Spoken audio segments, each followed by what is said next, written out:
battles on the track. Speed that pushes the limits. Racing against the clock.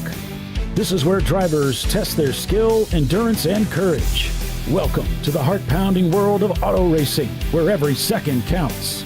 This is the TireRack.com ChampCar Endurance Series, bringing real affordable endurance road racing to you on North America's most prestigious road courses. With live flag-to-flag coverage of America's best grassroots motorsports racing. AutoZone presents ChampCar.Live.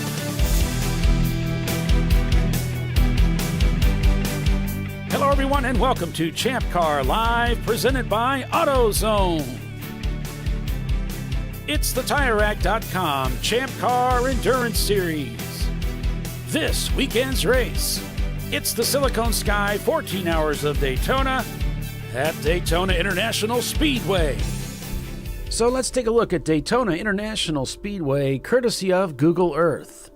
As we head out onto the front straightaway, the pits just off to the left as we cross the start-finish line.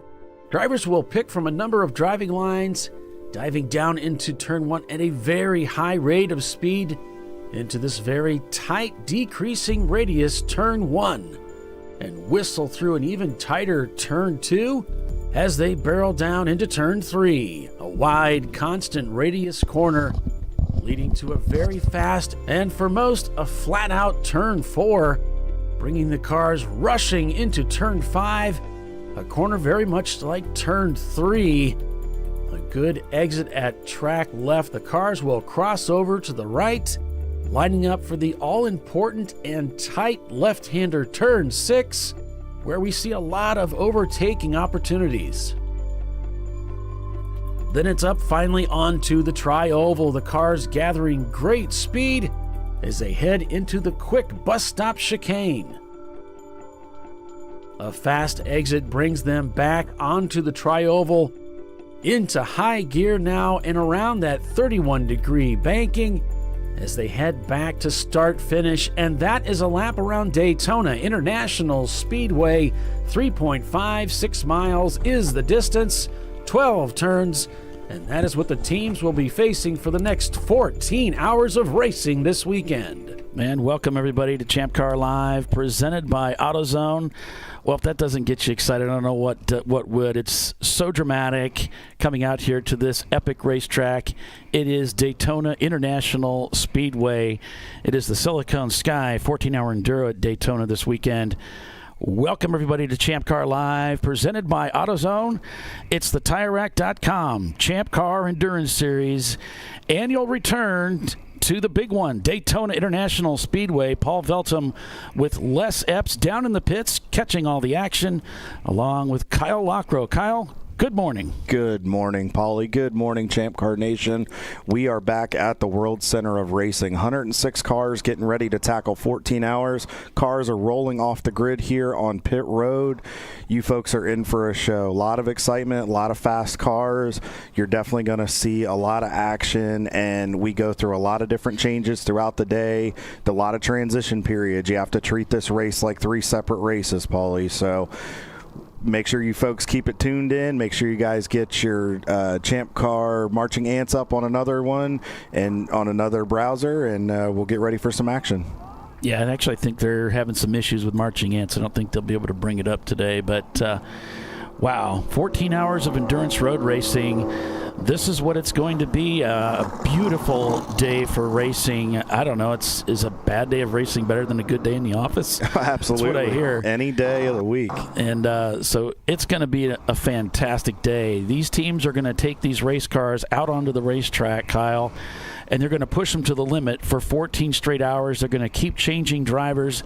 The ambition, the goal here is to keep the cars on the racetrack for as long as possible, driving them to the absolute limit of the tires and the absolute limit of the drivers for 14 hours. That's right, it'll be 10 o'clock tonight before these teams see the checkered flag and the end of the race. We will be finishing, you guessed it, under the lights here at Daytona. It's going to be dark as the teams, well, over 100 teams here. We have packed out the house once again. It seems to be tradition now for Champ Car. We just can't seem to have a race without stacking the field. And cars are indeed rolling off of pit lane now, heading out onto the racetrack. And for their reconnaissance lap here, as they'll get ready to go to green probably after the next time by. This is our lap where we send everybody out. Transponders are checked. And then the pace car will pull in. If everything looks pretty good, and we'll send them racing. Cars are peeling off of pit lane right now. They're releasing them one by one. I see David Twatty's TLM Racing BMW E36 leaving its pit stall right now. And the way this works is if the car isn't quite ready to leave the pits, that's okay. Just whenever you're ready, you can go next. But we're going to go down the line here and get the rest of these teams out here. I see the USS Enterprise, Kyle, is out here. And there goes the Corvette, the reigning national champion of Eddie Vedder Racing. We got a message from them. The engine let go. I think it's been like 2 weeks. They found a junkyard engine, put it in it, and seems to be okay. So that's what they're going to go with this weekend, Kyle. Yeah, I know Dan Tiley and Dave Pesci are excited but optimistic at the same time. They have been heartbroken at this race so many times. Last year, they led lap after lap, hour after hour, and unfortunately with about 4 to 5 hours to go, they had mechanical gremlins. Dan and Dave have both said this is the race that always gets away for them. So maybe this will be their year. Maybe the Cinderella story will finally come true. The glass slipper will not break, and those guys can get to victory lane. But they're not the only heavy hitter here, Paulie. There's a lot of big teams we have here. Open Throttle Racing. We have Salins here this weekend. We have MDR Motorsports. Mike D'Onofrio's team is down here. They always put on a good show. Brew Crew's back with a 2-car effort. 901 Motorsport, Frank Renault and his team are down here. They're always strong. So there's a lot of big-name teams, Floridian Motorsports, a lot of Florida teams down here as well that are gunning for victory. And we've even got some stars in the field, too. We know Corey Aiken, who's a ARCA Menard Series East and West driver. He'll be in the field today with one of the teams. And also, we've got Preston Pardis starting for his family-owned team. His dad, Dan, who used to race, a lot of road racing experience, a lot of experience in NASCAR.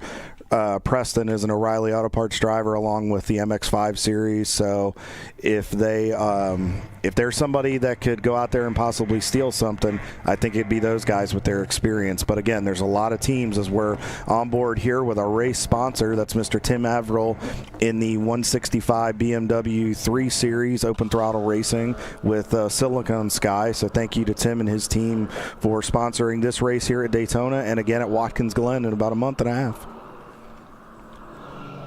Yeah, this is going to be a fantastic event, of course, and I don't think the weather could be any more perfect. It's got to be like 70 degrees, mostly sunny, just a touch of Florida humidity, but other than that, I don't think you could ask for it to be any better. Oh, it's beautiful. It's absolutely beautiful down here. I mean, it's just picture-perfect weather.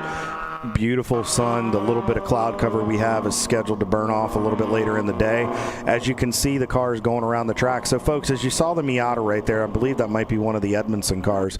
But you see the cars kind of moving back and forth. There's Fawn Group Motorsports as well in the EC division. They'll be strong today. You see the cars moving left to right. So what they're doing is they're making these big swoops. And what they're going to do is put heat in the tires. And if you're a rear-wheel drive car, you'll lunge forward a little bit and then get the brakes to get a little bit of heat going to make sure your system's up to temperature, but you'll move back and forth to make sure you get heat all the way across the entire contact patch of your front tires. And of course, if you're a drive car, just by winding it up a little bit, want to make sure you get all those tires as evenly as possible as we see these cars. And it looks like we may have a car stalled on the back straightaway, Paulie. I'm looking out of our booth here. Now, they might have just stopped for a second. Maybe they're readjusting their steering wheel. Maybe the car was throwing a wrong sign. They might have just pulled down down to recycle the car here, so we'll have to keep an eye on that and see if that turns into delaying our start.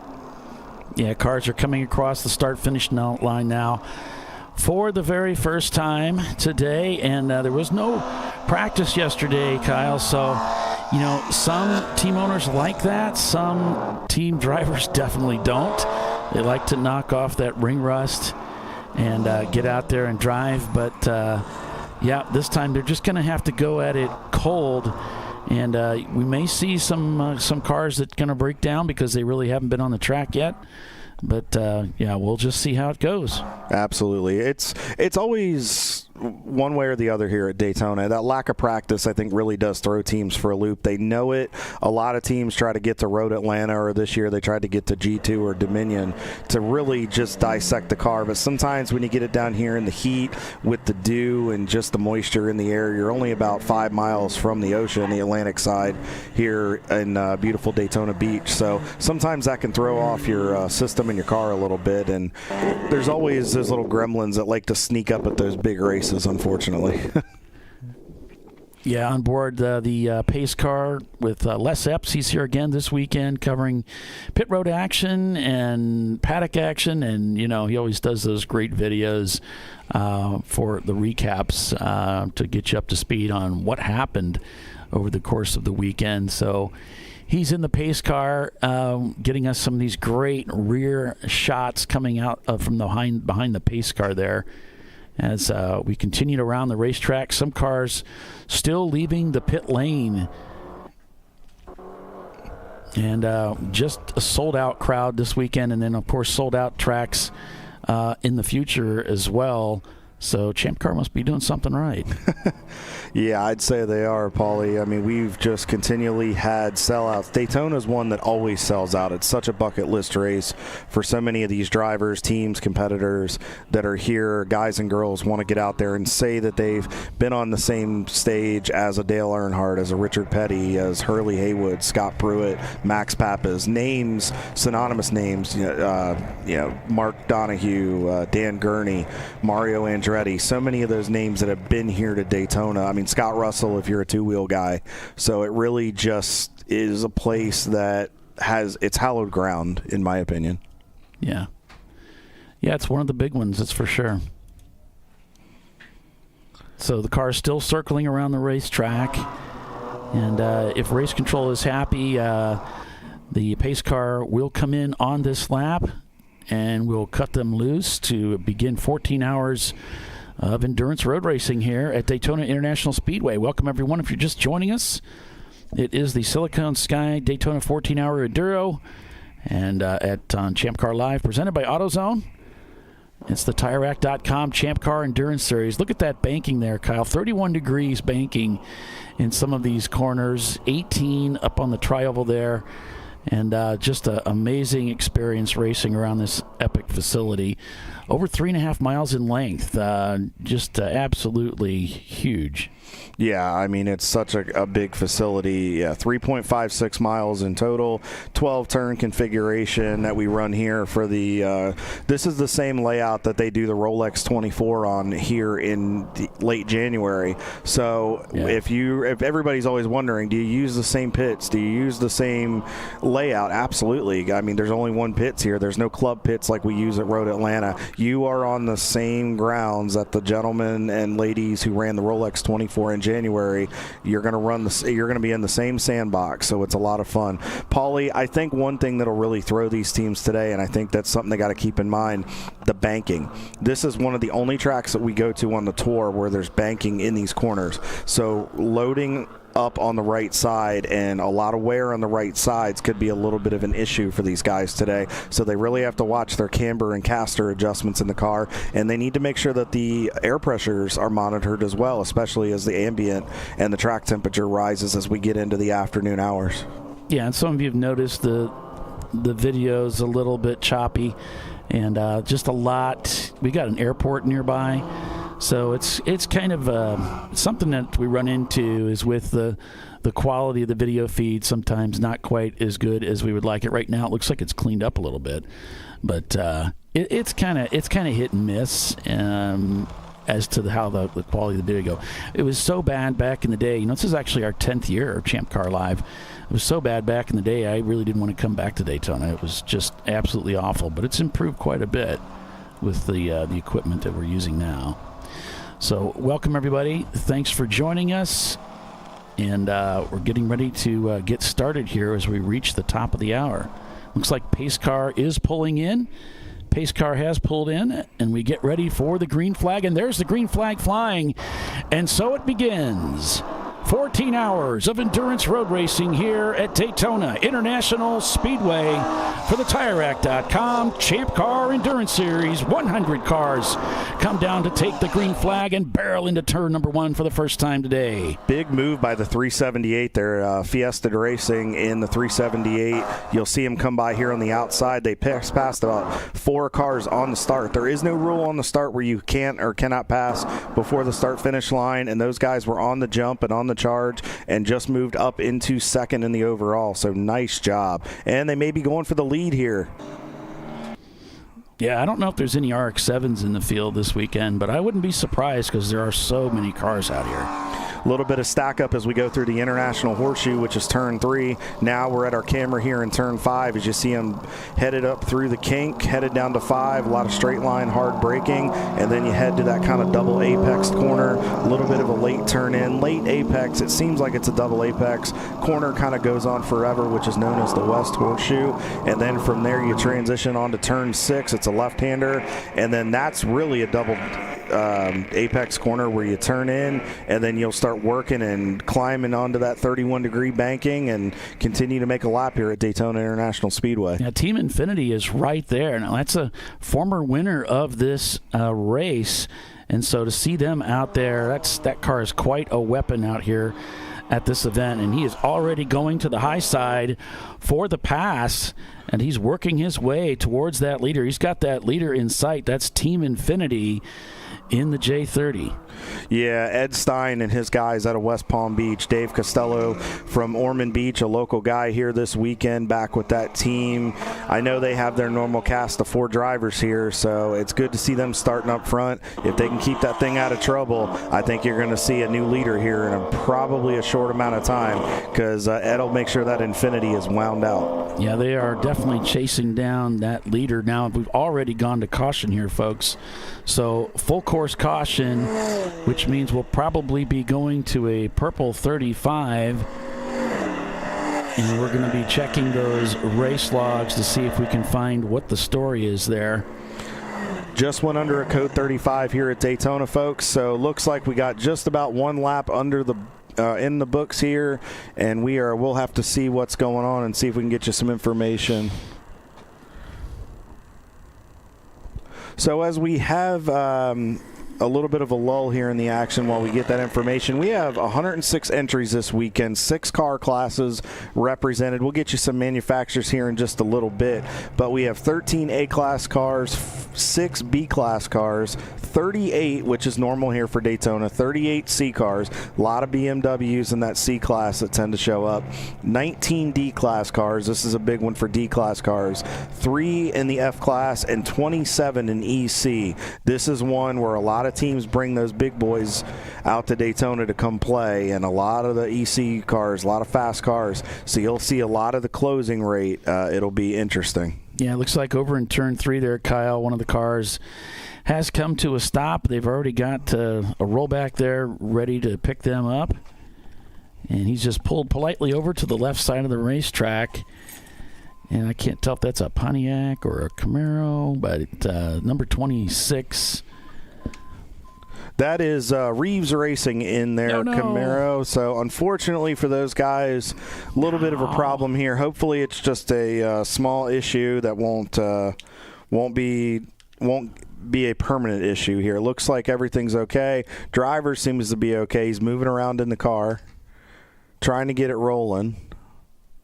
Yeah, it looks like their primary camera went down, but their secondary, the driver cam, that one looks like it's still facing the right direction. Paulie, I'm seeing a lot of movement in that steering wheel. I wonder if something in the steering is amiss with that car. It's moving a little more than I thought it would be. So So we'll, not sure if that's the issue, but just something I picked up on there. As we see, I think that was Team Equip. That's, I think, Canadian buddies are back with us again this weekend. But again, so 6 car classes represented. It's a big event as we see Gorilla Sticker keeping the heat in those tires. They only got 1 lap before we ended up going to code 35, so the drivers didn't really get enough time to really get a feel of what the car is going to do. They were really just getting the cars and the tires and the brakes still up to temperature as we're on board with Ed and the guys. Not sure who started the car. I'll have to go back through my notes here and see if I can find out who is in there for you. Yeah, it doesn't look like Ed started, and this is unless he's got a new uniform. He's always got that bright red uniform that fire suit that he typically wears for these races. So that's probably either Dave or that could also be Luis, who's one of their drivers that flies in and hangs out with them as well. Let me see here. I know Ed sent me some stuff. So it's Dave Costello and then, formerly of Cage Gauge Camaro, which I had the opportunity. And yes, so Dave is starting, and then Louise will go in next. So good luck to Dave today. I'm sure his beautiful girlfriend Stacy will be there watching with, cheering them on. She is always there, and I'm sure Greg and his girlfriend Mo will be there as well to cheer them on. All right, so we're back to caution here. There's the green flag. We're back to racing here, folks, at Daytona. So it looks like Fisted Racing shown in the lead with Team Infinity in second place, Kobe Racing in third, Reeves Racing in fourth, but they may tumble now that they're being towed back. And then we've got the EC leader, might be Fawn Group, and Sombeck Garage, Speedway Creations, Gorilla Sticker 8 and 9, Gorman Motorsport there, and that's Rockwell Autosport Development. Looks like they're rounding out that top 10. Back on board with Team Infinity, trying to chase down the leader here. Let's ride on board with them here for a second. So we just crossed the start-finish line, headed down into the brake zone. As you see a little movement in that wheel, just trying to keep the car as straight as possible under braking. Turning into one, you really just feather that throttle as you come out of the corner. This is an automatic transmission car, so you're not going to see them reach for any gears. You really want to be mindful right there. That's a great example. As a car comes out of the pits, the driver has to make sure he keeps his eyes to the left, make sure he gives plenty of room. Yep, car stepped out just a hair there. He had to pinch the corner off of International. Now he's going to build speed as he heads to turn 4, which is the kink. Some drivers will lift through here. Some can go flat depending on their combination of setup. And then right about the access road right there for the bike course, heavy braking into the West Horseshoe. Take a bit of a wide entry. You'll turn in. There's a rumble strip right on the right side. And then you're working the wheel back to the power. And then you'll point right at the pylon right there for the scoring. And then heavy braking into turn 6. Lift off the brakes, let that car coast into the corner. You'll hear him start picking up the throttle as he heads out of turn 6. Straight line, aim right about where it says Daytona on the wall, back up onto that 31-degree banking, and then you're just grabbing gears and building speed as you head toward the back straightaway. Biggest trick with the oval is you want to just keep the wheel as smooth and steady and still as possible in the banking. The more you move it around, you're actually scrubbing speed. So then you'll see him get up to the wall. Looks like there might have been a local yellow there for a second. And heavy on the braking as he heads into the infamous Le Mans chicane, or as we all still call it, the bus stop. Coming through here, just nice and smooth, catching a little bit of lap traffic already. Now, it gets real slick right there. There's a big dip that they used to have that they've worked on. It's not as significant. Now he's back through the gears, building speed through NASCAR 3 and 4. He's going to move up to that middle lane to dispense of the traffic there. Just went by WT Florida. Betty White, our fan favorite. We have Cameron in that car. Coming out of NASCAR turn 4, you're going to build up quite a bit of speed right here, and then you'll come back to the start-finish line. You'll come into the tri-oval, stay right on the yellow line, and then what you'll try to do is move up just about to the middle lane and then start braking and just make sure straight line braking down here. You really got to watch the paint as it gets very slick as you go over it.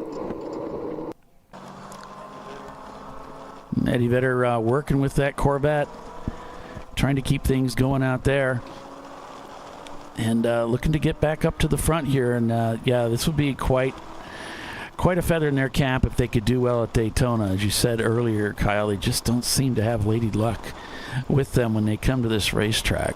But it's a really solid team. Obviously, the reigning world champion or reigning national champion for ChampCar. So.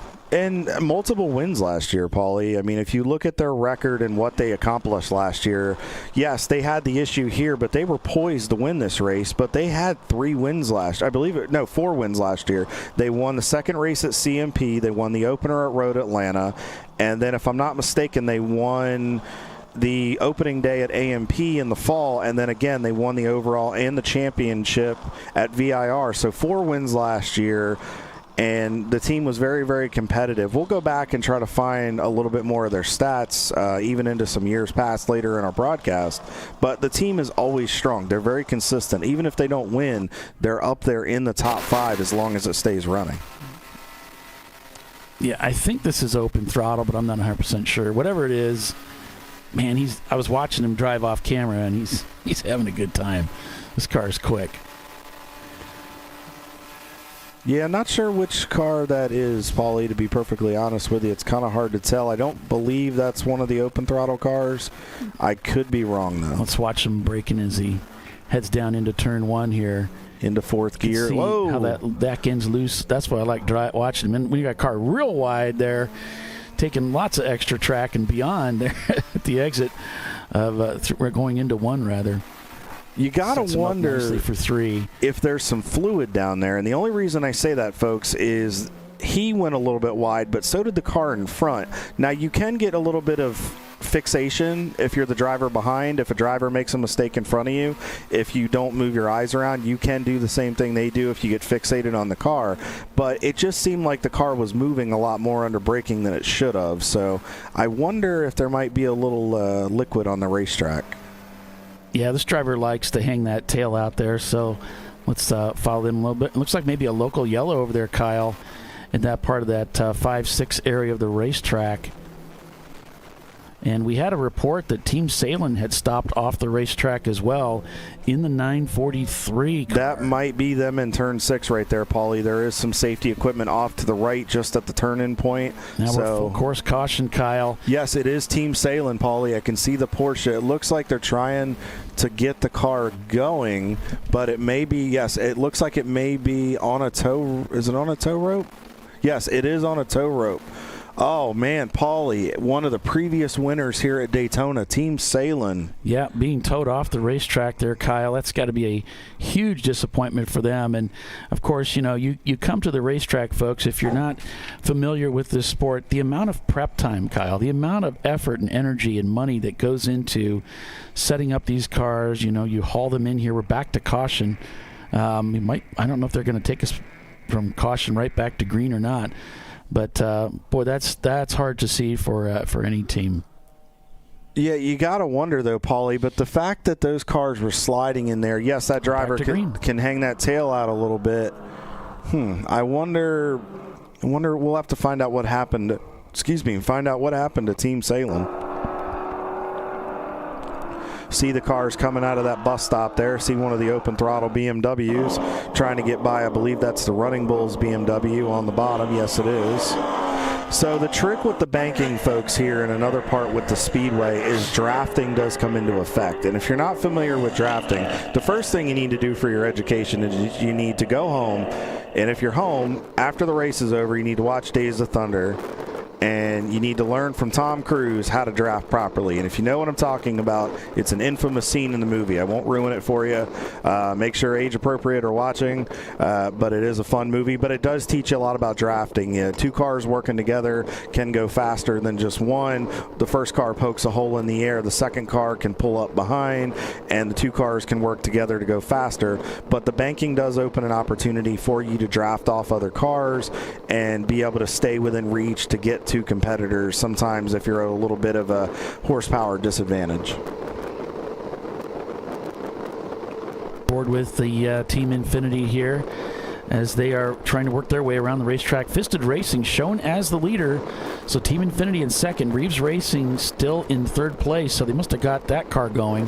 Kobe Racing is in fourth, and then it's Sumbeck Garage, Gorilla Sticker, and Eddie Vedder rounding out the top 10. Looks like we may have a little bit of a battle here in the EC division brewing. Gorman Motorsports in the 265 is slowly catching Fawn Group Motorsports. They're only separated realistically by about 13 seconds. So remember, folks, the A, B, C, D, and F cars are in a race, and then the EC cars are separated into a whole separate race. So it'll be interesting to see how those guys go. And we're on board here with Tim Averill of the 165. This is the actual 165 car for Open Throttle Racing. This is one of their 3 series entries this weekend, and Tim, who is his company with Siliconsky, is the title sponsor. See Tim working through the corner there. Looks like he might have been trying to get a gear there with the transmission. Yeah, might have got caught out from the caution. We might be back a ways. As he's getting stormed right now up there. He's actually about mid-track. When you're running slower and you got cars coming from behind, what's the etiquette here at Daytona, Kyle? Realistically, if you're a little bit of a slower car, you want to get to the bottom of the racetrack. Etiquette is give the faster cars the top side of the racetrack. It just lets them be able to keep the motors wound out, keep the cars wound out, and then realistically, as you come on to the straightaways, that is the optimal line, is up by the wall there. So it really just makes it a lot better. And then if you, as you're building speed, you can then get to that point. So really, if you're slower, you want to get all the way down to the bottom of that racetrack. But you also have to be careful as well, Paulie, because the transition, as you can tell here, this is the tri-oval. It's flat 3 degrees, 18 degrees there in the tri-oval. If you are to put a tire below that, that can upset the car sometimes and can get you into a heap of trouble and end your day very early. As the cars still work their way around this 3.5 mile road circuit here at Daytona International Speedway. This is the same course that the Rolex runs on. There's running bulls as they come through the corner there. And yes, Andrew's going to be racing with them again this weekend. 1 or 2 stints. I talked to him in the elevator yesterday. He was very excited to get back out here racing at the World Center of Racing, Daytona International Speedway. Yeah, that Running Bulls team is another one that'll be a really, really solid entry. They're always consistently top 10, top 15, and always consistently running top 5, top 10 in the C class. So we'll have to see how their BMW performs for them this weekend. I know they're always smooth and consistent. It's a car, if it's not a mechanical issue, you rarely see them have an issue. I just love this this guy. I love watching this guy drive. This is really exciting. He's very amped up, just like fingers moving, hands moving. The camera moves around a little bit. You can almost feel the vibration and the kicks you get as you come around this racetrack. Kyle, it's a very smooth racetrack when you're actually out there, but there are going to be some bumps and hits, but for the most part, this is like a perfect racetrack. It is like glass out there. It's very smooth. As the aging process has gone on with this speedway, you're starting to get a little bit of the characteristics in the banking, especially as you get down toward the yellow line. The bumps, that's not him necessarily moving the wheel just trying to dance and show off. That's him moving the car and gliding over the bumps that are developing in the racetrack. Looks like he's communicating a little there with his team for a second. Yeah, it does. But it's a very smooth racetrack. It's very predictable. Now, it does get very slick, Paulie, I will tell you that, because we are so close to the Atlantic Ocean here in Daytona Beach, and with the hot temperatures here in Florida, a lot of the moisture sometimes can come up out of the racetrack and some of the oil and liquids and fluids. So you have to be very, very careful, especially right here as you go over any painted sections. Yeah. And it can get very unpredictable in the hot. When it cools down later this evening and tonight, you'll have grip for days, but you still got to be really, really careful, because if you get any dew in the air and moisture, that can make the track slick as well. Heavy shift right there, just banging gears down to third gear, working out of the International Horseshoe. Yeah, he's really good on the track. He knows those clipping points He's doing a really great job out there. This guy knows the track. I like what I saw where he opened the wheel there. A lot of drivers have a tendency to pinch that corner off because they're worried about running out wide. There's a little bit of extra access road there, and if you open the wheel up not too soon, but you gradually do it, and same thing here off of 5. You'll see him start opening the wheel pretty quick. He's using that racetrack, and as you open the wheel, you're not binding the car up in the front end, and you're also not wearing out the tires as quick, but it allows the car to get up to speed a lot quicker. Even a mile an hour on the straightaway, folks, or even a half mile an hour makes a huge difference. We're going to look a little bit later. I'm going to try to pull up some data for you guys. Got something that somebody showed me, which is really, really cool. And I'm going to try to show you some speeds and some average speeds and things like that from what I'm seeing. And we'll try to give you a little bit of insight as to really what these guys are doing out there. Yeah, Premium Dudes chiming in today, watching. Great to see those guys. Former winner, of course, of the Daytona race. A difficult race to win for sure. You can see the insane banking.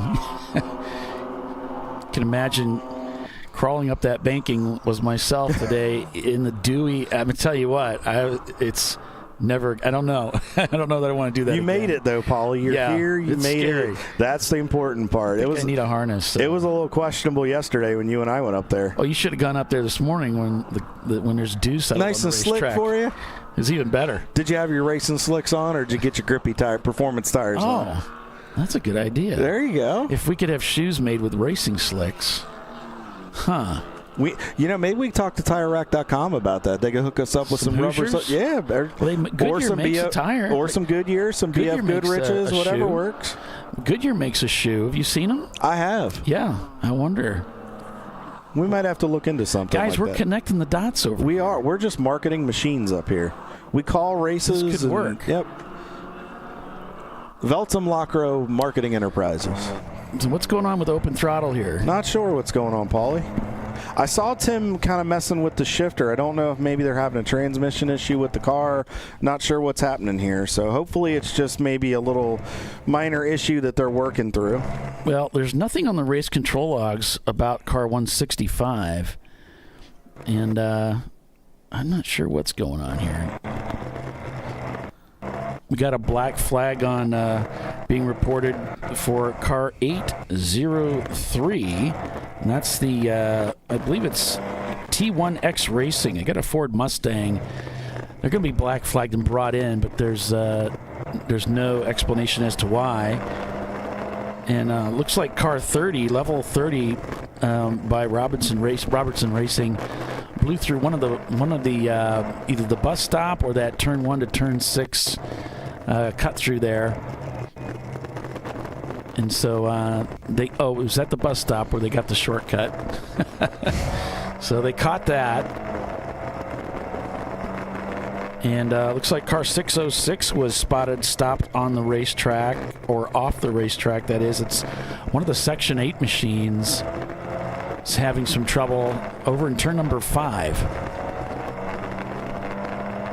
Open Throttle looks like they're getting back up to speed as they get back up onto the high banks here. And yeah, it's hopeful for you, Kyle. You're going to be driving that car later on today. I will be. Probably around the 3 o'clock Eastern time here on the East Coast here in Daytona Beach. I should be in that car. We made arrangements. I wanted to make sure I was here talking to everybody, make sure I was here for our Champ Car Nation viewers, and I'll make sure I'm here at the end as well. But Mike and everybody on staff was nice enough to let me go play a little bit this weekend, it's kind of cool because this is my new home track, so it's really cool to be here.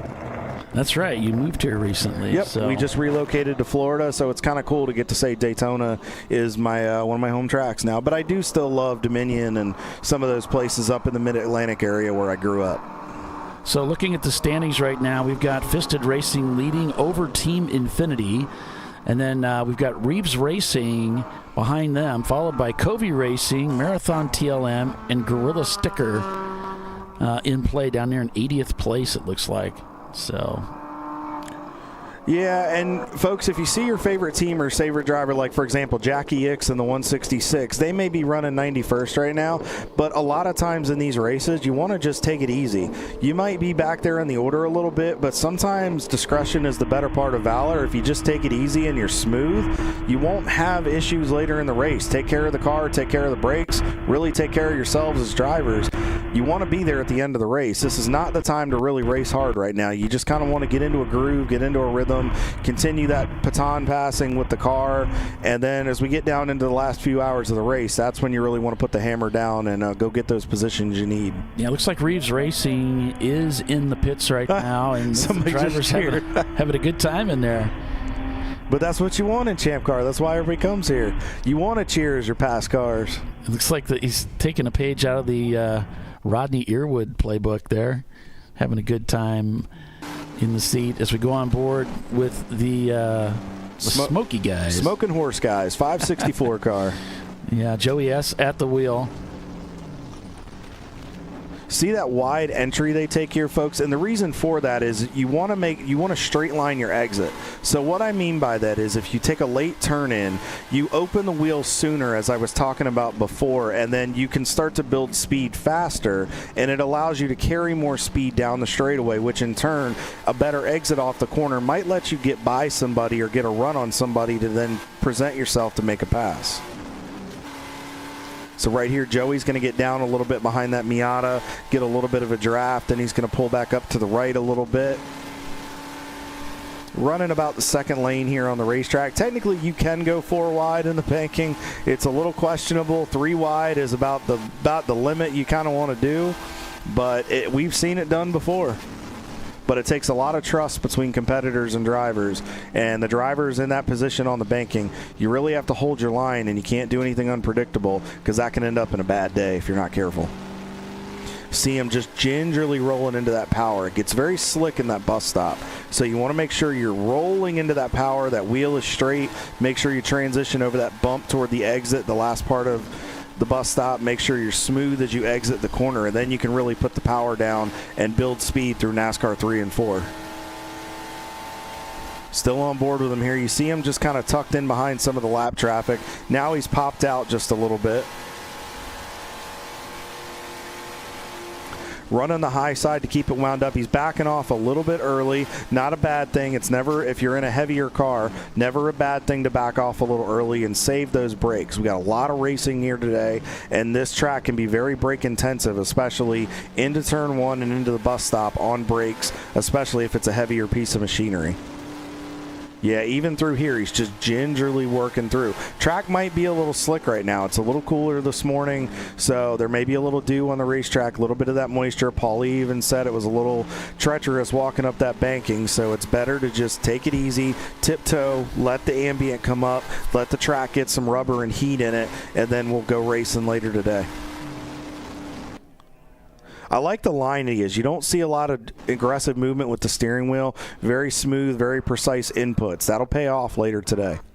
As we see GMW Racing, Jeff Cohen and his team, looks like we may have them on the broadcast a little bit later today. They actually brought a Chevy Camaro out here, one of the EC cars this weekend. They're another local Florida team in the down here in the area. I'm not sure if they're South or Central Florida, but I know they're down here in the Sunshine State. A lot of heavy traffic through the bus stop here, Paulie. There's the other WT Florida car right there. They brought the Audi back. They revived it. After that incident at Sebring, they revived it, rebuilt it, and she's here. It looks like we also have Sharky 2 on pit road, the 219 car. The sister entry is on pit road and looks like one of the MDR cars. I think that's the 831, Mike D'Onofrio's team. Looks like they just came in for some service. So not sure if teams are trying to get off. Oh, Sharky going behind the wall. Oh, no. Sharky 2 going behind the wall as their sister car is out there nearly leading this race. So pretty amazing. Fisted Racing there in second place. Looks like they're not back by much. They really haven't let them go. They haven't let them get away. Nah, it's about 27 seconds right now, but folks, that's not a lot of time in the grand scheme of things. That at this point, knowing the way Ed and his team run their operation, Ed has given those guys a lap time, and Dave is just cruising at this point, taking care of it. They're very big on equipment saving, taking care of the car.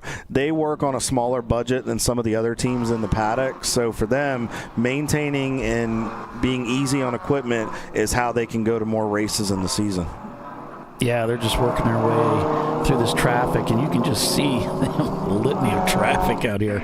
This is exciting. A lot of us guys who have been racing for a while, we like this. We like to see a lot of cars on the racetrack, a lot of competition. When there's not a lot of cars out there, when you're a more experienced driver, it gets kind of boring, frankly. It sounds strange, but you really want to have some other people that you can dice with and compete with. So this is great. These guys are having a lot of fun out here today. And it's always a good time to come to Daytona, Paulie. Sweet-looking Mustang. I know Revelation 1911's here. They've been doing a lot of work on their car. They bought out of a junkyard for $2,000, and quite a story of resurrection there, too, as Red Bull Racing. There's another resurrection story. Comes down into the bus stop.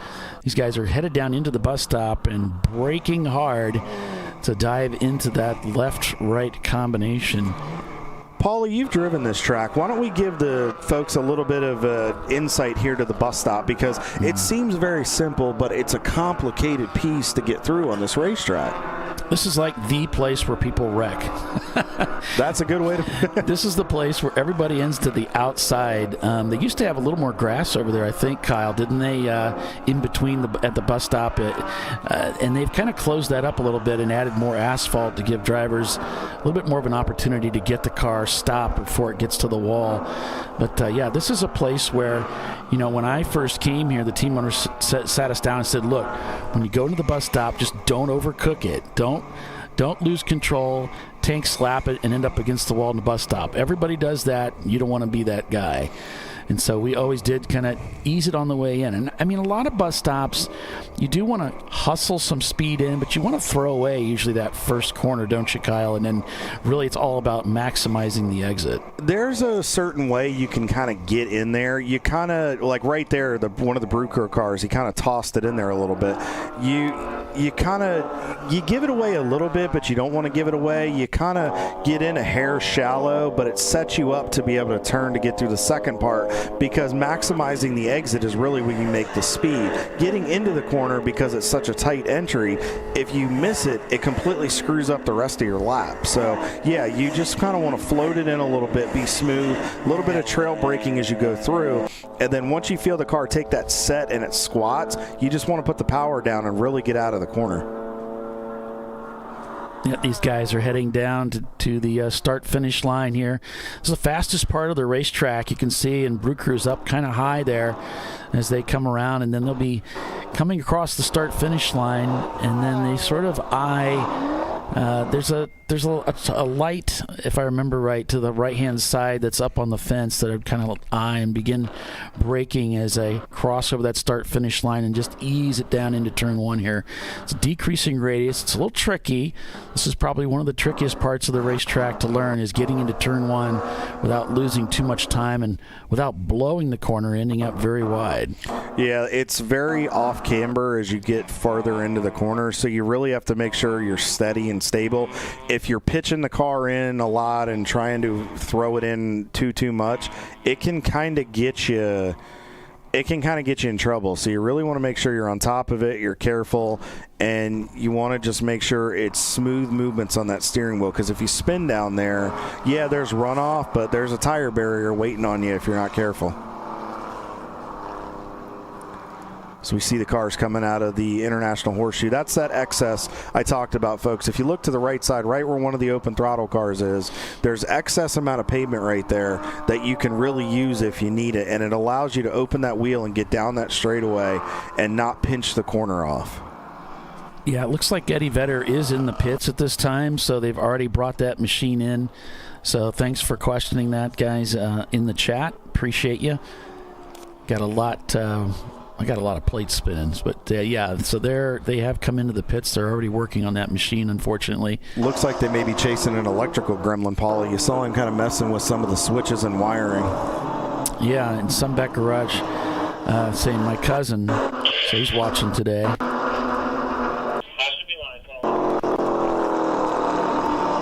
So, as you see, folks, you can see a few cars on pit road. This race is not given to anyone. And what I mean by that is you have to work for it. I mean, you've already seen Team Salem, Eddie Vedder, some of the open throttle cars. You've seen a lot of heavy hitters, Reeves Racing, some of the teams that really run well. They're always trying to run well. They're always trying to do things, but this place tends to bite people unexpectedly, and it can be very frustrating. And this has got to be an absolute heartbreaking moment for the Eddie Vedder guys. I mean, they work so hard. They want Daytona more than any other team I know. Yeah, this is obviously not what they want to see, but it's nice that it's early on, Kyle. This gives them an opportunity. If there are some gremlins they need to get resolved from putting in that engine fresh, they can get these things fixed, get back out there, and still have a great day of it. There's a lot of racing left to be had here today at Daytona. Oh, yeah. So this is the time. If you're going to have a problem, better now than 9 o'clock at night. Absolutely. So let's get it knocked out now. He's flying that number one panel, the gold panel, proudly, as they are the reigning champion. Won the race, won the national championship last year. And so we'll see if they can get things put back together and get back out there to join us. They were on a good run. They were trying to chase down the field.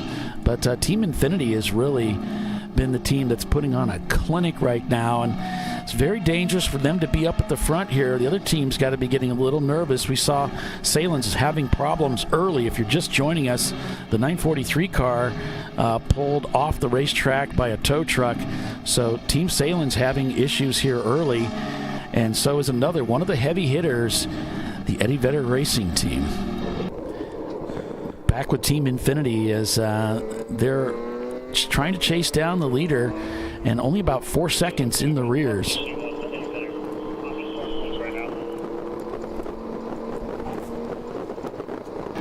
So they got that hood off on the Eddie Vedder machine.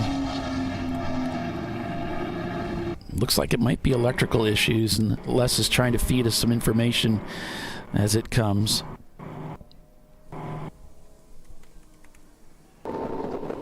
Back on board with Team Infinity, trying to chase down the leader here.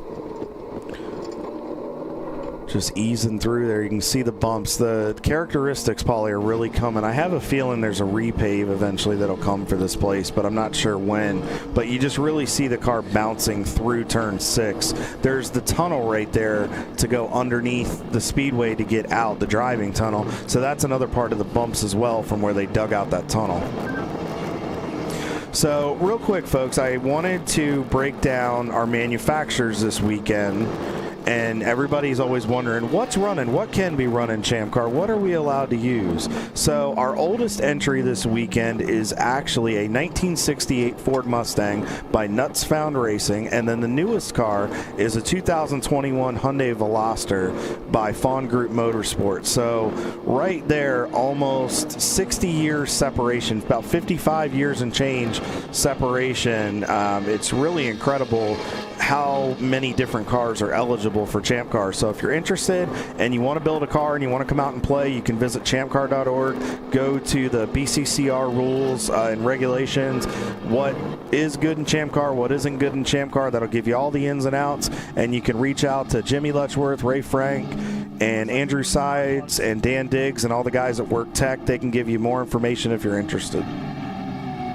And Les is in the pits there, our picture-in-picture there, so he'll be giving us pit road action live from the pits as we bring you the race action out on track, along with timing and scoring, with Team Infinity still pursuing Fisted Racing, who is leading the field in that B-Class machine.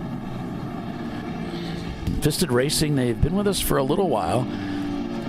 And then Marathon TLM, another huge weapon. Boy, nobody knows this track better, I think, than TLM Racing. They're out. They live out here as well as Ed does, and they are a weapon on this racetrack and Sebring. So TLM in the hunt here, and they too could find themselves coming away with a trophy today. Brew Crew Racing there in the mix in fourth place. Floridian Motorsports there behind them again. Floridian, wow, what a history they have of racing. Perhaps the longest running Champ Car in the field, in the series, the Floridian Motorsports car. So Les is hanging out down there with Hee Haw Racing, who has a camera this weekend. That is the Dodge Dakota truck, and those guys are a lot of fun. They were a lot of fun last year. Just always enjoying themselves, never a dull moment with that team. I had a chance to talk to Monty and Brooke and some of the team members. Just a lot of energy, a lot of fun. They are down here to have a good time, and they're actually fairly competitive, folks. Don't underestimate that old Dakota. It's a fast piece. See the draft right here, as you see, pulling up on that BMW in front. Going to try for an outbraking maneuver. I believe that's the team car right there. I think this is the 3 car for TLM, just outbraking the teammate. You saw he got in there a little bit off, and it threw him off, but he did a nice job of executing. A little bit of trail brake, kept the nose planted into the racetrack, and did a great job of getting through there. But hopefully, as you can see, he was using some hand signals with his teammate. I think he was saying, hey, come on, follow me. Let's draft together a little bit and catch these guys in front. Yeah, looks like the Running Bulls camera. I don't have a feed on it. I was trying to get them in there, but just don't have it. I'll see if I've got something, Paulie. If they sent me something, I've got a lot of folks that... I've got their site. I mean, okay. They're just not transmitting. Yeah, folks, just bear with us with some of the feeds down here because the Daytona International Airport is right behind the back straightaway. You're going to get some interference with our cameras, with some of the team's cameras because of the flight line. So just bear with us. It's something that we know can be a little bit of an issue each and every year that we show up here to the World Center of Racing. So just a little bit of patience there. We greatly appreciate that. We'll try to get those bugs ironed out. But these teams do a great job, and they may get it up and running at some point. It's always busy here at Daytona on race morning. On board with Level 1 Racing in their 94 Miata.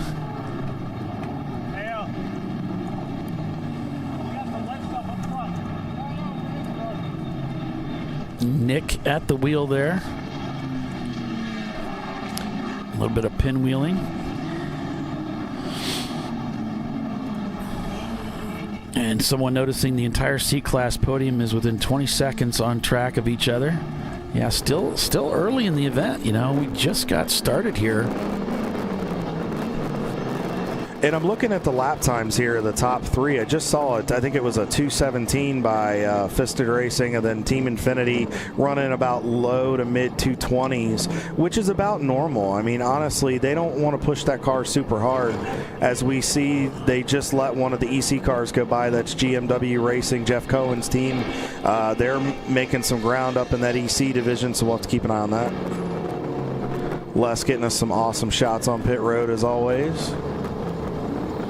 So while we have a minute here, let me run through. So I gave you the oldest car and the newest car. So right now we have 18 manufacturers represented this weekend. Acura has 3 entries, Audi with 1, 33 BMWs this weekend. That's not uncommon for Daytona. This is a big place for the Beamers. Chevy has 7 entries with Chevrolet.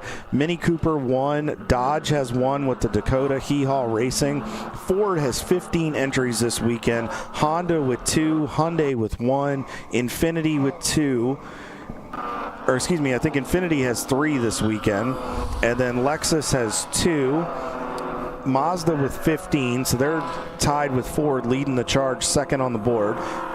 Mercedes has 1, Nissan and Pontiac 3 apiece, Porsche has 10, Toyota with 2, and Volkswagen with 4. So again, if you want to know what works in Champ Car, you got a whole host of cars that you can pick from and choose from in different models within that manufacturer field. You know, see the USS Enterprise out there coming around the racetrack. I think it's the 60-year anniversary for the original Star Trek series. I don't know why. I know they're probably, it's painted like a battleship. I know it's not that USS Enterprise, but hey, that's what I think about every time I see it out there. NCC 1701. I think it's on there. I think it is painted on there. So just heard from David Gooden and Doc Martin of Brick City Racing. They were just on pit road a little bit ago. They're working on, if you're a Brick City Racing fan, they're working on getting the feed going. They'll get it up there as shortly as possible. Yep, great representation of Volkswagen this weekend. So a lot of German engineering out here being represented on the high banks.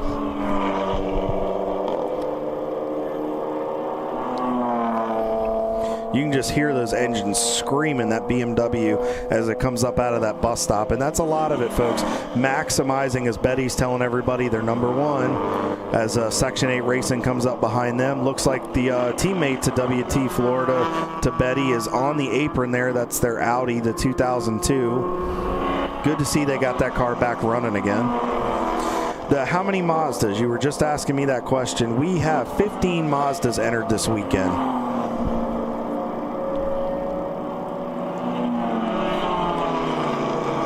Yep, Section 8 still running, still plugging away right now. I think they got two Mustangs this weekend. They got the, I think, 605 and the 626, so good to see Alan Martin and bunch here. They're always dedicated. They try to get to every Champ Car race that they can, and they always bring a strong representation under the Ford banner. That just sounds so good, Paulie. Such a good sound to wake up on a Saturday morning. Just engines screaming at Daytona. I wonder if we could set it up, maybe that's some content for the Champ Car YouTube. If we could just do car sounds, and it's like a lullaby for us to go to sleep at night. Yeah, I think, and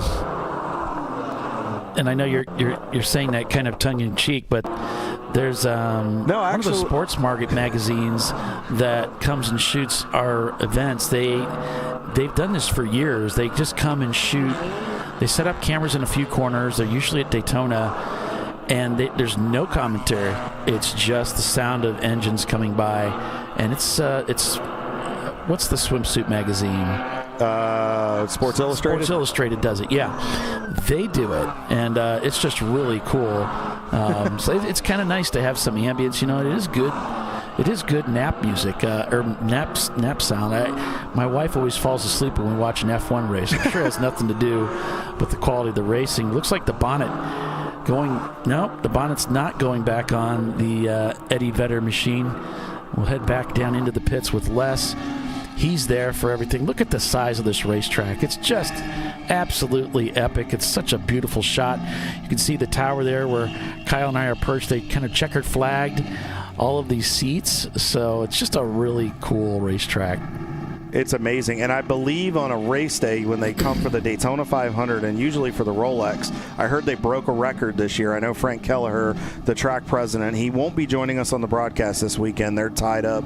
I think they're doing some promotional stuff up in Bristol for the NASCAR weekend. But I know for a NASCAR weekend, before, I think even since they took the backstretch grandstands out of here, I think you can fit about 200,000 plus in here, and that's including infield and everything. So it's quite a spectacle. It's become such a huge spot in the state of Florida on race day, and it's amazing the amount of people that can fit in this place. I believe the Rolex had over 100,000 people this year, which was kind of cool. But no, Paulie, I actually wasn't saying that as tongue-in-cheek because, folks, if you're a fan of the Racer podcast with Marshall Pruitt, he covers a lot of IMSA and IndyCar stuff. Marshall actually got some tape on some tape recordings from a guy named Brad, who was a photographer that used to shoot a lot of open wheel events, and they used to do a lot of testing out at Phoenix many years ago. And Brad, when he would go shoot for teams, would take his tape recorder and he would record the cars when they would go out for single car testing. And Marshall released the footage that Brad was nice enough to give him, and it's nothing for 30 minutes, nothing but formula cars and Indy lights and Indy cars going around Phoenix. And no, I actually wasn't saying that because I like to put races on because it actually helps me sleep and it's a relaxing form. So no, not tongue-in-cheek at all. I think all of us, it's kind of like our own little pacifier. Yeah.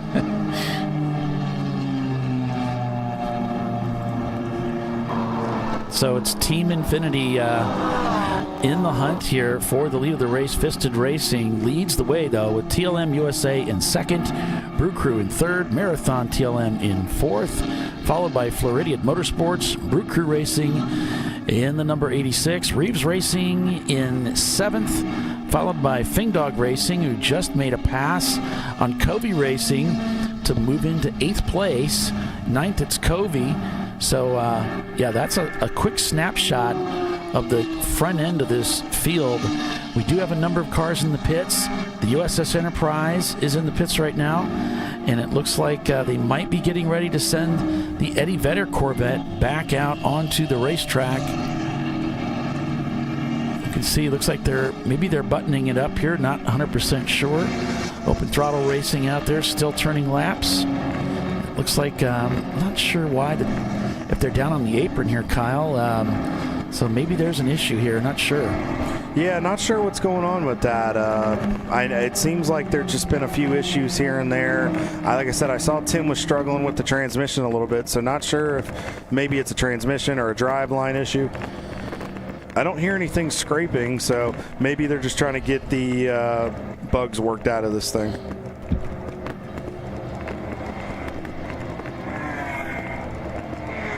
And that happens, folks, in racing. I mean, Mike Gorman and his guys with open throttle work very, very hard. They bring a lot of amazing pieces to the racetrack, and these things are usually almost bulletproof. But there are weekends where sometimes just you're the bug, you're the windshield. Well, this weekend, they may just happen to be the bug.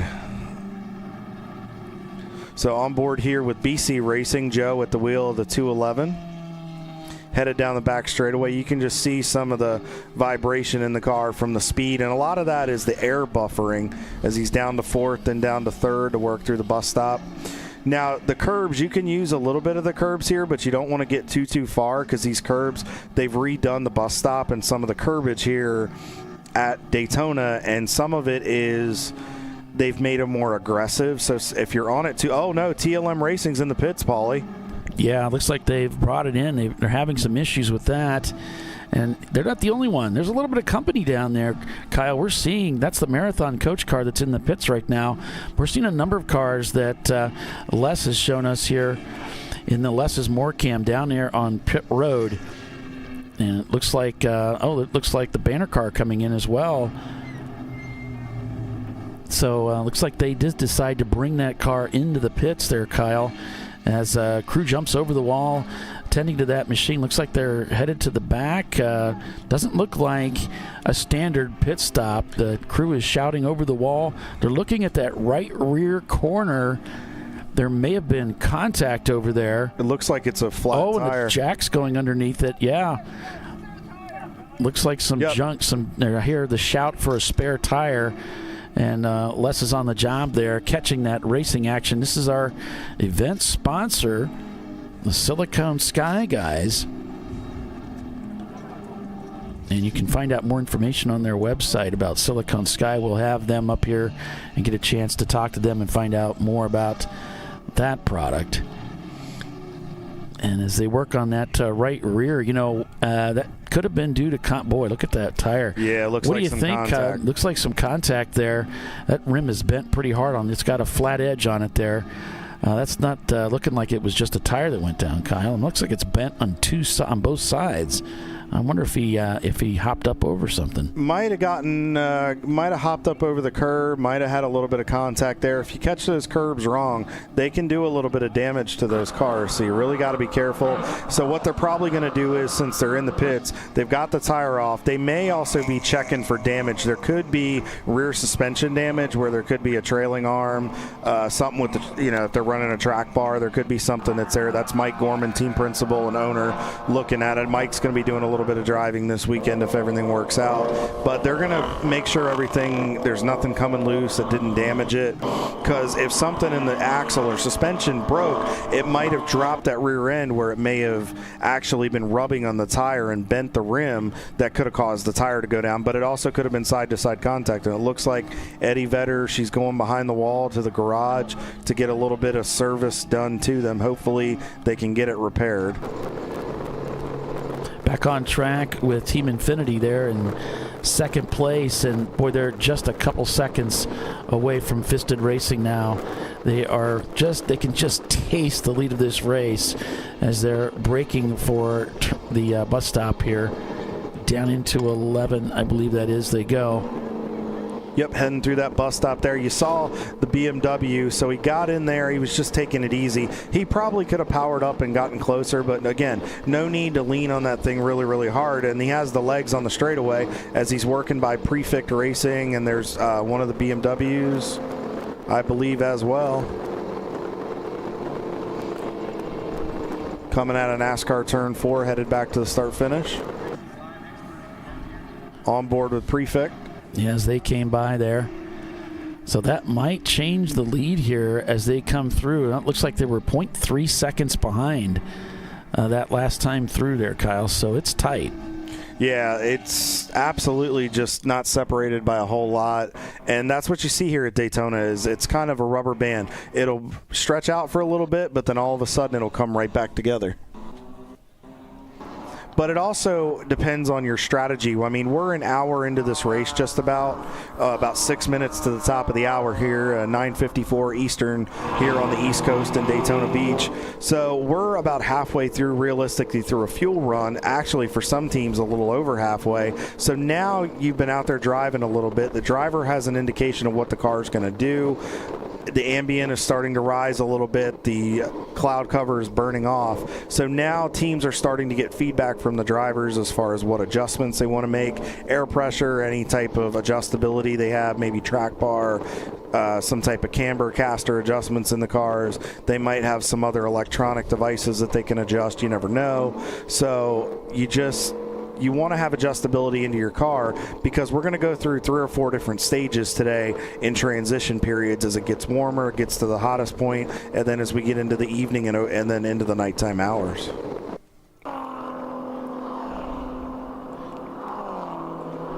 So such cool stuff here. It looks like it's starting to even out. Got a lot of cars on pit road. Section 8's on pit road with one of their Mustangs.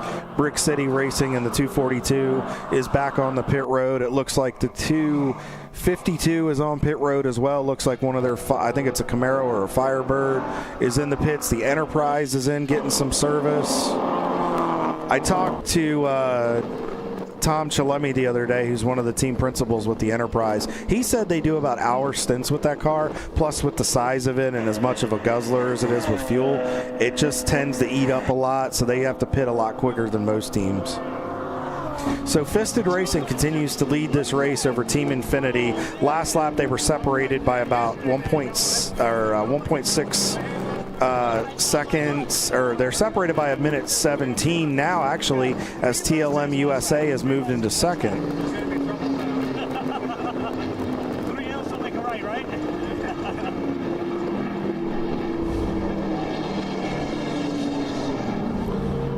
Still working through. Oh, big catch right there for Team Infinity. Came out of turn 1. You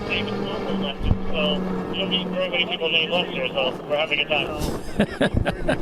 Les found somebody else named Les. So yeah, that's cool. He's having fun talking to them. That's his other brother, Les. Yeah, that would be funny. Les just had a birthday, so wish him happy birthday out there. It's a milestone birthday, so. Happy birthday, buddy, from all of us, all your Champ Car family. We're glad to have you, and welcome to that 40 club. I hope it's good to you.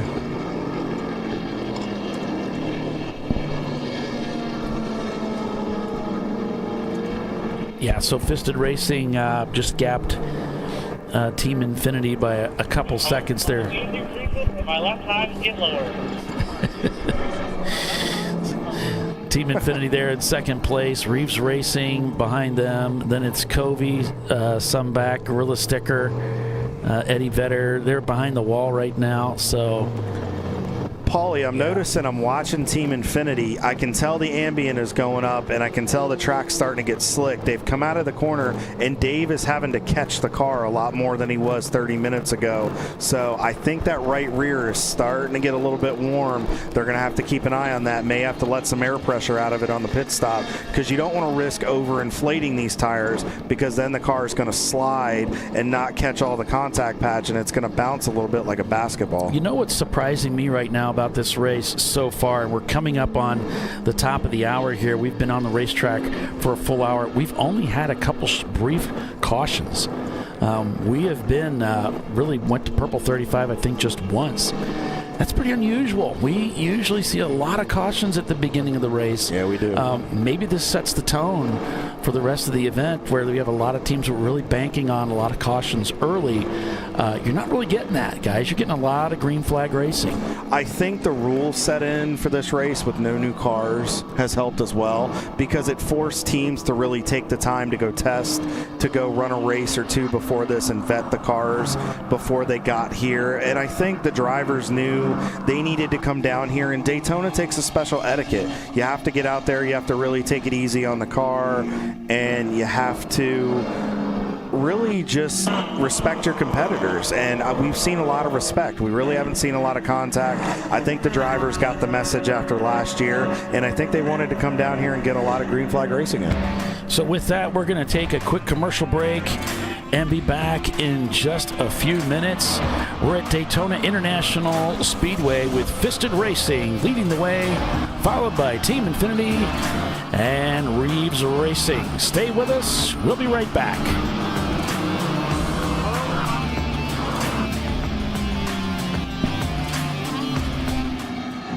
An important decision is afoot. This man is about to buy tires on TireRack.com.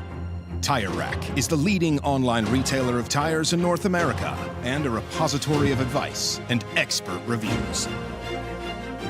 And it's done! All that's left is to arrange for safe, easy installation at one of our independent recommended installers. Well, I guess he did that too. TireRack.com, the way tire buying should be. Jamie's on edge. It's her first time changing her own oil, but she went to AutoZone, where a friendly AutoZoner helps her find a deal on what she needs to get the job done right. Get in the zone, AutoZone. At Parts Badger, we're not your typical machine shop. When a market-leading mountain bike manufacturer was looking to reshore their hardware components, they turned to Parts Badger.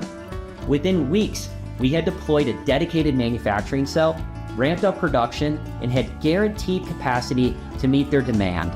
We're looking to be your manufacturing partner.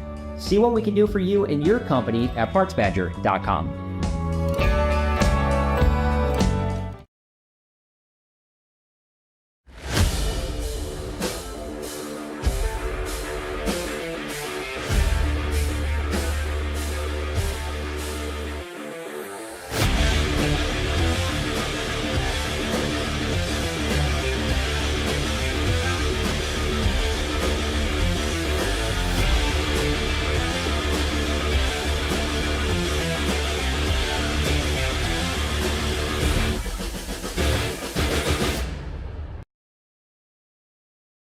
Want to get started streaming your races, or make your current live stream more captivating? We've helped hundreds of drivers create engaging live streams. It's simple. Create a new stream event, grab your camera, and start streaming. Head over to myraces.live to sign up for a free account. Or join us in our community Discord. Stream, share, engage. Dave's Twitch is back. That's because his wipers need replacing. But he went to AutoZone, where a friendly AutoZoner guides him to the right wipers and makes sure everything is working smoothly. Get in the zone, AutoZone.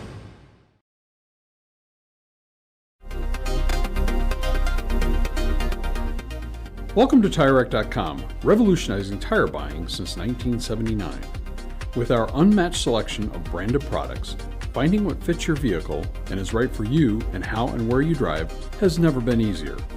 Through helpful online shopping tools that include our professional hands-on reviews done at the introduction of a tire and consumer reviews that give real-world feedback over the life of the tire, you can make the right tire choice and find exactly what you need. And if you prefer to talk to someone, our tire testers, our sales team, are available on the phone. And that's how we get you the right tire for you and your vehicle for where and how you drive.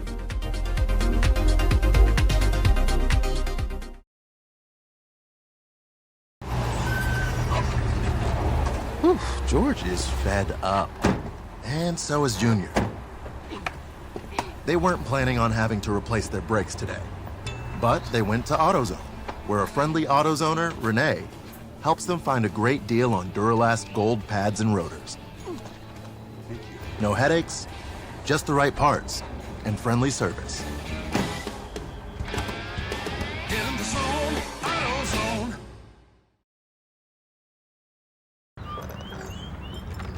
I think I'm going to try buying tires online. TireRack.com can help you with that. I guess I could buy the same ones I have. No need to guess. Our tire decision guide gives you all the right options. I mean, I am no tire expert. You don't have to be. We've tested and rated thousands of tires. Answer a few questions and you're good to go. Someone should invent a tire decision guide or something. Can he not hear us? TireRack.com, the way tire buying should be. The Jimenez family are having battery issues. But a friendly AutoZoner tests their battery and helps them find the right Duralast battery to get back on the road. Get in the zone, AutoZone.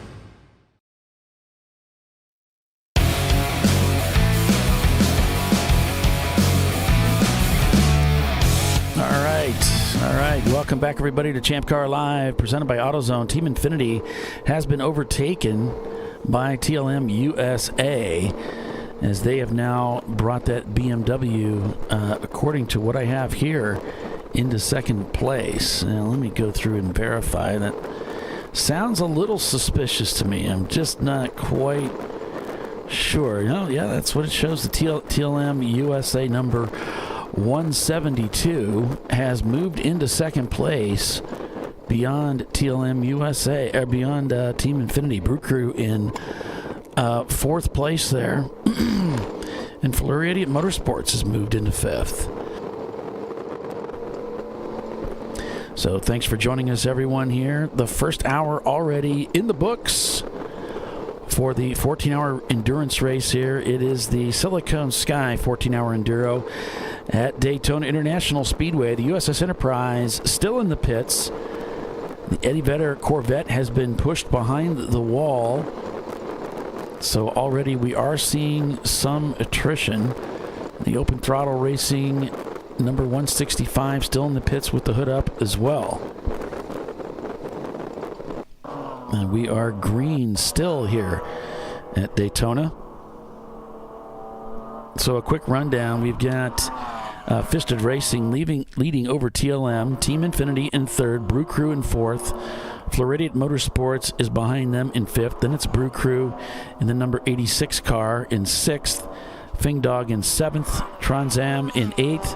Reeves Racing in ninth. Level 30 in 10th. Followed by Agent Chrome, Covey Racing, Kaywood Racing, Broken 60 seconds, and the Mustang is 14th.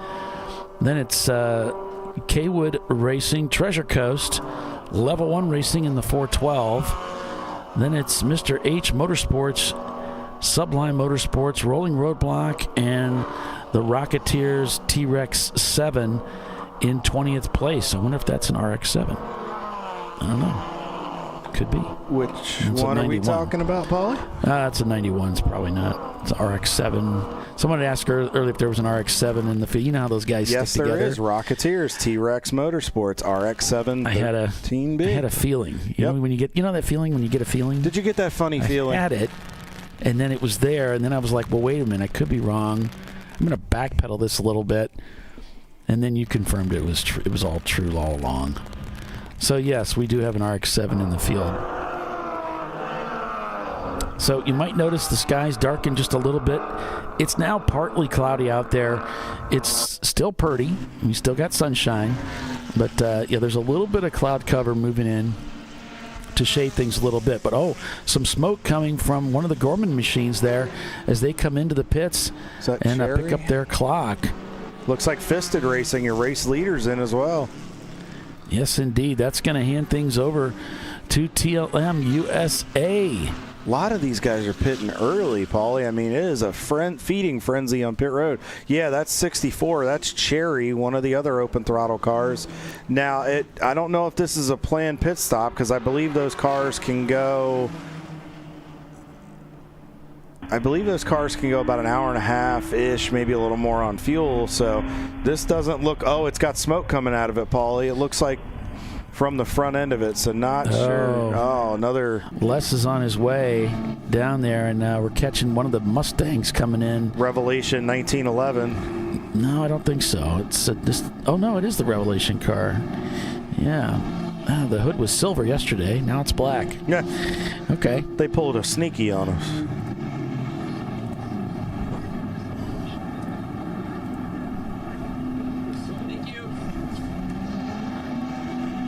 And it looks like Les is heading down, further down pit road. This is a lot of hoofing. This is a very long pit road.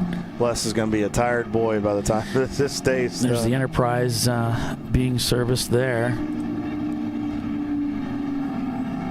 So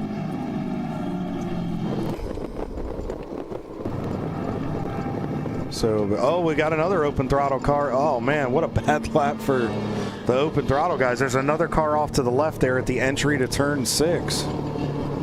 Oh, geez. So I just got an update from Brick City Racing. 242's in the pits. Computer is shutting down to the AFR signal, so they're working on it. The MDR guys, Mike D'Onofrio, the 831 had to come in for a shifter linkage issue, but they got it back going. And it looks like over in turn number 1, Swap Fox in their Camaro is stranded. So Schoen stopped off track. Paulie, why do I have a feel this is going to be the year of attrition for everybody, and we might have a winner of this race that is not the norm? The way this is going. Yeah, it's a tough track, especially on engines. We're really laden on a throttle under heavy load around these high banks, and that's Daytona. Every track has their thing that you got to beat, and around here it's the engine. So we see Team Infinity going back around the high banks there. You don't come here and just expect that everything's going to go smoothly. You wouldn't think it would be that difficult. This is what you want. You want to be at wide open throttle, but actually it's hard on engines to hang under load like that for a long period of time. A lot of hanging RPMs, as they call it, right, Paulie? Yes, lots of that. And it's good to see the ChampCar logo on the start-finish tower on the screen there, which is pretty cool. It's not just a banner. That's actually an LED programmable wraparound screen. It's pretty cool. Look as the cars come into turn 1. That camera struggling a little bit with connectivity, but you can really see the car lean pretty hard as he's trail braking that car into the corner in that Porsche and then carries it through.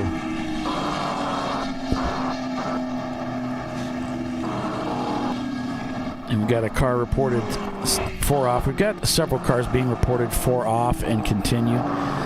So nothing terribly unusual about that. As we look at the exit of the bus stop there, and then they head back up onto the oval.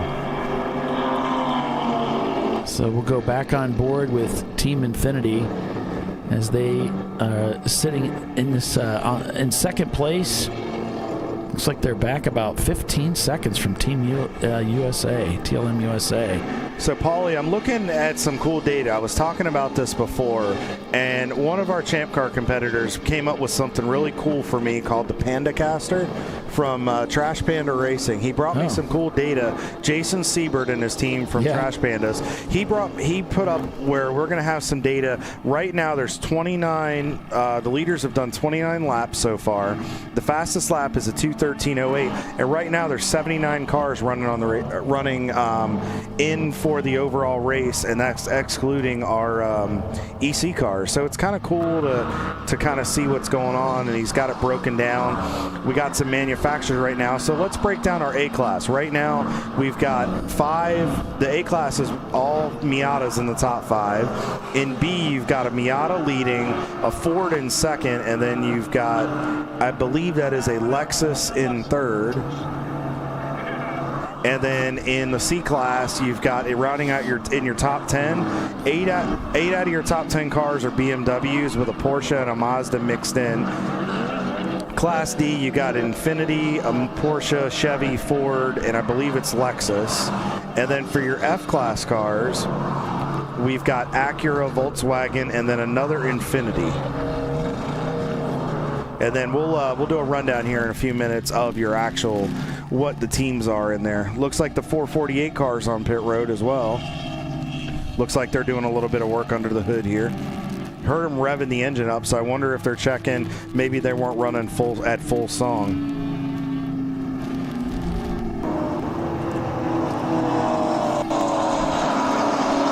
Yeah, we got a number of cars coming in visiting pit road here just outside of the first hour of racing. Edmondson Motorsports, the 228s, and Paulie, it looks like they've lost part of their wing. Oh, no. So I wonder if they clipped something, Kyle. Sometimes you get a little too close to the wall. Yeah, I was a little surprised to see that, honestly. Edmondson Motorsports, of course, another team that's been in Champ Car for a while now. Yeah, Justin Edmondson and his team, they run quite a few different cars, mostly Miatas. He's got a great arrive and drive operation, always competitive, very competitive, especially with their F-Class car, usually is a contender to win each and every time out. So if you're looking for a great opportunity to be in a competitive piece, reach out to Justin Edmondson of Edmondson Motorsports, and he can hook you up and get you out here to race on some of America's premier road courses.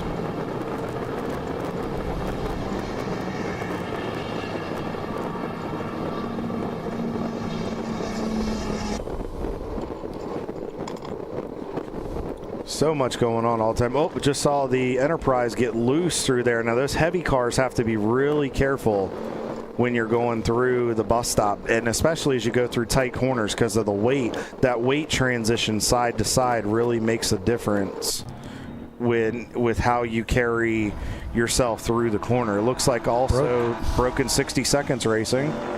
Yeah, they're getting a push here. It's like they're heading back to their pit box with that machine. Paulie, I have not seen it like this in a number of years. Just all the we got a lot more cameras.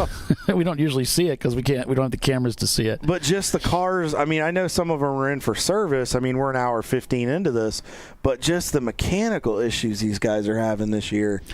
I'm just glad to see that it's mostly on pit road and they're getting off the racetrack. We're staying green here, and that's great to see too. Yeah, absolutely. If you can get the car back to the pits, at least you can start to work on it right away.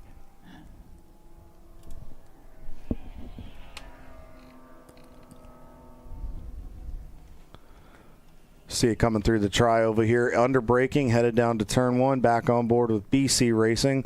A little bit of issue with that camera there as they're racing for ALS. That's their charity and cause of choice with that operation. That's a great cause. I believe ALS, isn't that the Lou Gehrig's disease? Yeah. So they're racing for ALS.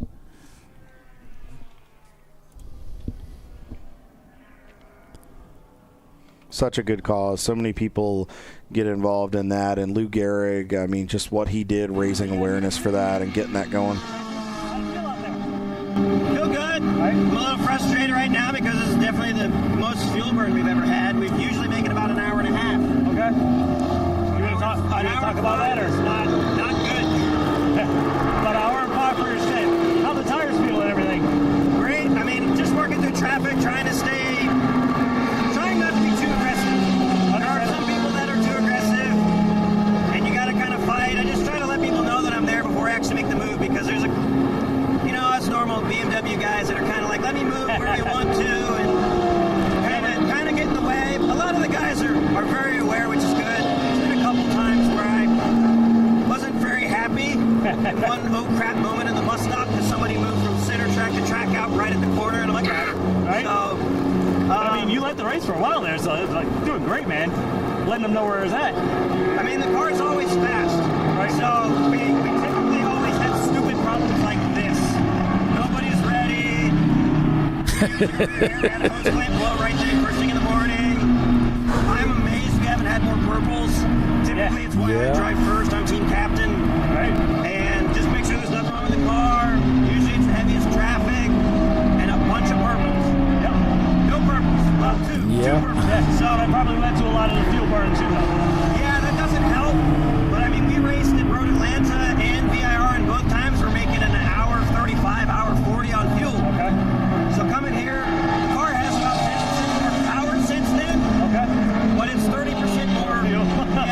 that doesn't equal right. So math ain't math. No. Damn, like I'm definitely gonna have to take one of our 55-gallon drums and go fill it up before the end of the race at this rate. So I told the guys to take it easy on the straightaway, get up to about 130, just kind of put it in sixth and cruise. Because it's doing about 140. That's moving. But hatchback aerodynamics, all the high horsepower, the BMWs and the RX-7, we shift into fifth and then they start pulling on us. The rotary has the top end legs for sure. I've been a victim of that. Some of the BMWs have it too. The other thing is hatchback. It's a shoebox. It's not aerodynamic. Nope. So the orange Honda Integra in our class, they're catching us on the straightaway. But the car can outbrake, I think, 95% of the cars out here, if not 100. I don't really know, but it's up there. That's good stuff. And infield, it's really fast. So it's like, while we might lose a little bit on the top end, we make it all up. We make a lot up in the infield. So far, according to the flag, the Garmin 213. Almost flat, so it was like a 213.1. Nice. And I mean, it's not. It could go a little faster with a faster driver, I know, and I'm trying early in the race, I'm not trying to kill it for the team, right? You got to preserve the car. Yeah. So I would love to finish the race. We haven't won Daytona yet. We won our first event last in December. To finish first you must finish. Yeah. And December was the championship race, so we didn't race the fast guys. So it'd be nice to race the fast guys and actually win the class. So, and I want another trophy on my mantle, but from Daytona. That'd be amazing. VIR and Daytona are my favorite tracks. So it's, between the two, like if I get a trophy at both of those, I'll be happy. Son and done. Good stuff, man. I'll let you go. Let you hydrate and get back to it, man. I'll see you. Wasn't there that long. So some good reporting down there. Doing good. Piston Racing, those guys led this race early on, and that had to be super exciting for those guys to get a chance to do that. But he's right. They're always competitive. Anytime you see Piston Racing, the 378 car, you know it's going to be a top 10 car. The car carries speed. They take care of it. It sounds like the fuel burn may be the issue. So I wonder if maybe some of these teams went to a gas station where maybe it's not... you got to wonder if maybe the fuel's a little more watered down in a sense, and maybe they're just not getting with as nice as it is and a little bit, it's hot when we get down here. With it being a little bit cooler, they may be running these engines a little more rich in essence because the engines run smoother with that. They may be burning more fuel because of it. You got to wonder, a little wide here for Smoking Horse. Good catch right there. Oh yeah, he's off in the stones over there, but got it back on the racetrack. That was a little sketchy. He came back on pretty quick there and almost had contact with the Floridian Porsche. But fortunately, they both got through that corner. Okie dokie. Looks like Joey at the wheel. Heads through the exit here in the horseshoe. And down to that very fast turn number 4. Makes fourth gear. Just a lift, just a breathe on the throttle. A lot of traffic up ahead as he looks for turn 5 here.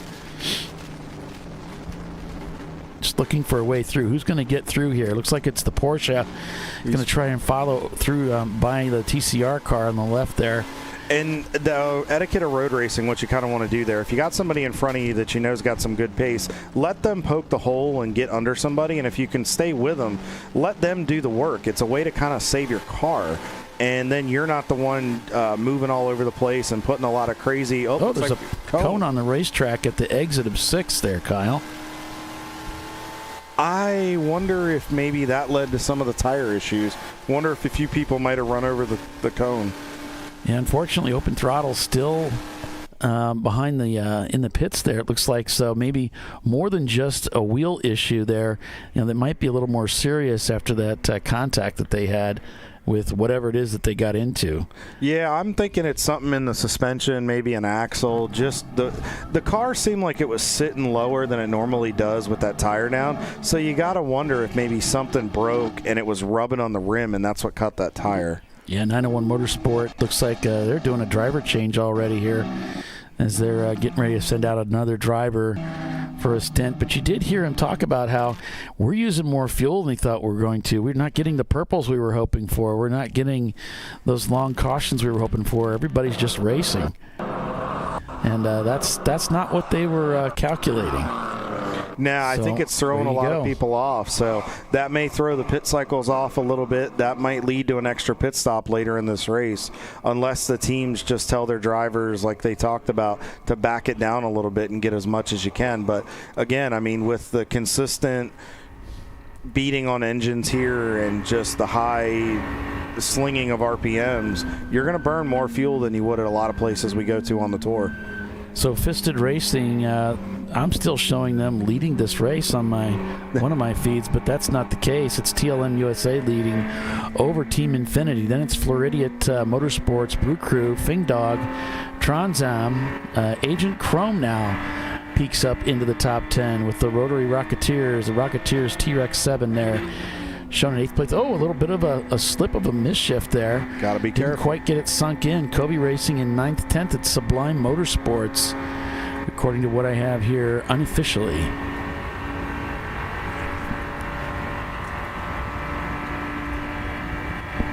So welcome, everybody.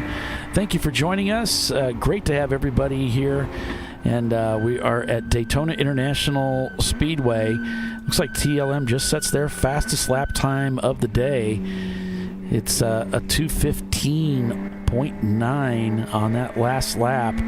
That is a stout lap time, and it's really outshining everybody I can see that I could throw a blanket over till you get down to, let's see, who can best that? There was a 2:13 I thought I saw in here somewhere. But yeah, that's a pretty stout lap time by the TLM team. And with Team Infinity there, they just ran a 2:19. We're going to see that TLM car continue to pull away in that C-Class machine. On board with the Prefect Racing, boy, these guys have been racing with us for a long time in that Lexus. Lots of squeal there from the brakes. It's probably just normal for that brake material that they're using. You heard him really having to the throttle there. Yeah, just running out of racetrack. And there's might be Brew Crew or somebody sneaking down the inside there as the 244 come up on through 6, back up onto the high banks here, dodging the cone.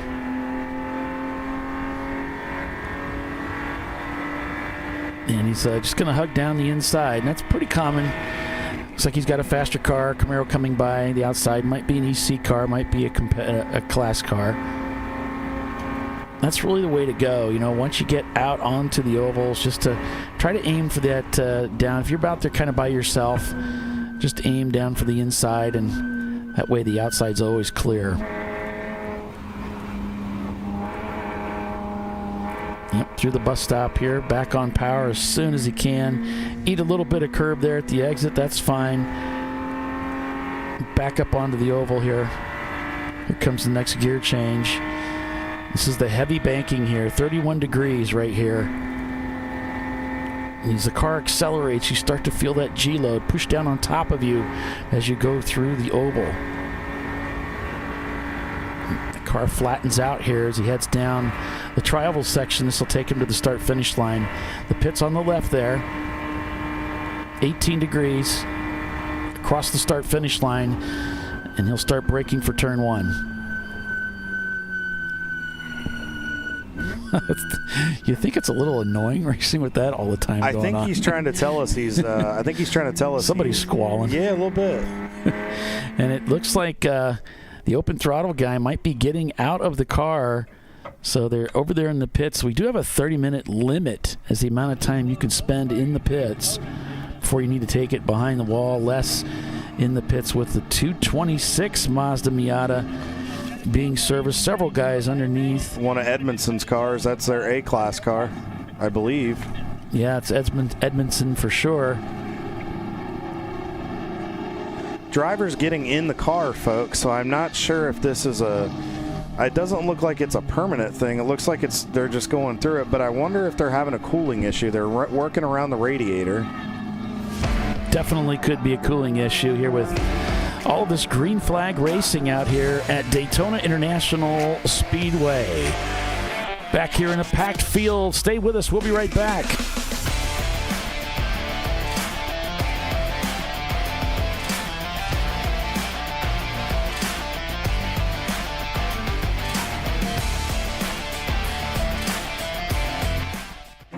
An important decision is afoot.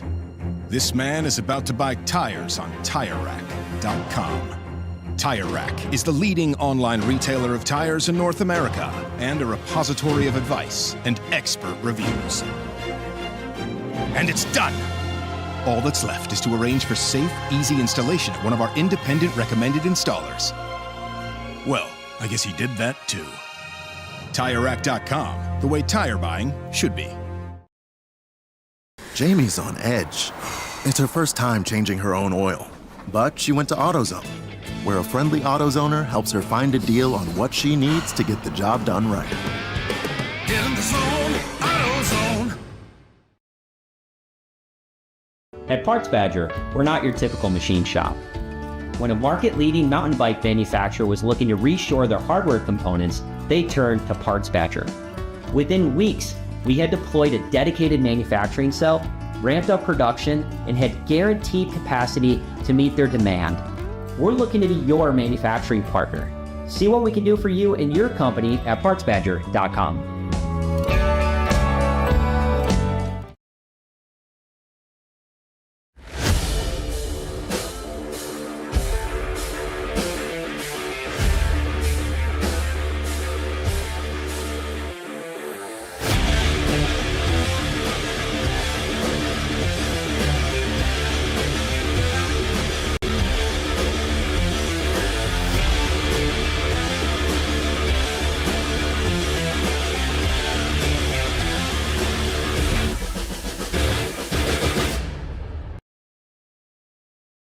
Want to get started streaming your races or make your current live stream more captivating? We've helped hundreds of drivers create engaging live streams. It's simple. Create a new stream event, grab your camera, and start streaming. Head over to myraces.live to sign up for a free account. Or join us in our community Discord. Stream, share, engage. Dave's Twitch is bad. That's because his wipers need replacing. But he went to AutoZone, where a friendly AutoZoner guides him to the right wipers and makes sure everything is working smoothly. Get in the zone, AutoZone.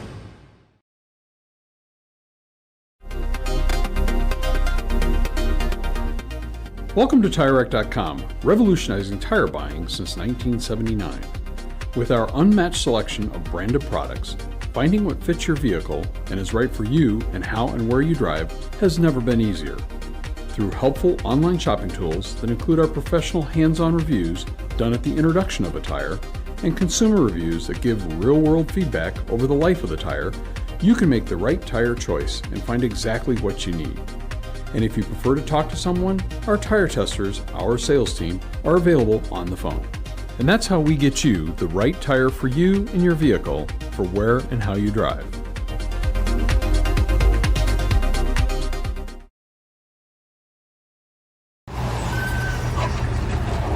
Whew, George is fed up. And so is Junior. They weren't planning on having to replace their brakes today.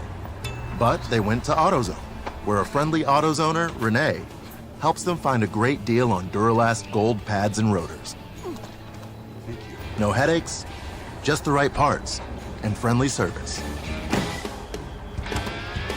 Get in the zone, AutoZone.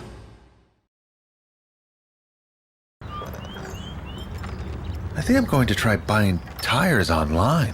TireRack.com can help you with that.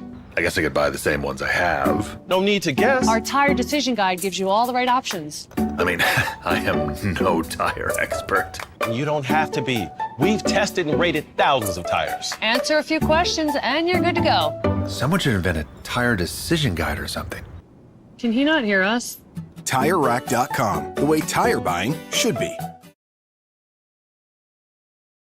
The Jimenez family are having battery issues.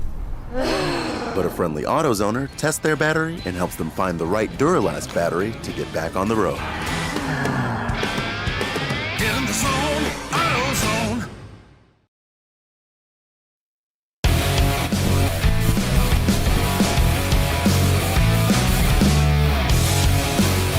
And welcome back, everybody, to ChampCar.Live, presented by AutoZone, the Siliconsky 14-hour Enduro at Daytona International Speedway. TLM USA leads the race over Team Infinity, Florida Motorsports in third, Fingdot in fourth, and Agent Chrome in fifth. We're going to go through the car positions by class here momentarily. Les Epps, along with Kyle Lockbro and myself, calling the race for you this weekend, folks. Looks like we've got a EV on the front straightaway down there, so might be picking up a car. Maybe I'll stand up and maybe I can see. No, I don't see anything. So I'm not sure. That's shown over in turn 7. So this is the exit. That's a little bit outside of our view as we're perched up here in the tower. So, yeah, obviously emergency vehicle down there on the apron, or actually beyond the apron there, might be picking up one of our wounded soldiers. Although I'm not seeing in the control logs which one that may be. Still green flag racing out here at Daytona International. Hee-haw in the pits right now, getting serviced. The fastest butt in the South, Paulie. And this is another Florida-based team, so these guys are a lot of fun to watch. Like I said, they were a fan favorite last year, and they said they were just hoping to keep her running this year. Les is awesome. He's got this bandana on. It's like a checkered flag thing. It's great. He's ready for the infield at Daytona and Talladega. He's set, man. Yeah. He's ready. He's ready for party mode. It's his birthday weekend. Hey, there's the Rex. There we go. There you go, guys. These RX-7 guys are a different breed. If you're not familiar with the rotary engine, it's a very different type of internal combustion engine. And they usually have to, I think they mix oil and gas. It's almost like a two-stroke. They have to mix oil and gas. It's a very different setup.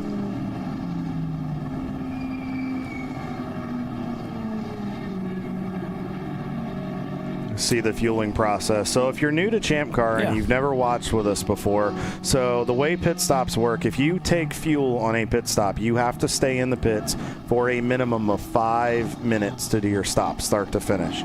So when you're over the wall, once the fuel is over the wall and the cap comes off, everybody has to be full gear all the way down to your head to toe. The only exception is drivers folks who are not driving the car can have closed-toe tennis shoes on, obviously to not damage their driving shoes. As you can see, visors have to be down, head-to-toe safety gear.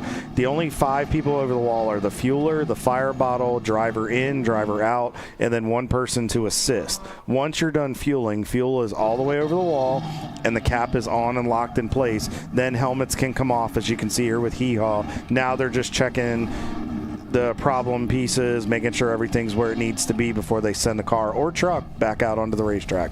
But you have to stay in the pits for that minimum of 5 minutes, and then you can time it to where you can get down to the end of pit road as the 5 minutes is expiring, but you don't want to get down there with a minute left because they will make you sit for the duration of that minute until the clock reaches that 5 minute mark. As you can see, it looks like Hee-Haw Racing is headed back out. Such a cool Dodge Dakota.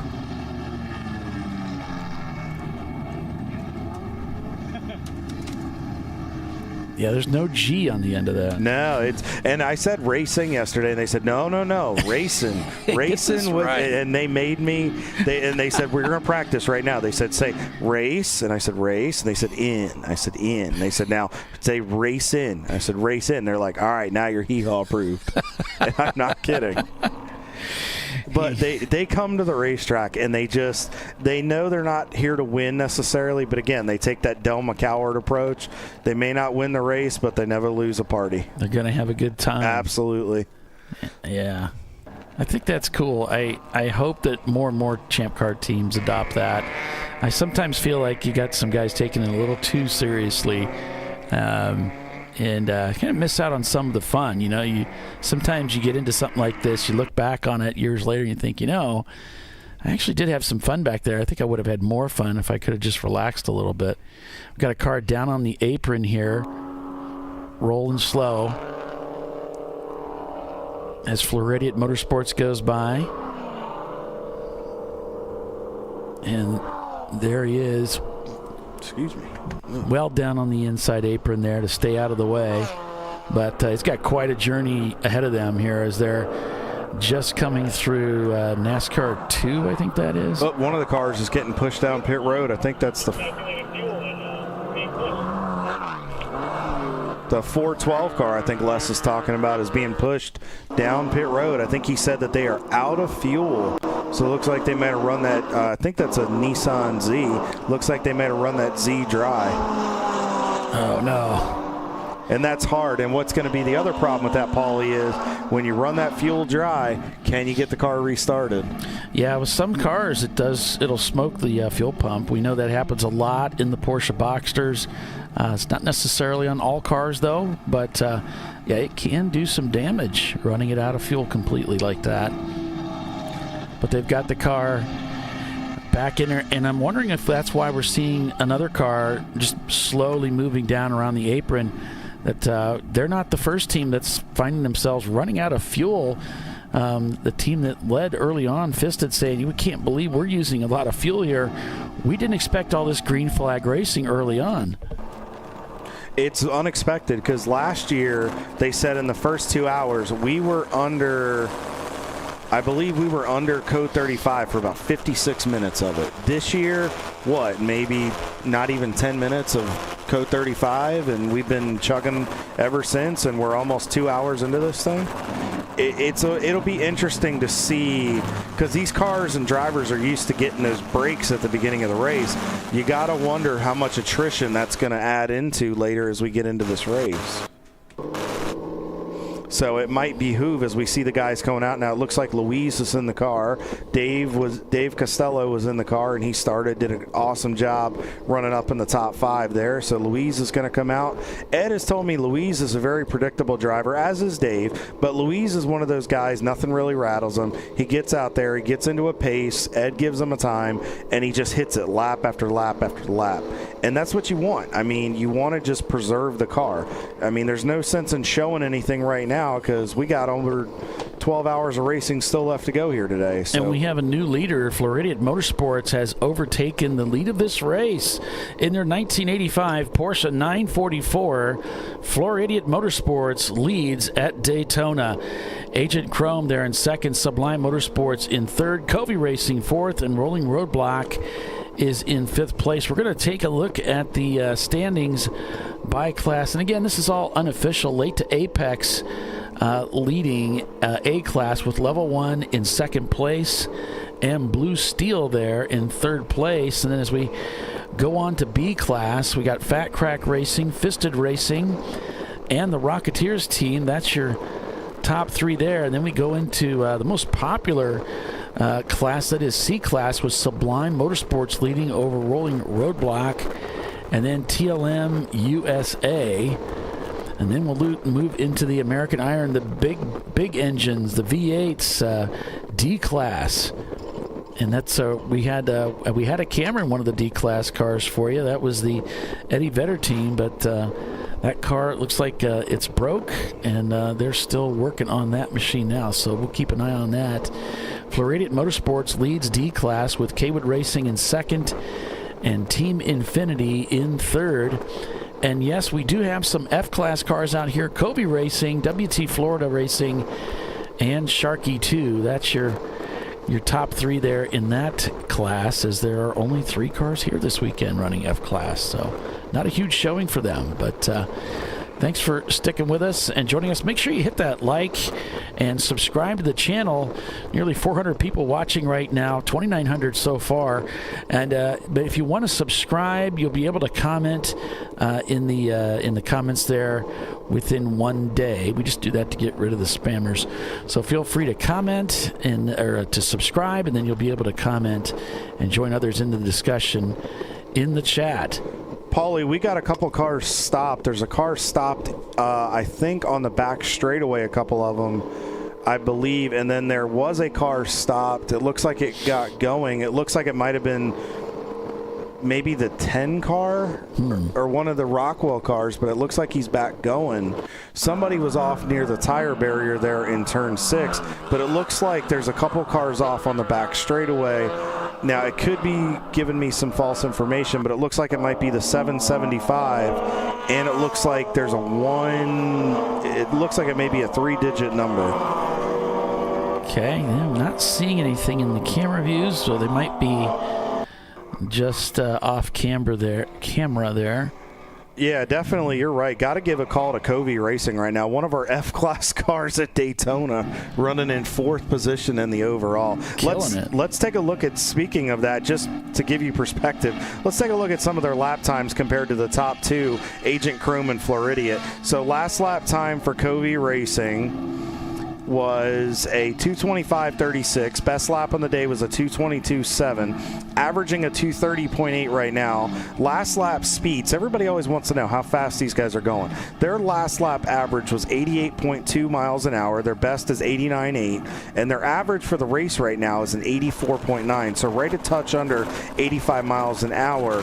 Now, if you look at Floridian Motorsports, the leader, not a little bit farther off, but it's not always the fastest car that wins this race. Floridian's last lap was a 2:18.97, 92.2 miles an hour. Best lap was a 2:16.52 at 93.9 miles an hour. And right now their average pace is about 88.5 miles an hour for the race. So thanks again to Jason Siebert and the Trash Panda Racing for giving us with the Panda Caster to give us some cool information like that. So that gives you an indication to where these teams are averaging between about 90-some to 80, 70-some miles an hour per lap, depending on traffic and race conditions. And I have noticed that a lot of the miles an hour have dropped off by about 2 to 3 miles an hour since the start. Reason being, folks, is the ambient temperature is rising, so the track's going to become more slick.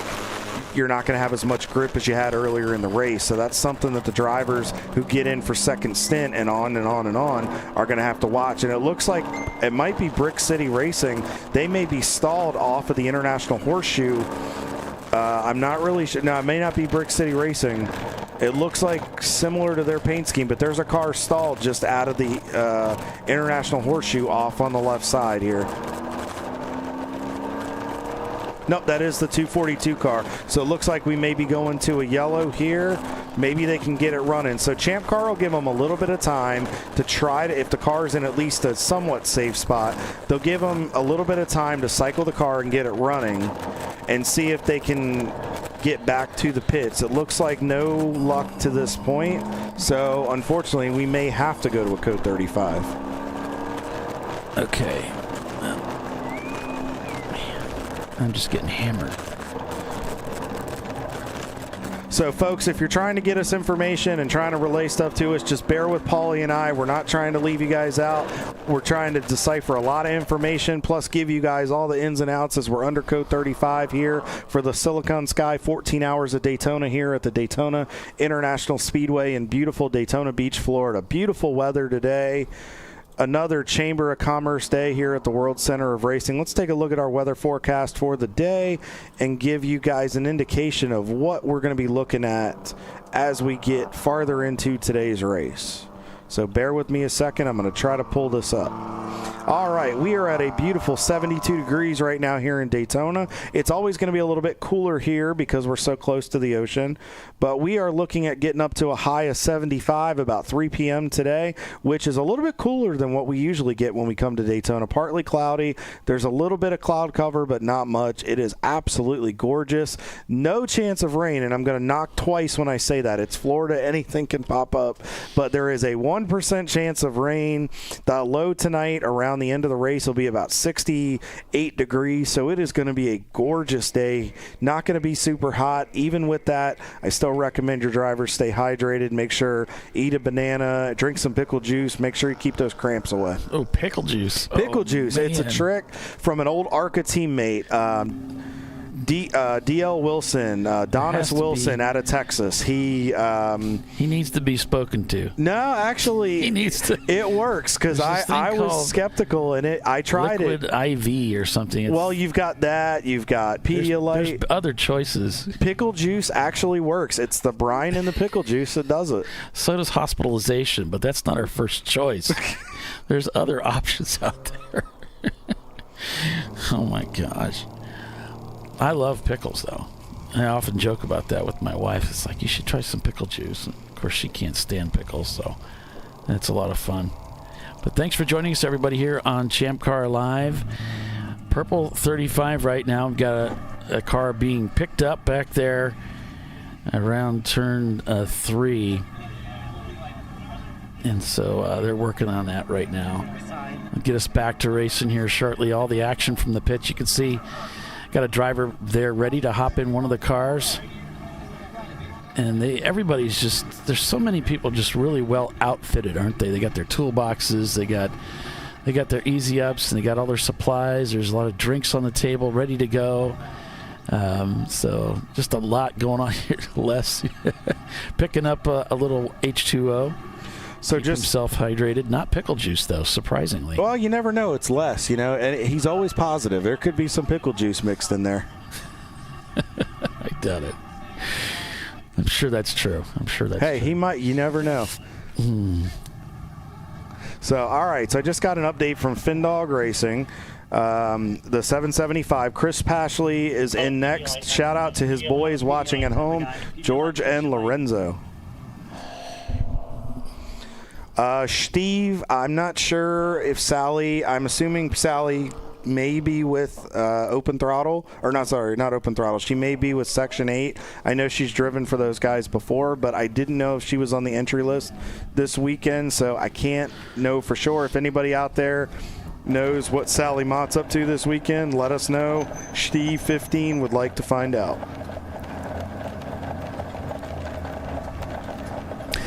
And let us know what Champ Car race are you eyeing for your next event in the chat. We'd love to hear what you got, what you're building, and where you're at in your build, and the next event you have eyed. I know Gingerman, I think, is pretty much sold out too. It's getting harder and harder to get into these events, these Champ Car events. But Gingerman is coming up, and of course Watkins Glen's going to be huge. That event's probably sold out already.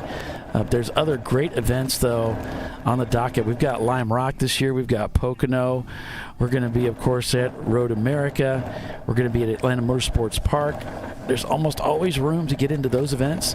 So there's so many. We're going to be at. We're going to be broadcasting in Joliet this year for the Autobahn race. There's probably room to get in there.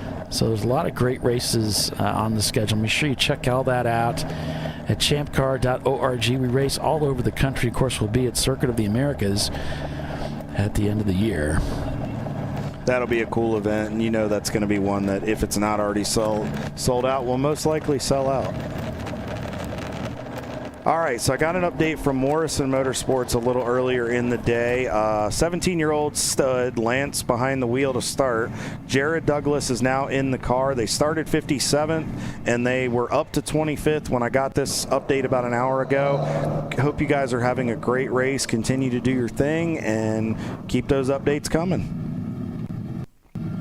Also heard from Chris Fulton, the crew chief from Dan Pardis Racing. Yes, the same Dan Pardis, if you've heard the name before. He is a former, what was NASCAR Busch Series driver. His son Preston is a NASCAR O'Reilly Series driver. Also runs in the IMSA Wayland Mazda MX-5 division for Rick Ware Racing. So Preston started the car today. I heard Preston was a little nervous and needed the start delayed. Chris wanted to poke a little fun, and I'm sure Preston, he's a true professional. He and his dad Dan may join us a little later on in the broadcast, pending how their race goes. But good luck to the Preston guys, or no, excuse me, to the Pardis Racing guys. Well, and it can be an intimidating racetrack. These big, fast racetracks, although it really fits nicely into our wheelhouse in Champ Car. We've got a lot of tracks in the series that in the racing series that are very fast. We race at the biggest bucket list tracks America has to offer. but it's not we're also a starter series, so we're not necessarily with people that have had experience racing on tracks like this, and so it's always good to start out on something a little bit smaller, get your feet wet. I'm a big proponent of Gingerman, also Hallett out there. I think it's in Texas. There's a lot of tracks you can kind of get started on that are much smaller and get accustomed to the speed before you roll tire onto a super speedway like Daytona. Well, Joliet coming up. If the race isn't sold out and you're looking to get some seat time and you're not ready for the high banks of Daytona, go see Joliet. Come see us at Autobahn when we get there in June. You've also got Lime Rock Park that's a little bit more of a bull ring in July that'll be coming up. We're going to be covering that race as well. So many good options on that ChampCar calendar. We also go to Harris Hill in Texas, which is a good one, right? Yeah, Harris Hill's perfect for that. So just pick your races and come on out and join us. There's a lot of great opportunity. You don't have to race the entire weekend. Some teams just come out and just drive for one day. So you don't necessarily have to run both days if you're just trying to get the car shaken down or get used to driving in wheel-to-wheel competition. So we're back to green flag racing here at Daytona. And we hope to see you all out at the next event. Yeah, so Floridian Motorsports leads the race over 41. And then it's Sublime Motorsports, TLM USA, Kaywood Racing, Rockwell Autosport Development, Rolling Roadblock, Brew Crew Racing, Team Infinity, and Kobe Racing. That's your top 10, folks. And a nice mixture of classed cars there. So let's take a look at the EC class right now. So let me refresh my page here, make sure it's current. So Gorman Motorsports in their 2000 Acura Integra, the 265, leads the EC over the 880 of GMW Racing, Jeff Cohen and his team in their 1997 Chevy Camaro. Third is Fawn Group Motorsports. Fourth is the 451 of Rooster Racing. And then the 234 of Never Start Racing. That is John Artman's team, another Florida team. One of the board members, Mr. Mike Coleman, the senator as we call him, may be taking a stint in that car today. Not sure. I know it was going to be dependent on whether they got that car going. And then Open Throttle with Trixie, the 661 in 6th, Equip Octane in 7th, RPM Autoworks in 8th, T1X Racing in 9th, and DJT Motorsports rounds out your EC top 10. As we are back on board with Louise here in Team Infinity, as we are just about 2 hours into this contest. Now, as you can see Louise right here, what he's doing is he's running the middle lane. He's drafting off of what I believe is the Prefect car right there. I believe that is their Lexus. Yeah, what he was doing was getting a pull, and then as he wound out and got to the top end of the power band here, he was able to get by those guys. A lot of times the drafting works. Now, he backed off a little bit early because he knew he was going to catch some traffic. Now, Prefect is a little bit better under the brakes, but you see... Whoa. Big lock up here heading into one. But that's the danger of driving in. He may have been faster on the... Team Infinity may be faster on the straightaway. Prefect thought they could outbrake him, but now he just had a major lockup, and you don't know if he flat spotted a tire there. I see the car shaking. It's gotta be.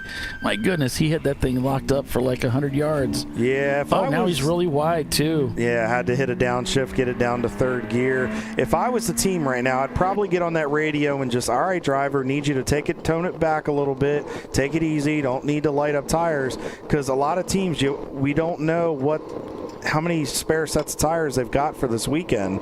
So usually you can get through the race on just one set of tires. So something to be mindful of. And as the track gets slick and gets hotter, you're not going to have the grip that you had an hour ago. And as it gets a little bit warmer, you have to monitor that, because it's maybe 75, but if Les happens to get a chance, maybe he can get a track temperature for us, and that'll give us an indication of how slick it is too. Yeah, it really screwed up everything for him. Team Infinity got by, and now he just needs to kind of reset mentally, physically, and get himself back into the groove here, because obviously he just smoked it getting into turn 1. Looks like the driver's checking for the gear shift position on the way up into 5, so might not be as familiar of a driver with this car. When they're looking at their shifts, I mean, yeah, it's important to get the right shift on this track, but that's a sign that maybe they're not as familiar with this car. He's really having to work the throttle. Well, he's got some people right in front of him here. I think he might have been able to get to the gas, but he had to check up a little bit there.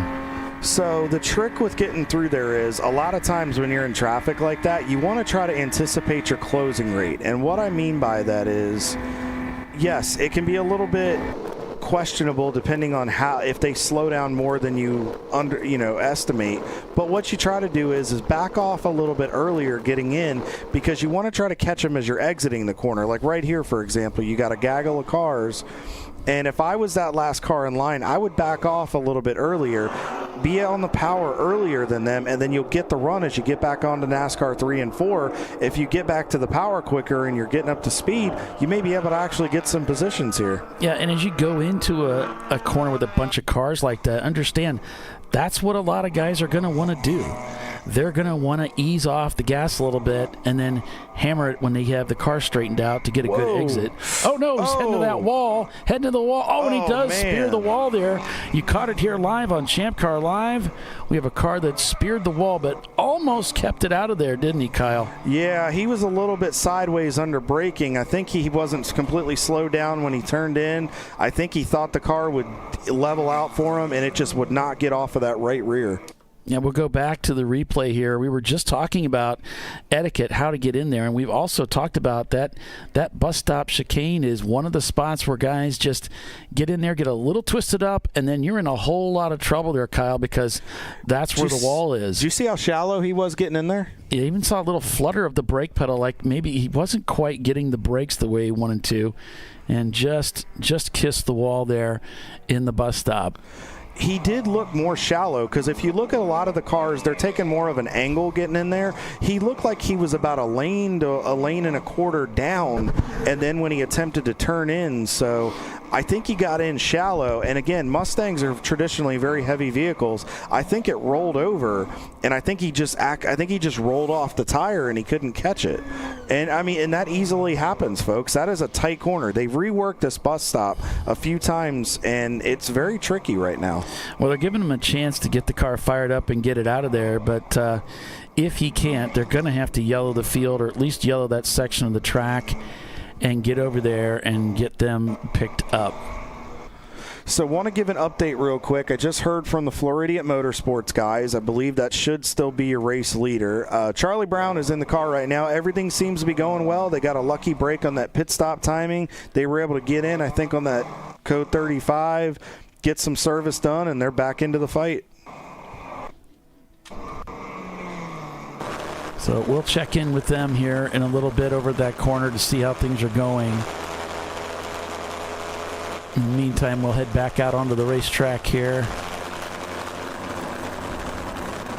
On board with the Hee-Haw Dodge Dakota. Hee-Haw Racing. I had to emphasize that so I would say it correctly. Good job. I appreciate that. That was well done. I will get it. If I say it wrong, I will get a text message from Monty or Brooke that I did it wrong. And we're going to go full course caution here, folks. Probably to pick up that Mustang. The car just is not able to get going again. So that's going to take us down to a purple 35 as they work to get that car extracted. And we can't really see what car it is because the flag station 7 that's down there, if we pull up the marching ants, Paulie, if we want to throw that up on the screen. Yeah, I just had it up there, but I don't have it. Okay, no problem. It looks like it's. I'll go find out what we got here. So if you go to your marching ants, if you want to pull that up in a separate browser while you're listening and watching us here on the ChampCar.Live. 742. Okay, so it looks like flag station 7, which is the bus stop. The car is right in that same position, so it's covered by that. So we'll have to check the race logs to see which car. Oh, yeah, and Prefect had a spin, huh? That's T1X. It looks like is the Mustang team. So they have speared the wall there. and just, it wasn't a heavy hit, but it's just one of those things. For some reason now he can't get the car fired up, so must have flooded it. And so with that, they'll go down and pick up that car. So driver did a great job. And I just have to applaud Daytona International Speedway for adding that asphalt section down there. I'm a huge proponent of adding asphalt instead of grass to eliminate grass so that we can get these cars stopped before they get into the wall. And that saved that car from a lot of damage. It probably has almost no damage. So they'll be able to get that car likely back onto the racetrack and join us for more green flag racing here at Daytona. So with that, we'll take another commercial break and be back in just a few minutes. So stay with us. You're watching ChampCar.Live, presented by AutoZone, as one of the Team Salem Porsches emerges from the paddock area to rejoin this 14-hour endurance race at Daytona International Speedway. Stay with us. We'll be right back.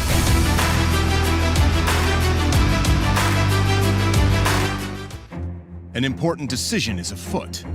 This man is about to buy tires on TireRack.com. Tire Rack is the leading online retailer of tires in North America and a repository of advice and expert reviews.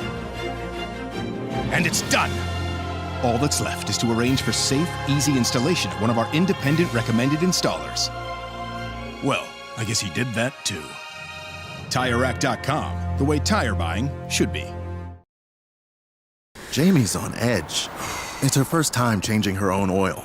But she went to AutoZone, where a friendly AutoZoner helps her find a deal on what she needs to get the job done right. Get in the zone, AutoZone. At Parts Badger, we're not your typical machine shop. When a market-leading mountain bike manufacturer was looking to reshore their hardware components, they turned to Parts Badger. Within weeks, we had deployed a dedicated manufacturing cell, ramped up production, and had guaranteed capacity to meet their demand. We're looking to be your manufacturing partner. See what we can do for you and your company at PartsBadger.com.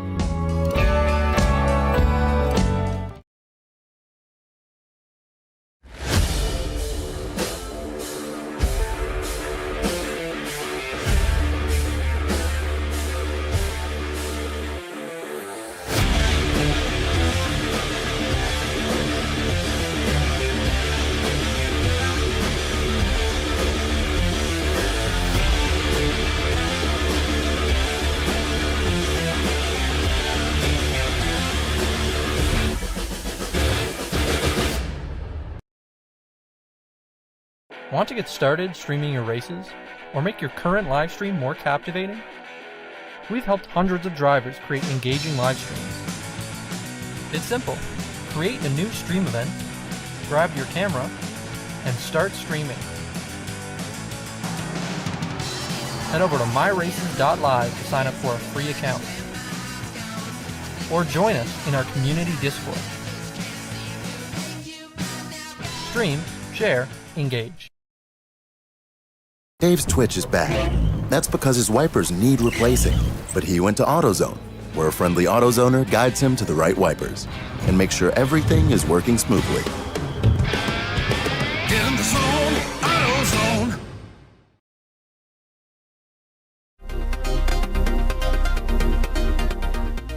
Welcome to TireRack.com, revolutionizing tire buying since 1979. With our unmatched selection of branded products, finding what fits your vehicle and is right for you and how and where you drive has never been easier. Through helpful online shopping tools that include our professional hands-on reviews done at the introduction of a tire and consumer reviews that give real-world feedback over the life of the tire, you can make the right tire choice and find exactly what you need. And if you prefer to talk to someone, our tire testers, our sales team, are available on the phone. And that's how we get you the right tire for you and your vehicle for where and how you drive.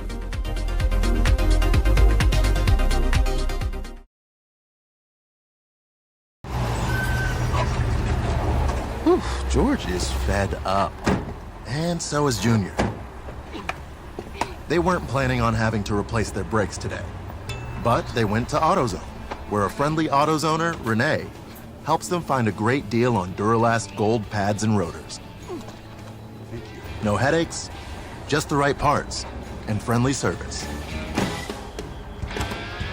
Get in the zone, AutoZone.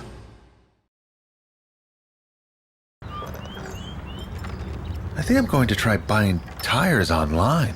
TireRack.com can help you with that. I guess I could buy the same ones I have. No need to guess. Our tire decision guide gives you all the right options. I mean, I am no tire expert. You don't have to be. We've tested and rated thousands of tires. Answer a few questions and you're good to go. Someone should invent a tire decision guide or something. Can he not hear us? TireRack.com, the way tire buying should be. The Jimenez family are having battery issues. But a friendly AutoZoner tests their battery and helps them find the right Duralast battery to get back on the road. Get in the zone, AutoZone.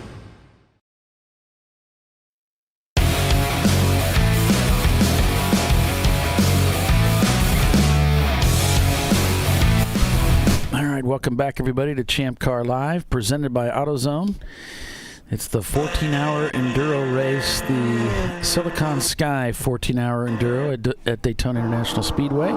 Paul Belton with Kyle Lockrow and Les Epps calling the race for you this weekend from the tower.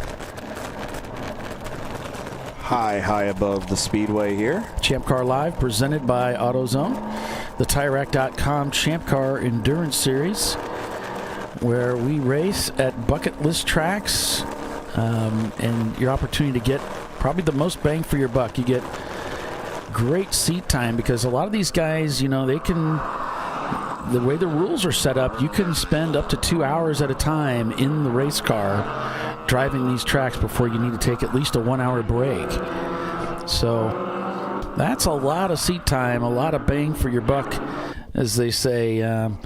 And we got a lot of teams that race in Pro Series that come out and drive with us just so they can get on that racetrack and spend time on it and stay in touch with the surface of the track. It's really a great series, a great opportunity to come out and get started in racing. No, you don't have to have your own race car. You can rent seat time from a variety of teams that are looking to fill those driver seats. And you can find out more information at the ChampCar.org website and the Champ Car Garage Facebook page. So there's a lot of opportunity here in the ChampCar Endurance Series. So make sure you check that out. Probably one of the coolest things you can do to get started in the series and get acclimated to racing is just to come out and be a volunteer. And our volunteers aren't really volunteers because they get paid. So I'm not really sure what you call that. Volunpaid. An entrepreneur. There you go. A freelancer. But yeah, you can come out and freelance for a while with us and just serve, working in the pits, in the paddock area. You can carry my briefcase to the tower. There's just a lot of different things you can go get us donuts, whatever it takes. We're here to give you an opportunity to get into racing. Yeah, so there's lots of opportunities there, and you can come out and find out what it's all about. That's the main thing, and get acclimated to the series. You know, talk to some teams that maybe are competing with a car that you might be interested in competing with, or maybe you just want to find a team you can get some community with, that you can begin helping them out in the pits, maybe drive for them one day. So lots of opportunity out there. The schedule, we're racing all over the United States throughout the year, so you can find the schedule on the ChampCar.org website. So you can find out how you too can get involved and maybe come out and race with us someday. Let's preview real quick, Paulie, while we're talking about the website. Let's preview a couple of the next 3 or 4 events. So in about a week's time, we'll be up in Michigan, South Haven, the Cookie Cutter Classic in Michigan. Not sold out yet, but the spots are going fast. There's 60 entries available as the max, and right now there's 47 cars, so not a lot of space still available. Then after a couple more weeks, first weekend in May, we're going to head down to Harris Hill Raceway, home track of Race Right, our friends Pat and Patricia Van Sickle that they'll with their team. That's their home track. But 30 cars entered for that one, max of 40, so not many spots left there. And then at Memorial Day weekend, we'll take our annual stop to Watkins Glen International, where the race is sold out, but you can join the wait list. And sometimes things happen, unforeseen circumstances, there's opportunities, so get your name on that and your team's name on that wait list. That'll be the next race that we cover with ChampCar.Live presented by AutoZone. And then a couple weeks after that, mid-June, we're headed up to Joliet, Paulie, cover Autobahn Country Club, the Joliet Grand Prix at Autobahn Country Club for the first time. So that'll be really, really cool. 50 entries is the max right now, 38 cars, so not many spots left, folks. Make sure you get those teams on that entry list quick. And first and foremost, we want to thank the people that make this happen for us. First of all, TireRack.com as our title sponsor, and then our series sponsors, Parts Badger, your online machine shop, as well as Flagtronics. We want to thank our class sponsors, Class C of Better Call. Call Eric Call if you need any help as a wireless provider, 5G home and mobile expert. Also, Johnny Chachowski with 9 Lives Racing, Class D sponsor. We appreciate all his team's efforts for being part of Champ Car. For Champ Car, our presenting partner with AutoZone, we appreciate everything you guys do. And then one of our series supporters, Laminex Protective Films.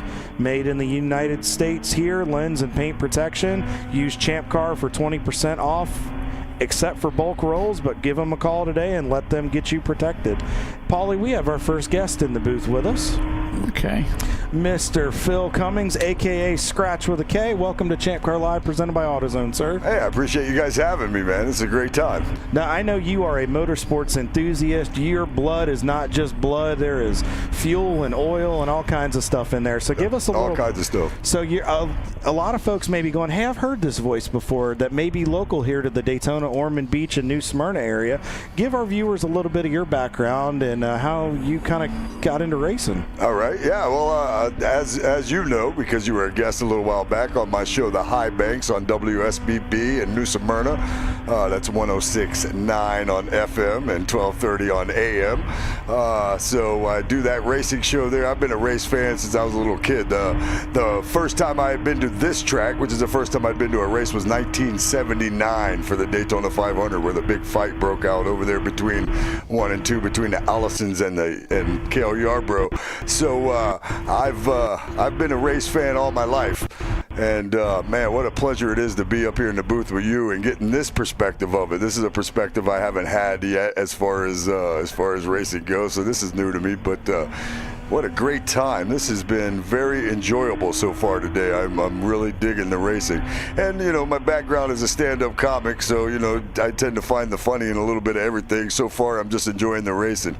That's awesome, man. So your show that you were on, it was Racing Around the Country, I believe, right? It's the High Banks. Then the segment where we bring our guests on is the Racing Around the Country segment, because we try to bring drivers or anybody in any racing capacity, whether it doesn't matter, from the smallest to the biggest, you know, any racers around the country. We don't just stick locally. I like to try to bring people in from all over if I can.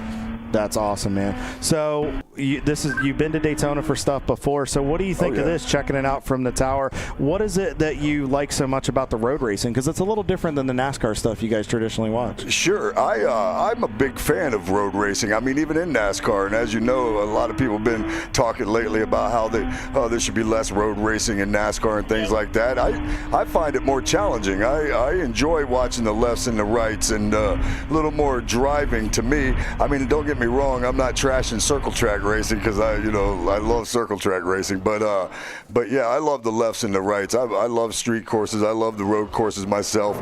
I love anything that happens out here at the Daytona International Speedway. It's always a good time to come out here. I come out here to the Rolex, one of my favorite events I like to come to out here. Of course, I come to the 500 every year. Again, I've been coming to every 500 since 1979, since I was like 8 years old. So it's amazing, man. This is great too. I love this. I love seeing seeing these Champ cars going around out here. It's been a good time. I got here in time for the green flag this morning. You know, I had a comedy show last night, so 7:30 when that alarm went off, I wasn't sure what that noise was. Needed a cup of coffee, a little energy, and get kicking? I did. I hit the snooze once, though. Only once. That's awesome. So, all right, so you're seeing these cars. You're seeing all kinds of different makes and models. If Scratch could build a Champ Car team and could come out here and drive a car, which you said you have interest in, what would be your ideal situation that you would race here at Daytona? Anything, I would say. You know, that seems like the right answer. Whatever. If somebody said you want to drive this, whatever this is, I would get in it. That's the way I look at it. Like, I drive enduro cars now in the Tour of Destruction. You know, it's a little more full contact racing. But and I have a Toyota Camry. I have a 2015 Toyota Camry that I beat up with that. So again, just looking at all these cars right here, I would anything, man. I love this. So you're a stand-up comedian. You just had a show last night. So if the folks that are here, a lot of times they come down, they do family vacations, they come here to Daytona not just to race, but they come down to just get away and relax and get away from the hustle and bustle of life. So where can they find you next if they want to go and laugh a little before they head home on their vacation? Well, I'm about to start a show once a month in May. I believe it's the second Saturday in May at the Grill at Riverview down in New Smyrna, and that's just on the east side of the bridge, going to Flagler Ave down there. So that'll be the next comedy show I do there. But they can always find me at comedyfromscratch.com, spell scratch with a K. And that's where you'll get and probably any information from me. Awesome. Well, I threw that into the chat for our viewers to take a look at, and they can monitor and see when your next show is, and they can come and find you. So you going to hang out for most of the day? I know I go in. You wanted to hang out. You've been hanging out with the open throttle guys down there. I'm right down there in the pits watching it all go down. It's what a great experience it's been down there, too. And I'm parked over by where I can see all the road course part over there, so that's pretty neat if I decide to go over there and sit down, but I'm having too much fun down there in the pits. Right there on pit road, there's nothing like that. Between that and this, I'm on top of the world today. Well, we don't want to take up too much of your time. We want to let you get back down there and enjoy the race, but where else can they find you on any social media outside of comedyfromscratchwithak.com? Where else can they find you? How can they learn more about you? And if there's any of these guys listening or drivers that may want to get on your show, how else can they find you? Sure, they can. They can. If there's any drivers out there or anything like that would like to maybe be a guest on the high banks, they can email me at comedyfromscratch@gmail. And again, make sure you spell scratch with a K. And any one of my Facebooks at Scratch Comedy or Comedy from Scratch. Either one of those on Facebook will find me. And like I said, man, we're always looking forward to having guests of any kind in the racing world on my show, man. I'm a racer's racer, man. I love racing and I love having a racing show, and I'm willing to talk to anybody that's as big of an enthusiast as I am. Awesome. Well, Scratch, we appreciate you coming up, buddy. I appreciate you having me. Thank you so much. Yeah, thanks for coming up. Yeah, thank you guys. I appreciate it. I'm enjoying it. I really appreciate the opportunity. Yeah. So we'll see you down there waving like a 5-year-old little kid excitement. I'm already like a little kid right now. I walked in here like snap, snap, snap, pictures everywhere. You know, I haven't been able to stop taking pictures and stuff. So it's a different perspective up here. Oh, it's great. It's great. This is awesome. Well, you enjoy it, and I'll see you down there when I get in. I think I get in about 3 o'clock, man. So I'll still be here. Some luck and a high five. I'll be right there ready to root on you, brother. I appreciate it, man. Yes, sir. Thank you, guys. All right, guys. Phil Cummings, a.k.a. Scratch with a K. I just want to say before you go, thanks for doing stand-up comedy. Laughter is the best medicine out there. It is. I'm a big fan of comedians, and I know it's an incredibly difficult, tricky profession, and I really appreciate you doing that. Yeah, I appreciate you saying that. Thank you. Yeah. It is a little tough, but sometimes, you're up there by yourself. You can't when you mess up, you can't blame anybody but yourself. But I will tell you this, a bad day at comedy is better than a good day at a real job. I like it. Just like us at a racetrack. Thank you, sir. I appreciate you. Thank you so much. All right, Scratch. Thanks a bunch, buddy. We'll see you soon. All right, so back to the racing action here. Let's take a look at the standings here as they come at us. Floridian Motorsports, TLM in second place. We've got Brew Crew in third. Then it's Team Infinity in fourth. And the Trans Am team there in 5th place. Sublime Motorsports in 6th. Marathon TLM in 7th. 41 in 8th. Rocketeers T-Rex 7 in 9th. And 901 Motorsports in the number 901 car, rounding out the top 10. Paulie, outside of those couple little Code 35s, we have still for almost 3 hours been pretty clean and green through this thing. Yeah, there's no way that anybody predicted this. I mean, this is really uncharacteristic that we could come out here, open up a green flag, no practice, and just go full throttle and start racing like this without the litany of cautions that we usually do. In fact, I think that was one of the big concerns that was brought to the club, and our CEO, Mike Chiswick, said, look, we're going to need to do something about this, and we're going to make some small changes. It's not going to affect very many people, but we're hoping it brings us a better experience at the biggest race of the year, Daytona International Speedway, and it looks like it's worked in spades. We're just really enjoying this green flag racing, and all the teams are having a lot more fun today. And I mean, it's just made the racing more fun. I mean, they're giving each other a little more room. They're showing a ton of respect out there. A few little incidents here and there, but you're not going to have a perfect race. You're never going to have a perfect race. But what I like about it is the guys and girls in these cars are getting the cars if they have a problem. They're not just sitting on the racetrack. They're doing their best to get it to an escape route, escape hatch, or get the car to pit road. So I want to commend everybody, all of us here on ChampCar.Live, presented by AutoZone. We want to throw a shout out there to all the teams. You guys are doing a great job so far. Keep it up. Only 9.5 hours to go. Yeah, I think when you have a lot of open green flag racing like this, it really helps everybody to settle into a pace, to sink in. It helps those emotions to come down a little bit. I think you do drive cleaner. I think you will see guys driving and girls driving more cleanly, giving each other a little bit more room, because you don't feel like you have to claw back so much. So it looks like we are going to go to a caution, though. So it's full course caution now. And we've got a car stopped, it looks like, over in turn number 7.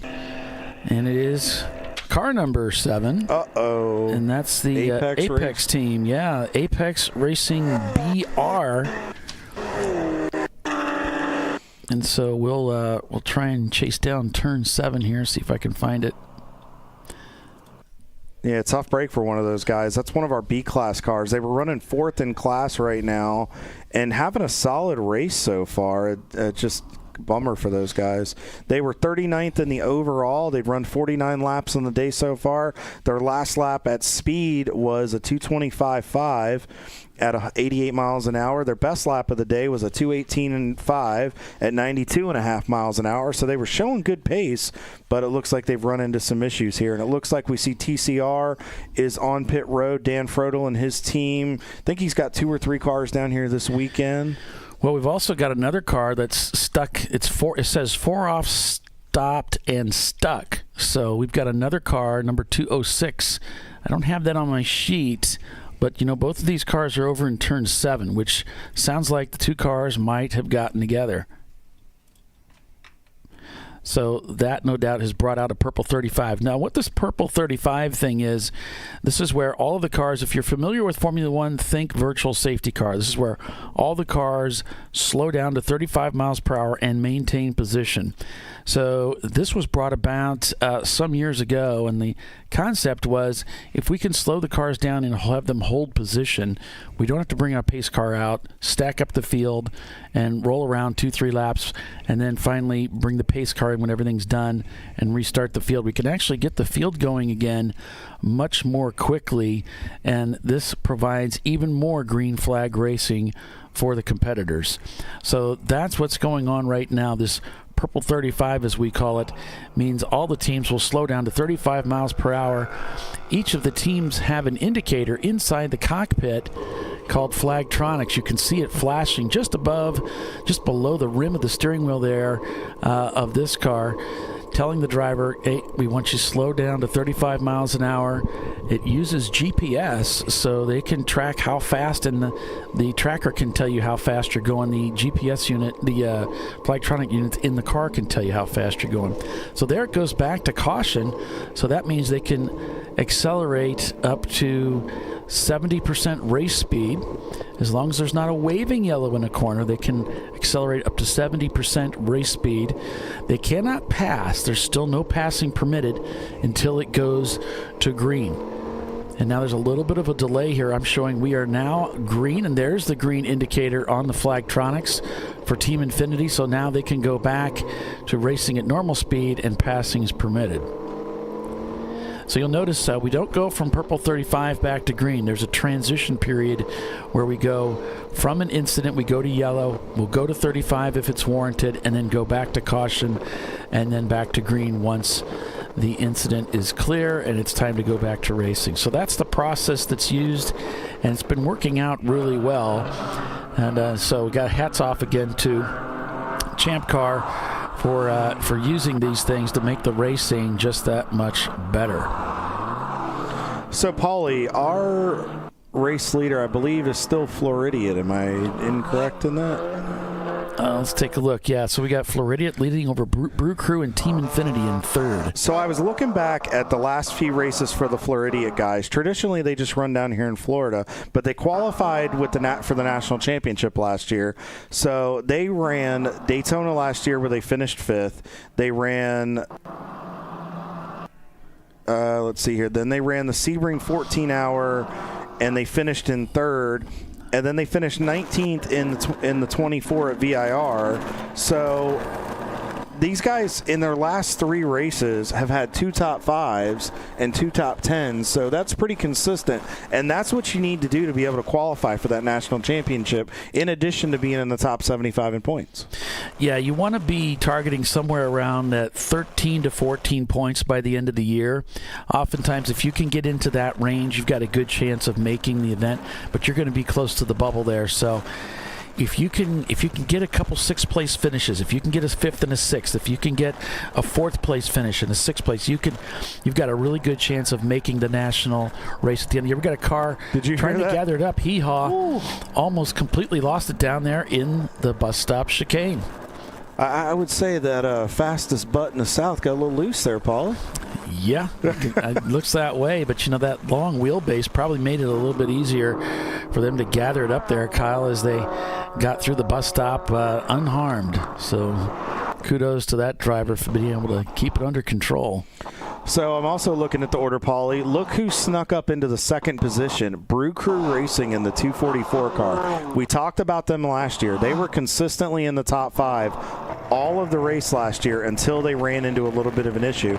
And we have our gyro cam going again this year. Yeah, it is a little bit tilted. Open throttle racing back on the racetrack. That's the good news. And now you'll notice how it's kind of washed out there. It's a little hard to see the track. And that's because when you set up your cameras, the very center of the camera, if it's set to spot metering, it will white balance based on what it sees directly in the center. So what you want to do for you guys that are running those permanent cameras, it's a little bit harder for us to do it when we're just slapping a camera in the car real quick for a weekend. But if you see this condition, what you want to do is then aim your camera up a little bit so that you get the center of that, the very center of the camera lens aimed out the window, and then that'll completely change what that looks like. And it'll look something more like this. So that's really all that is. It's not really the camera's fault. It's just about how you set up the metering and how you aim it.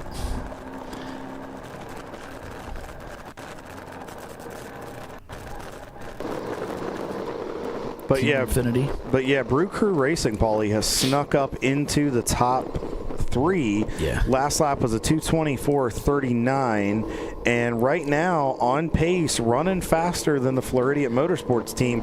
Although Floridian Motorsports team has about a lap on them. Now the only question is, as fast as Brew Crew is running, they have notoriously had mechanical issues. I wondered if you're going to go to that. Yeah, I don't want to. I don't want to either. We don't want to cast. Actually, we both raced for Brew Crew, so we're not hating on Brew Crew. No, not at all. We're just saying This is something they need to be careful of. Because they have such pace and they can go so fast, and they always have an incredible driver lineup.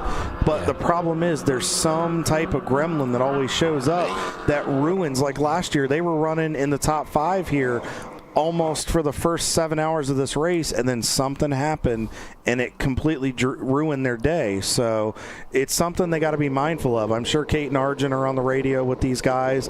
Definitely try to get them to a decent pace and just settle in, take care of that car, because with some of the attrition of some of the heavy hitters, they could be in line to win this today. Nathan. Yeah, that's a head scratcher. We'll have to go back through the timing and scoring archives to figure out who won the 2024 Wasn't race. the number like 32 or something like that? That was by inches over this 943 car, I believe. Long forgotten, that's for sure.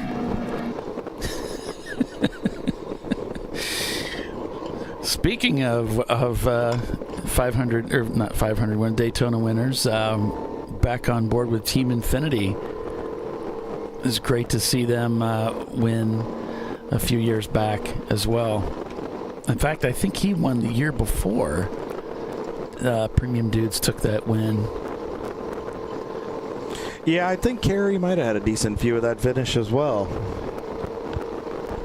That if you get a chance, folks, if you want a really something fun to watch during the week, if you need some entertainment just on an off weekend, go pull up the 2024 edition of this race 2 years ago. And, I mean, watch throughout the race. It was an incredible broadcast and a fun race. But if you want something exciting, watch the last hour of that race. The fight between Team Salem and Premium Dudes was awesome. And just how close it was. I don't want to ruin it too much for you, but it was something spectacular, and it had everybody in the booth and everybody on pit road on their feet and up against the wall watching it. It was quite exciting. So as we see the field, it looks like the field, Paulie, has done a good job of getting kind of strung out. I know we've had some cars fall into the paddock, getting some work done and things like that, but it's kind of starting to get that rubber band is starting to stretch out a little bit. So we're almost 3 hours into this race, and we should be coming in very shortly onto the next cycle of pit stops. Justin Garvin from Average Joe's in our chat made a really good point, and I think we should highlight this. As the pace slows down, Paulie, the fuel burn should get a little better for these guys. Because they're not running the speeds they were at the start. And I think that pace just absolutely threw a lot of these guys off because they weren't expecting to just hammer down. I think they were expecting to stretch the fuel a little bit. And then as the race settled in, they wouldn't run that exorbitant pace that they would run at the beginning because traditionally we don't do that. So I think the calculations are going to be a little bit off. So you got to wonder if teams will back it down a bit to try to stretch out this next stop. We've definitely seen that. And we had an interview with one of the teams in the pits who led the race earlier. That was the Fisted team. They said, with all this green flag, and we're not prepared for this. And we've seen some cars getting pushed down pit road that ran out of fuel as we go back to caution here. So definitely the fuel burn has caught some teams out, not really accustomed to running this long without the cautions to slow the cars down. Looks like we've got Brew Crew in the pits there, and the less is more cam as he's observing cars slowing down. There's a car moving very slowly down the front straightaway, actually getting past and moving so slowly as we go to caution. And now it is code 35. 35. It's got black flag for something. Yeah, it's the perfect time to pit. This is when we can expect the teams to start hitting pit road. I think what you're saying is it may be feeding time at the zoo for the race cars. Yeah. So, all right. So while we got a couple minutes here as we try to find out some information, let's run through our overall here. So Floridian Motorsports leads this race over Brew Crew Racing in the 86 car right now, which they just came on pit road. And Team Infinity runs third. Trans Am is in fourth. And Sublime Motorsports, great job for what I believe was normally the OFIC guys. I think they're rebranded. Okay. looks like we might have an interview coming up here. Yeah, I think we're going to get an opportunity to. We'll go to Les's cam. You guys are from Wisconsin. How does it feel to be in this Daytona sun? Awesome. Right? Awesome. It was snowing this week up there. I know. I was coming from Chicagoland, so I love it too. What do you think of the track so far? It was, so never being on it before, first time green flag, pull up on the banking, NASCAR 1 and 2, I'm like, holy crap. Yeah, right? You're just like leaning down the side, you know? Yeah, it was a little intimidating. Got used to it pretty quick. Track's a little greasier, I would say, than what I thought it was. It's technical to a point, but not really. If you keep an eye on your marks and your braking points and your lift points, it goes smooth and flows pretty good. I would definitely say some of the traffic out there is a little scary. The cars are wandering on the banking, and you're coming up on them, 30, 40 miles an hour faster. They're kind of doing like this a little bit, and that's a little, whoa, hopefully I'm there. Right. Bye. So otherwise, that's great. It sucks our live stream is not working. Work on that. So maybe Paulie can come down and wave his magic wand. Right. Paulie, we need you in the pits. Come wave your magic wand. I'm on my way. Other than that, great. Brad Dowers in the car right now. Dean started off the car. Our goal is all three of us to get the drive. And then our goal is going to be to finish. Yep. And then our goal is if we make top 10 or something like that, that'll be good. I think we're moving up and running competitive times. We're just, we're not picking all the fuel up that we're used to at Road America. Right. Road America, we can pick up almost every drop. And here we're leaving about a gallon to 2 gallons in the tank here. There was a lot of cars that were getting pushed down pit lane. So I was talking to your pit crew, and they were like, "Yeah, we're just going to play it safe." So we came in a little early, but yeah. Great. And we'll work on it later, and as we get going, and we might do some backwards things. We might do some fuel only, driver swap or something. As we can actually look over your shoulder, you can see the strategy booth over here, and I love you guys' setup. Like you guys down to a T. I love it. Yeah, thanks. And we appreciate ChampCar and everybody here watching, and I know we got some people at home watching too. Yeah. So it's awesome. Thanks for coming out. Love the smile. Love the fact that you get the bucket list tracked. And I always say like, oh, it's a bucket list, but hey, you ain't ready to kick the bucket yet. Nah, not yet. We got a whole lot of work left to do, man. All right, thanks. Had the guys up and boom. Yeah. Thanks, Paulie. Hey, Sean. Hey, guys. Hope you guys are having a great day down there. We appreciate it. Revelation 1911, 2012 black Ford Mustang. Last lap for these guys was a 2:54.56. Best lap of the day was a 2:15.87. Obviously, we're just coming out of that code 35 period, so just getting that thing back wound out. So a solid day for these guys. They were mentioning they moved up. They just moved up into the 38th position in the overall. They're a C-Class car. They picked up 59 spots on the day so far, Paulie. That is quite a charge from the beginning of this race. Yeah, it really is. And just a side note here, I'm one of the guys that's kind of involved with MyRaces.Live in their Discord, help out with a little bit of the technical stuff. And did get a message back from them that they are having some issues with the platform today. It has to do with a YouTube change. So they're working on that feverishly, but there are a number of streams that are not functioning as a result of that issue that they're facing out there. So just a little FYIs. We're back in the pits here with the Less is More cam, seeing one of those standard pit stops. You can see you got somebody with a fire bottle standing back out of the way, but ready to extinguish a flame if it were to erupt there as they're fueling the car. They got a drain pan below where the fuel's going in to keep the fuel off. We got an official nearby observing to make sure that everybody's following the etiquette. There is a very specific and stringent protocol for fueling the cars, what can and can't be done while those cars are being fueled, and how it will be done, and with what type of equipment. I mean, it's really there's a lot of detail there. We want to make sure that people stay as safe as they can, and so that's how this is done. It's not everybody can just do whatever they want. There's a whole protocol that has to be followed here. So that's what they're doing there, is they're adding fuel into that car. They're changing drivers at the same time because this is endurance racing. So goes back to what I talked about earlier. The teams are really just trying to keep those race cars on the track, turning laps as much as possible. And it's a timed race, so they'll throw the checkered flag at 10 o'clock tonight, and it's whoever's got the most laps wins.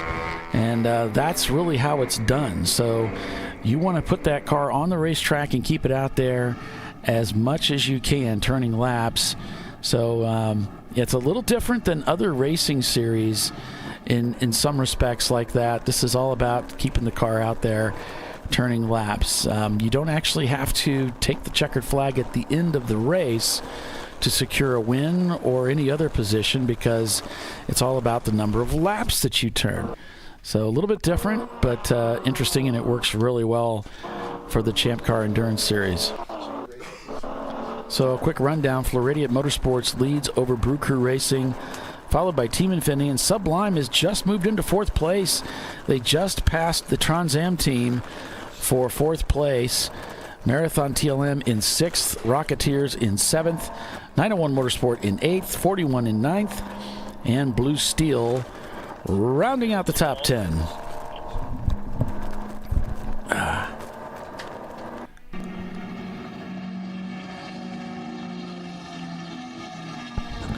Alrighty, guys, so we have our next guest in the booth as we're watching some pit stops here as we're into that next pit stop cycle. I got Mr. Jeff Cohen of GMW Racing here. Sir, welcome to ChampCar.Live, presented by AutoZone. How you doing, Kyle? Thank you for having me up here. Not a problem. I'm doing well, sir. Enjoying some fantastic racing and in a beautiful day here in Florida. Now, you're a Floridian, correct? I am, and I couldn't be happier with the weather today. We had some torrential downpours this past week, and I was actually happy to see that because it's going to rain a lot, and it's better to have it before the race, because if it gets it over with, and it turned out that the weather gods were with us today, so we're real happy. I wasn't sure if we were going to be racing boats come Thursday with the rain we got this week. Yeah, my yard for the first time on like Wednesday or Thursday had like 1 inch flooded over the pool. It's never done that before. Ooh. Yeah, we got quite a bit of rain down here in Florida. All right, so enough about the weather. Jeff, you've been racing Champ Car for a long time. Traditionally, your team has brought a BMW to the racetrack, but we have a Camaro out here this weekend. So how did this whole deal get started in Champ Car for you, and how did you end up where you're at now? Well, I started, I'm a pilot. I fly for fun, and I have a lot of pilot friends, and there was 3 of them that were together, and they were doing Lemons racing, and they had a little beat-up car. It was it was a winning car, but it was a Lemons car, and I did that a few races with them, and then we improved the car and started racing Champ Car, and it was just having issues, and I just wanted to have my own car. And I'm a Chevy guy, so, and I knew that, BMWs handle so well, so I ended up going, and putting an LS swap in it, so I named it the GMW for General Motors Works. Nice. Yep. Okay. So you were out there first stint. Okay, so as it's gotten a little warmer, you know the traditions here in Florida with the ambient and the track, and you've raced here at Daytona quite a bit. How is it out there? Can you give the viewership a little bit of an understanding of how that track changes during that first stint? It was real good. I was real happy with it. Of course, this is only the second time racing this car. We did race it up at CMP, Carolina Motorsports Park, with Lucky Dog Racing, and shout out to Kathy. Hi, Kathy. Anyway, so the car was taken a little easy because I don't have a lot of time in this car, so it was taking it easy, new tires, the brakes, everything, and it was peaking out, and then I did notice it slipping a little bit right before my stint ended, so it was getting a little bit slippery, but still okay. So in a heavier car like that, because the Camaro is just like a Mustang, or traditionally heavier, yep. They have a lot of body roll. How is a driver, especially because you guys traditionally bring the BMW, how do you transition as drivers and adjust to that heavier car? What do you have to do mentally in a place like Daytona? Well, I'm actually a Chevy guy, so I grew up driving heavy cars. So for me, it's natural now. I would say someone that, maybe grows up driving smaller, lighter, subcompact cars, it would probably be a bigger difference. But for me, I am a horsepower guy. I have, pro street race cars and whatnot, so Camaros, old Camaro, so I'm used to a heavy car. Okay. So for me, it wasn't that bad. It's just, the braking, you do have a lot more, weight there, a lot more momentum going on you for the braking, but we have a bigger brake package on this car, so bigger brakes, bigger tires, so I think it kind of equals out. That's good. Do you have to, as the track gets slick, do you really have to just be real easy on that power, just make sure that wheel's opened up, straightened out? definitely on this car, yeah, it does. It has broke loose a couple times. That's what I noticed. I don't know, I call it the second horseshoe. I know it has an official name. The West Horseshoe. The West Horseshoe, yeah. So that one I did notice it kicked out on me a couple of times, and then of course lose a half a second. So when you realize that, or you see that as a driver, do you just kind of have to make a mental note and go, okay, next time through there, we're starting to see that change, time to just roll into it, maybe open that wheel up, maybe adjust how I'm cornering? Exactly. That's exactly what I was doing. I was saying, okay, let me take a little line, different line, and let me come in a little bit wider and turn in sharper, and okay, that didn't work, so the next time, okay, let me go in tight and come out wider. So I was adjusting at each lap to see which one, and I did get it back down to where I wasn't slipping out again. That's awesome. And sometimes that's what it is, and it's hard to do that. Sometimes you have to tell a driver, okay, need you to search around a little bit to find that sweet spot, because sometimes the track's not giving you what you need. Exactly. And again, I think because of the fact that I grew up, running V8 cars, I haven't done 5 years of racing, but legal street race, or legal road racing. Legal road racing. Road racing. Yes, but like I said, I grew up in Minnesota driving on ice and snow. In fact, I got my driver's license the day of my 16th birthday in a fresh snowstorm. Oh. So yeah, I actually did my driver's test. So I was used to driving on ice in old crappy cars, bald tires. I grew up very poor, farm boy. So I'm used to a lot of power and having to really work that throttle to not spin out. So that I feel has helped me a lot in racing. Let me ask you this, because you just brought up a great point. As we see, it looks like, is that 2244 Motorsports and their Mustang stalled there in NASCAR? I think that's NASCAR 3, Polly? I'm seeing something. Have to get a confirmation on that one, but sorry to interrupt you there, Jeff. I saw something on one of our monitors here in the booth. But so you're talking about car control, and coming from Minnesota where it get a lot of snow, you have to learn how to navigate that. Yep. Is that something that a new driver would behoove them to go to some type of defensive driving course, maybe go do something where you can learn car control and just understand how these things handle and how they operate? Absolutely, I would really push for that. Try to, the guys that they find, what do they call it, time attack, or going to some skid pad training, because that is the biggest thing. Of course, where do you see cars, spin out is in the corners, and it's spinning out.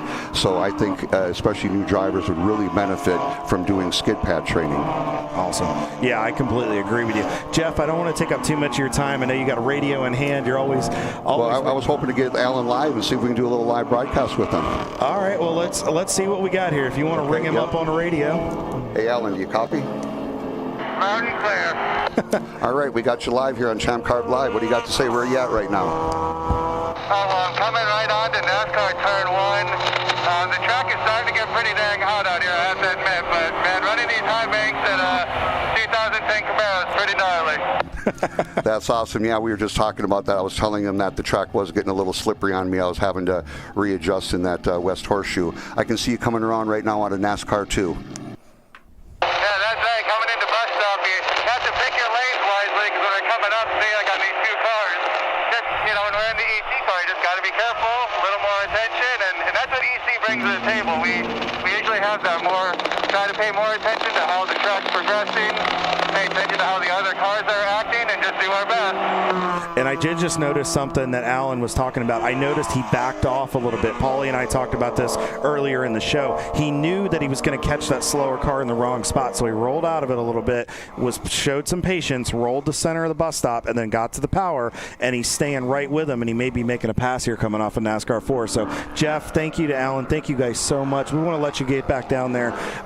If somebody wants to find you guys or helps your program, anybody that you want to thank that helps make it go round? Well, I have Matt with Mad Mac Motorsports. He's my engine builder. He didn't build this engine. He's built all the other ones in the GMW. So shout out to him. He's down there now. So he's a great engine builder, LS specialty, and does a lot of LS swaps. So he's down in Fort Pierce, Florida. And other than that, the guys helping me. I have Gavin as a helper now in my shop and building the car. So it's all good. And Sean, the other co-driver down there, he's going to be up next. So put down some hot laps. Well, please keep texting us. Keep us those updates coming. I know Sean sent me something. I know I hadn't gotten to it in the fray. I apologize, but we wish you guys the best of luck, all right? Thanks so much, Kyle. Hey, Paulie, thanks for having me up here. Take care. Thanks, Jeff. Take care. Jeff Cohen, everybody. GMW Motorsports. Make sure you keep an eye on that Camaro today. They're going to be strong. back to the race at hand. You can see one of the open throttle cars in the pits, maybe two of them, being serviced right now as we're getting close to the noon hour. Floridian Motorsports still leading this race by over a lap now over Brew Crew Racing. Team Infinity in third, Sublime Motorsports in fourth, Transam in fifth, and then it's Marathon TLM, the Rocketeers T-Rex team, 901 Motorsport, Blue Steel, and 41 in 10th place. So getting service there. And we're seeing some teams in the pits. Hee Haw Racing is in the pits right now. Open throttle, the number 165 is back on pit road with the hood up. They're working on that machine right now. We've got Eddie Vedder back in the garage. That car still not able to turn laps right now. So we are seeing a fair amount of attrition here, but we're not seeing a lot of cautions. We're seeing a lot more of green flag racing than what we've had not only last year, but I would say in any year that I've ever covered a race here. I don't remember having this much green flag racing here at Daytona this early on in the event. Normally we see this kind of thing later in the event when we've had some attrition. We've gotten through a lot of the cars that weren't prepped quite as well. To this year, it's like a completely different it's a completely different experience this year. So this is very refreshing, and I'm sure all the teams and drivers really appreciate it. Yeah, it's been really cool to see this, but I'm telling you, I'm interested to see as we get later in this race, will this green flag racing, how much are these guys and girls taking care of these race cars? We've already talked about excessive fuel burn. The hanging RPMs here at Daytona is a big thing, so we'll have to see kind of how that plays into attrition. Yeah. So we also have another guest in the booth here with us, our fearless leader, the CEO, Mr. Mike Chiswick. Mike, welcome back to ChampCar.Live presented by AutoZone. How are you? Oh, I'm good. Thanks for having me up here. I mean, two things at one time. Yeah? You're always working, though. I did, yeah. And I walk in to hear Paulie breaking number one rule is we don't talk about Fight Club. I mean, never say things are so good, and then next thing you know, you boom, boom, red flag, right? Do it constantly. Yeah, we're knocking. We're not saying those bad things. No, but it's been a good day, and the weather's beautiful. I can't remember last time I was in Daytona, and it wasn't too hot, it wasn't raining. It's just gorgeous out there. It's like the Goldilocks of weather, isn't it? It is. I mean, we could have that rain later, but, you know. Well, it is Florida. It is what it is. So, Mike, as we're going to a yellow flag here, Paulie, we'll have to see real quick, Mike. We don't want to cut you off. We'll get back to you in just a moment. So what do we got here? Looks like we got a stopped car over between turns 5 and turn 6. So the west horseshoe and then the left-hander. Look, I can't see the car. Looks like 564.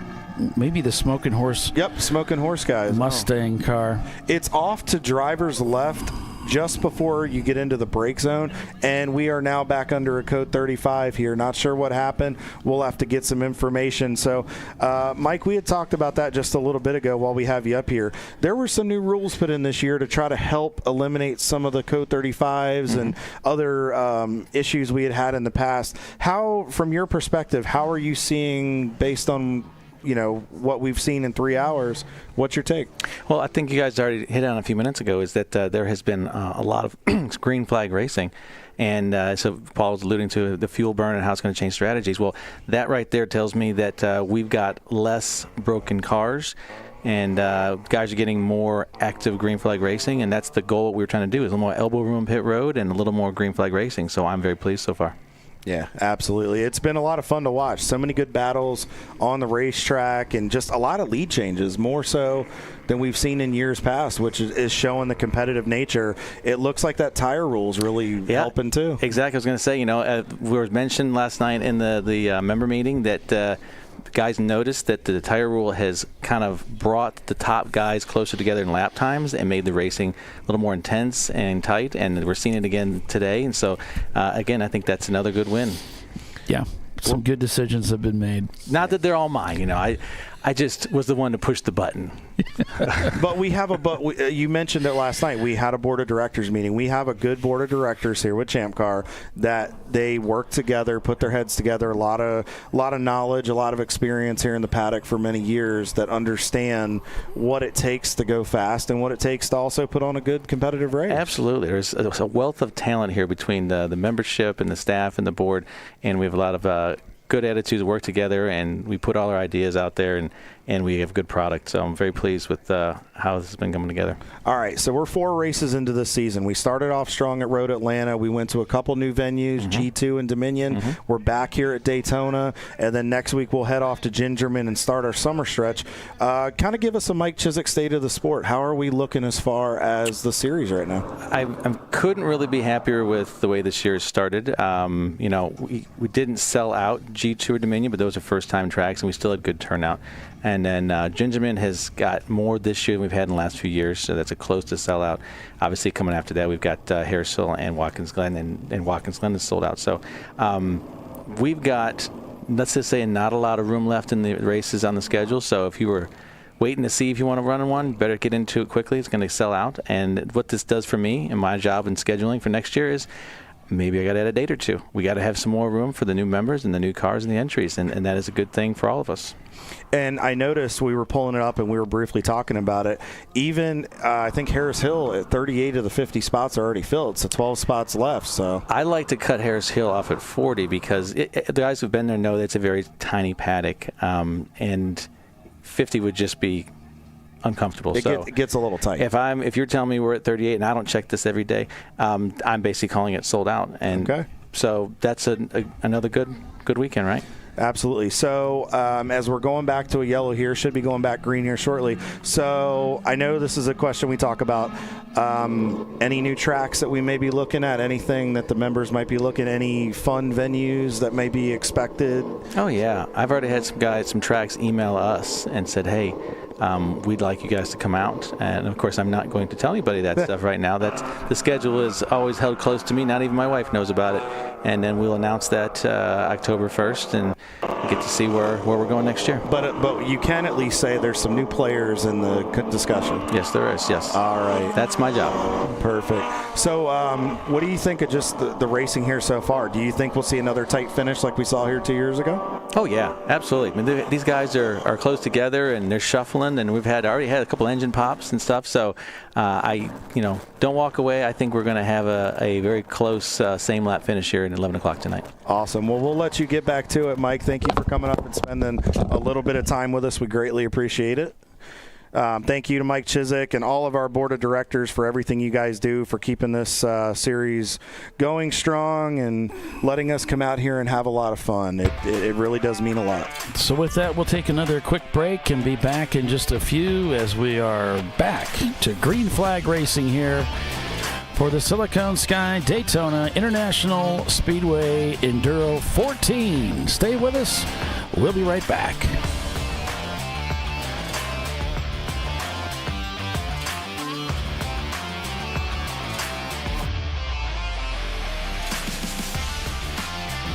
An important decision is afoot.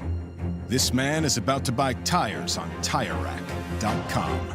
Tire Rack is the leading online retailer of tires in North America and a repository of advice and expert reviews. And it's done! All that's left is to arrange for safe, easy installation at one of our independent recommended installers. Well, I guess he did that too. TireRack.com, the way tire buying should be. Jamie's on edge. It's her first time changing her own oil, but she went to AutoZone, where a friendly AutoZoner helps her find a deal on what she needs to get the job done right. Get in the zone, AutoZone. At Parts Badger, we're not your typical machine shop. When a market-leading mountain bike manufacturer was looking to reshore their hardware components, they turned to Parts Badger. Within weeks, we had deployed a dedicated manufacturing cell, ramped up production, and had guaranteed capacity to meet their demand. We're looking to be your manufacturing partner. See what we can do for you and your company at PartsBadger.com.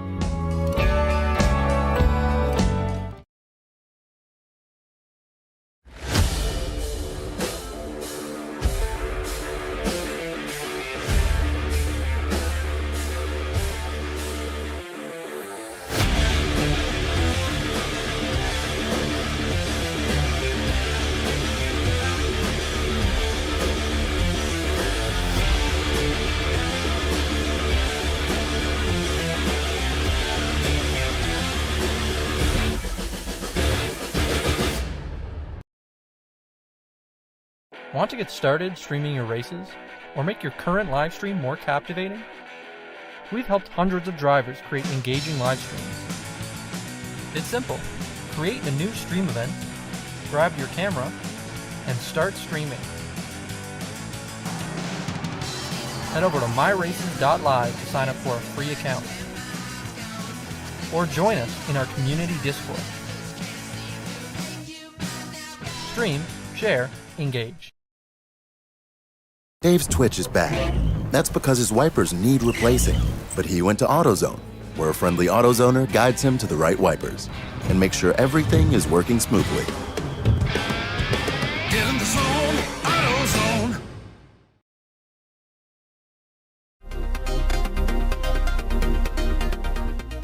Welcome to TireRack.com, revolutionizing tire buying since 1979.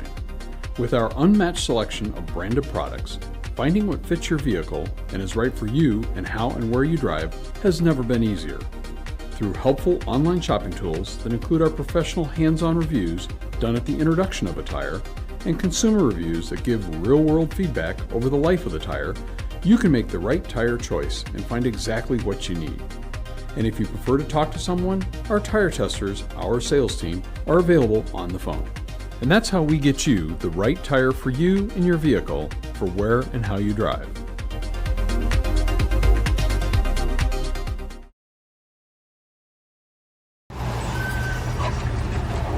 Whew, George is fed up. And so is Junior. They weren't planning on having to replace their brakes today. But they went to AutoZone, where a friendly AutoZoner, Renee, helps them find a great deal on Duralast gold pads and rotors. No headaches, just the right parts, and friendly service. Get in the zone, AutoZone.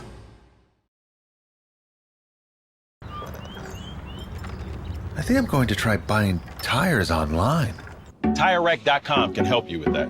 I guess I could buy the same ones I have. No need to guess. Our tire decision guide gives you all the right options. I mean, I am no tire expert. You don't have to be. We've tested and rated thousands of tires. Answer a few questions and you're good to go. Someone should invent a tire decision guide or something. Can he not hear us? TireRack.com, the way tire buying should be. The Jimenez family are having battery issues. But a friendly AutoZoner tests their battery and helps them find the right Duralast battery to get back on the road. Get in the zone, AutoZone.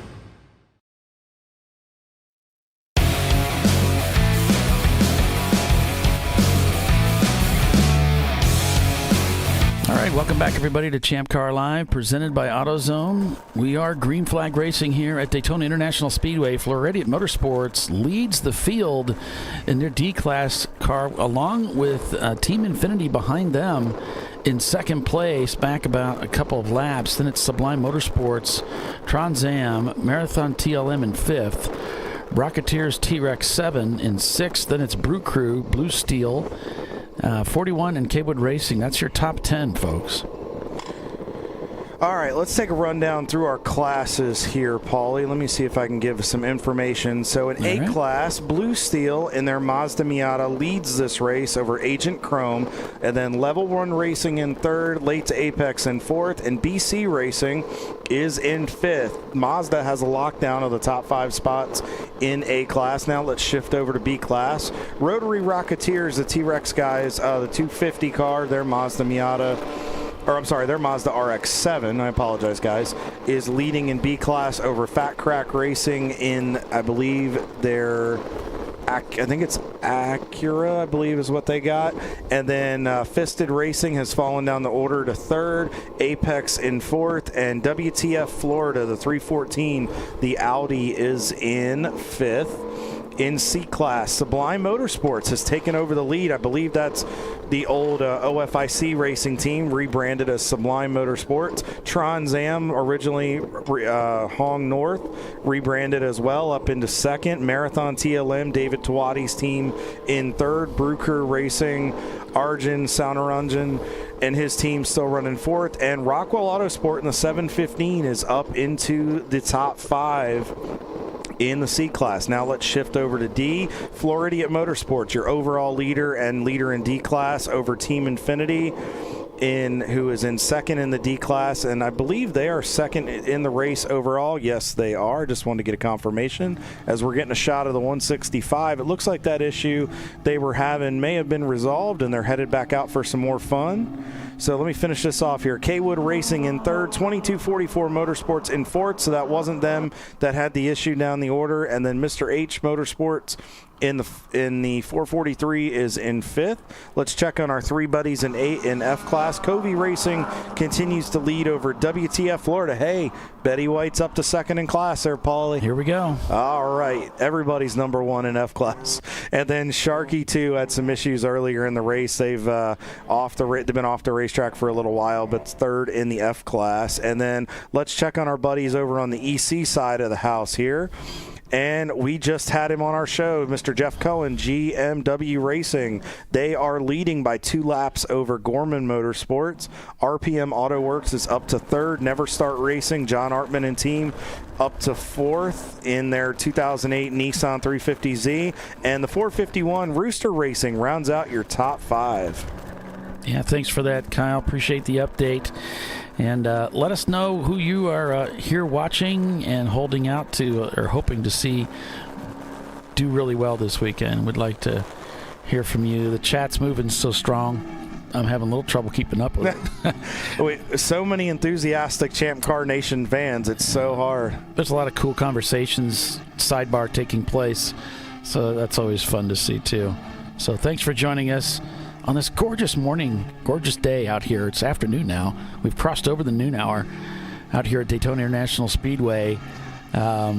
Just a fantastic facility. Hope you all have a chance to get out here and race with. I know many of you in the chat have been here before, have raced here before, maybe didn't make it this year, and look forward to coming out again next year.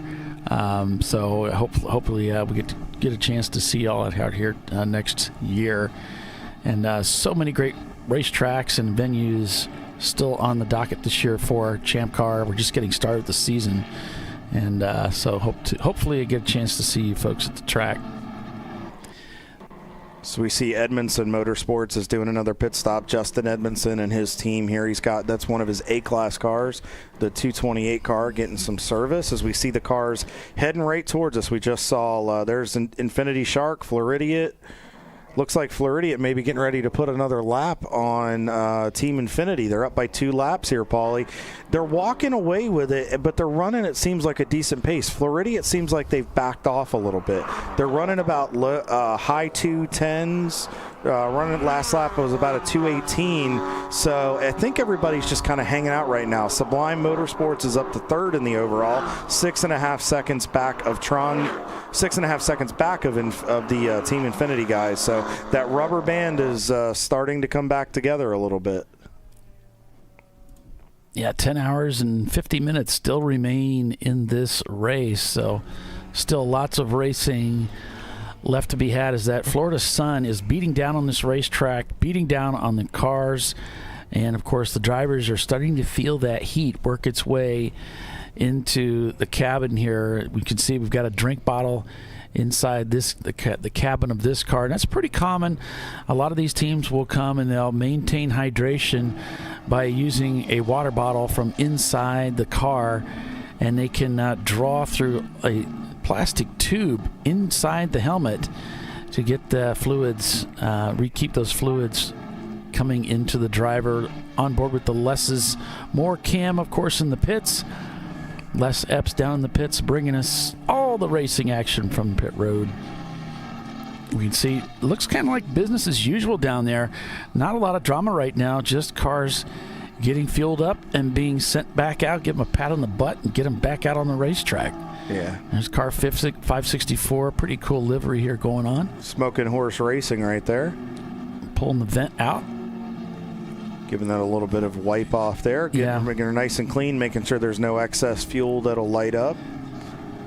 So nice heads up move there by one of the crew members. So that is such a cool wrap on that car. Yeah, and we don't want fuel getting onto the racetrack, so everybody's aware that that's a big no-no. So overfilling cars and And cars that are dripping fuel, you're just going to get brought in anyway, so they might as well make sure it's as dry as can be before they send that car back out there. So, Paulie, as we see them coming through the bus stop here, as they come on the exit, you saw the BMW or Running Bulls hop right there. So you've driven this track. You got some seat time here. What is it? Why is it when you go through that bus stop with the transitions that we see so many problems? Why is it that drivers get caught out right there, do you think? Well, you're talking about the bumps that they're getting as they transition off the oval into the flatter section? Actually, as they're coming from the bus stop back onto the oval, there's some bumps on that section where it kind of goes up a little bit and down. I think Les was saying it adds downforce. Yeah, I mean there may be some compression there as you transition back up onto the oval because that's banked, so you're kind of like running into that compression, so you're going to get a little bit of a kick there, and that's going to cause the cars to hop around a little bit. Absolutely. I've noticed when guys get in wide, it just throws it off because I feel like if you have the wheel turn one way or the other too much, whether you're trying to chase it a little bit or catch it, I feel like it just throws drivers off to where then they get behind on their steering, and then when they hit that transition, sometimes it just upsets the car where it's hard to catch. So I'll be interested to see as we get later into the afternoon as the ambient continues to rise, if that catches anybody off guard. I know they've done some work in that area, and it's not as dramatic as it used to be, but it'll be interesting to see how it affects the drivers that go in later today. You see them working through there. Not a lot of drivers using a lot of curbs. We talked about this earlier. Those curbs, they've reworked them quite a bit, especially for the prototypes and the GT cars that run here in the IMSA divisions, and they're more pronounced, a little more aggressive, and they can do some damage to some axles, some suspension pieces, and I mean, realistically, if you get it wrong, you could cut a tire down or bend a rim, so you really just want to be nice and smooth through there. As we see, we just saw the Hee-Haw Racing team come through there, and there's the Enterprise. Again, and there's Betty White. Really just incredible to see the respect being shown. I mean, drivers are really giving each other a lot of room. I'm seeing a lot of hand signals out of cars, drivers pointing them by. I mean, I think the message was received last year. I think drivers kind of realized, hey, we need to work together if we want to keep this green and be able to maximize our racing at Daytona. I think a lot of people last couple of years were just, like Mike Chiswick said, our CEO, the frustration level was there with the amount of Code 35s, and I think they're doing a great job of preventing it. So Floridian Motorsports continues to lead this race by 2 laps over Team Infinity. Paulie, the lap time, I'm looking at it again. Last lap, they were only separated by about 1.3 seconds. So Floridian has really dialed the pace back, I believe, or maybe they've kind of chewed up their tires a little bit. Maybe they'd be looking at a tire change as we get a little bit later into this race. But once again, Luis is just lap after lap after lap. Consistent low 220s is what he's been most of this stint. And again, Ed talks about that's just kind of his MO, is he gets into a consistent time, no pressure, the relaxed posture behind the wheel. He just does a great job of just keeping the car calm.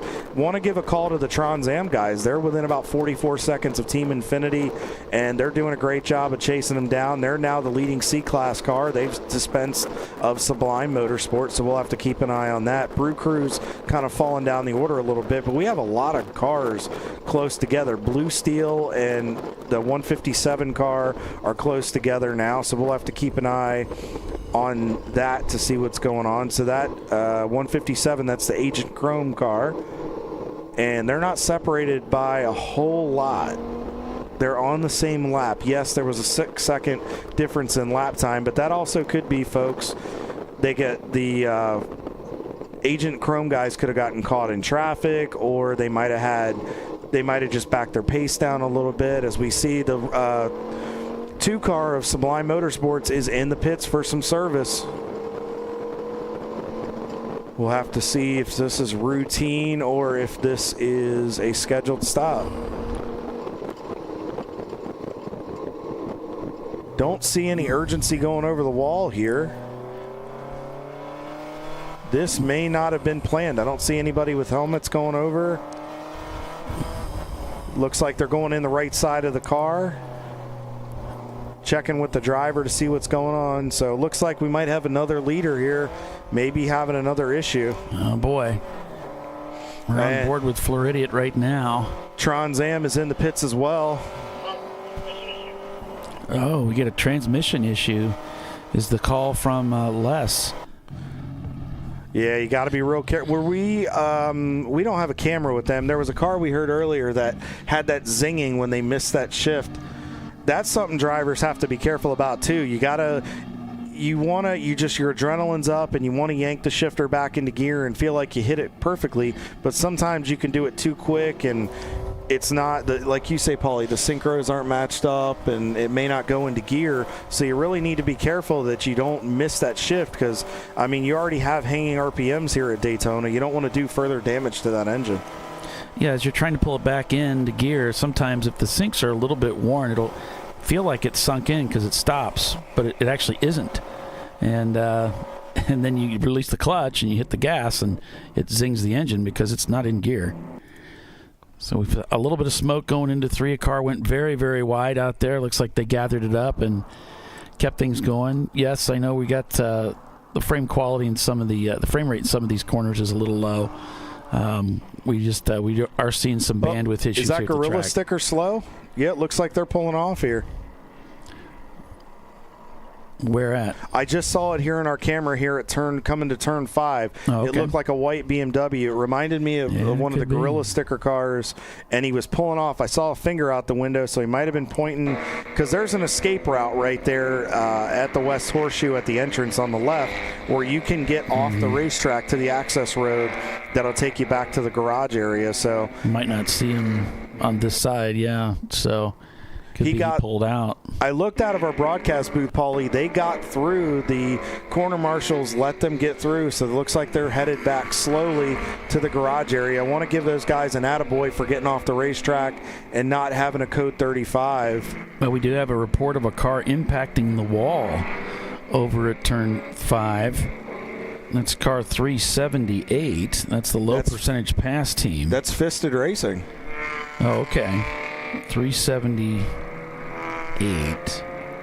Yeah, that's the Fisted Racing. They're off in the grass, Paulie. Yeah. Coming to a halt. This is probably going to bring out a 35. They're trying to get it to where they can get back to the pits. They're doing their darndest to get it out of harm's way. Yeah. Now, where they're at on the racetrack, now they're stopped. So they're in between the kink, which is turn 4, and the access road. They're sitting on what would be the bike track when the motorcycles, because usually the AMA and Motor America guys run the same layout we do, but there was another bike layout that the bikes used to run where they would eliminate NASCAR 1 and 2. The Fisted Racing guys are sitting in that cutout area, and there is a safety team there. They might be able to get towed in without having to go to a code 35 because there's not much. If they can pull them straight on the one access road, they should be able to get them over into a cutout relatively quickly. Maybe they can do this with just a couple local yellows. That would be great if we could keep this thing clean and green. Back to the pits with less is more, Cam. See another one of the cars being serviced right now. Just looks like another day at the office here. So nothing unusual there, but we did get a report recently of a team that was having some transmission issues. Looks like we're going to go full course caution here, Kyle, which will likely take us down to a code 35. This will slow the entire field down to that 35 mile an hour. Yeah, that gets control of the field, and this really helps safety workers maneuver through the field, get done what they need to get done while the cars are at a much safer speed.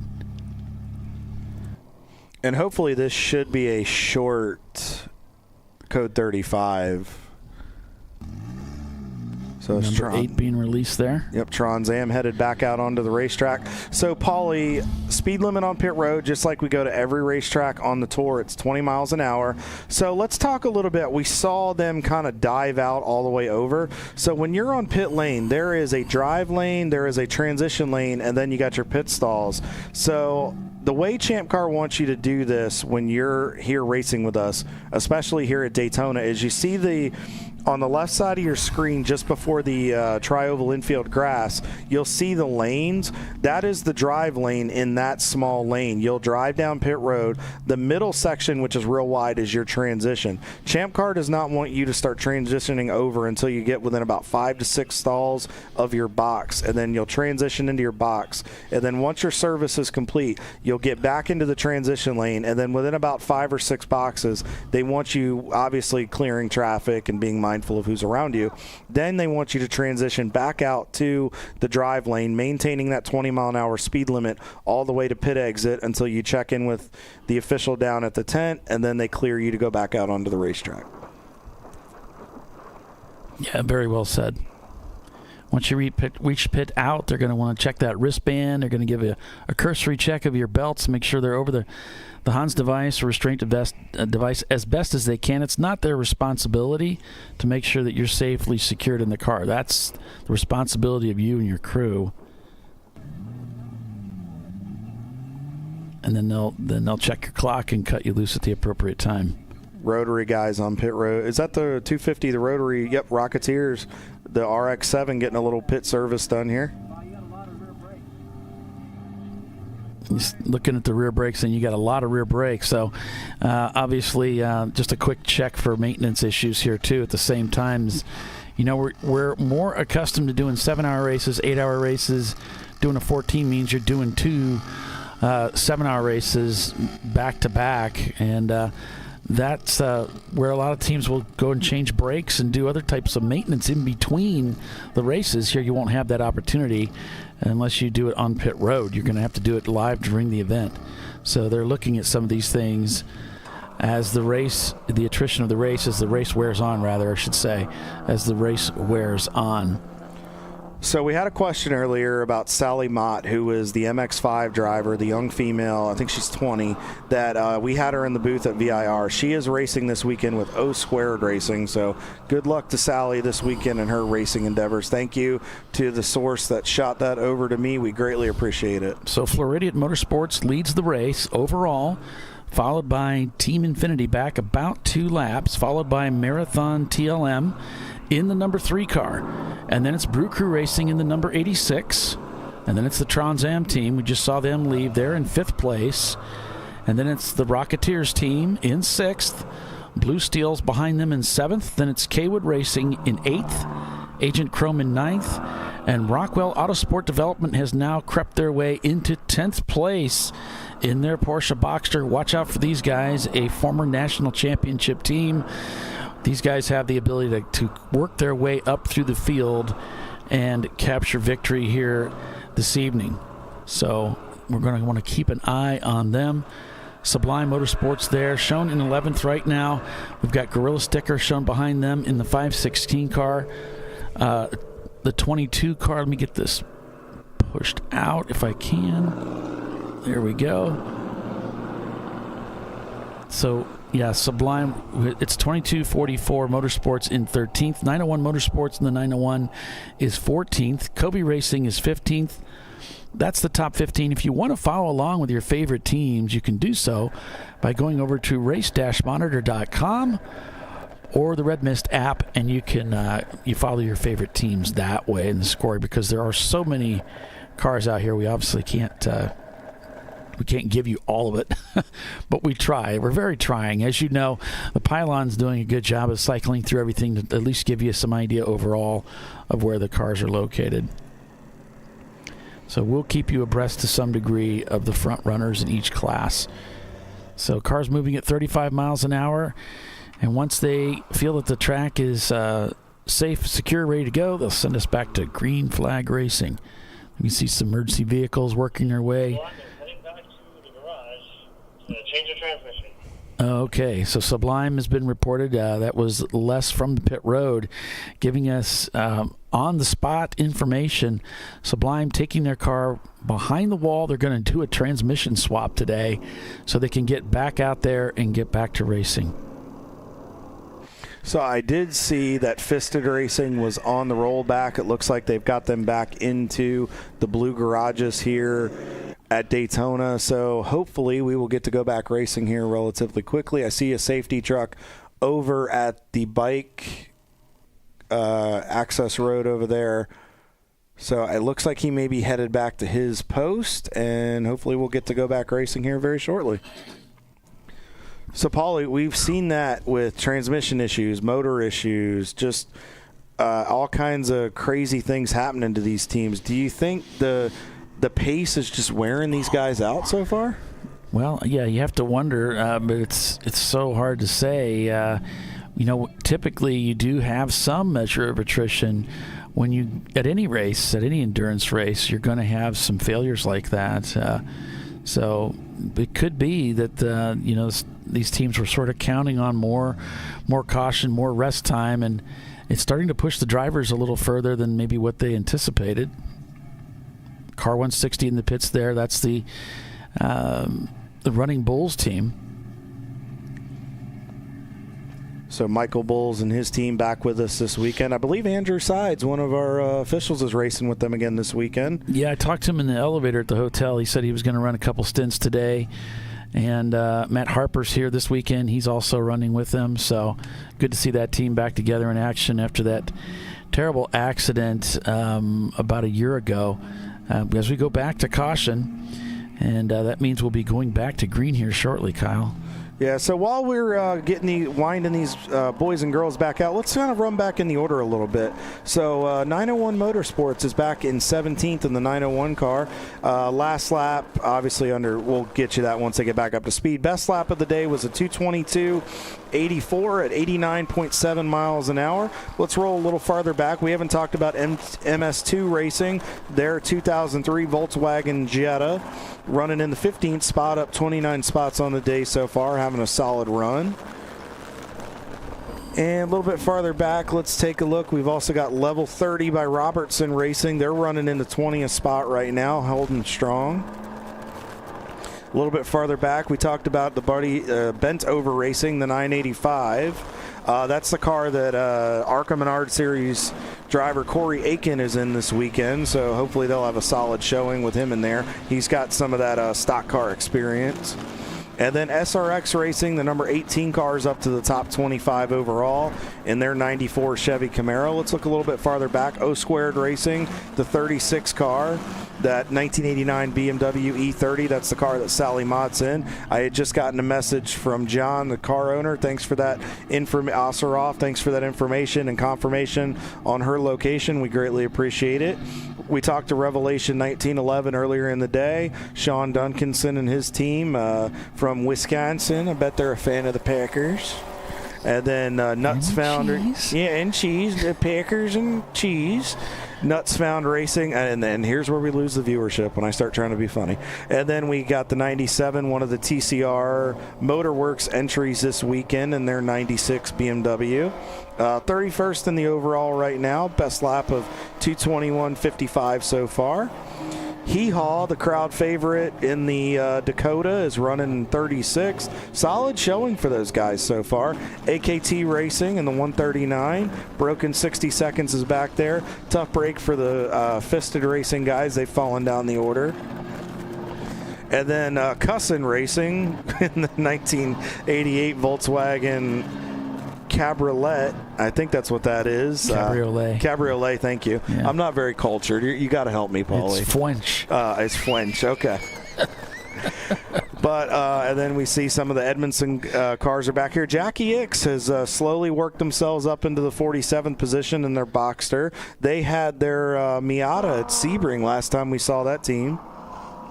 And then Low Percent Pass Racing in the 396 in their BMW. Good to see those guys out here this weekend. Best lap at a 2:37.24 at 81.5 miles an hour on the average there.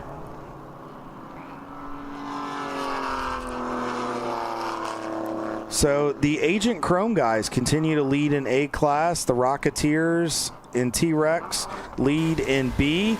Brew Crew Racing has now taken over the race lead in C-Class with some of the issues with Sublime and with Trans Am coming into the pits for a stop. Floridian continues to lead in D and the overall and over Team Infinity.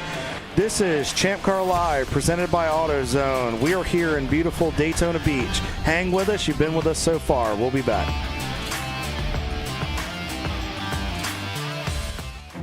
An important decision is afoot. This man is about to buy tires on TireRack.com. Tire Rack is the leading online retailer of tires in North America and a repository of advice and expert reviews. And it's done! All that's left is to arrange for safe, easy installation at one of our independent recommended installers. Well, I guess he did that too. TireRack.com, the way tire buying should be. Jamie's on edge. It's her first time changing her own oil, but she went to AutoZone, where a friendly AutoZoner helps her find a deal on what she needs to get the job done right. Get in the zone, AutoZone. At Parts Badger, we're not your typical machine shop. When a market-leading mountain bike manufacturer was looking to reshore their hardware components, they turned to Parts Badger. Within weeks, we had deployed a dedicated manufacturing cell, ramped up production, and had guaranteed capacity to meet their demand. We're looking to be your manufacturing partner. See what we can do for you and your company at PartsBadger.com.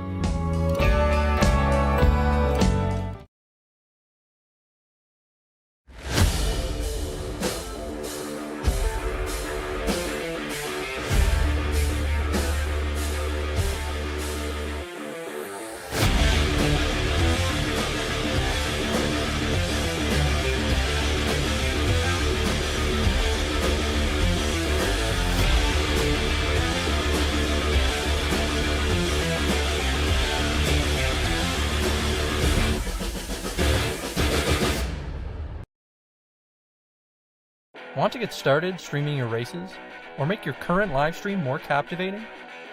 We've helped hundreds of drivers create engaging live streams. It's simple.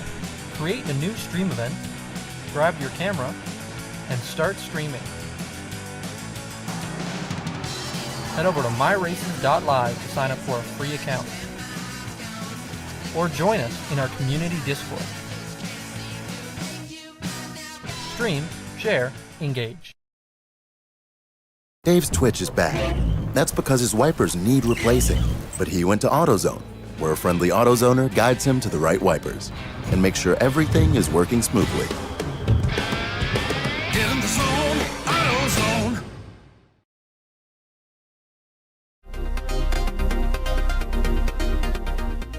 Welcome to TireRack.com, revolutionizing tire buying since 1979.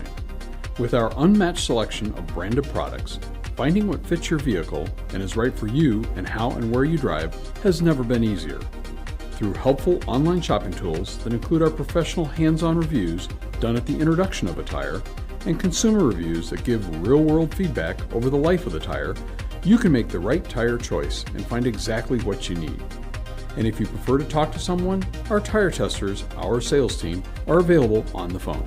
And that's how we get you the right tire for you and your vehicle for where and how you drive.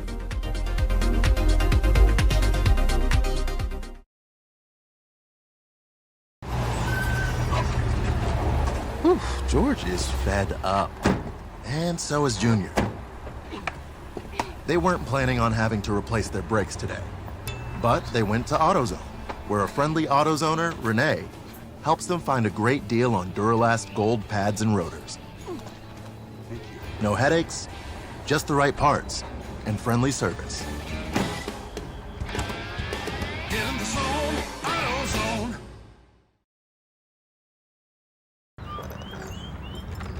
I think I'm going to try buying tires online. TireRack.com can help you with that. I guess I could buy the same ones I have. No need to guess. Our tire decision guide gives you all the right options. I mean, I am no tire expert. You don't have to be. We've tested and rated thousands of tires. Answer a few questions and you're good to go. Someone should invent a tire decision guide or something. Can he not hear us? TireRack.com, the way tire buying should be. The Jimenez family are having battery issues. But a friendly AutoZoner tests their battery and helps them find the right Duralast battery to get back on the road. Get in the zone, AutoZone.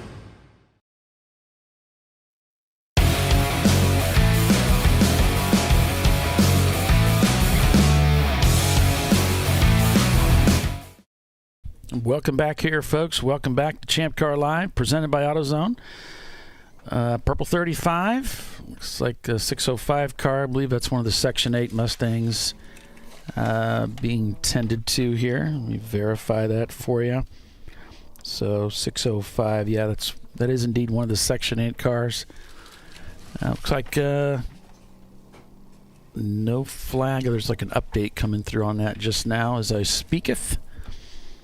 But yeah, they're getting that taken care of, and then we'll be back to racing here shortly. If you're just joining us, welcome everyone to the TireRack.com ChampCar Endurance Series race. It is the Siliconsky Daytona 14-hour Enduro at Daytona International Speedway. ChampCar.Live, presented by AutoZone. It's the TireRack.com ChampCar Endurance Series. I think I got it all out. I'm Paul Veltum, along with Kyle Lockrow and Les Epps, bringing you all the racing action this weekend. It's 14 hours of continuous endurance road racing here at the racetrack. So these teams are just all about keeping their cars on the racetrack and turning laps. Many of the teams come here with at least 4 drivers, and they'll change those drivers out about every 2 hours and add fuel and send it back out there and get it going again on this 3.5-mile. I guess do we call it a tri-oval? I suppose you could. Tri-oval. It's got like tri, you know. It's very trying, just like we are. 3.560 miles. The distance, 13 turns in air quotes. Because you'll hear some people talk about NASCAR turns, and some people talk about, turn 11, 12, 13. So I guess it's just whatever. You can call it whatever you want, but we all kind of know what we're talking about, I guess. At least we pretend we do. So. Well, I mean, that's what we're supposed to do. We're supposed to pretend. We don't give away all our secrets. So your standings right now, of course, all this information we give you is unofficial. So rather than don't take it as Bible. Don't die on that hill. What we're telling you is just the information we get, which is third party, by the way. Floridian Motorsports leads this race over Brew Crew Racing in their number 86 car. I point that out because usually they bring 2 cars to the event, so I'm not sure what they did this weekend. Team Infinity is in third. In the number 19, it's Kaywood Racing in fourth, 41 in fifth. Rocketeers T-Rex 7 is in 6th place. Rockwell Autosport Development shown in 7th. Marathon TLM has slipped to 8th place. They led the race earlier today. Covey Racing down in 9th, and MS2 Racing now works their way up into the top 10. So Rockwell Autosport Development continuing to climb through the field. Now they're up to 7th. So watch out. Keep an eye on those guys.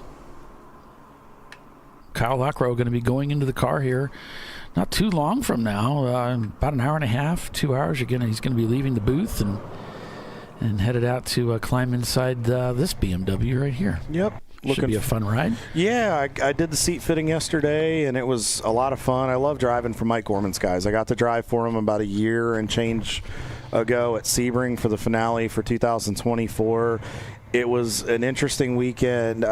We had a little bit of an issue with the car on Saturday, and then obviously it was pouring rain that day. It was miserable with the weather. But then Sunday was gorgeous. It was a beautiful day. But Mike's cars are just so predictable. Mike's operation is a great place to get experience. If you're a newer driver or a first-time driver, they're very patient with you. They set the cars up very predictable. They like it for drivers to be able to understand what's going on but not get overwhelmed where the car is too twitchy, too loose, but then not pushing too much. It's kind of like a Goldilocks kind of thing. And I'm grateful that they're letting me come back, and especially at Daytona. It's always exciting to race here. I'm really looking forward to it. I've been chomping at the bit all week. I've been telling all my friends and coworkers that have been asking about it, and all my partners that came on board to help me get here. So I'm looking forward to just going out, and we're not where we want to be right now, but you know what? I just am looking forward to going out and having some fun and turning some laps, and maybe we can move up in the order a little bit. That would be great. It would be. I'm looking forward to it. So as we see, Edmondson Motorsports is on pit road here. Looks like it may just be some standard service, but it looks like they're putting a little more emphasis on the right side of the car. So not sure if they're checking on something with maybe a cool box. So we'll have to see if we can get our buddy Les on that when he gets a chance. I know he's running up and down pit road. And folks, if you get a chance, please, please, please show Les some love in the chat and make sure you give him an attaboy. I mean, he is running up and down pit road, making us look good, letting us make these calls. Let him know he is a big part of this trio with me and Paulie and him, and we appreciate all the work he does. So still under code 35 here as emergency vehicles are over here just clearing out a part of the track. Once they get that taken care of, we'll be back to racing. All right, so let's take a look here. So before we went to caution, Brew Crew Racing in the 86 car has snuck up into the top 3, and their best lap is now down to a 2:16.76. That was earlier in the race. And when we go back green, I really want to keep an eye out. I want to keep an eye out on what the lap times look like between Brew Crew and Floridia. There's a little bit of a gap by about 4 laps as we're going back to yellow here. Should go back green here momentarily. A little bit of a gap here between the two of them, but I want to see if Brew Crew is able to manage that gap and maybe close it a little bit. It looks like Floridia is in for one of their next pit stops. It looks like it's business as usual. Yeah, just as we go back to green, they're in the pits right now, and Trash Panda, I think they've got like a leveling on their camera. Not sure what they got going on here, but as they gyro cam head into the banking, it pivots and then it flattens out. Knowing Jason, it's probably a gyro cam. Like, yeah. And that's actually really cool because, like I mentioned on broadcast before, we've jokingly talked about it when there's been an issue with one of our cameras. But it looks like there is, when you go into the banking, it is like a gyro cam. So what it does is it rotates when the car is into the banked area. It shows you just how much you are into that 18 and then 31 degrees when you get into NASCAR 1 through 4. Coming through turn 1 here. There's Jason's got a good group of drivers. A lot of them didn't have a lot of experience coming down here. So their goal for this weekend was just to say they got to race Daytona, and they wanted their drivers to get seat time, and especially the young Mark Benjamin, who is a relative newcomer to Champ Car. He's only got a couple races under his belt, but he's learning every time he goes out there. And Scott and Brian and some of their co-drivers, we actually had a little bit of a meeting this week, and I kind of gave them some tips and tricks of the trade here at Daytona on how to get around this place and what to look for. And they've done a masterful job so far. They're running pretty solid, and they're not here to win, or they're just here to really continue to iron out this car, but they just want to finish the race and get experience. If they can finish and be there tonight at 11 p.m. for them, that's a victory for Trash Panda. And if you're interested in learning more about race data and how you can do a little bit more, go talk to Jason Siebert in the Trash Panda pit. He has a cool new app that he's been developing and working on that may be beneficial if you were looking for a competitive way to stay competitive here in Champ Car. I don't want to give too much about it. You need to go down there and find him and find out for yourself. Floridia's heading out now. They're going to check that driver band, give them a quick cursory check of the belts, and then kick them out if the clock is good. Still shown as the leader of the race in that D-Class Porsche. And that D-Class has part of what has to do with that. You're wondering why would a Porsche be in a D-Class 944? And it's because of the turbocharger they have running with it. Pushes them up one class. So he's working his way through kind of a slow part of the exit there of the pits. You got to be careful. It gets narrow and slow through there.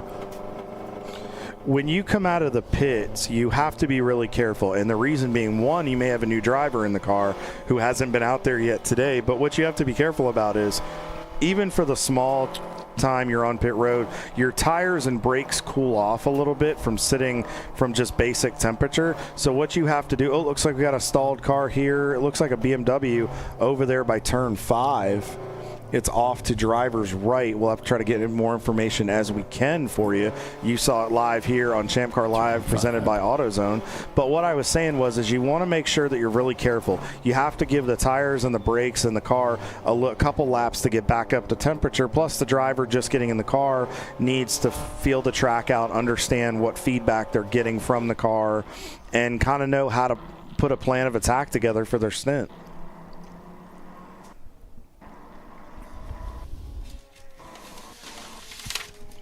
So Floridia continues to lead by a couple laps. So again, they had a 4-lap lead. They just came into the pits, and they're leading up over Brew Crew by about 2 laps. Now look at that last lap time by Brew Crew and Team Infinity. 2:20.76 to a 2:20.79. Folks, that is just less than a second. I mean, you can't blink that fast. It's just so, those cars are so evenly matched. And one's a D-class car and one's a C-class car, and that's what Mike Chiswick said he wanted. And let's give a call to K-Wood Racing, the 678 car. Those guys have snuck up into 4th place, 3rd in the D-class right now, as we're back under a yellow flag for that stalled BMW just outside of 5. Paulie, anything on the race log? Do they have any idea who that is yet? It's broken 60 seconds is the only thing that they've shown so far, but that was just they blew through the motorcycle cut through. So we're getting that code 35 data coming in just now. I don't know if it's broken 60 seconds or not. Timothy, you're welcome for the update. And yeah, guys, we really appreciate, we love Les too, Anime Gamer. He's awesome. He's a great teammate, and we're lucky to have him. So as we're back under a code 35. Now this can be the hard part when you're just getting in the car and you kind of get those little bit of code 35s back to green, code 35. It's hard to get into a rhythm, so it can throw you off. So what you need to do in the car is you need to keep a loose posture. You need to stay relaxed. You need to just talk to your crew a little bit if you can, or have them talk to you.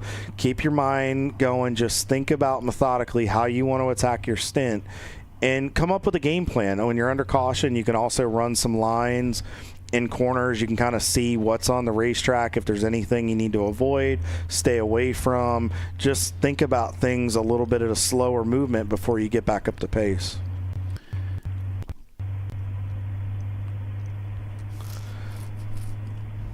So we're live here at the Siliconsky 14 Hours of Daytona at the infamous Daytona International Speedway. I am Kyle Lockrow. He is Paulie Veltum.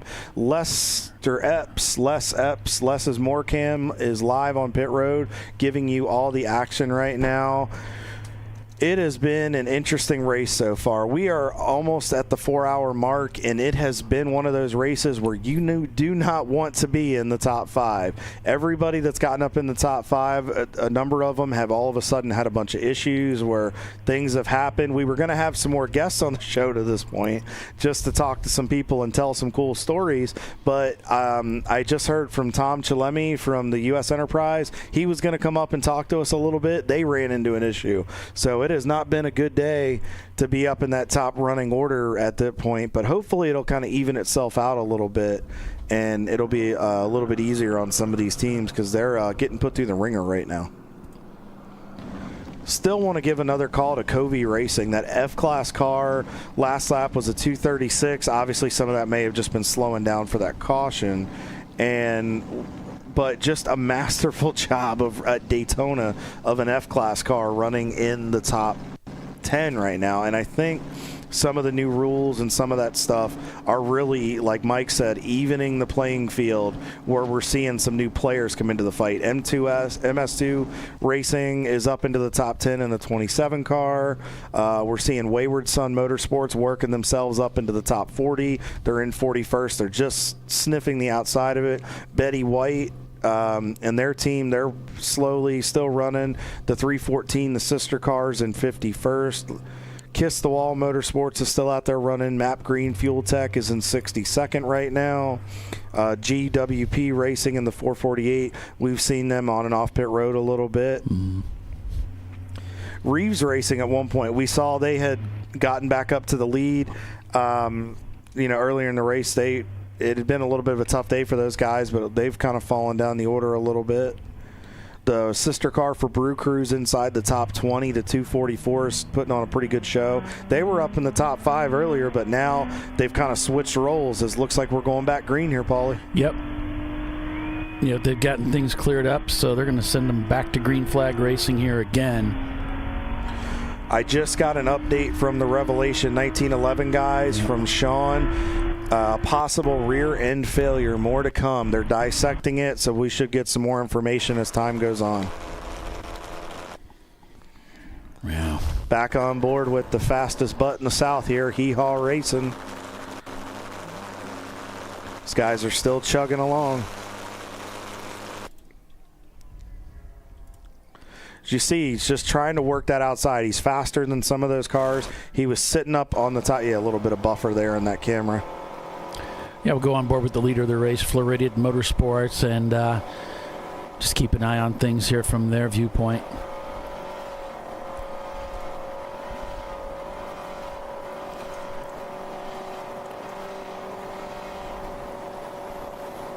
Yeah, you can kind of hear him like, well, so what he's doing is the hanging RPMs. He's lifting off the throttle a little bit to not just wind the motor out for no reason. He gets to a point, he doesn't want to get up there and possibly start sitting on the rev limiter or run out of gear. So he just gets it up to a point. We know that car's got pace, so they'll get to a point and then they'll just feather off a little bit. And that's what you were hearing, that whom, whum.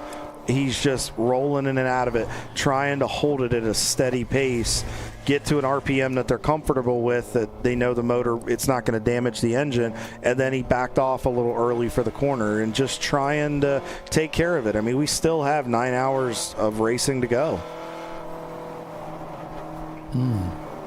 Almost sounds like the clutch is slipping.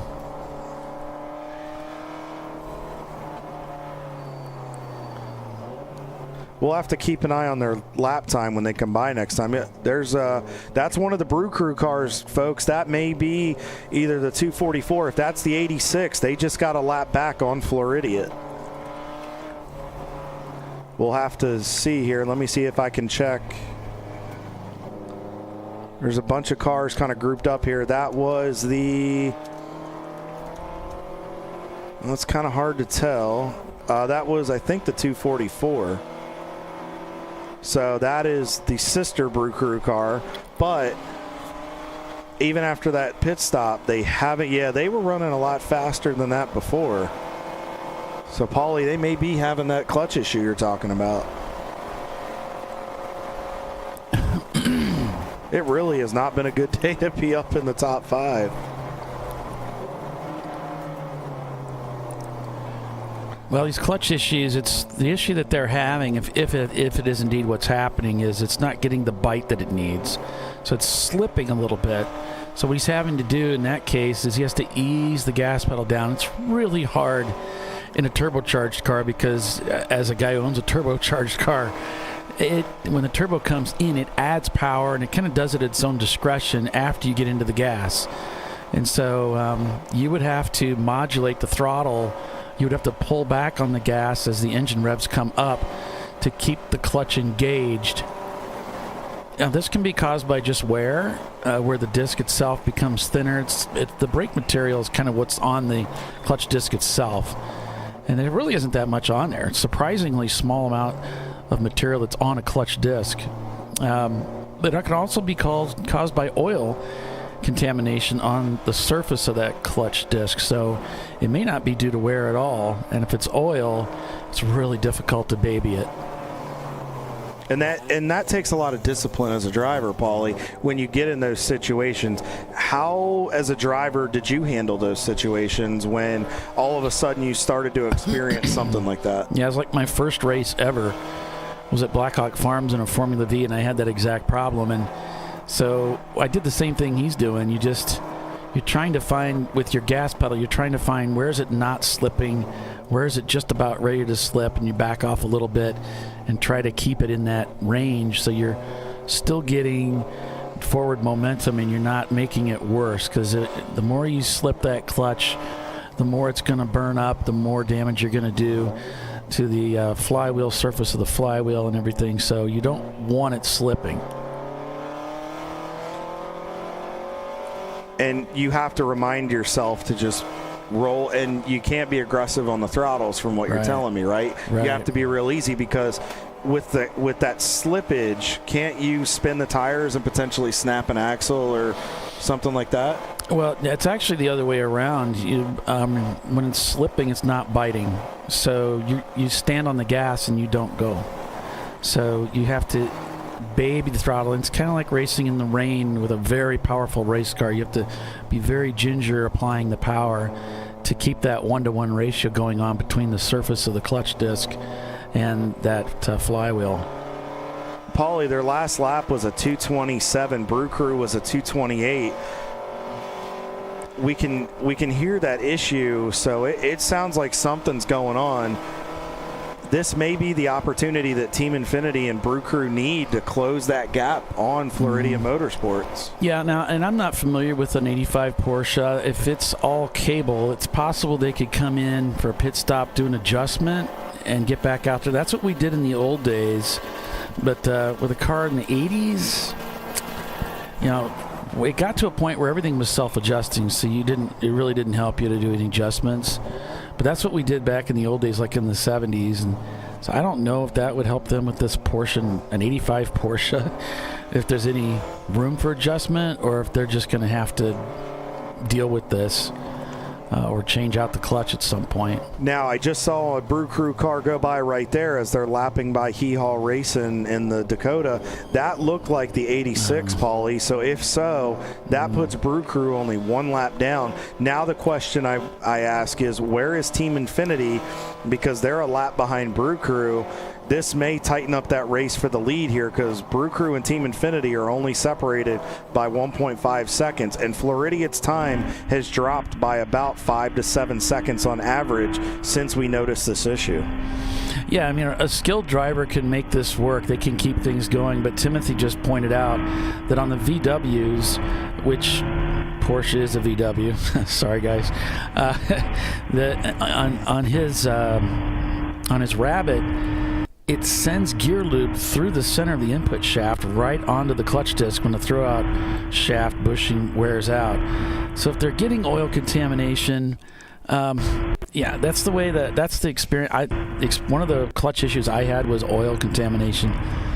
All you can do is just all you can do.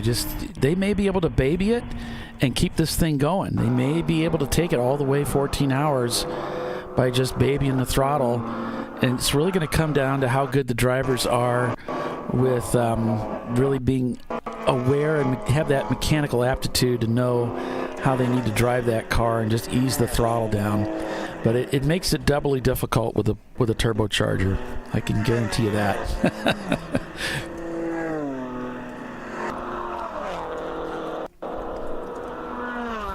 There's no separate stream for a particular class. Sorry about that, guys.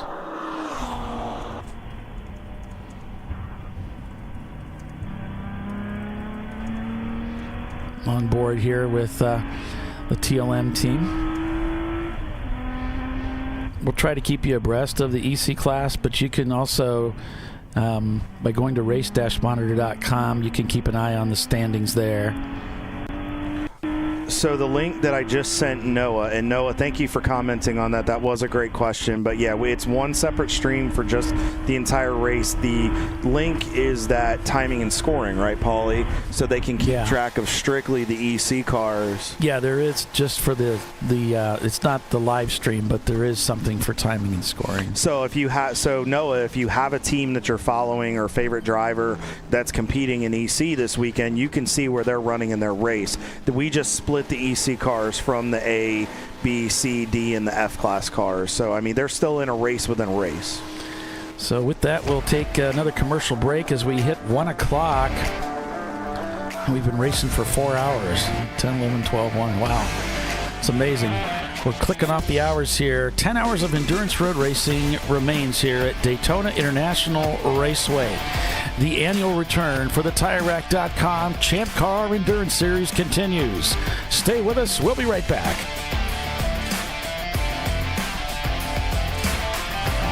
An important decision is afoot.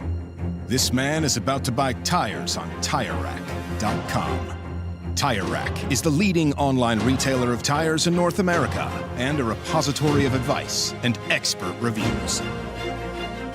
And it's done!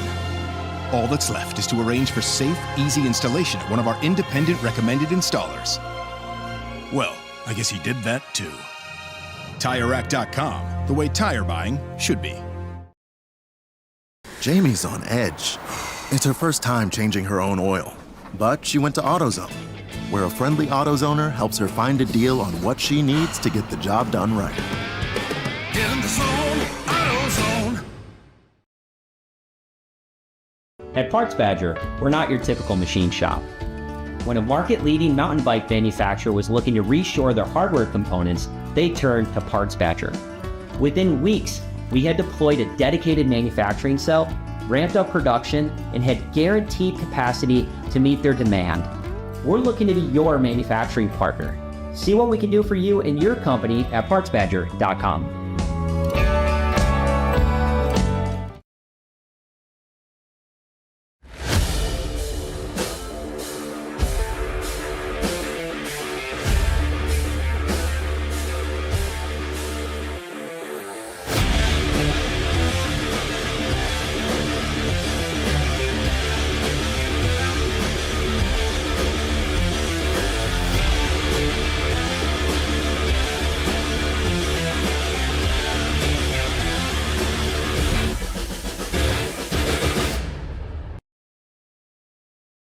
Want to get started streaming your races or make your current live stream more captivating? We've helped hundreds of drivers create engaging live streams. It's simple. Create a new stream event, grab your camera, and start streaming. Head over to myraces.live to sign up for a free account. Or join us in our community Discord. Stream, share, engage. Dave's Twitch is bad. That's because his wipers need replacing. But he went to AutoZone, where a friendly AutoZoner guides him to the right wipers and makes sure everything is working smoothly. Get in the zone, AutoZone.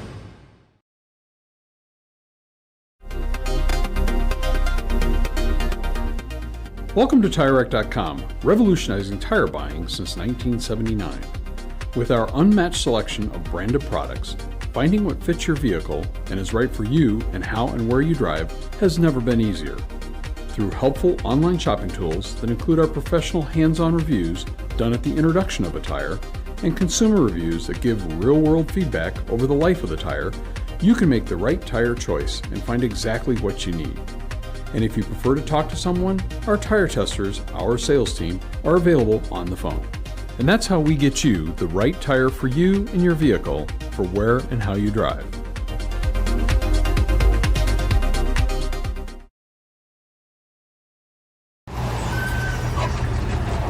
Whew, George is fed up. And so is Junior. They weren't planning on having to replace their brakes today. But they went to AutoZone, where a friendly AutoZoner, Renee, helps them find a great deal on Duralast gold pads and rotors. No headaches, just the right parts, and friendly service.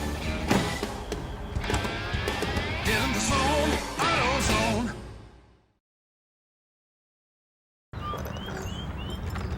I think I'm going to try buying tires online. TireRack.com can help you with that. I guess I could buy the same ones I have. No need to guess. Our tire decision guide gives you all the right options. I mean, I am no tire expert. You don't have to be. We've tested and rated thousands of tires. Answer a few questions and you're good to go. Someone should invent a tire decision guide or something. Can he not hear us? TireRack.com, the way tire buying should be. The Jimenez family are having battery issues. But a friendly AutoZoner tests their battery and helps them find the right Duralast battery to get back on the road. Get in the zone, AutoZone.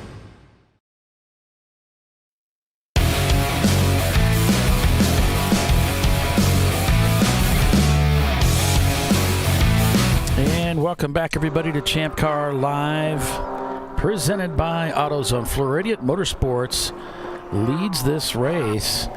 We got Brew Crew Racing in second place, followed by Team Infinity. The Rocketeers T-Rex 7 in fourth, Marathon TLM in fifth, MS2 in sixth, 901 Motorsport in the 903 in seventh place, Rockwell Autosport Development in eighth. They slipped a spot. Level 30, they're in ninth, Blue Steel in 10th place. Love that name. It kills me. It just makes it sound cooler. If you haven't seen Zoolander, you got to see it because it's hilarious. Speaking of Blue Steel, I got an update from them not too long ago. Now I just got to find it. Here we go. Ken Mantovani, who's the owner, he got out a while back, and Chris Marsh got in the car. And I'm actually going to send you their feed. And maybe we can get them on ChampCar.Live at some point. All right. Yeah, I still got a couple I'm trying to find some time to get them into the show. We're working on it, folks. We're working on it. We just TLM working with production. I need a production assistant. I know. So far, it's just such a beautiful day out here. You know, it's just a great day to go racing. There are some race days that we've been to that's just been miserable, but most of them are really, really good. Doc did one years ago, and it's when it's kind of like cold rain, sort of almost sleeting, or it is sleeting. That's absolutely horrible. Yeah. That's why did I bother coming here? But days like this, man, it's just great. Yeah, it's beautiful. I mean, a few clouds in there. It's not overbearing with the temperature. I don't think the humidity's too bad outside today. So no, it's perfect. There's a lot of drivers that, you know, they had the cool box in there, but they may not necessarily be having to use it. So, it looks like we got a slower car here going through the kink. It looks like it's a Miata. Not sure which team it is. There's a Paulie. We got a big stack up on the oval here. Bunch of cars are slowed up for some reason. I think there's a local yellow. Yeah, we've got a waving yellow here. And sorry, I'm trying to. There we go.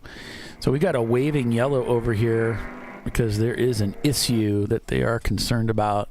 Oh no, that's the EC leader. That's GMW Racing. They've pulled down beyond the apron. Off the racetrack and parked down there, and they've already got emergency vehicles out there servicing them, so that's what's going on there.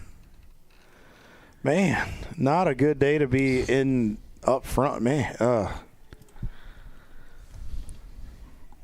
So, all right, well, Floridian, while these guys go through that section, that's going to slow them down just a little bit, and there's that. And unfortunately, Matt Siegert, our race director, talked about this morning. When you get on the oval, those sectors are so long that you're under a yellow flag a little bit longer than you would be with that line of sight to the next flag station. And then the car's getting towed in, so that's going to slow the field down just a little bit as well because you got the safety guys down on the apron. So drivers will just have to monitor that and be mindful of it. But they do have him up and moving again. Yeah, they've got him. They're towing him in right now. And the Daytona crews are just exemplary. I mean, I'm always just so impressed with the way they can get a car picked up that's in any manner of being broken and get it off the track to a safe location. We get to go back to racing. It's amazing how they find a way to get these cars. And there's a cutout right there they're going to sneak over to and get the car off the racetrack. That's over toward the West Horseshoe. And they're going to go in that way and get the car. And they have gotten it behind the wall. So hopefully that should open up that section of racetrack again to go racing. But tough break for Jeff and the guys. They were having such a strong run in that car. So still green here.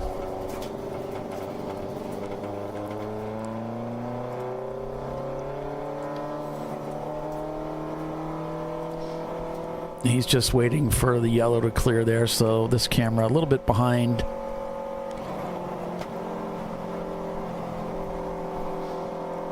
So what he needs to do is just think about when he really feels the biggest power, the biggest pull that the car has, If he is having clutch issues, he just wants to stay away from that.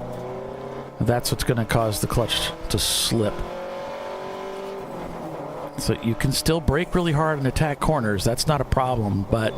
Oh, trying to get in late here. Yeah. Thought he could get inside. Yeah, he's going to want to use the brakes to the absolute maximum. That's really all he has left if he has a clutch issue. I'm not certain that that's the problem, but... He's short shifting a little bit, Paulie. You can hear it. I think he's trying to not get those RPMs up too high. Maybe he's trying to prevent that slippage. Yeah, it's hard to say, what the best technique is. And the driver would know. They're going to have the best feel to what the car is going to like. Is that one of those, because you and I are drivers and so is Les, is that one of those where we always joke about you drive by the seat of your pants, where you would feel that, that feedback from the car and then you have to react as the driver? Yeah, it feels like you're taking your foot off the gas while you're accelerating, so he'll feel it release a little bit. The ears are super, super important here. This is where he would hear the revs climb out, and it's almost, again, like you're just starting to put the clutch in a little bit. You'll notice it's spinning. So you get both of that sensation at the same time. And so the resolve that is to come off the gas a little bit, let the clutch lock back in, and just ease it down. And you notice he's lifting before the start-finish line. Now, that might just be saving the brakes, though, too, knowing that you're having an issue, but also maybe giving yourself more time for the downshifts with having the clutch slippage, if that is the case. We can't confirm that is. We haven't been given a confirmation. They may not even know that is what's going on with the car. But just something I'm noticing. They might also, again, just be saving the brakes, taking care of it. Lifting early is never a bad thing, especially when you've got a little over 9 hours and 48 minutes to go. So let's take a look down in the order a little bit. Let's kind of hit the classes here. So in our A class right now, Blue Steel is up in the lead on the same lap, separated by 3.5 seconds. So that's going to be a fun battle to watch. And right now, their best laps are 0.06 of a second apart.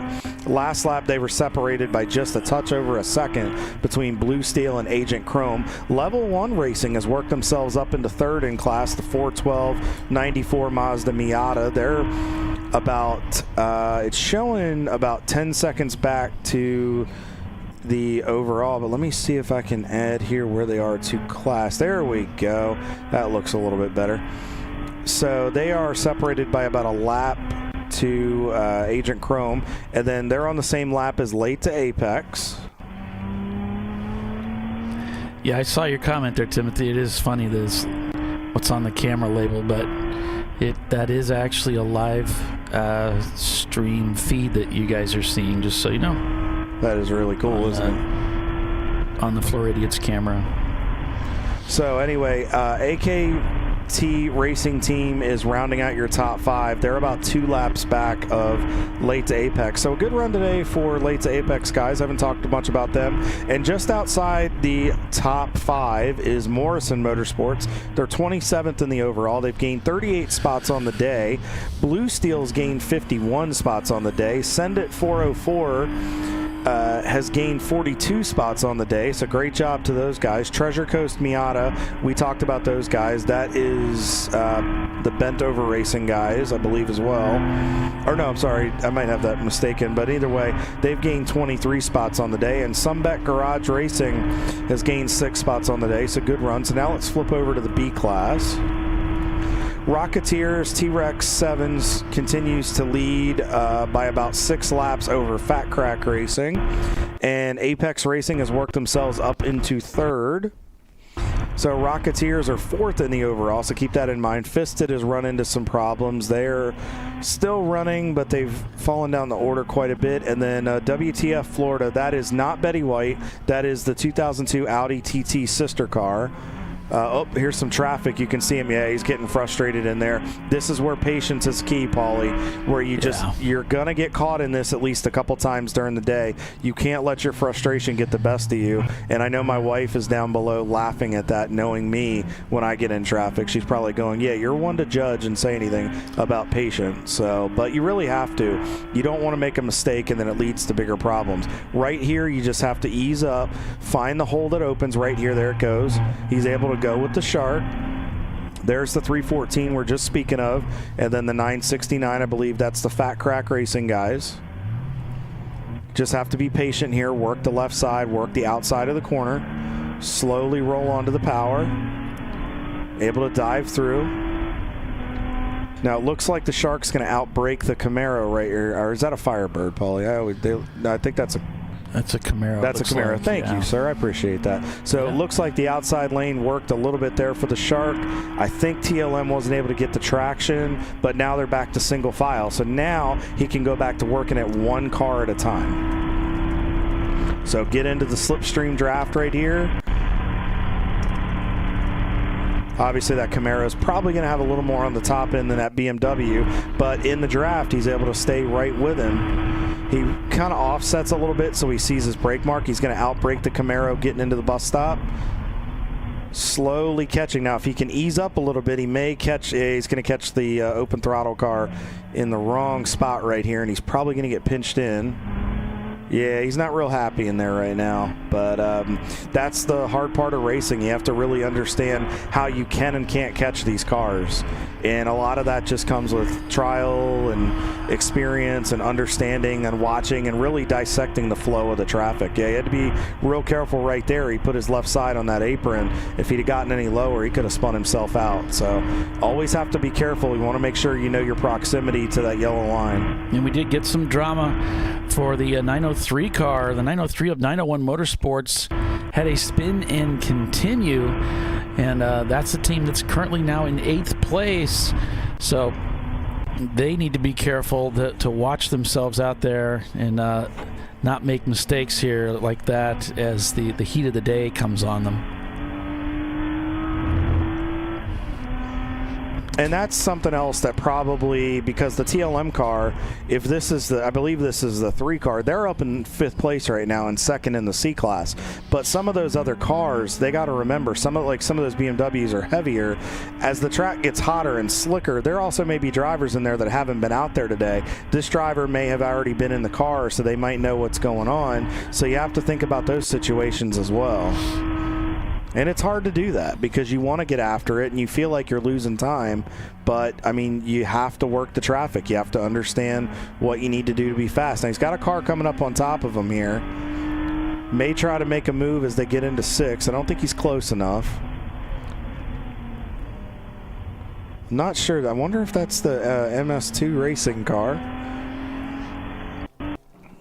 Yeah, and the what's happening with Floridian while we move away from the TLM drama is that they're running about 6 seconds a lap slower than what they were running in their fastest lap time. So it's possible that he's kind of found that threshold of what the car can do, and he may actually be able to carry this through.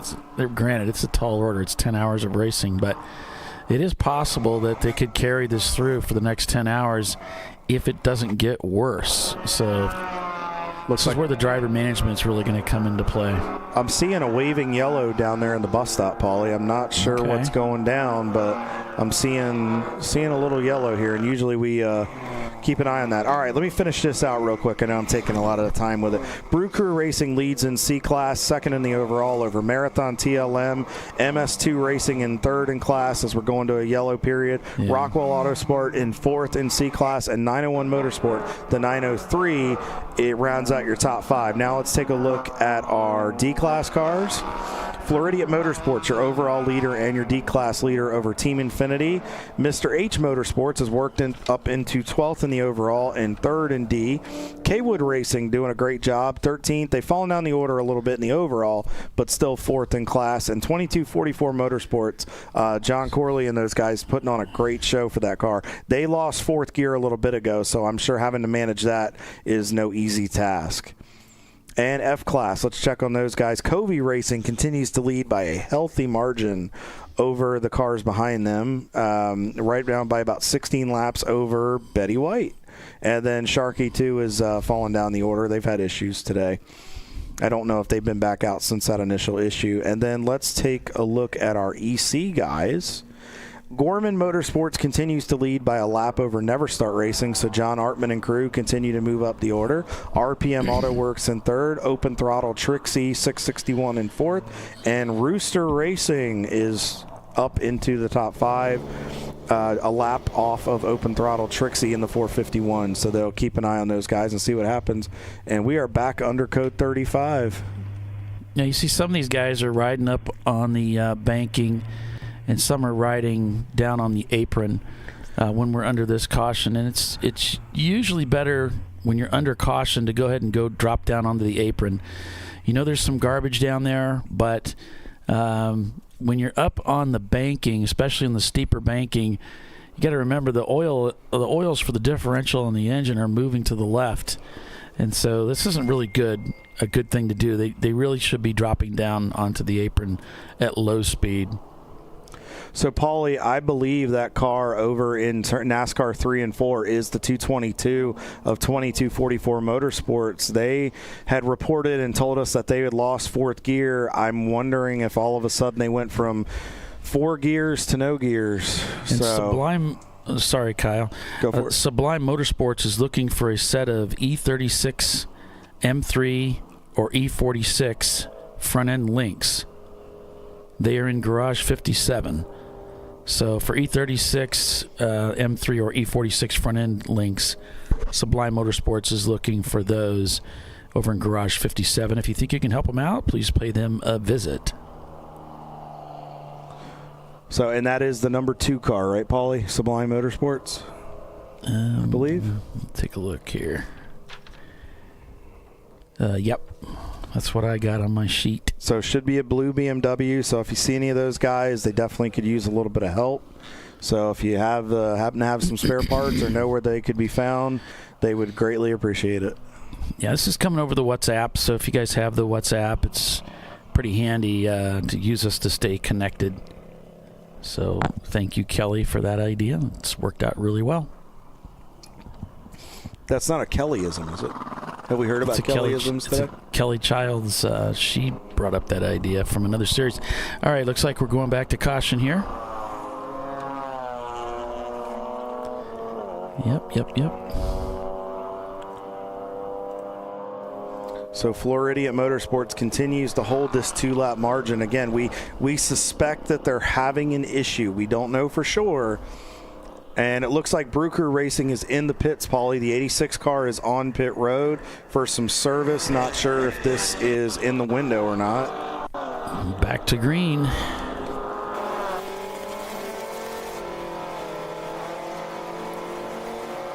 And boy, it sure sounds like it. Made that gear change, and the way those revs are moving really sounds like a clutch issue. And he's having to lift on the straights when the load is the greatest. I wouldn't be surprised if that's the issue he's facing. And they seem to be managing it well.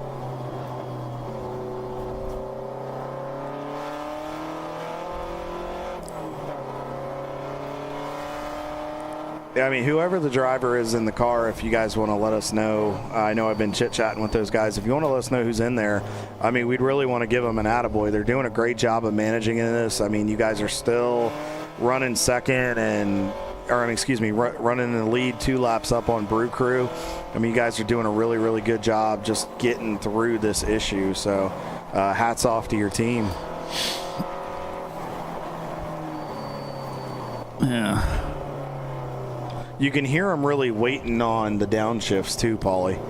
Where I think he'd want to downshift a touch sooner. You really hear him just wait until those RPMs are really low. Yeah. Not trying to do too much engine braking, just doing everything with brakes. I'm trying to go 3 wide through here. Excuse me. Yeah. That's more. I think that's the 41. I think that's Morrison Motorsports. They're at a little contact with TLM. You have to stay wide here to let everybody through. A little bit of a slide there. Now see if TLM can go up top. Excuse me. Pardon me. Coming through. Squeeze the gap there. He got through it. Did a nice job of getting through. A really good heads-up driving by the other drivers. You know, that's just why we want to have that etiquette. If you're slower, stay low. If you're out there by yourself, stay low. If you got somebody already down on the inside, just stay in the middle so there's room at the top. Don't drift back and forth up there.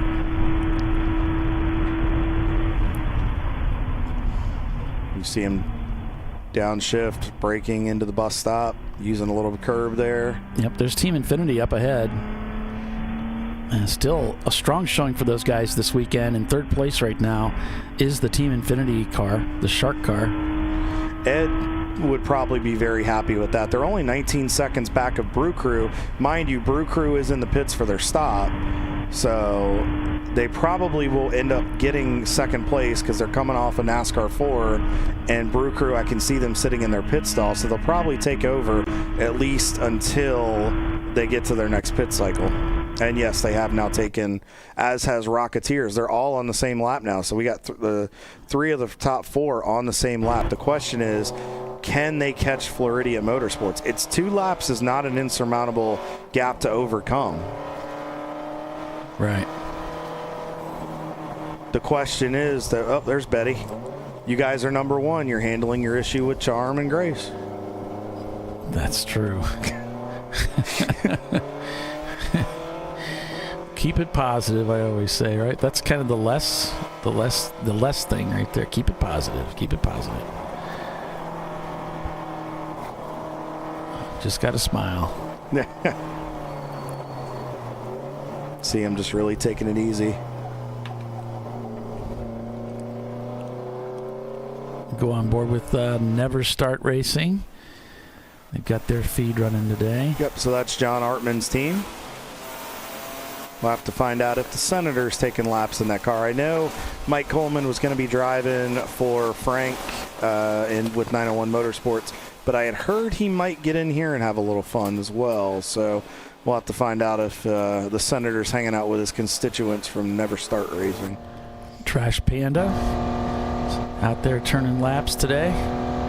And they're doing a good job. Again, we talked about it when we were on board with them a little bit earlier. Their goal was just to get to the finish and get their driver's experience. Most of them had never been to Daytona. They just wanted to come and experience it and say they've raced here. So for them, seeing a checkered flag with a running car is a victory for them today. Nice line there through 1, really picking the power up, using up all that racetrack. And the cool thing is you can straight line this section here as the screen's frozen. It's just setting me up for what my talking point. Yeah, having a little bit of issue with that feed there. So with that, we'll take another commercial break and be back in just a few minutes. Stay with us. This man is about to buy tires on TireRack.com.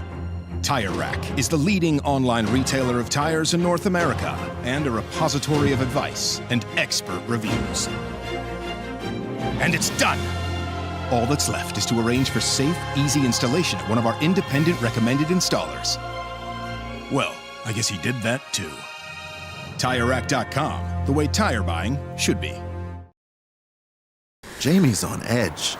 It's her first time changing her own oil, but she went to AutoZone, where a friendly AutoZoner helps her find a deal on what she needs to get the job done right. Get in the zone, AutoZone. At Parts Badger, we're not your typical machine shop. When a market-leading mountain bike manufacturer was looking to reshore their hardware components, they turned to Parts Badger. Within weeks, we had deployed a dedicated manufacturing cell, ramped up production, and had guaranteed capacity to meet their demand. We're looking to be your manufacturing partner. See what we can do for you and your company at PartsBadger.com.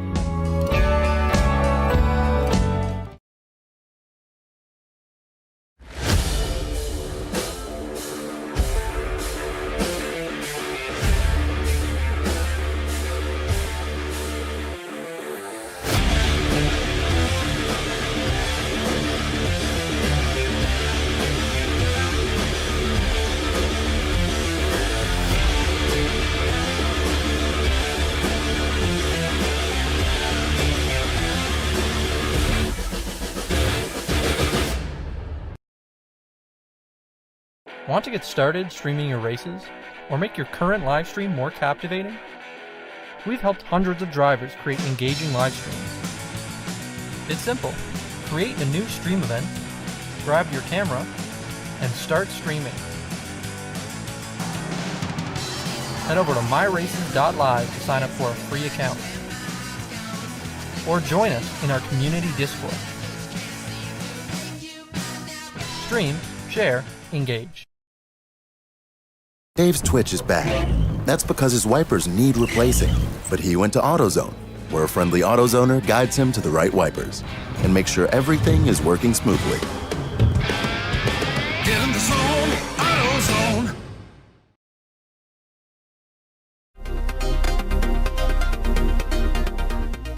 Welcome to TireRack.com, revolutionizing tire buying since 1979. With our unmatched selection of branded products, finding what fits your vehicle and is right for you and how and where you drive has never been easier. Through helpful online shopping tools that include our professional hands-on reviews done at the introduction of a tire and consumer reviews that give real-world feedback over the life of the tire, you can make the right tire choice and find exactly what you need. And if you prefer to talk to someone, our tire testers, our sales team, are available on the phone. And that's how we get you the right tire for you and your vehicle for where and how you drive.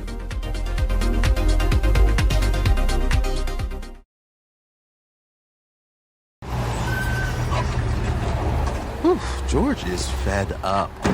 And so is Junior. They weren't planning on having to replace their brakes today. But they went to AutoZone, where a friendly AutoZoner, Renee, helps them find a great deal on Duralast gold pads and rotors. No headaches, just the right parts, and friendly service. Get in the zone, AutoZone.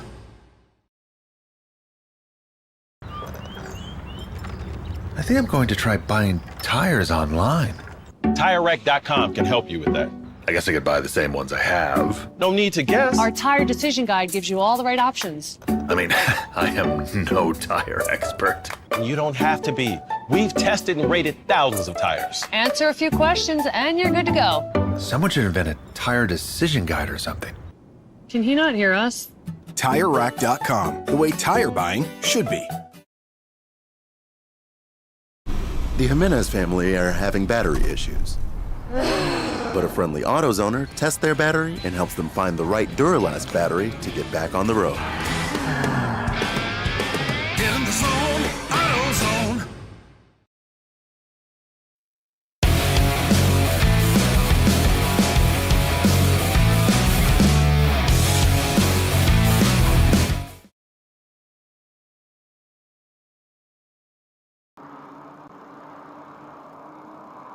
Welcome back to ChampCar.Live, presented by AutoZone.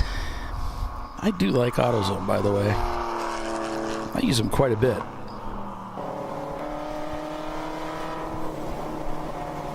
Back here at Daytona International Speedway, the world's center of racing, with its 31-degree banking at the high point of the corners, and then 18 degrees out at the start-finish line. Kyle and I were watching. You know, they bring people through on tours all day long. It's like when they're not racing, obviously, they have these trams. It's like Disney World. They bring people through and they show them Victory Circle, and they let them walk up the 18-degree banking to the start-finish line. And it's a thrill. It's a thrill for everybody that gets to come out here and see this place and take pictures and so on. And the crowd's never thin. It's just people love coming to this racetrack.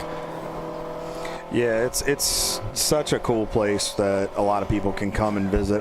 Looks like we got a slow vehicle over off of International Horseshoe. Yeah, that is a local yellow over Hee-haw racing. They're getting a local yellow over there, 'cause what they're seeing on their Flagtronics we're not seeing here.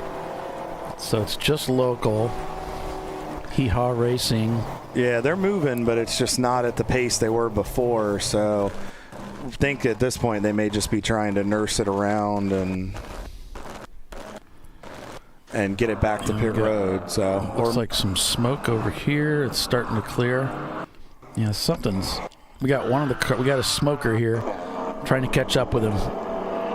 So it might be that dark. It might be a Miata. BMW. Okay, it's definitely slow on the pace there. Yeah, I can see it coming through NASCAR 3 and 4. It's definitely got some blue smoke trailing behind it, so we'll have to keep an eye on that and see what's going on. See if we can pinpoint who it is. And there is our wounded soldier, taking it down to the apron there. They will bring that into the pits. See if we can figure out who it is. Yeah, it is a BMW entry, Paulie, from what I can tell. And it may be checking in, I think, with Sue there at pit in. Hopefully it can get going. That the 36 car. Oh, no, it's the team is that we just talked about them a few minutes ago. Yeah. The O Squared Racing guys and their BMW. That's the car that Sally Mott is driving this weekend. So tough break for those guys. Hopefully they can get that fixed, and hopefully it's nothing terminal. So we were talking about the Speedway. So Paulie was talking about the tours. So they do tours here where they'll show you the racetrack. Like they said, they'll show you Victory Lane, they'll show you around the racetrack, and they'll talk about historical stuff and then some of the improvements that they've made here at the Speedway since it was built in 1959. And then when they had the first Daytona 500 that year, won by Lee Petty. But they also take you and show you the start-finish line, and you can walk up and just see the 18 degrees of banking. And it's just the history that this place has. But I'm going to throw this in the chat. If you guys or girls ever want to come out and see the Daytona International Speedway, here is a link where you can find out ticket information. They also have the Motorsports Hall of Fame here, where you can come and see all kinds of cool historical stuff, cars, and there's a pit stop challenge where you can pretend to change tires on the car, and actually change the tire on the car, and kind of see what the pit crews go through for this. They have simulators here, all kinds of cool things, interactive stuff. And Paulie, looks like I think that may be Fat Crack Racing having a problem over there in NASCAR Turn 2. Oh boy. I'm wondering if this attrition from these long green runs is really starting to beat up on these guys a little bit. Hopefully it's not the case. Hopefully it's just maybe some gremlins running around. But I threw the link in there. Check it out. Obviously, I don't know if the ticket sales are going yet for next year's Rolex 24 Daytona 500, but they do have the Coke Zero 400 that comes up here in August, which is one of the races before the NASCAR playoffs. They've got all kinds of stuff here. They got Bike Week that happens in March with the Daytona 200. They've got the Supercross. If you looked at the infield grass at the start-finish line, it's kind of all torn up and beat up. Reason being is about a month ago, they just had the Supercross guys here for the AMA Supercross, the Monster Energy guys, pro guys racing, and Ricky Carmichael has a layout that he does here at the Speedway that is kind of an infamous thing. So if you are a fan of any two-wheel or four-wheel action, make sure you come out to Daytona International Speedway and come see the history this place has. Down into turn one we go with ROM Motorsports now. With Floridian Motorsports still leading this race up by about a couple of laps over Rocketeers, who have moved into second place. Team Infinity now in third, Marathon TLM in fourth, and Rockwell Auto Sport Development is in fifth, continuing to bring that 715 up through the field. As I mentioned when we first saw them in the top 10, watch out for the Porsches. They're going to be strong out here.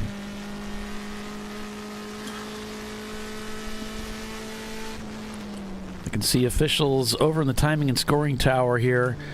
They're looking at some of the cars on the front straightaway very carefully here. Probably looking for the things they typically look for are anything that's safety related. So it's going to be things that are leaking, things that are smoking, and loose body panels. So anything that they think creates a safety hazard, they're going to be making a decision about whether they want to bring you in under a meatball black flag or not. So we've seen the pack's a little bit stacked up as they come through the West Horseshoe. Not right on top of each other, but they're kind of in a conga line together where drivers really kind of got to be heads up as they come up onto the NASCAR oval. It's going to make it interesting through some of the draft as they head toward the bus stop and through NASCAR 1 and 2. So I'm noticing that a little bit, and the drivers are still doing a really good job of getting down to the bottom and staying out of the way.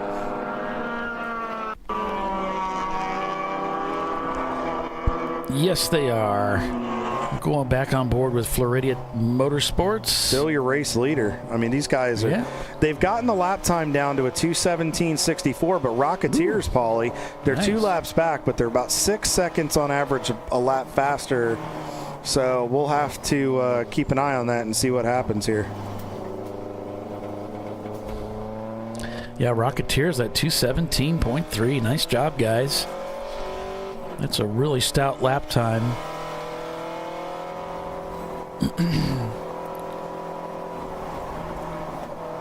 Floridian Motorsports with a 2:23 on that last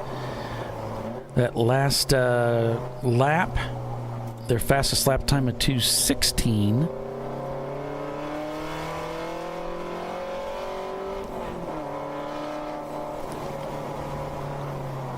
So their lap time's about 7 seconds off the fast. It's pretty much in line with what they've been doing. They've seemed to be able to consistently hold those lap times off about 6 seconds. And so if they can keep doing that, if they can just keep doing that, they could possibly get this thing through, you know. And the Porsche drivers are different. They have to deal with these mechanical issues like starters that get smoked, and then they gotta push start the car. There's things they have to deal with running these older cars, and so this kind of comes, you know, it's part of the territory that they have to deal with. So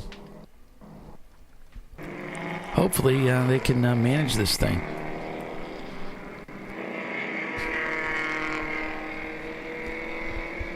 And like what Timothy says, any team that can manage to finish this thing still running is a winner.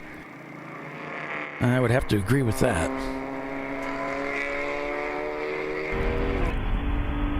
It's hard to be competitive at this race. And oh wow, Floridia just got, I think he's figuring it out, Paul. He just ran a 2:21.4 last lap. So, and that's, again, about 3.5 seconds slower than Rocketeers, but the question is, can Rocketeers continue to run a 2:17 pace enough to gain time to get by them? So it'll be interesting. And then Team Infinity with Ed Stein and the guys, they're about 17 seconds back of that. So while we get a little bit of time here, let's kind of scroll down the order a little bit and check on some more people down in the pack. Yeah, we've got a car slow heading to the bus stop, so he's moved down onto the apron. Maybe they've blended back in. It might have been the Section 8 Ford Mustang. Found him down on the apron there, but go ahead, Kyle. Let's do that. All right, so let's take a look here. So BC Racing, we saw them a little earlier in the 211, one of our A-Class cars. They're up 8 spots in class on the day, so a good run for those guys. Only about 13.5 seconds back of Cousin Racing. And then Wayward Sun Motorsports, we talked about them a little bit earlier. They've gained 70 spots on the day. Great job by that 42 car, that Mazda MX-5. You guys have done a great job. And Paulie, it's funny, you're talking about the tour. There is a tram out there right now on one of the access roads that is giving a tour. Oh, cool. So even during the events, you can come out and get some aspect of the tour done. They've got like a museum, and there's a little a concession area, and it's all indoors. I mean, it's really nice. So you should be able to get out and visit just about any time. Yeah, and if you guys get a chance while you're here, if you're looking for something to eat and you don't want to go off property, the Budweiser Bistro has some amazing food. We happened to get some stuff here for us while we're munching on during commercials breaks here in the booth. It is phenomenal food. It's got a ton of flavor. If you just need something to hold you over during these racing hours, go visit our friends over at the Budweiser Bistro and tell them ChampCar.Live presented by AutoZone sent you over there. I think I put my radio down there. All right, so let's keep going back here. So Apex Racing is running in 34th, still in the B-class car right now. They're running in 3rd, still holding strong. They're about 2 laps back of Fat Crack Racing, but again, we thought Fat Crack had a problem, so this may be an opportunity for Apex to pounce a little bit. 832 car, one of the BMWs for MDR Motorsports. They're here again this weekend, up 48 spots on the day, 33 seconds back of Smokin' Horse Racing. BFG team, the 58 car, that is BF Goodrich. That is some folks from BF Goodrich and some of their test drivers driving a Porsche Boxster for Mike Gorman's team. They were coming to do some testing. That is the first of, I think they're going to run X amount of races this year. I'm not real sure. Hopefully we can have them up here and maybe they can give us some insight on everything. But good to see them running well in that Boxster. They're up 24 spots on the day. And Betty White up to 42nd overall. She's gained 51 spots in the overall. So great run for Tyler and Buddy and those guys with WT Florida Racing. Tough break for Trans Am. They've kind of fallen down the order a little bit, but a good showing so far. They were up in the top 5. Hopefully they can get back there. Kiss the Wall Motorsports. The 346 car, talked about them briefly. It's another great name. That's another good name. And it's good. If you just give it a kiss, it doesn't hurt. It's when you...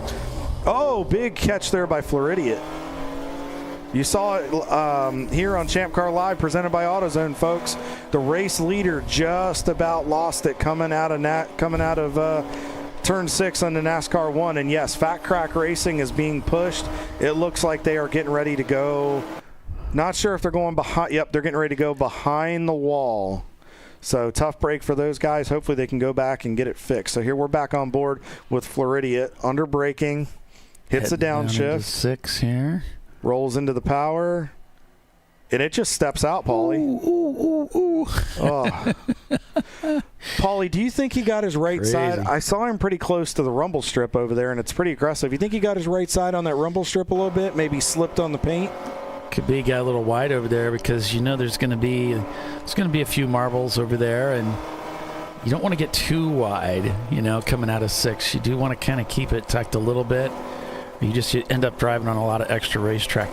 Heard from Les. He checked in with the Floridian Motorsports guys. They say, no, the clutch is not slipping. We're just playing the long game. Okay. All right. They've got all the faculty they need here. They're having a great race.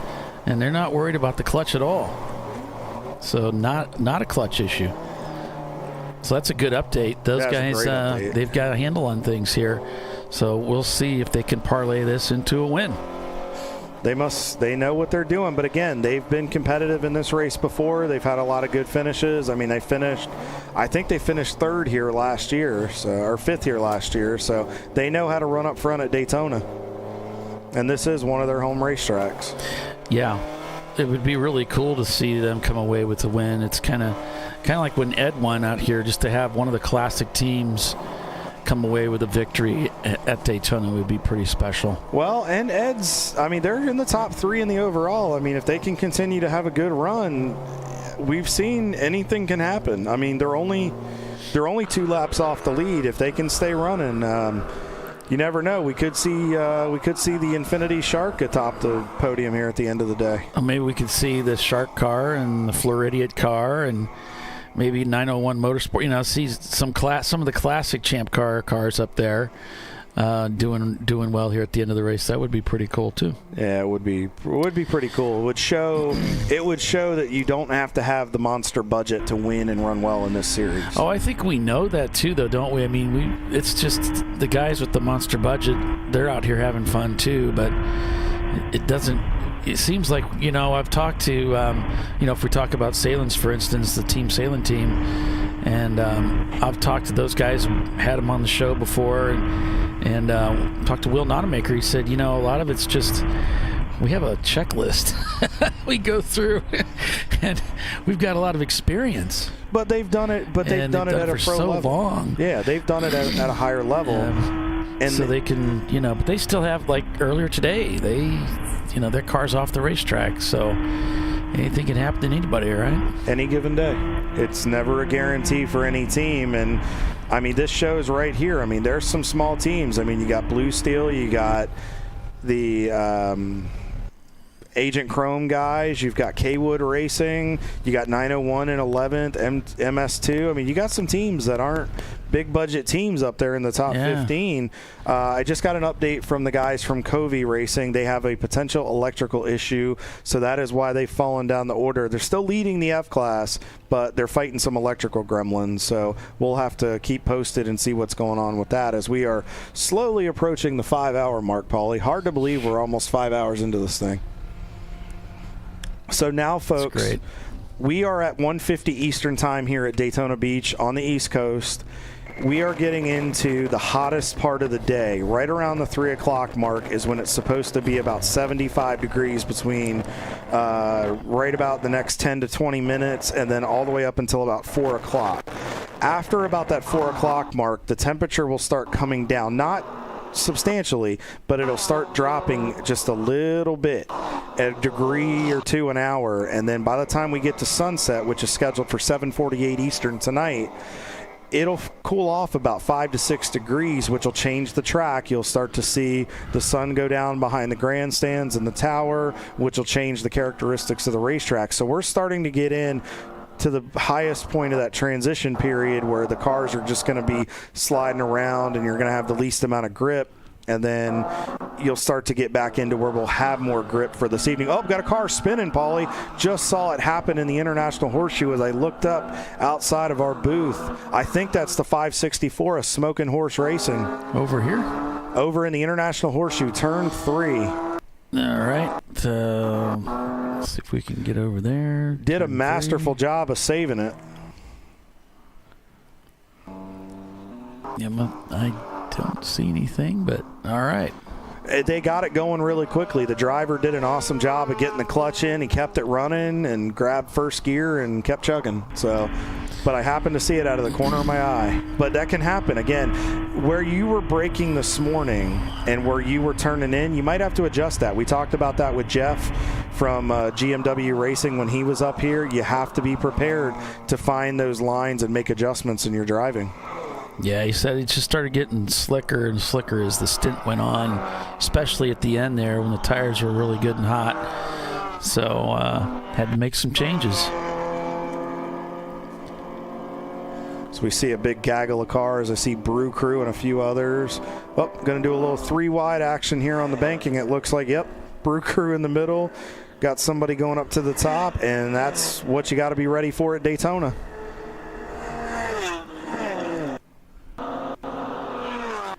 And now back to 2 wide. And it's a trust that it takes, folks. I can't stress this enough.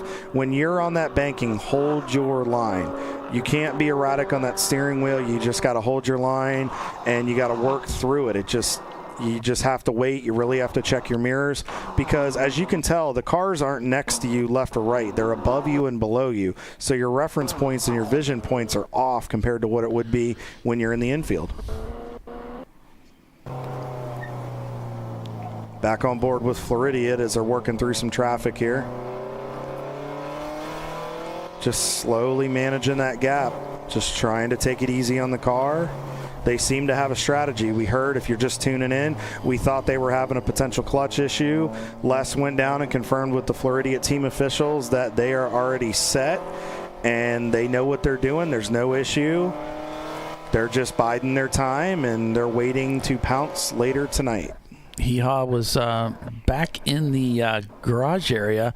Now they've brought the car back onto pit road, so it looks like they're heading onto the racetrack now. So congratulations, guys. Good job. So back on board with ROM Motorsports. Turning in. You heard him get back to the power there. That, like I said, you can kind of treat that as a double apex corner almost. But what he did is he got back to the power and started opening the wheel, exited a little bit there. And there's a trick to that part of the racetrack. If you can figure it out, you can actually carry a little more speed on your exit headed to turn 6.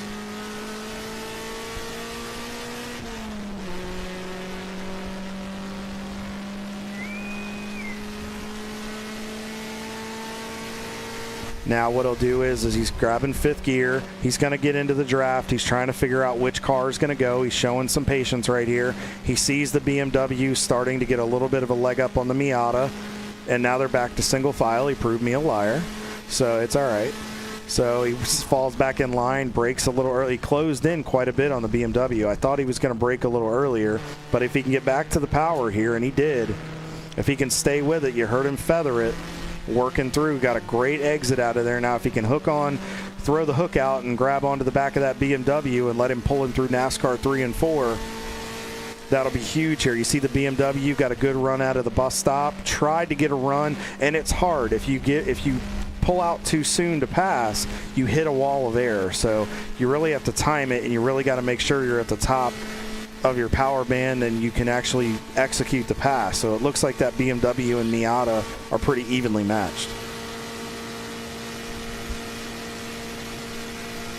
Oh, we got a car sideways over in turn 1. Looks like he just overcooked it getting in and tried to force the car to make the turn, and it just wouldn't do that. So he slid sideways, just out of view of the camera. We're going to go to caution here.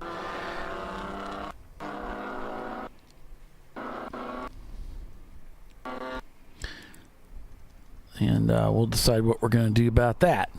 A little bit busy here. A little bit busy here at pit out as they're checking on some stuff. So with the pit out procedure, you have to stop when you come into pit road and then when you leave pit road. It's not an ongoing enter and exit like it is in the Pro Series, as we are back to a Code 35 condition here at the Daytona International Speedway. The safety truck and the flatbed are dispatched for a stalled car. Paulie, there it is. It looks like it is over. Oh. It's between 3 and 4 there, Kyle, on the track side left. And it is Brick City Racing in the 242. We saw them stop there earlier. David Gooden and Doc Martin had reported in that those guys have been having some issues with some stuff, and it looks like, unfortunately, the gremlins are still hanging around and camped out in that car for the time being. Hopefully they can find it.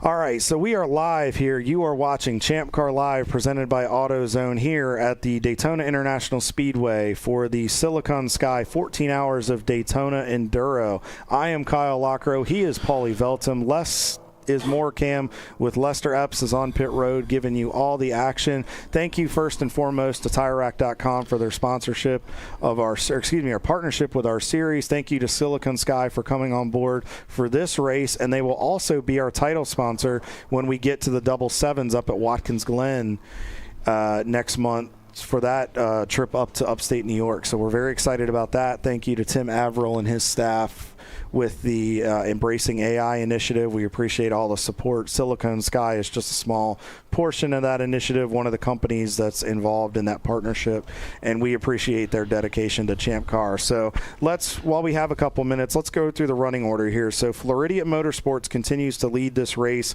by 1 lap now over Rocketeer's T-Rex 7. Team Infinity is in third, and that is 2 out of the 3 are D-Class cars. Your leading B-Class car is the Rocketeers. Marathon TLM in the number 3 car, David Tawadi's team in fourth. Rockwell Autosport Development in the 715 rounds out your top 5 in the overall. Brew Crew Racing hanging on in 6th. Agent Chrome, your leading A-Class car, in 7th. Blue Steel, your second in A-Class, is in 8th. In 9th is TLM USA. That's the sister car to the 3 car in 9th. And then Kaywood Racing, your bottom step of the podium, rounds out your D-Class car. Let's hit a quick run through of the classes. So A-Class, Agent Chrome leads over Blue Steel. They're on the same lap. Level 1 Racing is in 3rd, Late to Apex in 4th, and BC Racing is in 5th. So the top 2 in A-Class are on the same lap. There's a lap difference between Level 1 Racing and Blue Steel, another 2 laps back to Late to Apex, and then another 3 laps beyond that back to BC Racing. Now let's jump down to our B-Class and check on our friends there. Rocketeers continues to lead by about 16 laps over Apex Racing, who just surpassed Fat Crack Racing as they were having a mechanical issue and have gone to the garage for repair. WTF Florida, the Audi TT is in 4th, and Fisted Racing has now fallen down into 5th in B class. Now let's take a look at C as we are back green here at Daytona, and it looks like a few cars are taking advantage of this opportunity to come in and get some service done. Marathon TLM leads the C-Class over Rockwell Autosport Development, Brew Crew Racing in 3rd, TLM USA in 4th, and MS2 Racing in 5th. Right now you have Marathon on a lap of their own over Rockwell and Brew Crew on a lap by themselves. Got another slow car moving towards turn 3, maybe picking up the speed now. So anything could be slowing things down here, folks. We're trying to keep an eye on everything for you. Thanks for that update there, Paulie. Appreciate the heads up on it. Let me finish this out and we'll get back to the awesome racing on the racetrack. Let's check on our buddies in the D class here. Floridian continues to lead in the overall and in D class by 3 laps over Team Infinity, 3 laps further back to Kaywood Racing, and then another 2 laps from that back to Mr. H Motorsports, and then an additional 2 laps back to Nuts Found Racing, who have worked themselves up into the top 5. And then we're going to check on the F-Class. Covey Racing has a pretty substantial 17-lap gap over WT Florida. That's the Betty White car. We're trying to get that camera up and rolling. We'll have it up at some point later today. And then real quick, we're going to do a check on our EC division. Gorman Motorsports is back in the lead in EC over Never Start Racing. They're about a 4-lap margin between the two. Rooster Racing is up to 3rd. RPM Auto Works is in 4th. And Open Throttle Trixie, the 661, has made herself known in the top 5. So, Paulie and everybody, that is your class running order at this point. So we're back on board, still on board with Floridian Motorsports here. You can hear them just taking care of it. They're backing off a little before that start-finish line. Plus, they can see the 3 cars in front of them. They didn't want to come up on them too quick. I admire the patience that they're showing in this car. They're not in a hurry. Yes, they're leading by 3 laps, but they're not in a hurry. They're not trying to put down qualifying laps, and that's something that we try to stress to competitors. You do not have to be the fastest competitor to win these Champ Car races. Yes, having pace is important, but it is not the sole factor to winning these races. You really need to take care of your equipment. You're trying to do the impossible with these cars that are not meant to do what we ask them to do, but somehow the drivers and the talent level in the paddock allows us to do this. So, and it really comes down to being patient. You have to take care of yourself in traffic, take care of your equipment, and just anticipation. I'm looking out of the broadcast booth here, and I'm just seeing drivers that are making out braking maneuvers, but it's not anything over the top like we've seen here in years past. They're presenting the nose, getting themselves up beside drivers, smooth straight line under braking, and then they're rolling the corner as well, getting back to power. Oh no, it looks like Betty White may have stalled between turns 2 and 3. Yes, Betty White stalled between 2 and 3. Oh, let's see if he can get it going.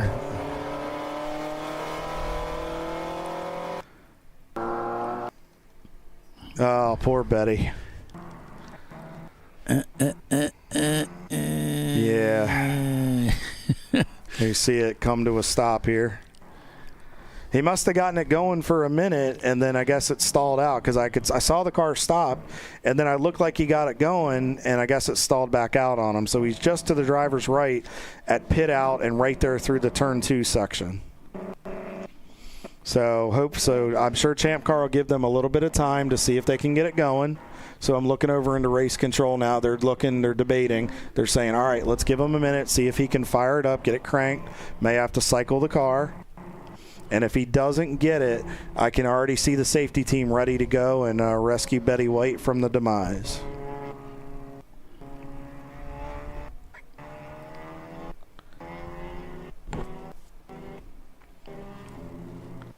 Yep, there's safety team there. It looks like we are going yellow, so we are most likely going to go back to a full course caution. So we'll be under a code 35 here momentarily. Yeah, definitely got to get Betty pulled out of there. That is a fast part of the racetrack and it can be a little bit blind too, because as you exit turn 1, you have the pit out wall and you can't always see to the right a little bit. It can be blocked slightly. So you have to just be real careful, and sometimes cars tend to push out wide right at the exit of that S-bend before you get to International Horseshoe.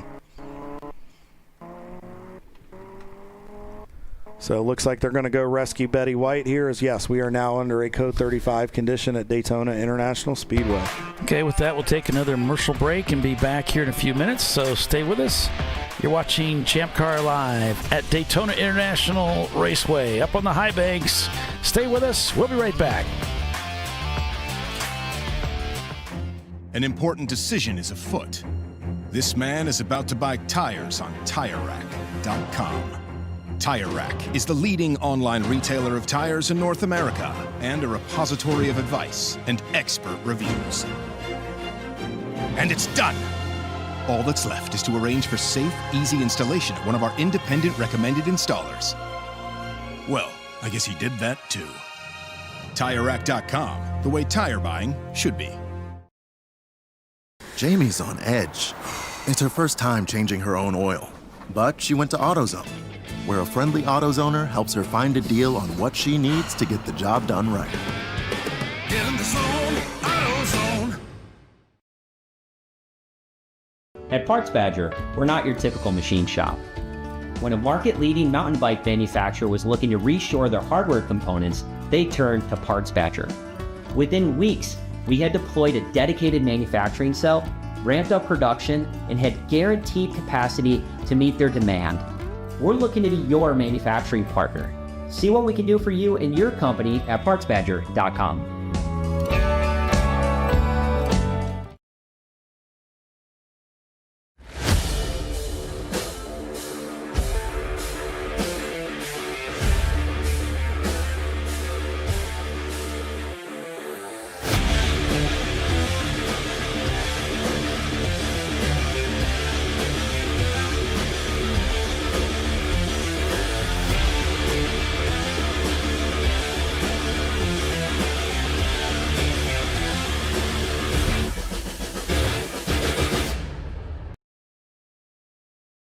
Want to get started streaming your races or make your current live stream more captivating? We've helped hundreds of drivers create engaging live streams. It's simple. Create a new stream event, grab your camera, and start streaming. Head over to myraces.live to sign up for a free account. Or join us in our community Discord. Stream, share, engage. Dave's Twitch is bad. That's because his wipers need replacing. But he went to AutoZone, where a friendly AutoZoner guides him to the right wipers and makes sure everything is working smoothly. Get in the zone, AutoZone.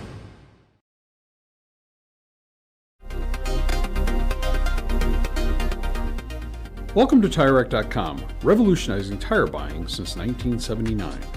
With our unmatched selection of branded products, finding what fits your vehicle and is right for you and how and where you drive has never been easier. Through helpful online shopping tools that include our professional hands-on reviews done at the introduction of a tire and consumer reviews that give real-world feedback over the life of the tire, you can make the right tire choice and find exactly what you need. And if you prefer to talk to someone, our tire testers, our sales team, are available on the phone. And that's how we get you the right tire for you and your vehicle for where and how you drive.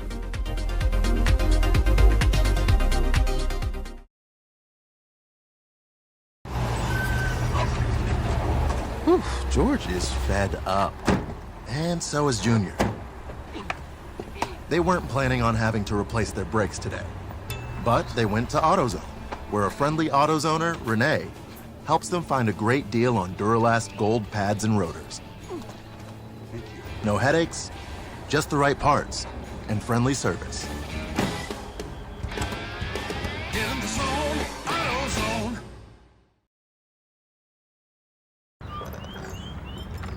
I think I'm going to try buying tires online. TireRack.com can help you with that. I guess I could buy the same ones I have. No need to guess. Our tire decision guide gives you all the right options. I mean, I am no tire expert. You don't have to be. We've tested and rated thousands of tires. Answer a few questions and you're good to go. Someone should invent a tire decision guide or something. Can he not hear us? TireRack.com, the way tire buying should be. The Jimenez family are having battery issues. But a friendly AutoZoner tests their battery and helps them find the right Duralast battery to get back on the road. Get in the zone, AutoZone.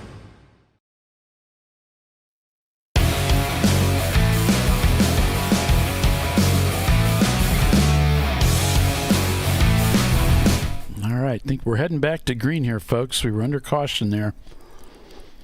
And the cars are spooling up. Welcome back to this 3.5 mile road circuit built by the Franz family, I do believe.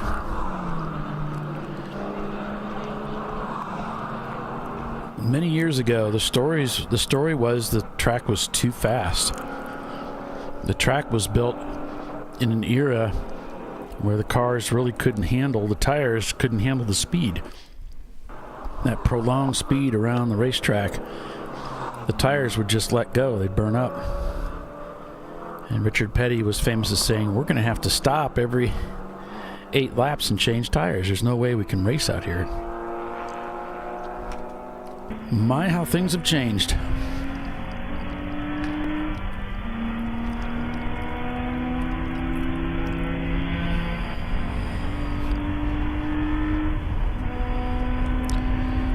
All of that story was true, by the way, except for the Richard Petty and tires part.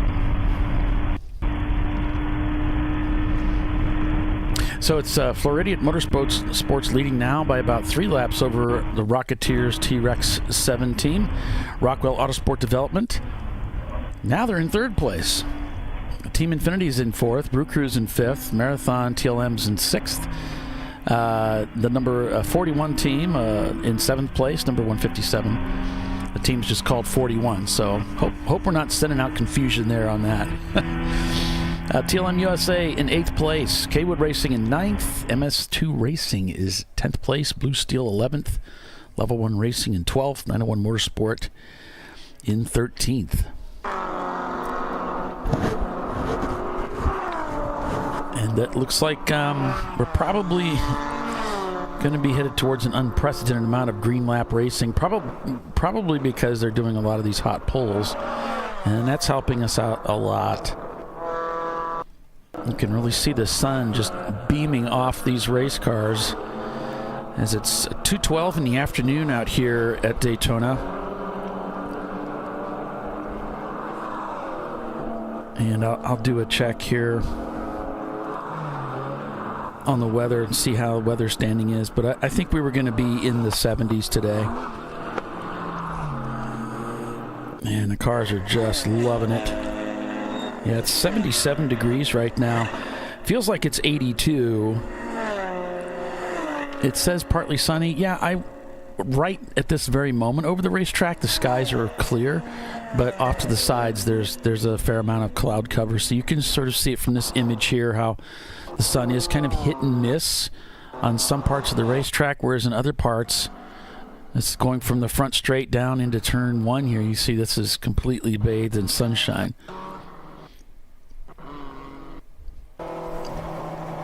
So right now things well in hand for the Floridian Motorsports team. And we'll just take a look here, trying to get an idea on lap time wise and so forth. They just turned in a 2:35 in that last lap, but you have to know we just came off of a caution.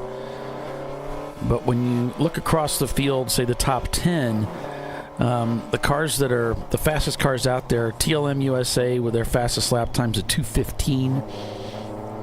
A 2:16 for MS2 is in 9th. A 2:16 for Marathon TLM.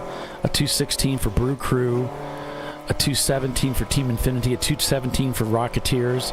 And a 2:16 Floridian Motorsports. So those are their fastest lap times, the top 10. And that's the majority of them. So these guys are all running pretty much on the same pace. when they're at their absolute best. And so as I look at their previous lap times, once they come around and get back up to speed, we'll get an idea. But it looks like this is a pretty well evenly matched front end of the field, even though these are very different race cars. A Mazda RX-7 is very different than a turbocharged Porsche. So it's amazing how the cars can be so different and handling characteristics so different, and yet the lap times are pretty much the same. They really are. So that's funny. And yet, here we have it. And that's really what Champ Car aims for, is not a spec series, but a series with a parity, so that the cars do end up becoming fairly evenly matched, and because of that, competitive. Hi. So, Paulie, we have another guest with us. Actually, one of my partners for the weekend, Mr. Will Laval with Remax 200 in Orlando. Welcome to ChampCar.Live, presented by AutoZone. Thank you very much. Thank you very much. Great to be here. So, what do you think of this place? You said you'd been here a few times before for some stuff, but how's it feel being up close? This is the real operations side of it. So, yeah, I've never really seen this side of it before. Everything has been pretty much social events and a spectator side. Nice to be here in shorts and a t-shirt, instead of having to do the old suit and tie trick. Yeah, definitely a good change. Nice change of pace. But yeah, it's impressive. So can you give our viewers a little bit of background? You and I have become friends. Mm-hmm. You helped me get moved down here, but can you give our viewers a little bit of your background and kind of what's your day-to-day look like? Oh, my background in day-to-day? Well, my gosh, where do I start? We've lived in Central Florida since the 70s, late 70s. My day-to-day, as far as real estate, I got into real estate because my family was in real estate construction. Mm-hmm. Just kind of the logical sequence of things, of events. And day-to-day, basically, it gets kind of boring because sometimes it's just the same thing every day. But I get to meet different people, which is the good part about it.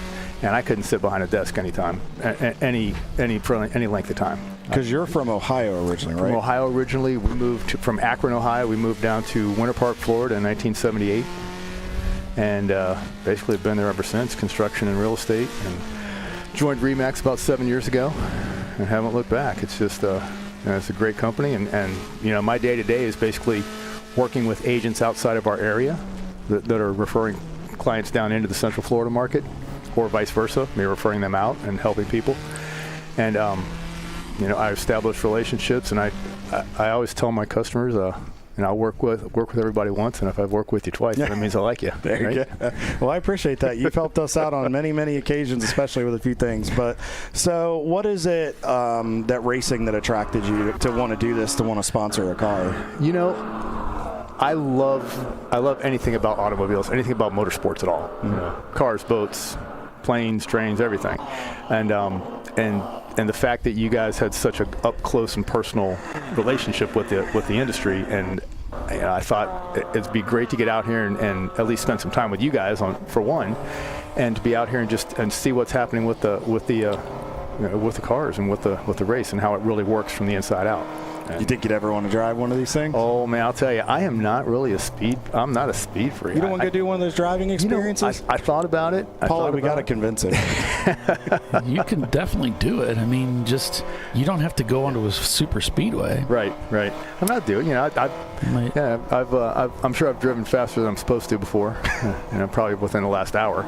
But I would like to give it a try because.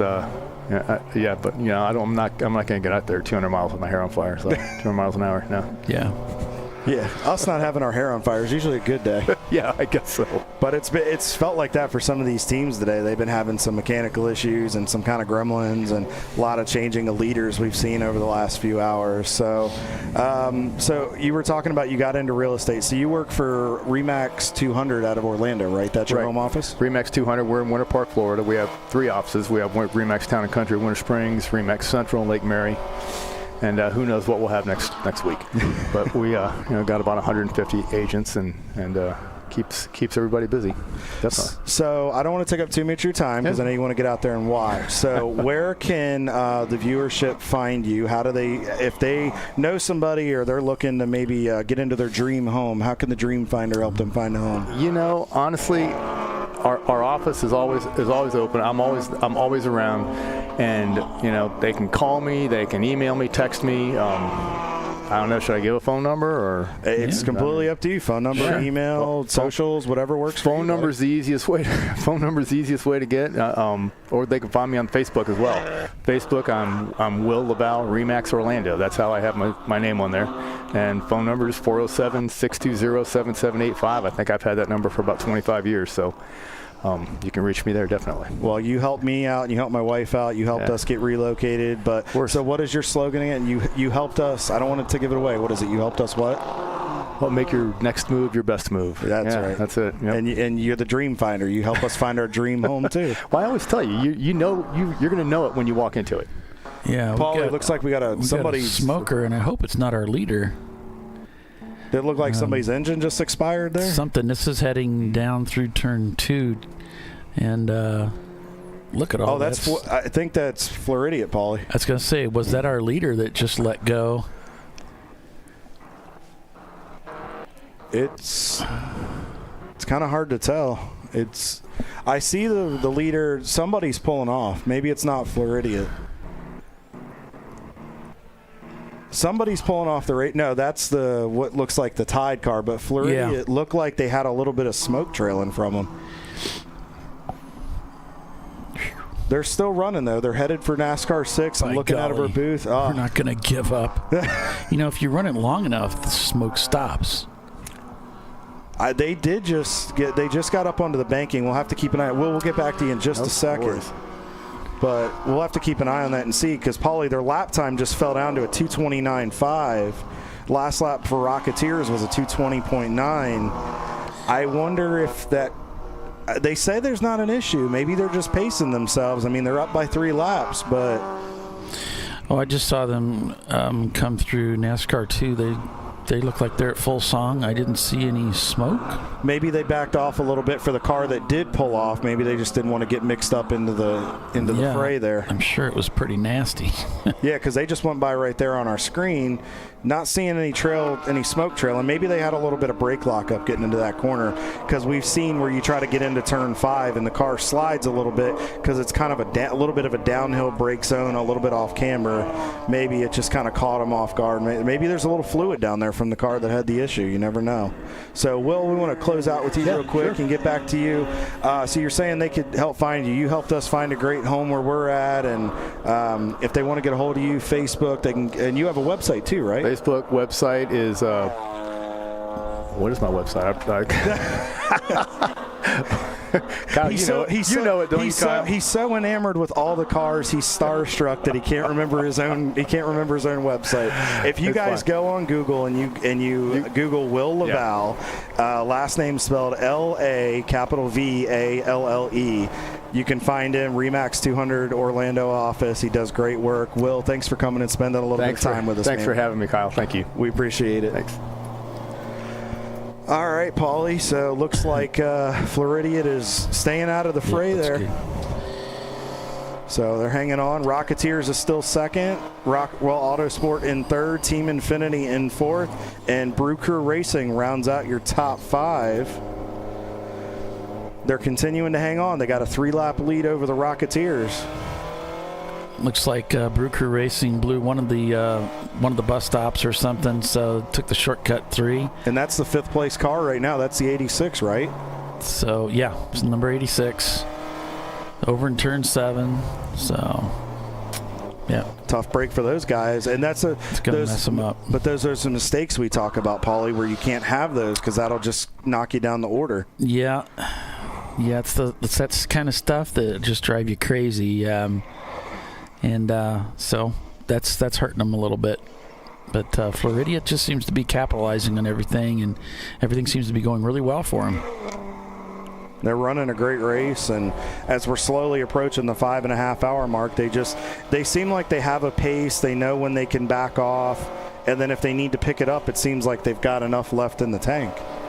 Yeah, it does seem like they've got things well in hand here. They can definitely run faster with that car than what they're doing right now, which is great for them. They're not having to really push to hold on to this position or get away from the field. They're doing a fine job out there right now. See, they just ran a 2:31. Pretty comfortable lap time for them with that car.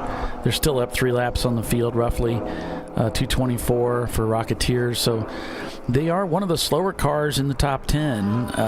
Marathon just ran a 2:37.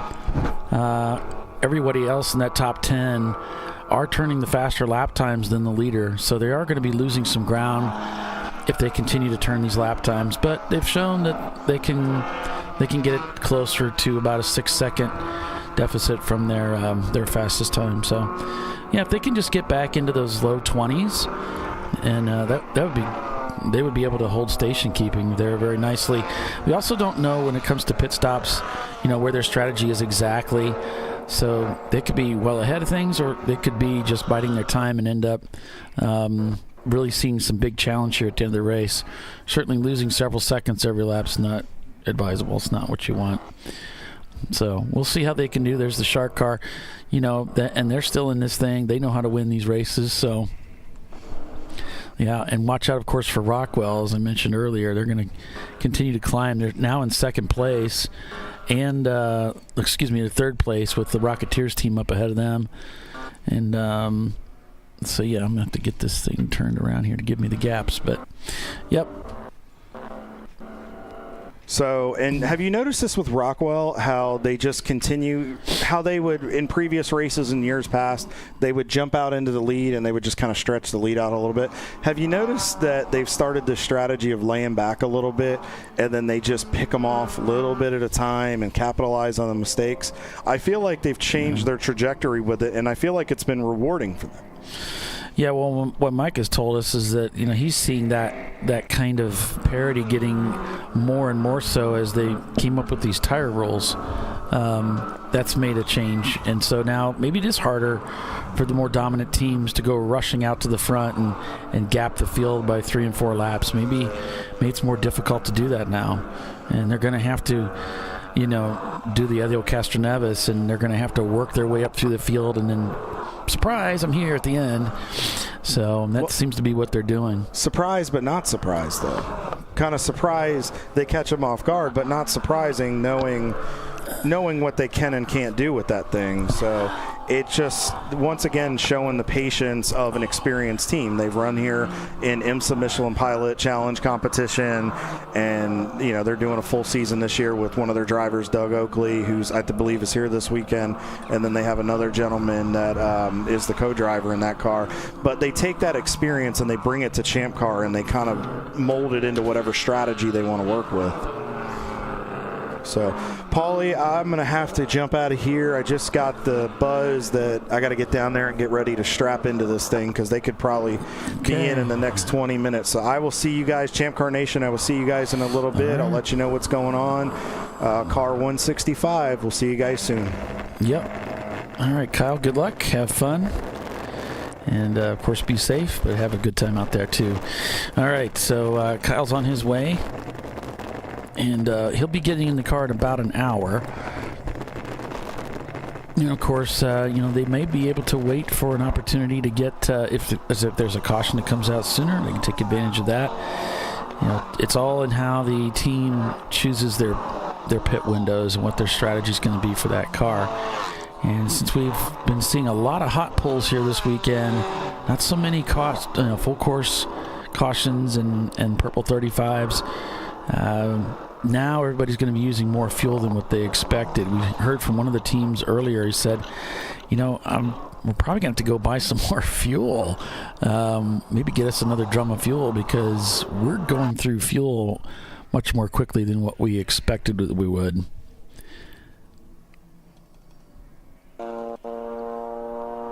So started the race today with 100 teams, and this event sold out very early on. That's pretty common in the series for the big bucket list tracks like Daytona to sell out I don't know that we've ever done a race here where we didn't sell out that I can think of, but they often sell out very, very early on when the schedule goes live sometime early. It's usually in early November or something like that.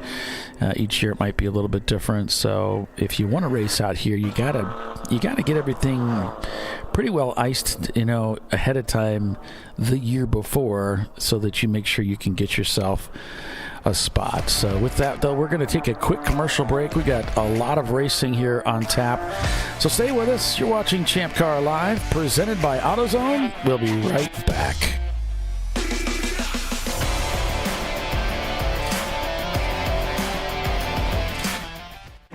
An important decision is afoot. This man is about to buy tires on TireRack.com. Tire Rack is the leading online retailer of tires in North America and a repository of advice and expert reviews. And it's done! All that's left is to arrange for safe, easy installation at one of our independent recommended installers. Well, I guess he did that too. TireRack.com, the way tire buying should be. Jamie's on edge. It's her first time changing her own oil, but she went to AutoZone, where a friendly AutoZoner helps her find a deal on what she needs to get the job done right. Get in the zone, AutoZone. At Parts Badger, we're not your typical machine shop. When a market-leading mountain bike manufacturer was looking to reshore their hardware components, they turned to Parts Badger. Within weeks, we had deployed a dedicated manufacturing cell, ramped up production, and had guaranteed capacity to meet their demand. We're looking to be your manufacturing partner. See what we can do for you and your company at PartsBadger.com.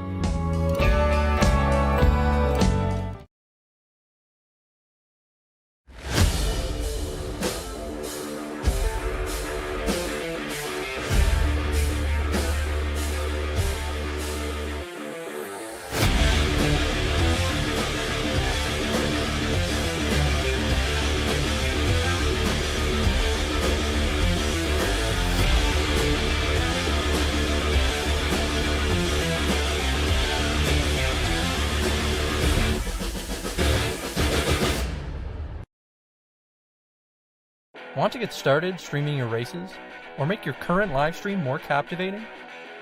We've helped hundreds of drivers create engaging live streams. It's simple. Create a new stream event, grab your camera, and start streaming. Head over to myraces.live to sign up for a free account. Or join us in our community Discord.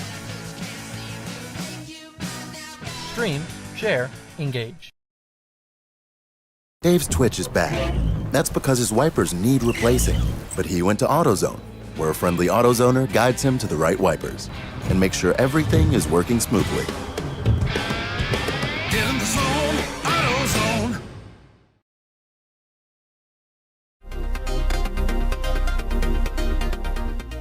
Welcome to TireRack.com, revolutionizing tire buying since 1979. With our unmatched selection of branded products, finding what fits your vehicle and is right for you and how and where you drive has never been easier. Through helpful online shopping tools that include our professional hands-on reviews done at the introduction of a tire and consumer reviews that give real-world feedback over the life of the tire, you can make the right tire choice and find exactly what you need. And if you prefer to talk to someone, our tire testers, our sales team, are available on the phone. And that's how we get you the right tire for you and your vehicle for where and how you drive.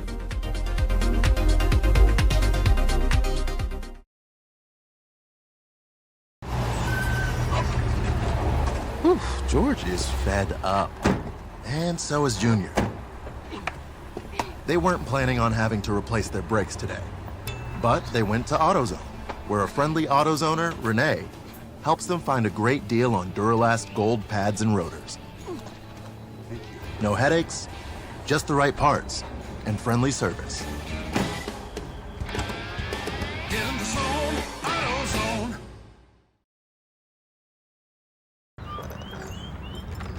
I think I'm going to try buying tires online. TireRack.com can help you with that.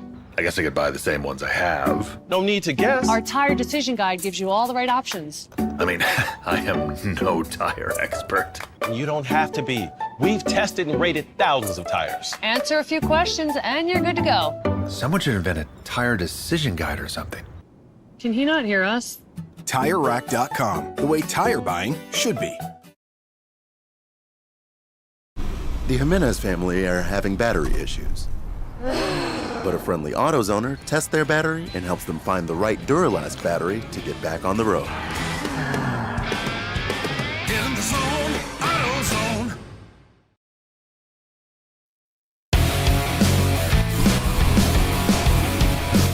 Okay. And welcome back. Welcome back, everybody, to ChampCar.Live, presented by AutoZone. We're back here at Daytona International Speedway, the Siliconsky 14-hour enduro.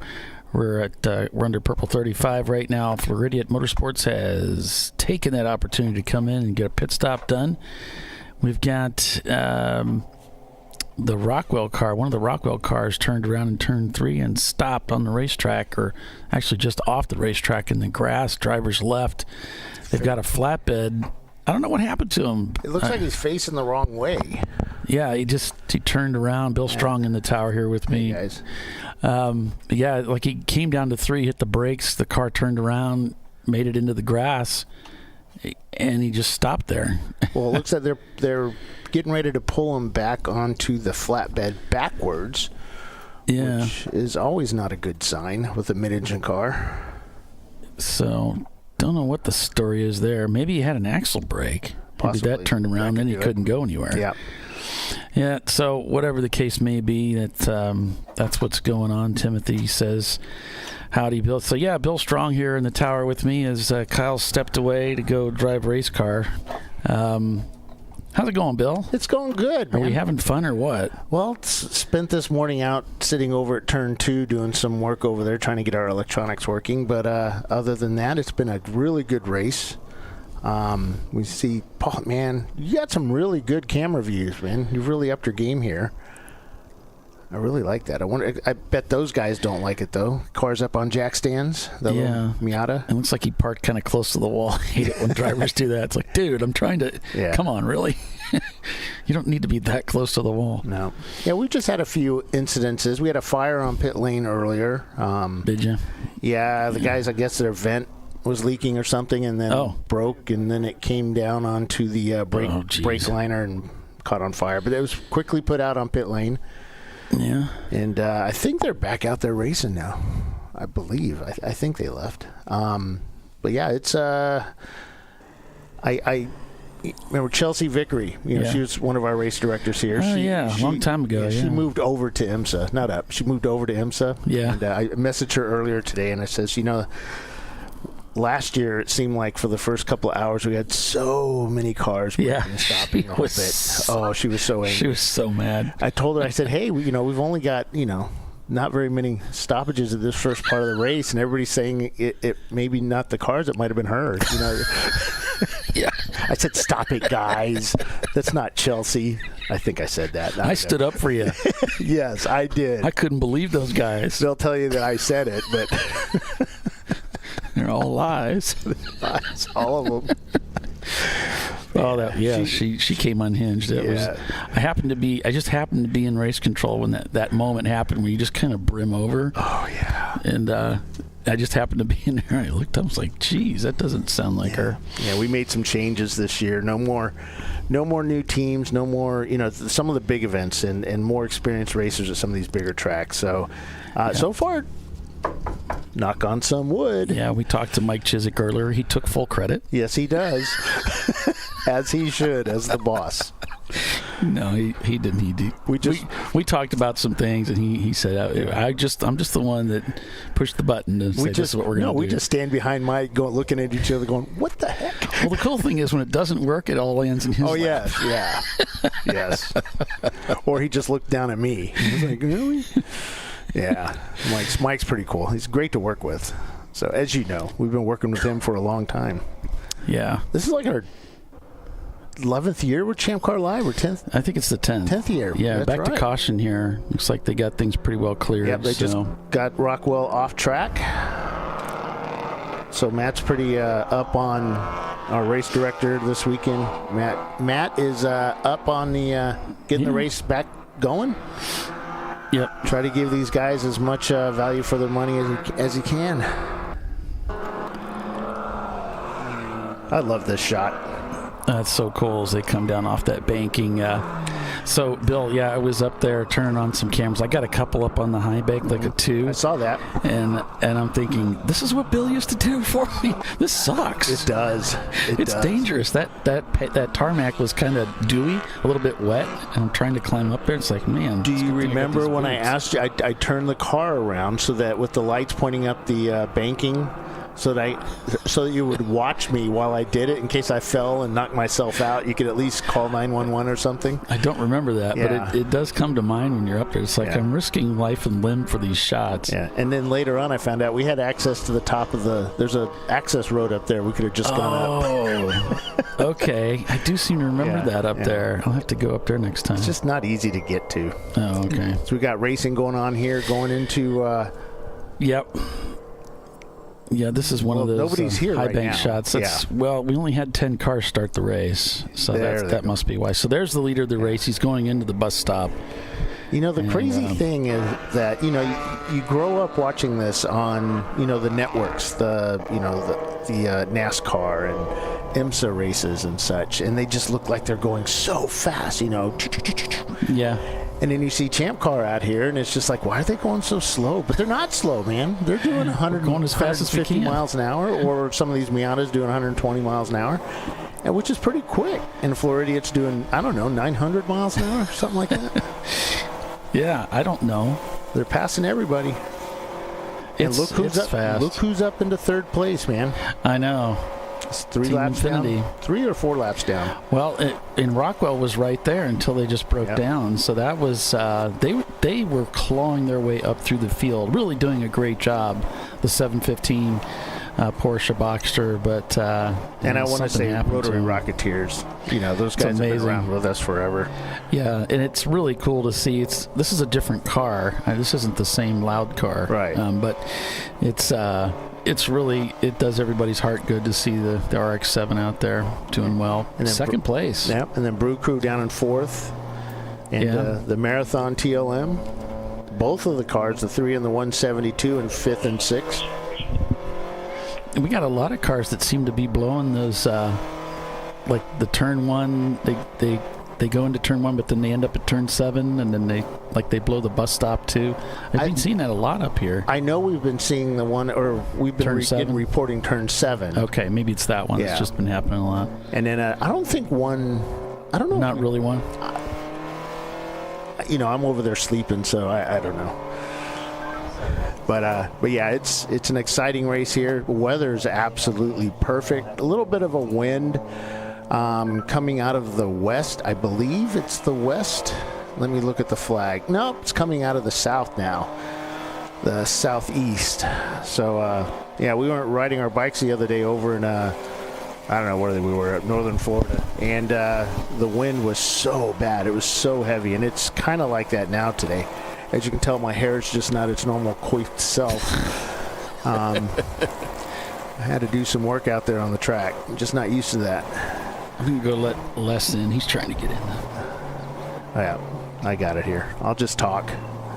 Paul's going to step out for a minute while we watch right along here at Floridians as they go through the bus stop chicane and head over to Speedway 3. Absolutely brilliant banking, and we were talked about putting cameras. We used to put a camera right up the top about right here, and that is the steepest banking I've ever been on. I think only Talladega has more. But, coming along here. And folks were talking about how this corner, the start-finish, seems so flat. And it's not. There's some pretty decent banking right here in front of us as they go into it. Hard on the brakes as they go into turn 1. Downshifting. You've raced here, haven't you, Bill? Yes, I don't know about racing. We drove laps. We built a race car, but we ended up bringing one that sat more in the garage than it did on the racetrack. What'd you think about when you drove out here? What was your? Does anything surprised you? I had driven Charlotte. Yeah. And Charlotte is just one of my, one of the best tracks ever. It's one of my favorite tracks. And here it was more, the banking surprised me. I didn't realize the banking was going to be so steep. Yeah. Again, like I was saying, we really didn't get to go really fast. I think I passed the bug. Okay. JD Bugs? Yeah. Okay. I think I passed him, but that was the only car I passed. We had so many problems with the car. We had some fuel issues on the car. So that's disappointing. And I got all excited when I got to pass him. But it just was... To me, at that speed, you really just didn't get to do much anything. And this was back in the ChampCar days when we were all doing barely 120 miles an hour around the track. So, gotcha. Though I'll bet you there's somebody on here. We were doing 170. Yeah, we get to see the top speeds with Flagtronics. Let me tell you, nobody's doing 170. But yeah, it's a fun track. It is fun. It is difficult. It looks a lot easier once you get on the infield. It's not easy, especially in traffic, because everybody's trying to take the same line. Yeah. I always had trouble right here. Yeah, the bus stop, because there's like 6 lines, and so if you try to swing wide and dive down in, there's always somebody trying to get underneath you in the early part of the race. And those gators there, they are rough, especially they ones now. Those. Yeah, they're pretty significant. Yeah, but they changed them. What was it, just like 2 years ago? A couple of times, I think. Yeah, okay. They've done them a few times. Some of them were just really rough. I didn't really go around the track and kind of take a look at what were out there like I normally did, because we were doing a lot of different things this weekend out here getting ready for this race. But I know that for some racing, some tracks change the height. Like Watkins Glen does that. They put different curbing for different types of racing. Yeah, they can like bolt them in. You can see the bolts where they bolted into the track. And it's like, okay. Some of those pills are kind of scary looking. Like that could really hurt your car. Well, it disrupts the suspension, so it can cause you to go off or break things. So you don't want to hit them. Right. So Floridian leads the race. Rocketeers T-Rex 7 is in second. Then it's Team Infinity, Marathon TLM in fourth. Brew Crew in fifth in the 86 car. TLM USA in the 127 car is in sixth place. Then it's MS2 Racing in seventh place, followed by Kwood Racing. Blue Steel and 41 now in 10th place. And I like to tell people I have nothing to do with the show anymore. This is all Paul's game. Paul does the cameras. Paul does all the setup. It's all, you can yell at me now. Paul is out there in his bikini setting stuff up on Saturday. It's pretty cool. He does a great job at this. And he's really elevated it. So I've gone on and I do something different with the company now. So that's why I'm in here, because I really didn't want to do something different. And all looked lonely. Come over here and take a break. Yeah, I'm definitely lonely. Yeah, so I gave him a little. I'm getting tired. Little break. It's good to come over and hang out and talk. And everybody likes to hear from you, Bill. I mean, they remember. Many of the people that watch the show remember the old days when you and I were doing it and guessing Doc. at how to do all this stuff. Yeah. I think Doc was our most experienced person at this stuff. He knew how to use words. Yeah, and spreadsheets. He's really good on spreadsheets. I don't. Oh God, but dude, it's like make room. Did I just see a Dakota? Yeah, that thing's awesome. Yeah, I do like that truck. He did spend a little bit of time on pit lane today, but it's kind of cool to see a different type of vehicle out here, not just BMWs and Porsches and Hondas. Unless you like that thing, most of us know. Timmy, get ready to drink up. We love to hear or see some more Opel GTs or Toyota MR2s out here. I came across, Facebook does this thing where it says 7 years ago, and it just shows you a picture. Yeah. So I had this picture, and I've shared it several times. We were at Road America, I think. I don't know. I think we were at Road America, and maybe not, but there's a picture of the car I was driving. There was Tyler's car. Oh, yeah. And I always remember, it's like pretty cool because our cars were together. And then I looked to the right, and there was you with a blue, I think it was a blue MR2, so it might have been...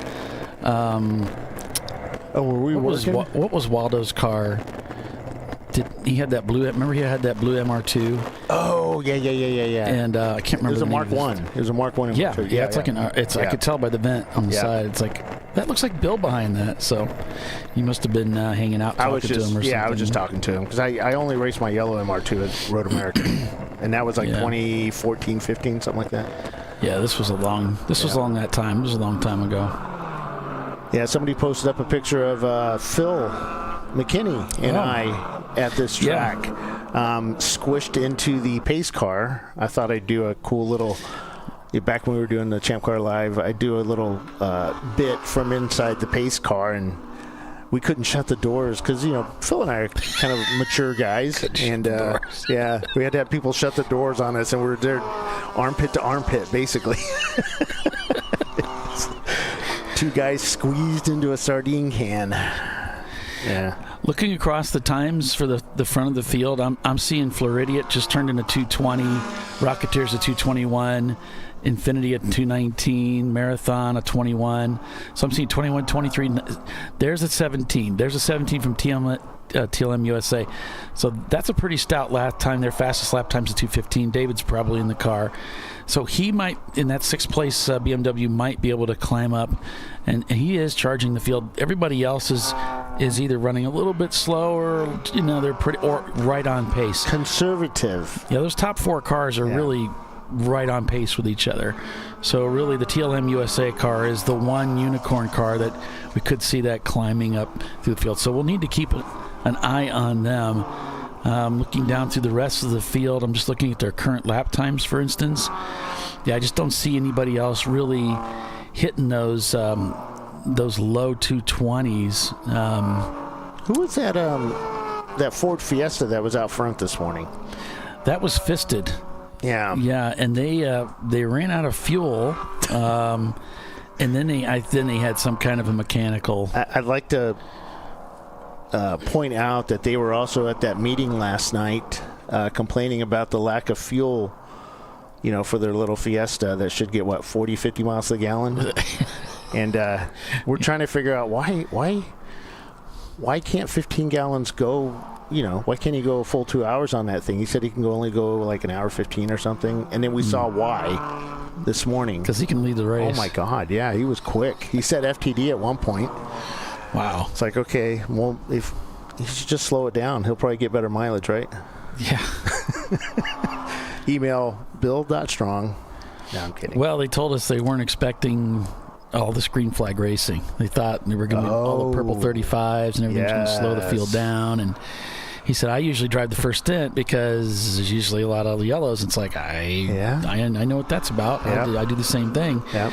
And I wonder how much that screwed people up for this race because they were expecting this to be a lot more yellow flag racing. I think so because they weren't the only ones that were running out of fuel and having to get pushed in. We saw a number of teams that were struggling with fuel. So, that caught some people out.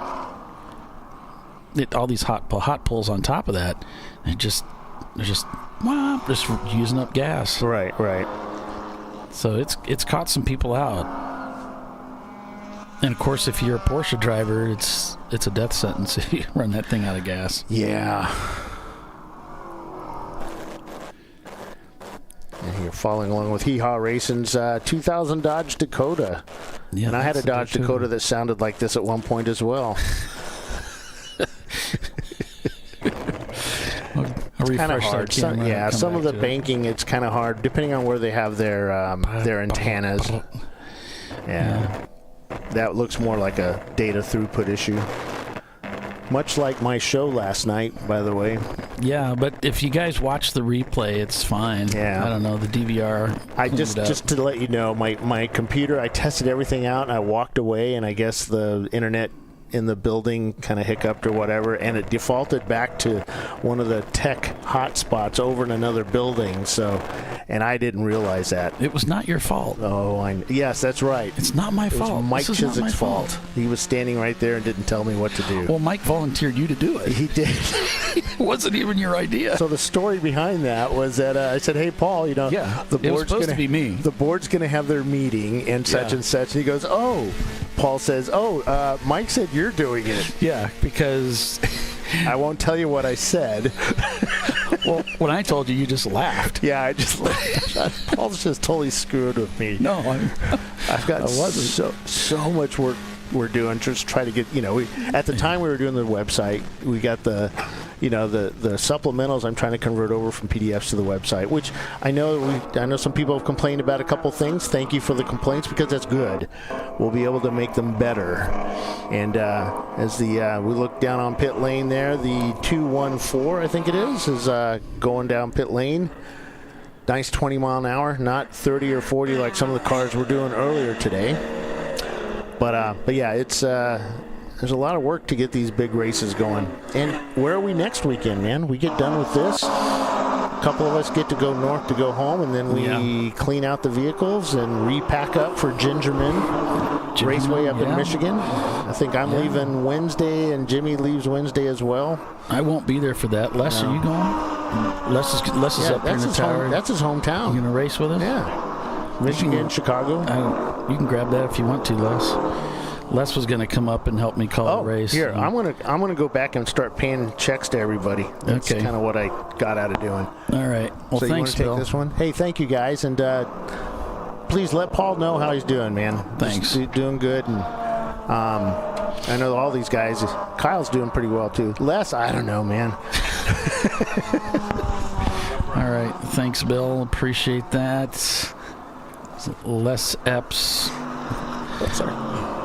Alrighty. In the booth here. And thanks, Bill. It's good talking again. All right, so Les, how's it been? How's it going, man? You've been down in the pits, in the paddock. You did your usual, a lot of B-roll stuff that you caught yesterday. The typical load-in stuff. You got some really cool shots of the load-in. Did some things there. Published that already. So how's it going? I love it down there. And the people love me. The people love me. Not to toot my own horn, but the people love me. What's not to love? Oh man, it's so cool. Every time I would walk maybe 5 or 6 pit stalls. Hey, you need some water? Hey, you need a sandwich? Hey, you need this? And I'm like, oh, hey, how's it going? So it's great. I've been getting a lot of interviews, and people are excited, and it's just been great content and all smiles. It's warm down there right now, but people are just when they're not sleeping or eating, they're smiling. It's fantastic. I love it. Yeah, it's been really great. You had a rather lengthy interview. Well, that guy got really wide coming out of the bus stop with I think it was the Fisted Racing guys. One of the Fisted Racing guys. Yep. Man, there's so much. The adrenaline was, you could tell when someone gets out of a race car, the adrenaline's through the roof, and he's got all of his ideas and everything's just pouring out. And he was talking about fuel and all kinds of stuff that was going on. We were talking a little bit about fuel. What was your take? Because you got a lot of inside information down there. For sure, and you guys were 100% right. I mean, there were so many cars that ran out of fuel, and they were just pushing them down there. I mean, even, I think the Fista guys, they ran out. One of the Orange Integras, he ran out. Even the Rotary Rocketeers, they were sputtering down. So what I've learned is, it seems like the trick is a lot of people kind of run out of fuel in the banking. They'll drop down to the apron and just kind of coast. So it seems like that's been able to get people back into the pit, and they're just like, I can't believe that worked, And that's usually the interviews are like, eyes as big as saucers, and like, I thought we were done. And I'm like, no, you made it this time, But it's definitely That's interesting. You definitely see them like, I can't believe it worked. So, but yeah, they called a lot of people out, and even Revelation, they have a pretty fancy setup where they can figure out their fuel and weigh everything, and they were still just like, well, we don't know, we're gonna play it safe. They couldn't get everything out of the car, so just with the angle of the banking. Yeah, this thing with the angle of the banking, I mentioned something earlier. I don't know if you heard it. I was saying, hey, when we're under purple 35, for sure, you probably don't want to be on the high banks. Go ahead and drop down to the apron. But it's these little tricks. You've raced here, haven't you? I have. And what's your take on this racetrack? It's some people say it's boring because it's so long and straight, but the infield is like, you really have to work at it because everyone is trying to take the the most optimal line, and there's not a whole lot of room through there either, and it's not a lot of braking. So you kind of have to just kind of squeeze on in. Excuse me, pardon me. You know, you get on through there, and then once you get on the straights, you just let her have it. And very late braking. I like to late brake into the Le Mans chicane. Yes. Just in case anyone from Le Mans is watching, I'll say it the proper way if you want to fly me over. I have a passport, so call me. Yeah. But no, it's late braking into there and then right back on it all the way around. It's so cool. If you had to pick a car or a couple of cars, what's your favorite car out here this weekend? Oof. Well, as you guys know, I'm always partial to front-wheel drive, so I got to say that Orange Integra, they just built that thing. So I was looking at that, and I'm like, oh, man, you guys got any open seats? You know, but also I do love some Porsche stuff, too, so for sure. Like, you know, any of the Boxsters, I'm always down to drive that. I'm actually driving with next weekend at Gingerman with our old friend Greg. Okay. So if you're available, Paulie. Turning Concepts. Turning Concepts. Yeah. So if you're available and you want to come out and have a good time. Yeah. My goal, guys, is for Kyle, myself, and Paulie to be in a car. Like, that's just, I mean, I don't know what's going to happen to the show, but just for once, you know, for one race, for the three of us to be in a car and be like, yeah. It's my. That there would be stories that would never die. And we would be kidding each other for all of eternity for that. I always wanted to do that with the previous crew when Doc was still with us, and we just couldn't get together. It was hard to get it all worked out.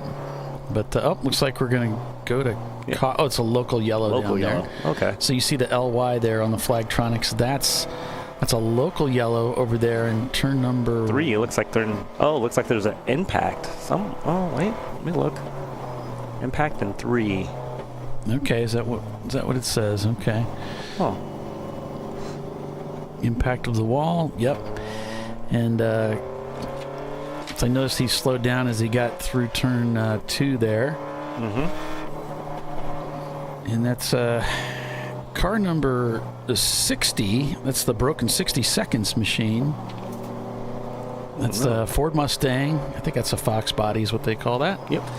And so hopefully everything's okay there. Because way up against he's way up against the tire wall there. So I do see him. I wonder if they hit our camera. I don't think so. Nope. No?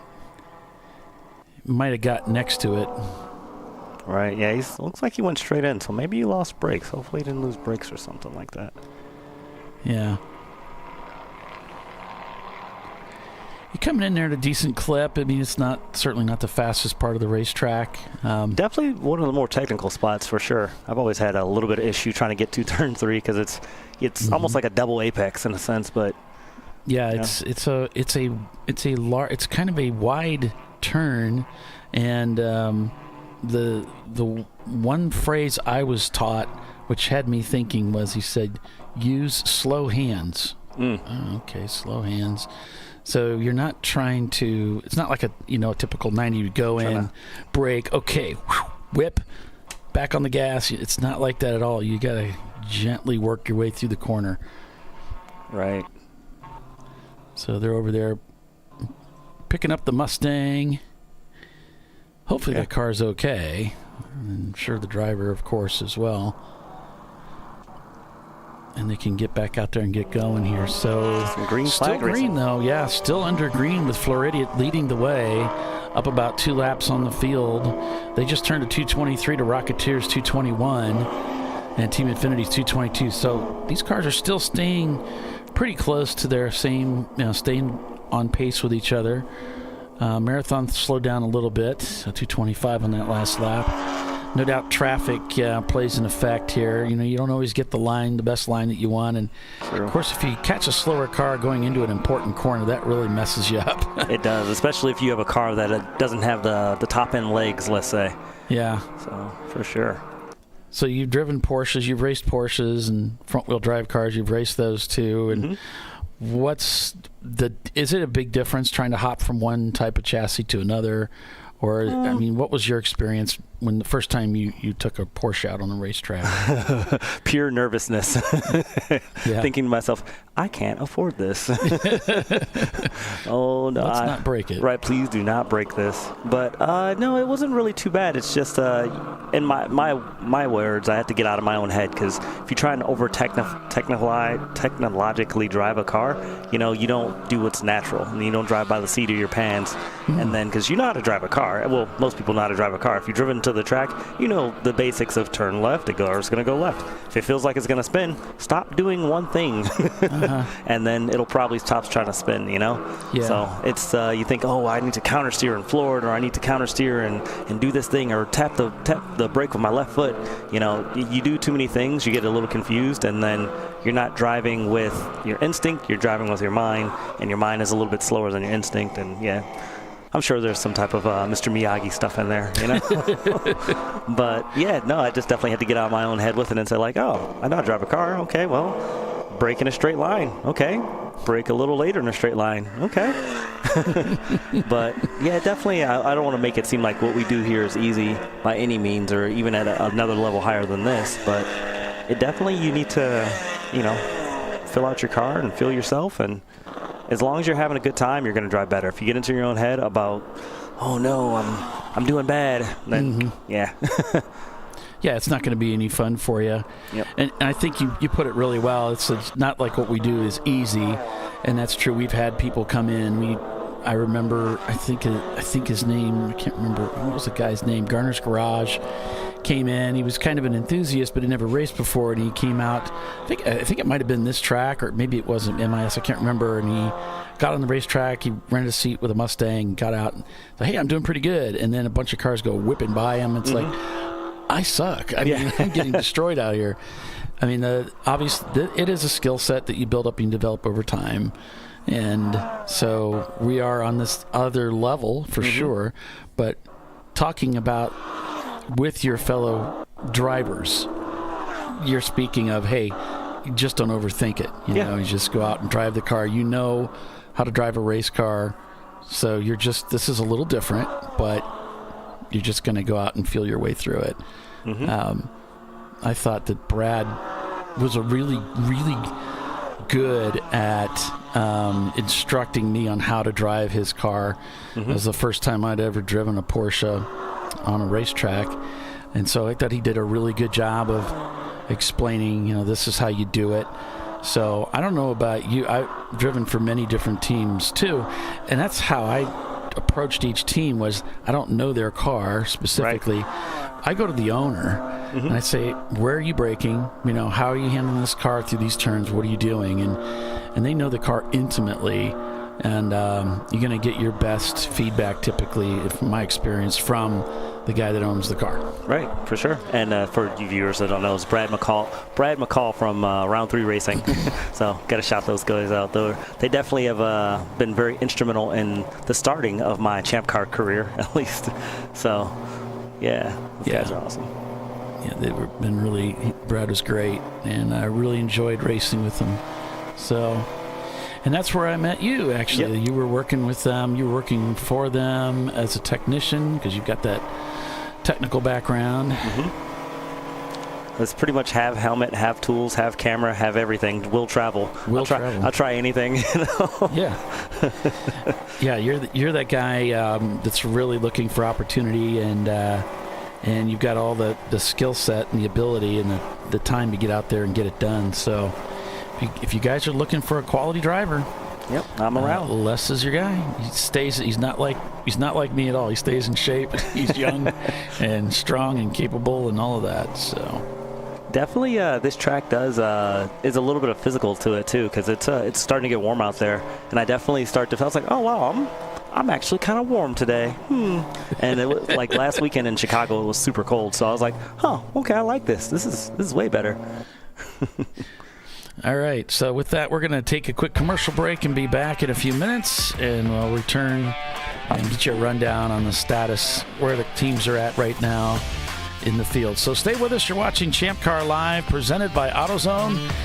Floridian Motorsports leads the way over Rotary Rocketeers and Team Infinity. We'll be right back. An important decision is afoot. This man is about to buy tires on TireRack.com. Tire Rack is the leading online retailer of tires in North America and a repository of advice and expert reviews. And it's done! All that's left is to arrange for safe, easy installation at one of our independent recommended installers. Well, I guess he did that too. TireRack.com, the way tire buying should be. Jamie's on edge. It's her first time changing her own oil, but she went to AutoZone, where a friendly AutoZoner helps her find a deal on what she needs to get the job done right. Get in the zone, AutoZone. At Parts Badger, we're not your typical machine shop. When a market-leading mountain bike manufacturer was looking to reshore their hardware components, they turned to Parts Badger. Within weeks, we had deployed a dedicated manufacturing cell, ramped up production, and had guaranteed capacity to meet their demand. We're looking to be your manufacturing partner. See what we can do for you and your company at PartsBadger.com.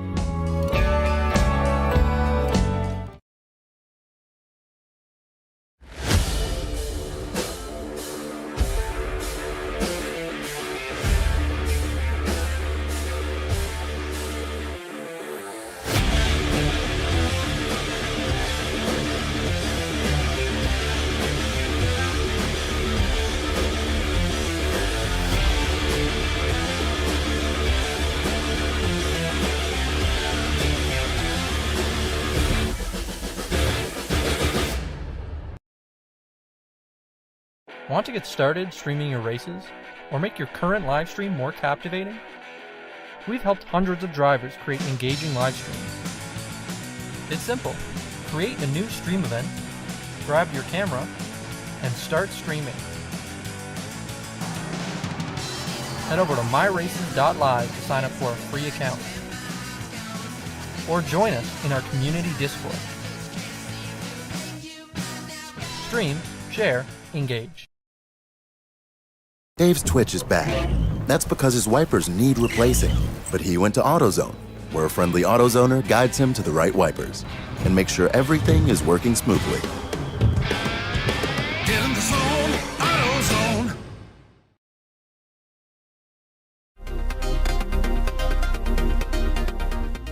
Welcome to TireRack.com, revolutionizing tire buying since 1979. With our unmatched selection of branded products, finding what fits your vehicle and is right for you and how and where you drive has never been easier.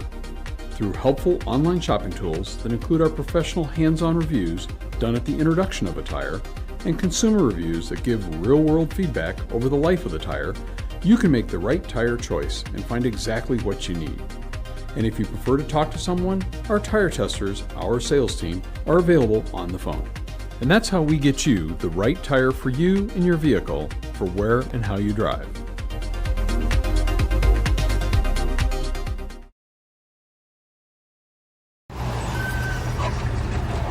Whew, George is fed up. And so is Junior.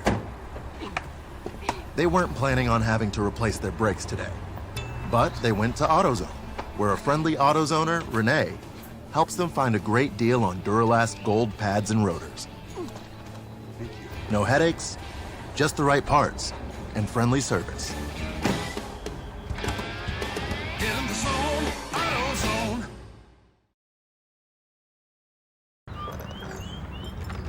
I think I'm going to try buying tires online. TireRack.com can help you with that. I guess I could buy the same ones I have. No need to guess. Our tire decision guide gives you all the right options. I mean, I am no tire expert. You don't have to be.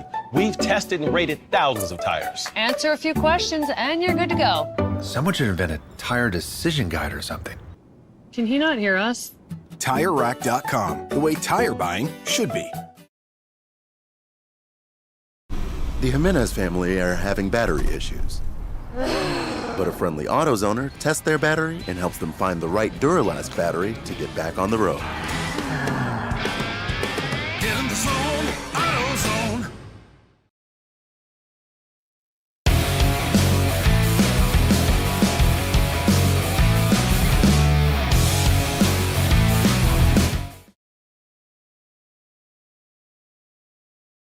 All right, welcome back, everybody, to ChampCar.Live, presented by AutoZone. Fleury Motorsports leading the race here. That car is so cool. I love it. Yeah, it's just different, right? And So it's that's one of the things that makes it so cool. It's because it's different. A-Class, you got Blue Steel Level 1 Racing, late to Apex, A and D. That's your top three in the A-Class. Going down to B-Class, a little bit larger engine size. You got the Rotary Rocketeers, Apex Racing, and Fat Crack Racing. We don't see a lot of B-Class cars here at this event. It's a little unusual, but what pumps up these B-Class entries are swaps. Right. You know, but anytime you get into that 1.8 liter, you're going to end up, I think that's what it is, 1.8. No. Is it 2.0? Yeah, or... Because I think the 1.8's... It's 1.6 and up, I believe. Yeah. Okay, that's. And if you have a turbo, too. If you have a turbo, then that bumps you up already. That kicks you up, yeah. Yep. So WT Florida, of course, that's the Betty White car, and then Fisted Racing in fifth. A team that was leading earlier today, and then just a litany of C-Class cars. Marathon and the BMW. These are the inline sixes. Are going to fit into this class. So TLM, USA, MS2 Racing, Brew Crew, 901 Motorsport in the number 901 in fifth place there. Level 30, Fing Dog Racing, which is a Porsche Boxster. Benover Racing in eighth, Brew Crew in a BMW, and TCR Motorworks in another BMW, and Prefect. It's 901 Motorsport, the 903 there in 11th. So, yeah, Prefect's in the garage. They had some kind of a problem with that Lexus, I believe it's an ES300. Yeah, it's a 300. Okay. I remember looking under the hood, the thing, I was like, oh, do they have the V8? Like, yeah, they don't. Fleury Motorsports leading D-Class, Team Infinity there in second, Kwood Racing in third, Nuts Found Racing, Smoking Horse Racing, that's your top five there. Hee-Haw's right there. Broken 60, hope they'll be able to get that car 50. Back out there. And we got a few F-Class cars here this weekend, not a ton. But F-Class making a show of it. Would love to see those cars do a little bit better. But WT Florida, we got Kobe Racing up at the front, leading that class. Sharky 2 went behind the wall earlier today, so I don't know if they made it back out. I don't think they did. So some mechanical woes there. So that's a quick rundown of where things are here at the moment. Started the race with about 100 cars, and just going through some attrition here as usual.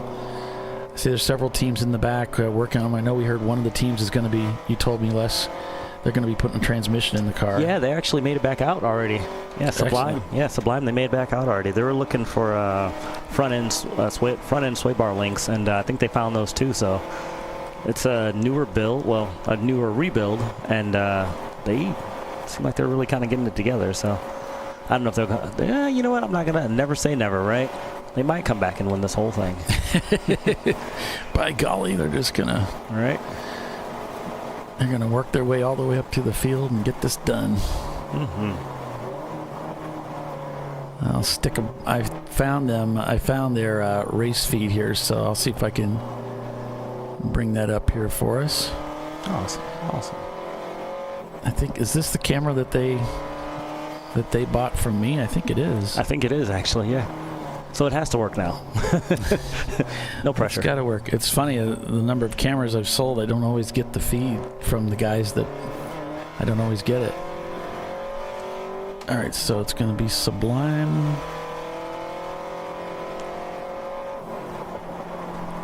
So it's an 88 BMW 328 IS. E36. I want to E36. Yep, E36. Car number 2. Yep.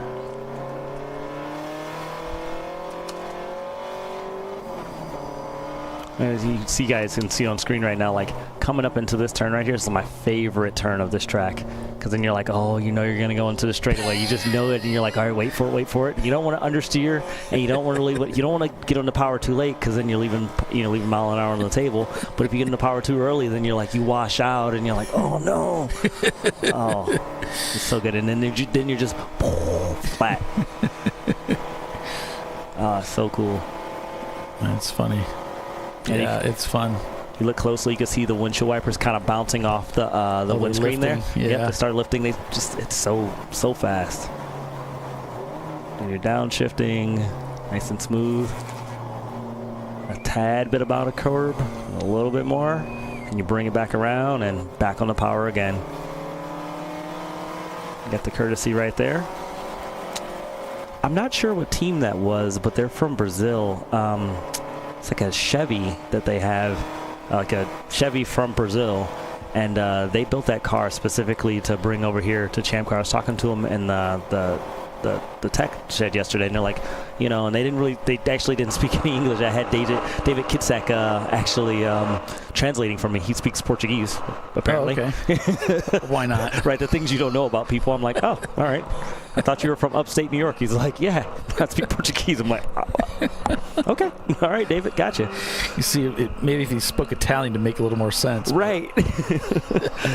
Yeah, and he was just translating for me. They built that car and brought it over to do Daytona with us. So it's yeah.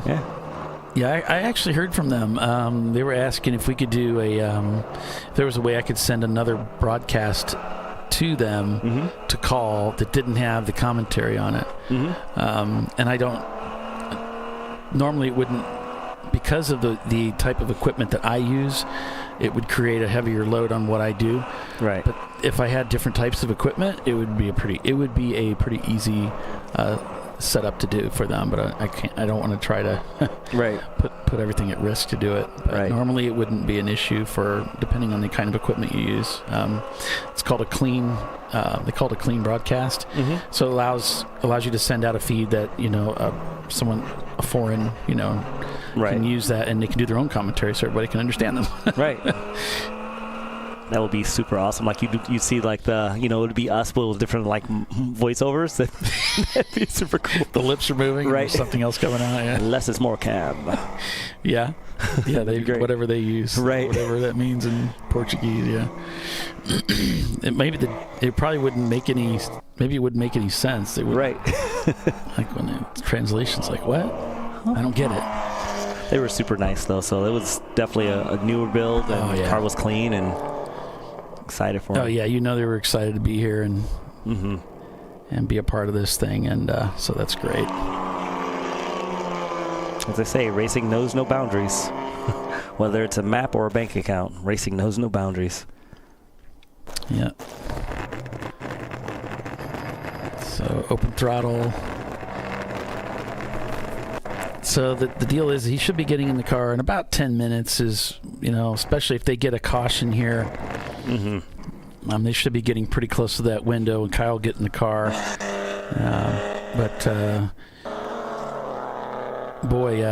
Floridian Motorsports has just been doing a great job. They're just holding this field off. They seem to be in control of things here. So, one of the guys asked me, "Hey, did you get the Sublime feed?" Yes, I did. So I'll bring that up here.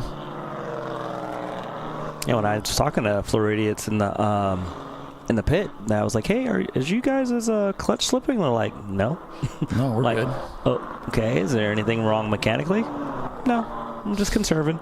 Like, all right, well, I guess I'll leave. But they have a couch, so I stayed for a little bit. That's funny. Yeah, they were kind of short shifting a little bit, so I think they were just kind of taking it easy on the car, and so we did notice that.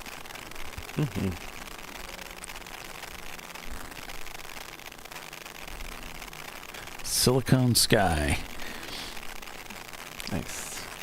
Yeah, the one thing I did have when I drove the Mini Cooper here, the one thing that did happen, normally when we go out in the morning, you leave all the nannies and stuff on. You leave your traction control on, your anti-skid and all that. So you don't have to try and defeat any of that. But when you do that and you're driving on the banking at 35 miles an hour or 20 miles an hour, the car kind of freaks out and sets all sorts of check engine lights and everything else. So definitely learn that. So if that's a pro tip for you guys at home, if you have a newer vehicle that has all those nannies and stuff, even if you're going to turn them off later on, just turn them off from the beginning, but be careful. Don't loop the car. Don't spin it. Can't say I told you to do it.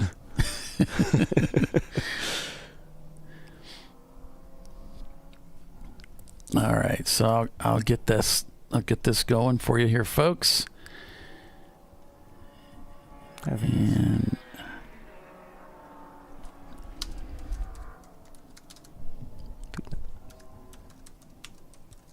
this place is so prestigious too. Like if you guys get the chance to ever come here, I think Kyle said it earlier too. It's like, they got the Coke 400 here. They got the 24-hour Daytona. They got the Daytona 500. And if you're just in the area, they do tours on the weekdays and weekends, I believe, too, that they're not using it. So I think they're just kind of open all the time. I know they do a Christmas thing, too. So for sure, like, if you guys get the chance, just come on out. And this place is, to think about the amount of people that have driven here and the famous names, such as my own. Yes. Right? Yes. That, you'll just see so much history and just so awesome. It's really just awesome. Like, you just go, you can stand in awe and go like, oh, wow, this place is just massive. So. It's very impressive. I was talking to my wife about it. So what's it like? It's very impressive when you see it from the main drag as you approach. You end up on the main drag there, and it's like, wow. It's like really, really, really cool. How you doing, Troy? Pretty much dwarfs everything like else in the town. It is the largest structure around here for sure. Yep. Troy Trulio over here in the booth with us. You want to put a headset on there, and we'll hear from Mr. Trulio. Hello. Go for it. Hello.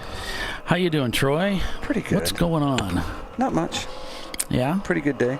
Things kind of chilled out over there? Yeah. The first 30 to 45 minutes is always fun. That's when things are really intense. Yeah.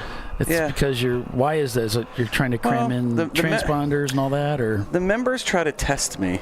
Oh, they do? So, yeah, they have multiple transponders, and they have two cars, and they put them on the wrong cars. Oh. And the cars look very similar, and at 130 miles an hour, is it car 113 or 112? I don't know. But then, an hour later, like, you got my cars wrong. And then I look in the registration. I'm like, no, I don't have them wrong. You put them on the wrong cars. Oh.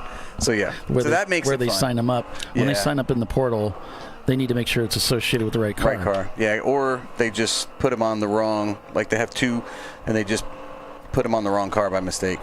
Okay. But yeah, some tips are your transponder number doesn't. Almost everybody's doesn't start with 2000. If it starts with a 2000 number, that's your Flagtronics number.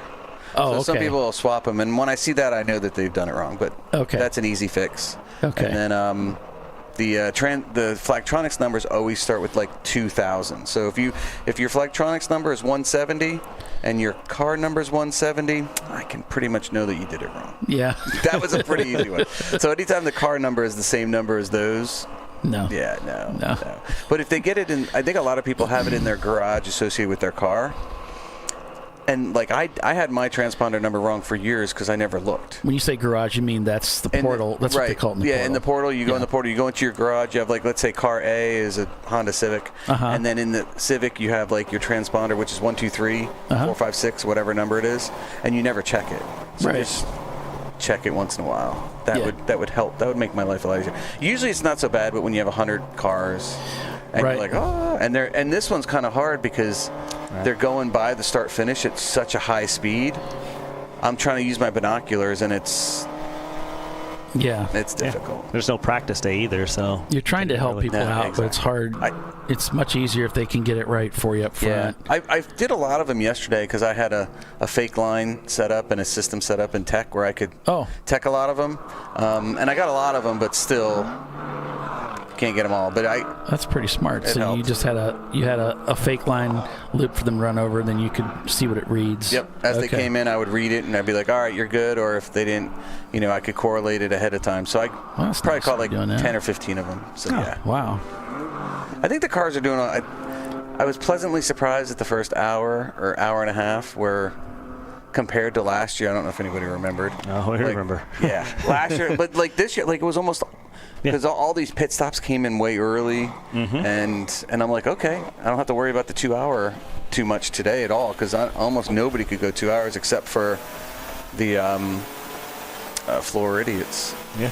Because they've got the Porsche, so I was like, okay, they're going to have a bigger advantage on the day just based on fuel size. Mm-hmm. So this is helping them, not these lack of full course cautions is really helping. Oh, yeah. Floridians right now. Exactly. Now the worst car on the track was the 378, is it Fiesta or Focus? Fiesta, yes, a Fiesta. Fiesta, where he complained about his gas tank size. Yeah. And we're all like, wait a minute, you got 15 gallons, you got a turbo, and you ran an hour and 10 minutes. So you're running 14 gallons an hour? I'm like, even in my bigger V6 and bigger V8 cars, they don't go through that much. So I'm like, he turned up the boost. But he said, like, the fastest lap time of the day. Yeah. But I wonder, we're all like guessing. I'm like, is he running 14, 15, 18 pounds of it? Like, we don't know the boost. I wonder what boost he's loving and what his air fuel ratio is because he's just trying to keep it safe, man. He's just trying to keep it safe. He's keeping it safe on speed. Hey, just keeping it safe, man. Yeah. She's fat. Right? Yeah. We guess, we're like, okay, well, so he needs like a 28-gallon tank to go 2 hours. He's not getting that. Because I know he was complaining at the board. He's like, we need a bigger gas tank. And I'm like, well, I'm thinking, you need less boost. Yeah. Well, you know. But it's fun to go fast, so why would It is fun to go fast. Why would you want to slow down? Exactly. Like, going slow is not fun. Right. What else has been going on this weekend? You've obviously you guys are now pushing Red Mist out to Red Mist, and so we're getting the Red Mist feeds. I think I've got really two race monitor feeds going. One for regular, one for EC, and then 2 Red Mist, one for regular, one for EC. So it should make it easier, especially for the EC's looking at they're looking at their kind of. I see it as they're looking at their own race, and then everybody else looking at their own race too. So, So they have me as an EC because I have an EC car too. So I like the idea, and then I can be like, all right, I know who I'm racing. I don't have to. I only focus on just what's important to me. Yeah, exactly. Which is the way that I grew up racing in the SCCA. It's like you don't really care about the overall. There was always somebody there was an overall trophy. All I cared about was my class because the cars were so wildly different in performance. Yeah. Okay, if you're racing, in the higher speed class, one of those guys is going to win the overall. Exactly. That was always priority number 2 to me. Number 1 is beating your friend that's on track with you that you're racing, which was always Bill Strong. And he's a jerk. So that was priority number 1 was beat Bill Strong. Priority number 2 was to win my class or overall. I didn't care if I was in 40th or 1st. I had to beat Bill. As long as he was in 41st. Right, exactly. And usually he broke at hour 3, and I'm like, okay, we don't have to worry about Bill anymore. All right, we'll take a quick commercial break and be back in a few, so stay with us. Lots of ChampCar.Live coming and lots of racing yet on tap. These guys had a lot of work to do. 7 hours and 30 minutes remain. Stay with us. We'll be right back.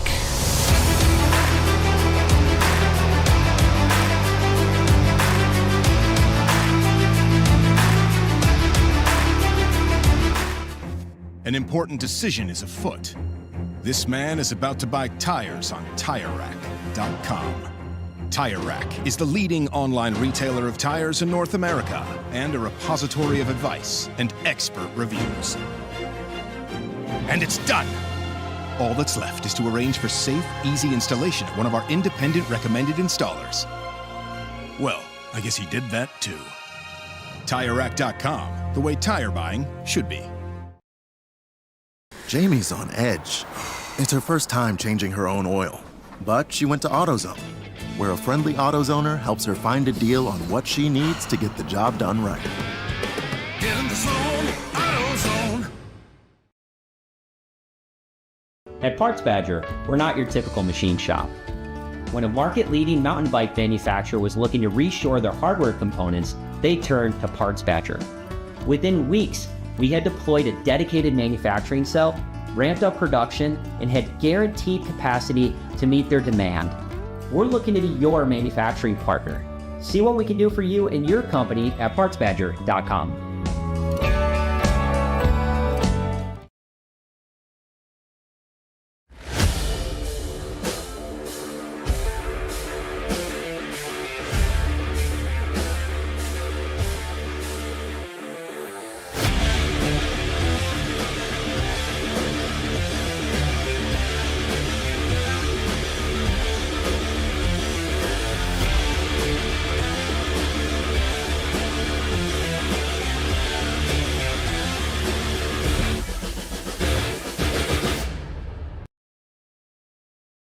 Want to get started streaming your races or make your current live stream more captivating? We've helped hundreds of drivers create engaging live streams. It's simple.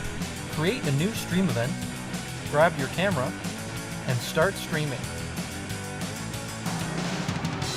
Head over to myraces.live to sign up for a free account. Or join us in our community Discord. Stream, share, engage. Dave's Twitch is bad. That's because his wipers need replacing. But he went to AutoZone, where a friendly AutoZoner guides him to the right wipers and makes sure everything is working smoothly. Get in the zone, AutoZone.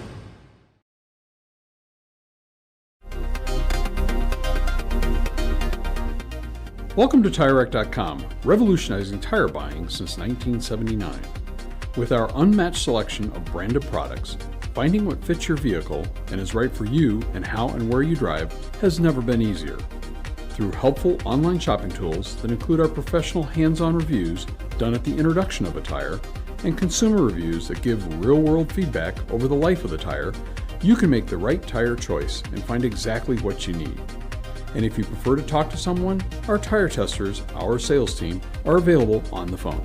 And that's how we get you the right tire for you and your vehicle for where and how you drive.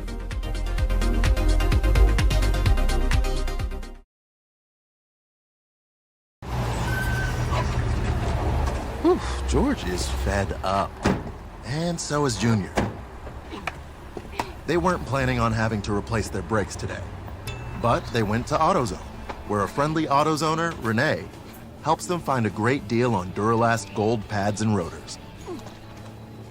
No headaches, just the right parts, and friendly service. Get in the zone, AutoZone.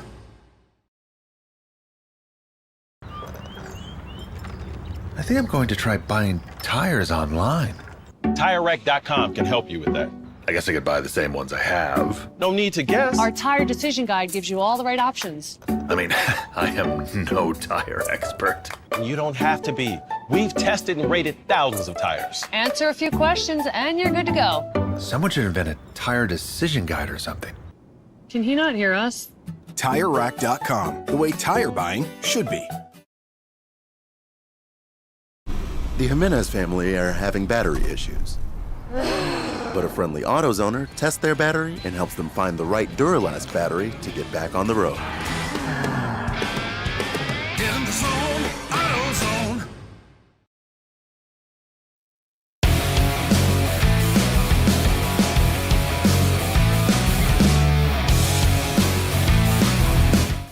And welcome back, everybody, to ChampCar.Live, presented by AutoZone. And Kyle's in the car. Oh, yeah. Doing some laps out here at Daytona. He's so quick. Love it. Yeah, so welcome back, everybody. 7 hours and 24 minutes remain. I know it says 6:36 up above on the pylon. You can ignore that. That's not correcto. We'll be throwing the checkered flag at 10 o'clock tonight.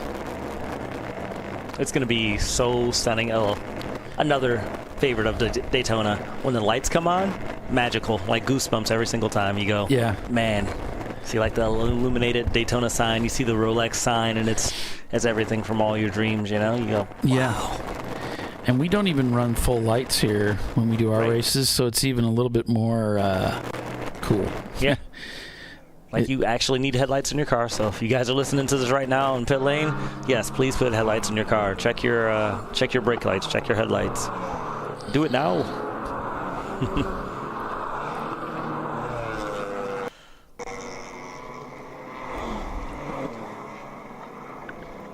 Down into the bus stop.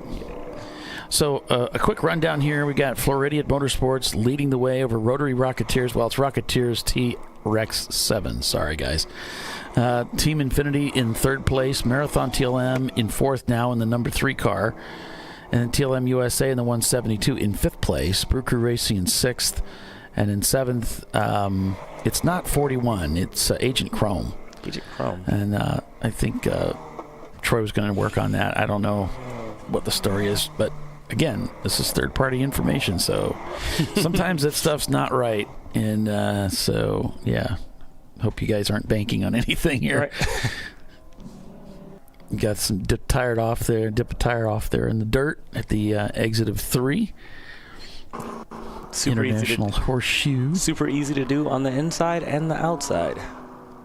I always found it weird that the car would go from understeer to oversteer there. If you're in a BMW, it's like a little understeer, oversteer, understeer. You kind of fight it a little bit, but you're always just trying to get back on the power here. This place just rewards you for, well, I shouldn't say it that way.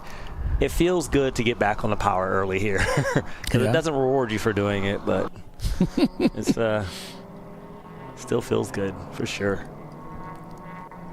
It's like a Camaro coming down. So head towards turn 6. I think for me, turn 4 is my favorite turn here because it's usually the cars that I've driven, it's always been flat out. Just flat in, yep. And I see a lot of guys breathing the throttle or going to the brakes before they get to it. It's always, most drivers love fast sweeping corners, Mm-hmm. So we got a car very slow over at turn 9, and unfortunately that guy's got a long way to go. Yeah.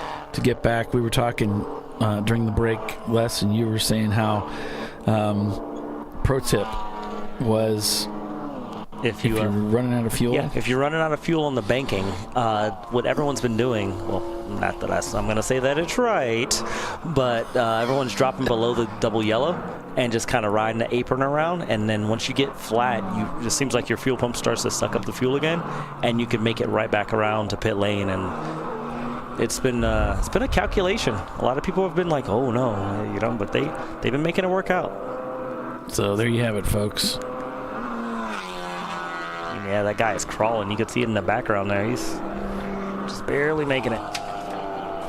Yeah, so the word is car number 30, which might be level 30 by Robertson Racing, is the car that's stricken there. So that'll bring out at least a local caution over there.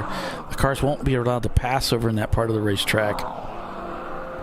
Right, that's actually not too bad. But that's not that bad of a spot, though, either, because if you still got the front straightaway there and then down into turn 1, you can still make some moves. As a racer, I would say that's still not a bad time. You can tuck in, do your draft, and plays a little bit of strategy of going into turn 1, see if you can outbrake them. But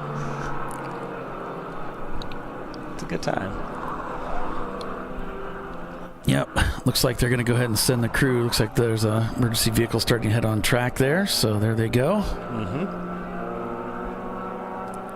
They usually give you like a minute to see, are you going to be able to get going again? And all right, have you been in that position, Paulie, like where car stalls out and it seems like you have to do everything? You got to like cycle this switch, do that, pat your forehead and rub your stomach at the same time? Yeah, not very often. I've been really fortunate to not get stranded on racetrack. But the couple times I did have it happen once at Barber, the car wasn't venting very well. So you would drive and everything be great, and there gradually you'd get enough vacuum. Well, it sounds like somebody's sliding. Yeah. Gradually you get enough vacuum in the gas tank, and you wouldn't be able to take fuel anymore, and it would just quit. Right. All you had to do was take the gas cap loose. So when the crew showed up, I said, hey, just take the gas cap off, put it back on, and I'll be good. I can get back to the pits. Mm-hmm. Let's see. I had when I first started racing, I ran the car out of gas. And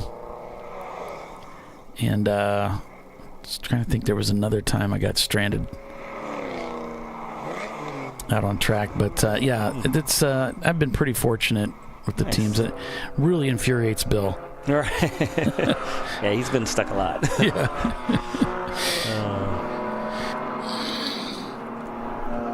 Definitely in those moments of I should say not panic, but seems like time just is. It seems like it's a million seconds for you, and you're like, oh no, I can't do this, I can't do that, and and then before you know it, the crew's out there, and you're like, I just started to try and diagnose it, Yeah.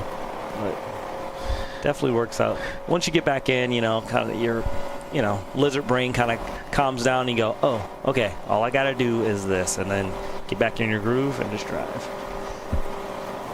Remain calm and race on. Floridian Motorsports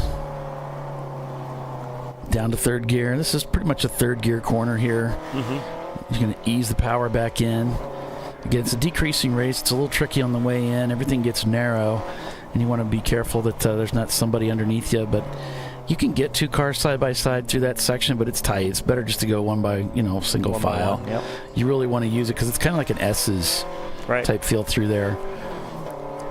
If you don't have the overlap, you're not going to gain it. Yeah. And this is where you just kind of flat out for most guys, not everybody. I think Florida, it's lifting a little bit here. Get set up for 5. Just slow in. Here's just a wide horseshoe turn. And you really want to be track right here for 6. For sure. I'm going to put those tires on the curb just a little bit. And just after the curb, bend in. Yep. And then roll onto the power. More. And then all of it.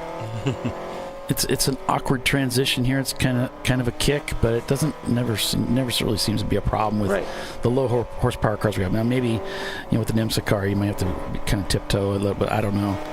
Even in the couple times I've driven this track in the rain, it hasn't been that bad. To me, at least. It's usually not that bad. Yeah, you would think it would really upset the car, but kind of coming in maximum velocity, waiting. Yeah. I kind of start braking. I think there's one of the lights on the fence is my signal. I can't remember. It's been a while since I raced here. Going to come around the outside. Oh, wow, that's a good move. On the bus stop here. I remember the first time I was going into the chicane there, and I was looking, and I was like, wait, the braking markers are on the fence? Oh, no. I had to retrain. Everything I had ever driven before this was, things were not, all the braking markers were on the ground, Yeah. So, or I had to look at something, but those were on the fence, and I was like, oh, there's a number on the fence. What does that mean? Oh, I'm in danger. But. And this thing, the tri-oval is kind of an awkward shape, so you really need to keep your eyes up so that if you get your eyes down, you can get distracted a little bit. You're going so fast that the tiny mistake becomes giant. So you do need to keep your eyes up through that part of the racetrack for sure.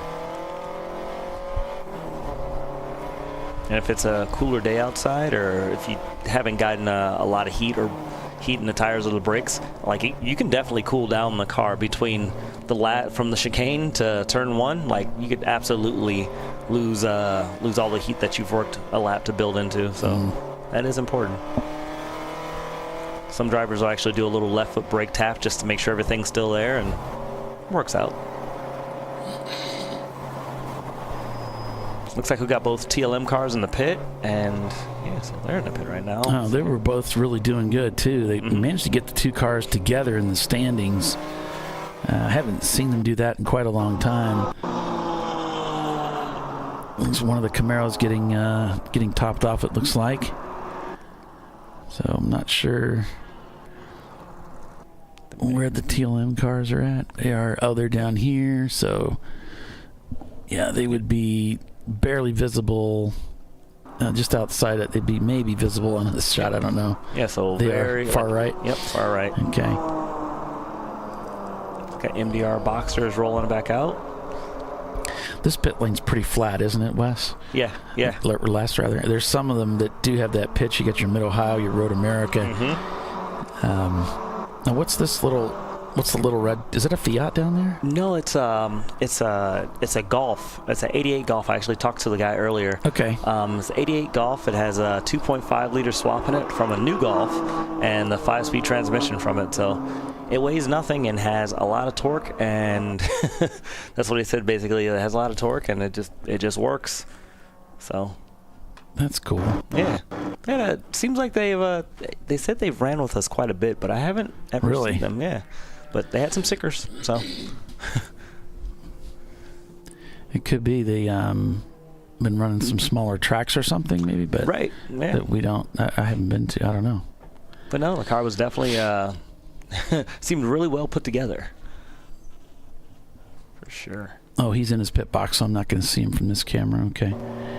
gotta wait till he gets done. Maybe we can catch him on the way out so you guys can see what I was looking at. But yeah, the TLM looks like the number 3 car. They got the hood up right now. They're in the pits. So because it's a BMW, they probably have to add oil. Right. This is just normal. Right. They need to add some oil to it and then send it back out.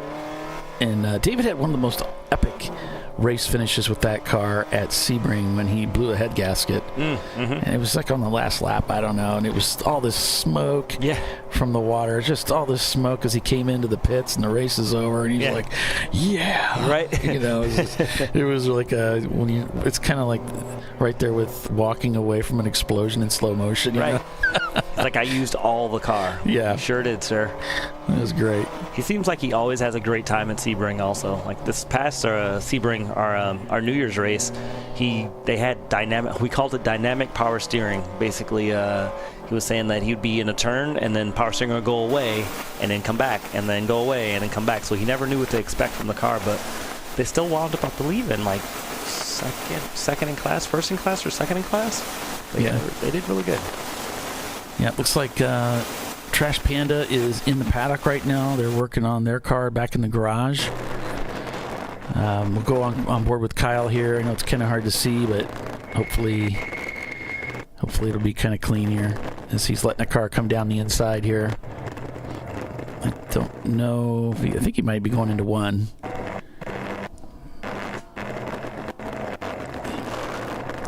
Yeah, he was. See if I can catch up with him here in the cameras.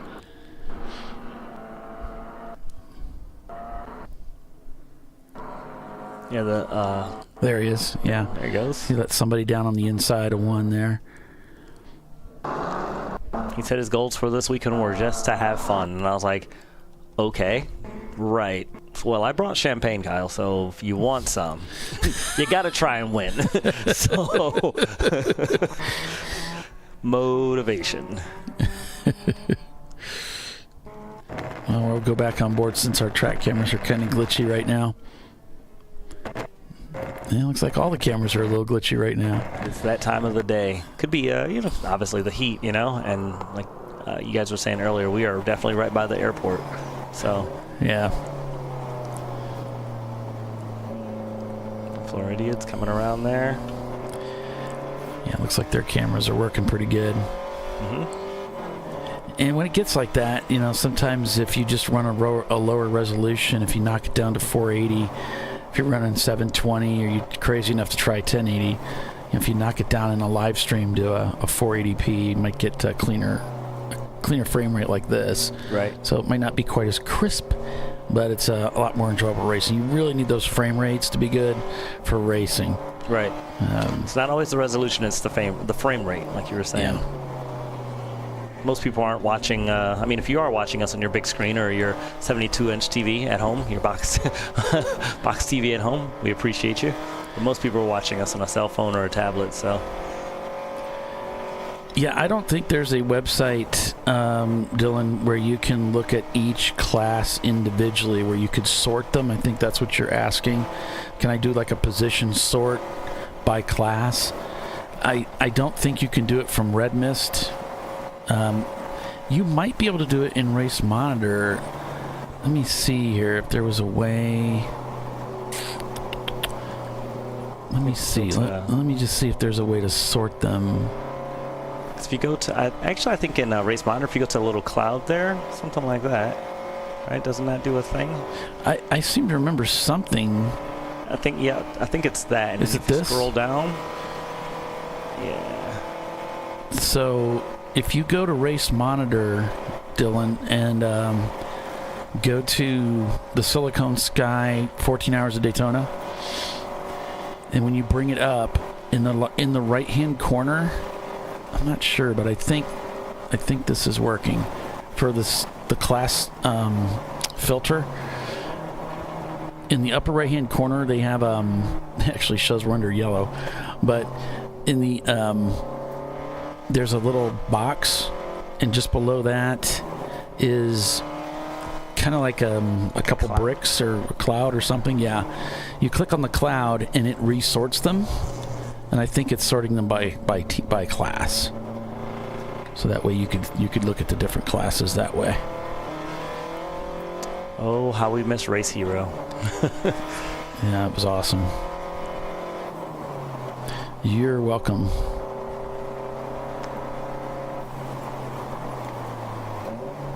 So we'll take a look and see. We got Never Start Racing here. Nice. You can see the speed disparity right there too. You know, as the slower cars stay a little bit lower, and then the cars that are a little bit quicker just go up top, and it's like the Z. So like they're kind of just walking away from them.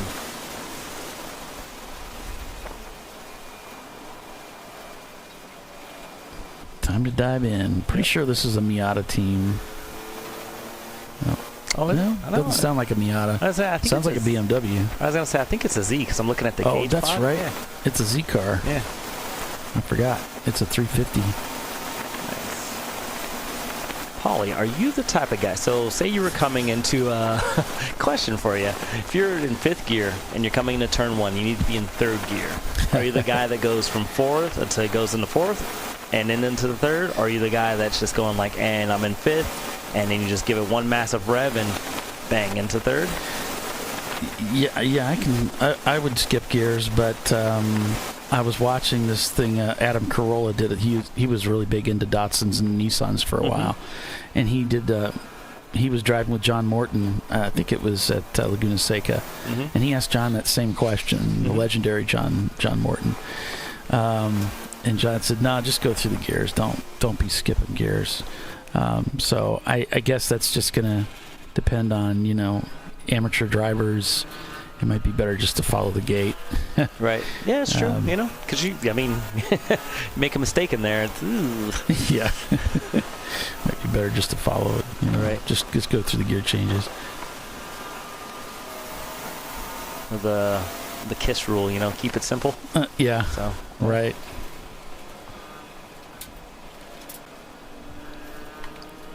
For sure. I heard a joke while I was on pit lane. For all you Marvel fans out there, I figured I'd say this one on air. I'm not going to tell you told me. But Marvel, there's a team out there. It's like, hey, Les, you watch Marvel? I'm like, yeah, like what's it about? Races going on. Like, what was this about? He's like, Incredible Hulk, I'm like, yeah. Just like the gamma rays. I'm like, yeah, I guess, whatever. What are you getting at? Every time he transforms, his shirt tears and stuff like that. But his pants never tear. And I'm like, okay, what? They're like, yeah, he has altered genes. I'm like, oh, this guy. I was like, okay, I'm gonna, yeah. So, keep up the jokes, for sure. It's sometimes it's funny when you get to say different things out on track and everyone's just having a good time. It's taking your mind away from the racing, but it shows that you're truly having a good time because the fun just comes with the racing. It's so good. We'll check back in with Kyle, see if the camera's working a little bit better here. I'll turn down the sound so it won't be annoying if it's skipping. But looks like he's up on one of the high banks here. Oh yeah.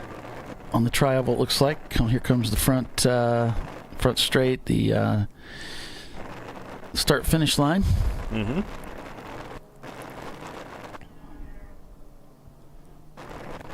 Looks like he's going to make a pass on the low. Nice. Yep. Good for you, Kyle. Yeah. And gets the Miata there.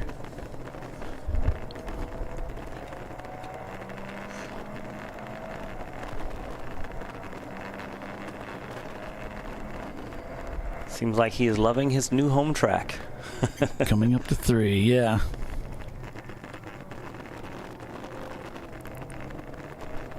He went from pretty much cold all the time in Maryland till now it's nice and warm.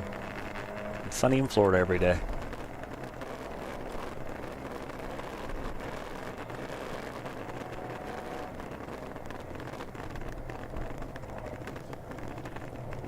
Nice. I believe this is the open throttle car that they built last year. I think this was a fresh build last year actually too. So, yeah. Good to see the car still running good. I really like the livery too. It really stands out. It's pretty cool. Yeah, this morning during the, I don't know if you were there, but during the drivers meeting, we'll have like the, Star Spangled Banner playing, Yeah. So it was really cool because they had the stars and stripes in the cars, and it was one of those moments I was like, oh, this is pretty nice. Yeah, you had it. You guys had it up there in Winner's Circle. Mm-hmm. So because they're sponsoring the race, Skynet. Did I get that right? No. No. Siliconsky. I knew that was going to happen. As I get later, I start getting tired, and then Siliconsky. Yeah. The Skynet's the Terminator one. That's right. So you could tell where my mind's at. Defaults to. Right. Yeah, it's a really cool, kind of like an American flag type livery. If you didn't notice earlier, I'm trying to catch up with Kyle here on the cameras. But he's a fast guy. It's hard to do. Yeah.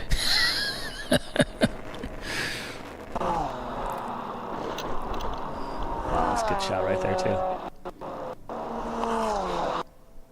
Like, this place is so massive that it just doesn't, like, no matter what you do with the cameras, it's like the sense of speed is just like, wow, just like even during standing down in the turn one when I'm just filming, I could feel the wind coming off the cars. Just I'm like, all right, well, take a step back or so.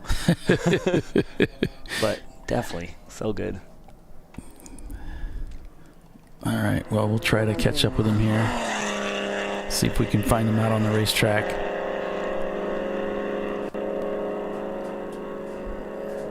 But, he's having a good run of it. Florida Motorsports leads the way over the Rocketeers T-Rex 7. Brew Crew Racing in third, Team Infinity in fourth. Marathon TLM in fifth, TLM USA in sixth. After those pit stops, the positions didn't really change much. Oh, yeah. And then the 157 there in seventh place. And we got 901 Motorsport in eighth, MS2 Racing in ninth, and K-Wood Racing is in 10th place. So with that, we'll take another commercial break and be back here in just a few minutes. So be sure and stay with us as we track the leaders of this race and the movement of the other teams vying for position here in this epic race at Daytona International Speedway. Stay with us. We'll be right back.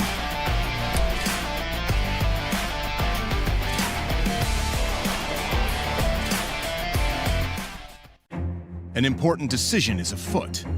This man is about to buy tires on TireRack.com. Tire Rack is the leading online retailer of tires in North America and a repository of advice and expert reviews. And it's done! All that's left is to arrange for safe, easy installation at one of our independent recommended installers. Well, I guess he did that too. TireRack.com, the way tire buying should be. Jamie's on edge. It's her first time changing her own oil, but she went to AutoZone, where a friendly AutoZoner helps her find a deal on what she needs to get the job done right. Get in the zone, AutoZone. At Parts Badger, we're not your typical machine shop. When a market-leading mountain bike manufacturer was looking to reshore their hardware components, they turned to Parts Badger. Within weeks, we had deployed a dedicated manufacturing cell, ramped up production, and had guaranteed capacity to meet their demand. We're looking to be your manufacturing partner. See what we can do for you and your company at PartsBadger.com.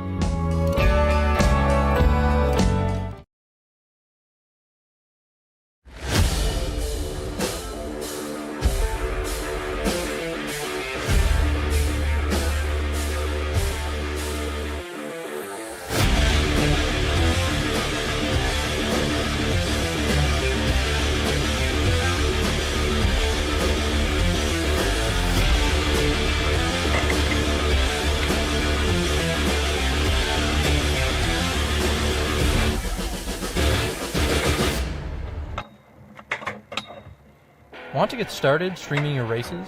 Or make your current live stream more captivating? We've helped hundreds of drivers create engaging live streams. It's simple. Create a new stream event, grab your camera, and start streaming.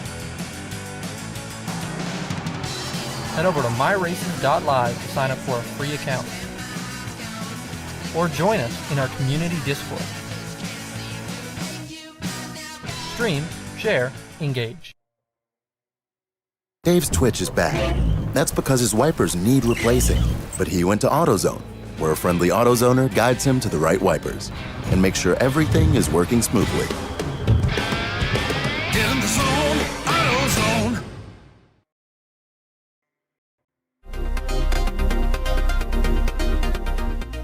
Welcome to TireRack.com, revolutionizing tire buying since 1979.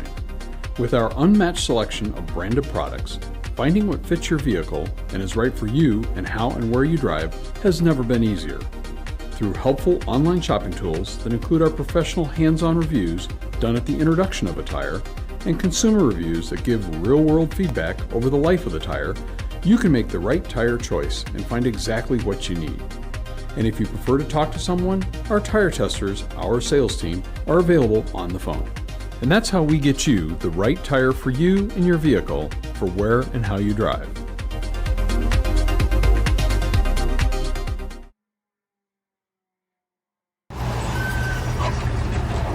Whew, George is fed up. And so is Junior. They weren't planning on having to replace their brakes today. But they went to AutoZone, where a friendly AutoZoner, Renee, helps them find a great deal on Duralast gold pads and rotors. No headaches, just the right parts, and friendly service. Get in the zone, AutoZone.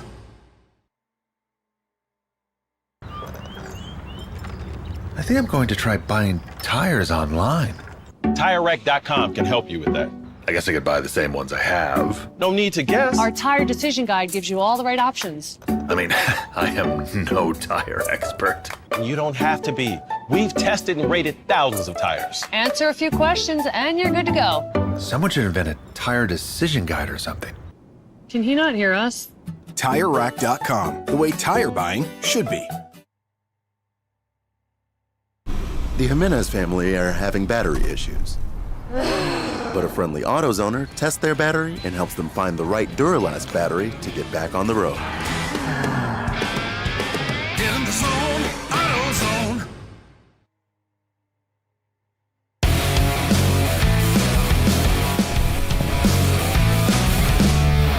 And welcome back, everybody, to ChampCar.Live, presented by AutoZone. Kyle's hopped out of the car, so not sure what's going on yet. We'll have to wait till he gets back up here. We can find out a little more information, but he spent about a half an hour in the car, and then they switched drivers and refueled, too. So, yeah, not sure what all's going on there, but so far the race is we've kind of locked in less to sort of a station keeping situation here. It seems like there's not a lot of positional change, and people are now in the process of weathering the race, which is the hardest part, right? Without question, is can I endure this for the next, where are we at, 7 hours of racing? Yeah, this is actually one of the hardest things, because if you don't really focus and kind of, as the young kids say nowadays, lock in. You know, if you don't lock in, then you can lose this race right now. Just you miss one braking point, you miss one thing, one clipping zone or something, and you can really, you can do everything right and just let your mind kind of just get a little bit of fog or wander a little bit, and going into the horseshoes or anything, either of those, like turn one, or you touch anything or just take too much curb somewhere, lose a wheel bearing on something, and just rather unfortunate. But no, for sure, I've definitely been in the position of this, of like, all right, just got to turn laps, don't break the car. The fun part is when the sun comes out, like, the opening stint, or when the sun goes down and you're like, all right, now all I got to do is see better than everyone else and do the thing. And it just keeps, for me, it keeps my mind active and engaged. But there's a whole book about speed secrets and how to keep your mind active and engaged. Yeah. Ross Bentley. Yeah, Ross Bentley, good book. Definitely recommend it. Looks like Team Salem coming in the mustard car. They're going to pick up their clock and head down pit road. So there they go. Yeah, they had one of their cars out earlier this morning. Yeah, I think they got it back on track. Okay. I seen the rear hatch open, and I was like, if they're pulling a transmission, that's not great.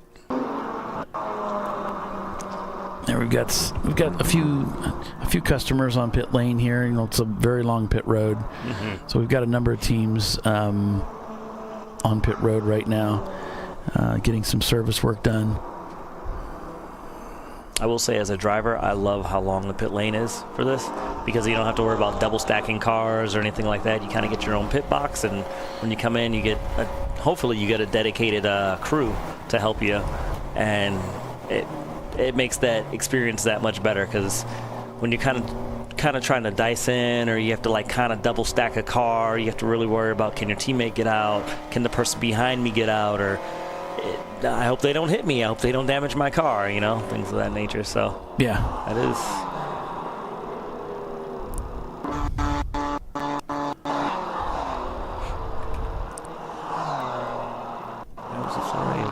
Yep, there's a Floridian car coming by. I don't know if no one's ever seen that car in person. If you guys haven't seen that car in person, it has a turbo, like a pretty ginormous turbo just sticking out of the hood, and it's in the front end. Yeah. It just looks so out of place, and you're like, what? Yeah. Who does that? Yeah. That's not going to last. Right, that's not going to work. Yeah, and they're like, yeah, it works.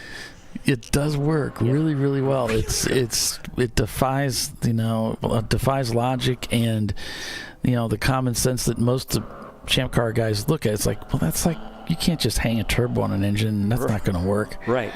It does work really well for them. On a 944, come on, I talked to them at what was it? The 24 we did. They were running pretty well throughout the night, and I think something happened with. I think they lost a front end portion or knuckle or something, so they weren't able to finish. But they were moving out at night too.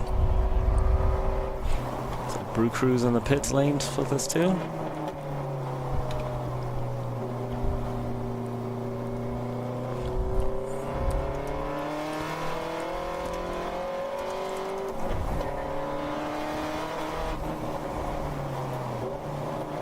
Brew Crew's coming in to get some service. TCR is actually in the pits also. I think it was the 97 TCR, the black car. They resurrected that thing. They brought it back from, they call it Wisconsin, but they brought it back from Wisconsin, and it was, I believe it got ridden off at VIR. Oh. And they said they put a lot of time and hard work in it, and it's, they said it's better than it's ever been. That's all right. So now they're using this kind of as more of a shakedown to get everything kind of dialed back in and everything realigned, and it's been running all day. So that's good to know.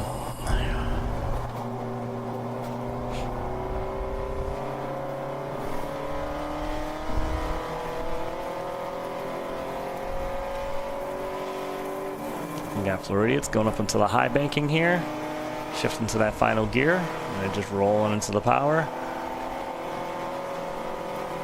Taking that pass. There you go. Man, he's sweeping through there. Yep. You can get so close to that wall. It is so cool, I will say. Yeah, I think everybody wants to be up there. Yep. It's so cool. You get so close. I mean, you pretty much can put your mirror on the wall, and you're just like, yeah, this is amazing. On down, nice and smooth in your transitions, do your gear shifts and your changes. Yep. Nice and smooth. Roll onto the power. And here's the better part of Valor, is discretion. So he could have passed him on either side, but sometimes you have to wait till it's just a straight portion, and yep, made it easy. Right back onto the power.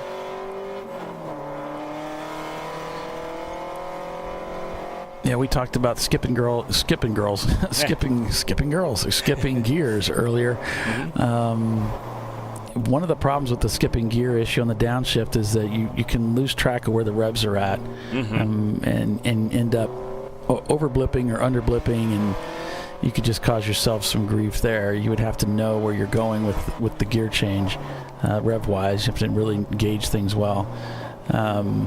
Sometimes, if you have a bad gear, though, you don't have a choice. You have to slip. A lot of times what fails in our race cars is third gear is the most vulnerable, because that's the one that we use the most. Right. And we're going to force it into third when we downshift, and so it's the one that tends to wear the quickest. And unfortunately, we really need third gear a lot. Right. So when you lose it, then you have to learn how to skip around that or just leave it in fourth. And of course, if you lose fourth, then you got, okay, now I've got to run this gate between third and fifth. I got to decide what I'm doing here. Am I going to am I going to stick it in fifth and leave it? Mm-hmm. Or am I going to stick it in third and leave it? Or am I going to jump across this gear that's bad?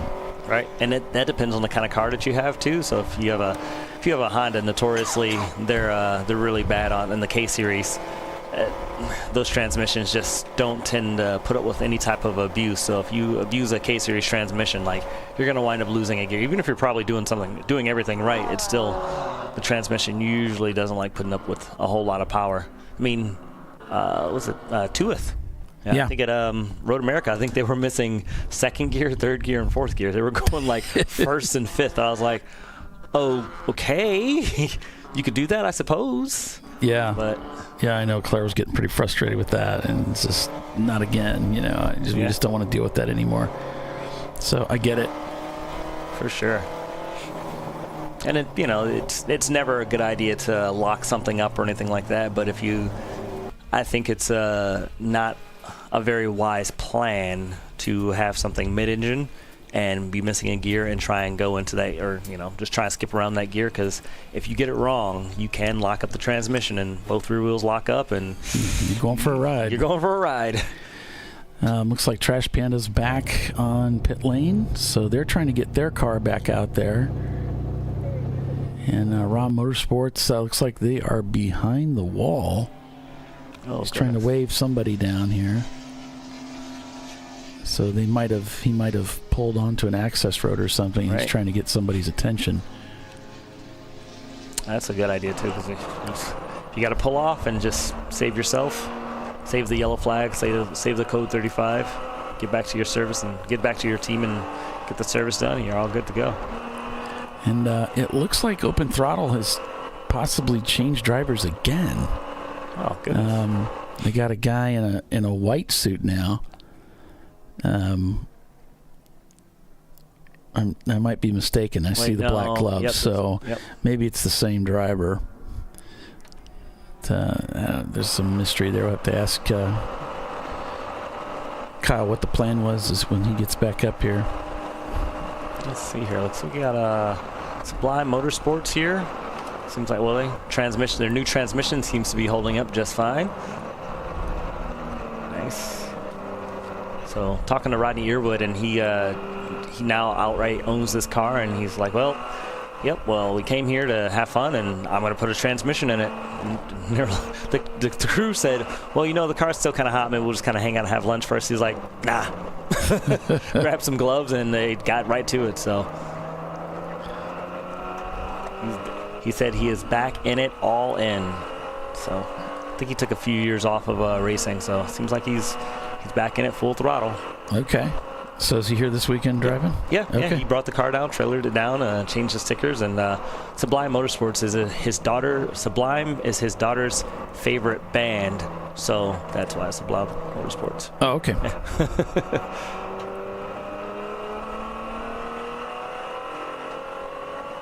Just kind of waiting to pounce, and you say, "All right, Miata, do your turn in." Let's see if we give him some room. He's opened the door. And on the inside. Yep. Decided to leave the door open for the inside for the faster car. Mm-hmm. It's like, I'll take that. Yep, I'll take that. That's cool. It goes to fifth gear. Nice. That's the definition of hold your line. You lined up on the outside of the corner. You just stay to the outside all the way around. And so the other guy can take the inside line. Just go ahead and stay exactly where you are. A little bit of curb, back on the power early. I love it. Good job. Yeah. When you do that right, you just feel so good. You're like, yeah. But when you do it wrong, you're like, oh, I'm bad and I should feel bad. So frustrating. It really is. Because then you have all this space just to lament. Just not be going fast. And you're like... Right. Do you ever rock in the chair to try to help it? Yeah, do the yeah.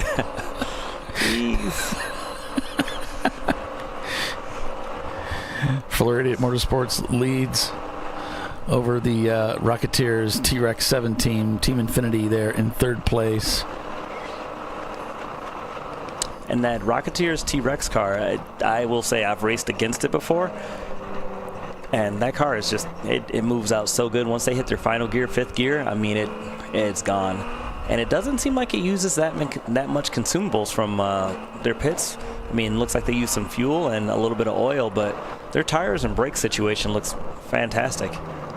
Remember last year they were changed their tires at the end of the race, and I was like, wow, that's all you guys use? And because there was a lot of teams last year that were just on cords, but they were nice and smooth, so it's awesome.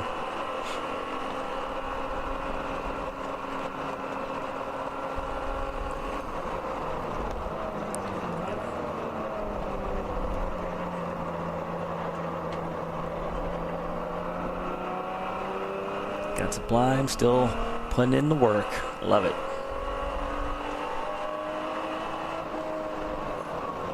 So Floridian leads over Rotary Rocketeer, the Rocketeer T-Rex 7 Motorsports team. I'm going to keep calling them Rotary Rocketeers. I know. I know, right? They've been Rotary Rocketeers for so long, but I think they combined with another team. Is that why they? Yeah. Another RX-7 team. So Team Infinity in 3rd, Team TLM USA in 4th, and then it's Marathon TLM in 5th. Agent Chrome is in 6th. MS2 Racing in 7th, Brew Crew in 8th. In 9th, it's Kaywood Racing, and in 10th, it's 901 Motorsport. Nice. But one of the 901 Motorsports, typically they have a car with red mirrors and they have a car with green mirrors, I think. Is that how they do their thing? This weekend, they told me on their quicker car, they took the mirrors off the car because they wanted to reduce the drag. So they just have like the internal mirror, like the little wink mirrors. But yeah, I think it was Vinny, actually. Vinny told me that, so shout out to Vinny if you're listening to this right now.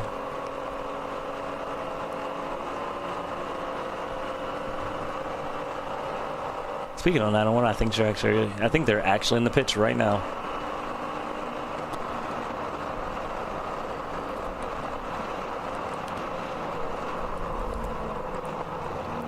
We got Running Bulls in the pits also. Looks like I can see that from the booth here, and looks like they're doing not a standard stop. Yeah, I'm showing. Sorry, Les. I'm showing Floridia. It's up 5 laps on the field. Oh, jeez. 1 lap gap between Infinity and Rocketeers. 1 lap gap from TLM up to Infinity. But from Marathon to TLM, the two sister cars, 4.6 seconds. They're right together. Right. On the racetrack. Agent Chrome about a minute behind Marathon. 12 seconds in the rears is MS2. And then it's a lap for Brew Crew, a lap for Kaywood, a lap for 901, a lap for Level 1, and 2 laps for Blue Steel. Mm-hmm. And 57 seconds from Benover up to Brew Crew in 16th. So quite a bit of gaps here. BC Racing up to BFG. There's 4.2 seconds for 23rd. But there's not a lot of close competition out there right now. And this gets back to that thing we talked about earlier. This is going to be about, this is where the endurance really starts. Endurance racing. Let's just keep it on the racetrack and keep it going, guys. Yeah. And actually, look at the the front of the pack right now. You can see they're not brand new, spanking new cars. There's not like these are 1990s. Wow, let's see how old I am. Is that like these are 2016s or anything like that? These are older cars that, just like the teams have just found the weaknesses and just made them more and more reliable. So sometimes more electronics lead to more problems. So.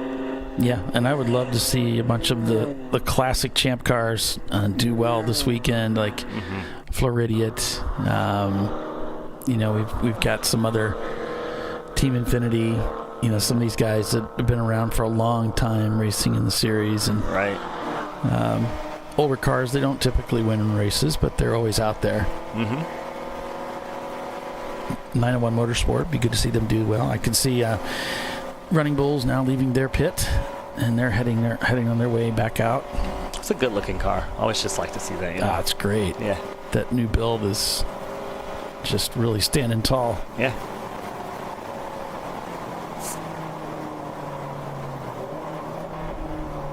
What's the thing, you know, your build's only nice once, but I don't know, man, that build's pretty nice. I think it's been about a year now, and it's still pretty good looking. I'm like, man.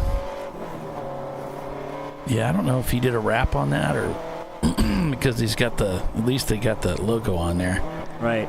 Wow, this is cool. This is 3 wide. These guys were 3 wide coming through the banking here, and it was a really cool shot.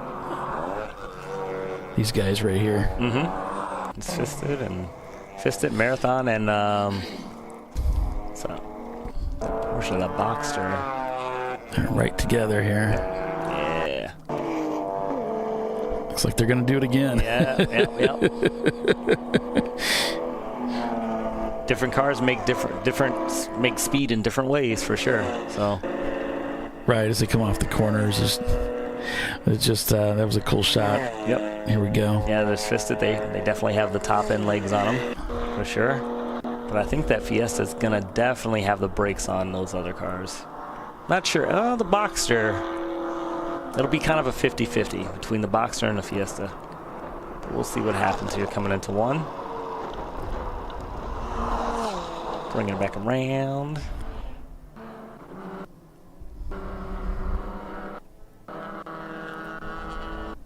Come on, cameras. Right?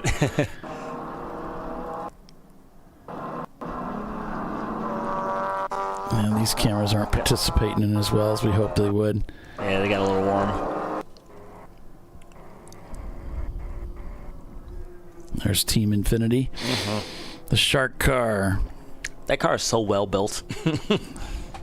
At Sebring, they lost I think it was a control arm, or was it a shock or a control arm point? And they're just like, well, we'll just baby it, and they still wound up winning in their class. So. Yeah, he had something break. I can't remember what it was.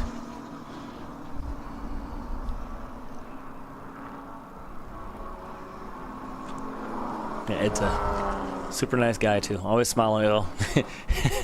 as a guy that always has a smile on his face, Ed's always smiling also.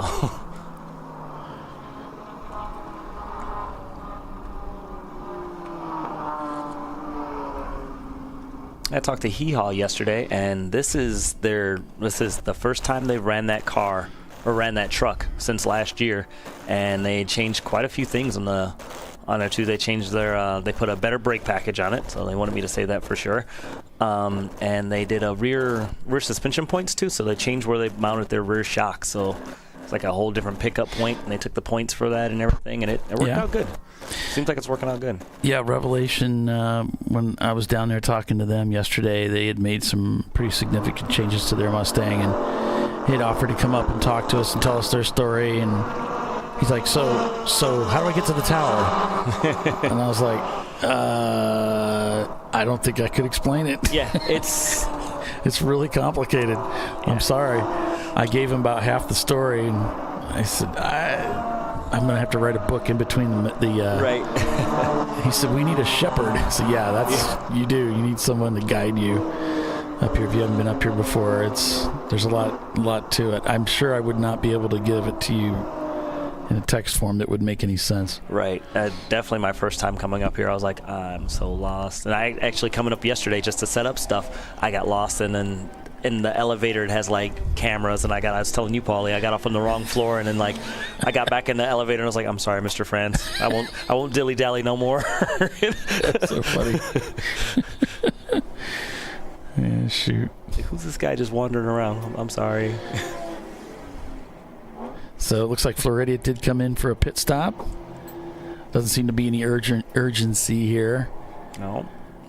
So it looks like just business as usual. Mm-hmm. We got a car. Looks like they're getting a talking to. This might be one of the Gorilla sticker cars, but they've been cut loose. So they're going to head down pit lane. Trash Panda's made it back onto the racetrack. Yeah. So the team that was in the garage for a while, getting some service work done. Sounds like the revs are low, or maybe they have an exhaust issue. I'm not sure which. I think they had an exhaust issue because when they took off, I was standing behind them and I coughed about 2 or 3 times. So I said, oh, all right. But that car is definitely coming along. It's a new build for, I think, Sebring. They unveiled it. And, it's Falcon tires all over it. And I know they're grabbing some more data from it. You could see that from I think it's a cell phone mount right there. They have like a lot of data and stuff flowing through it. So trying to figure out the tune.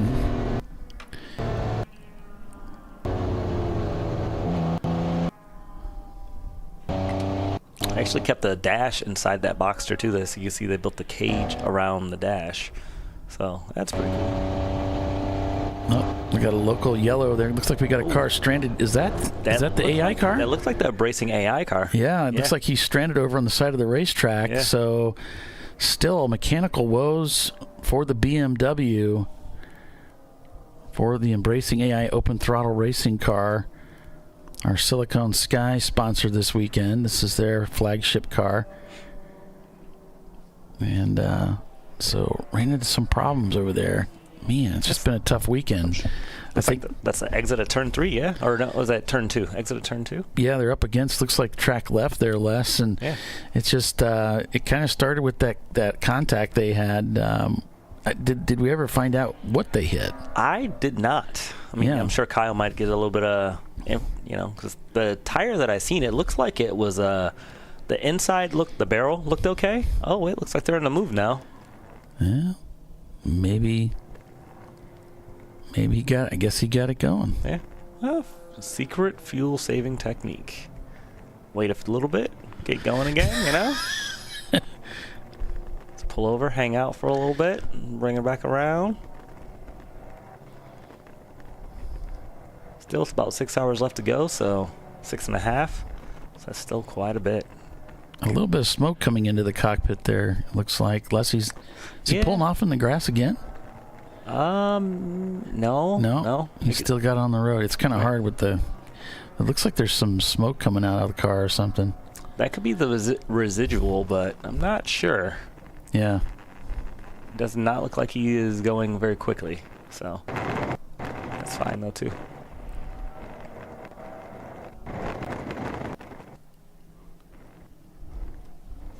In those situations when you know you are the slower driver, it's best just to kind of stay where you are, like kind of hold your wide line. Oh, looks like he's pulling off again. Oh, yeah. Oh.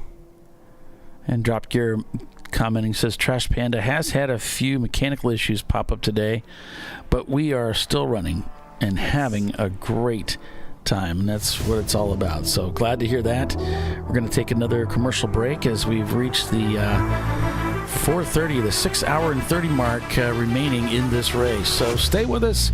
You are watching ChampCar.Live, presented by AutoZone. We're at Daytona International Speedway this weekend. Stay with us. We'll be right back. An important decision is afoot. This man is about to buy tires on TireRack.com. Tire Rack is the leading online retailer of tires in North America and a repository of advice and expert reviews. And it's done! All that's left is to arrange for safe, easy installation at one of our independent recommended installers. Well, I guess he did that too. TireRack.com, the way tire buying should be. Jamie's on edge. It's her first time changing her own oil, but she went to AutoZone, where a friendly AutoZoner helps her find a deal on what she needs to get the job done right. Get in the zone, AutoZone. At Parts Badger, we're not your typical machine shop. When a market-leading mountain bike manufacturer was looking to reshore their hardware components, they turned to Parts Badger. Within weeks, we had deployed a dedicated manufacturing cell, ramped up production, and had guaranteed capacity to meet their demand. We're looking to be your manufacturing partner. See what we can do for you and your company at PartsBadger.com.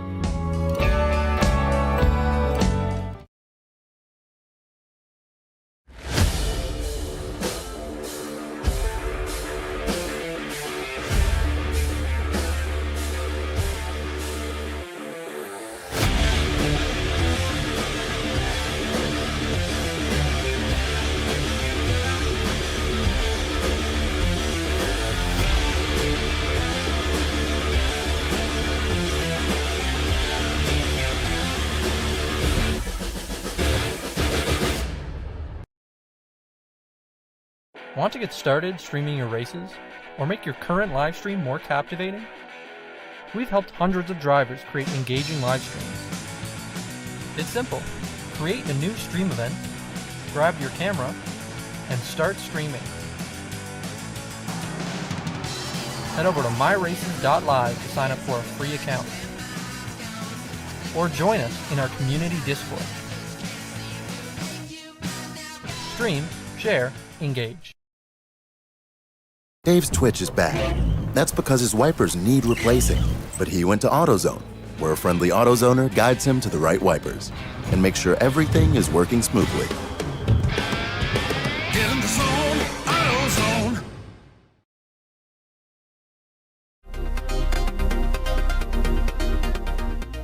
Welcome to TireRack.com, revolutionizing tire buying since 1979. With our unmatched selection of branded products, finding what fits your vehicle and is right for you and how and where you drive has never been easier. Through helpful online shopping tools that include our professional hands-on reviews done at the introduction of a tire and consumer reviews that give real-world feedback over the life of the tire, you can make the right tire choice and find exactly what you need. And if you prefer to talk to someone, our tire testers, our sales team, are available on the phone. And that's how we get you the right tire for you and your vehicle for where and how you drive.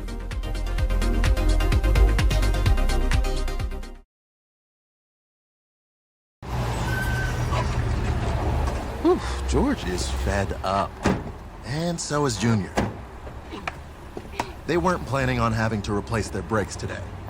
But they went to AutoZone, where a friendly AutoZoner, Renee, helps them find a great deal on Duralast gold pads and rotors. No headaches, just the right parts, and friendly service. Get in the zone, AutoZone.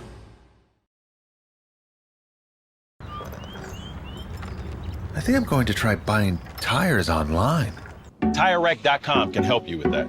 I guess I could buy the same ones I have. No need to guess. Our tire decision guide gives you all the right options. I mean, I am no tire expert. You don't have to be. We've tested and rated thousands of tires. Answer a few questions and you're good to go. Someone should invent a tire decision guide or something. Can he not hear us? TireRack.com, the way tire buying should be. The Jimenez family are having battery issues. But a friendly AutoZoner tests their battery and helps them find the right Duralast battery to get back on the road. Get in the zone, AutoZone.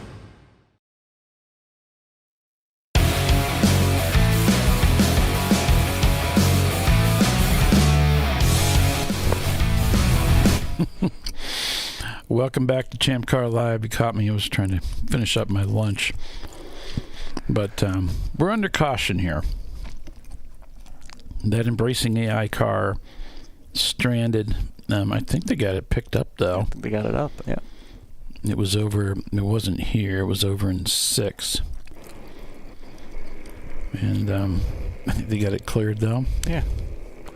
It's a good spot to if you are going to pull off at, and right there, it's there's plenty of spots here at this track for you to pull off, and the safety crew can get to you real quick, and you don't really just disturb anyone else's race, and you get back to the pit lane real quick, and good to go. Dylan Lee giving out a shout out to Late to Apex 533, saying let's go. Nice.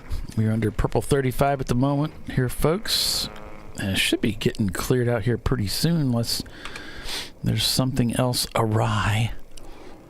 There's Florida is coming down into turn 6. So if you guys look, you can see that turbo just sticking out the hood. It's so ridiculous. I love it. Going back to caution here. You should see him coming back up here. Starting to get those shadows here. Les is the sun's starting to go down. You know, it's 4:30. I would imagine 5 o'clock is probably the magic cutoff where you need to have your headlights on. Mm-hmm. So you can already see some of the teams already have those headlights on preemptively. I don't know. Preemptively? Yeah, you got it. Preemptively. I don't know. Slice and dice there. Yeah. Nice. Down into the bus stop we go, or the Le Mans chicane. Le Mans chicane. We say Le Mans. We don't say Le Mans. Right. Lest we be smacked across the face, which would be deserved. Of all the years in high school I took French, I still can't really speak French. Weird. I had to correct Kyle today. He said one of the cars is a cabriolet.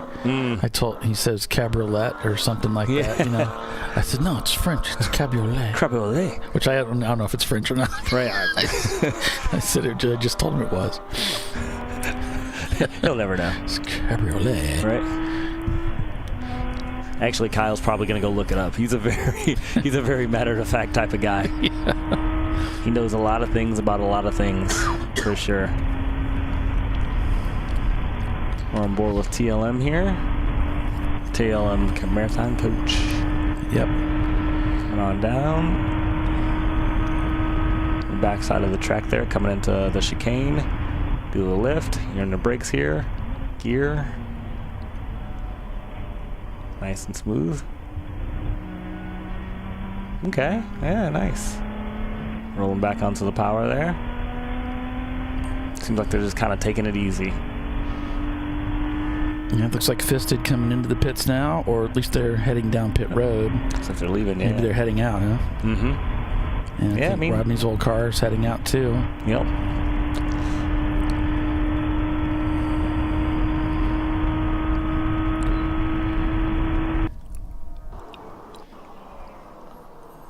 Bringing it back around. There you go. Such a great shot. As the sun sets, though, this is probably one of the only tracks I ever thought to myself, man, I should get a tinted visor. Because right when the sun sets, I want to say it's like 5:30. Well, I guess it depends on when the sun sets. But it's right before you come around to start finish. There's a little gap in like the stands that like it seems like the sunlight just funnels straight through, and it's like a laser. So like a laser, and you blind you for maybe about 3 seconds, and then you just you're fine. Oh. But Daytona, very beautiful.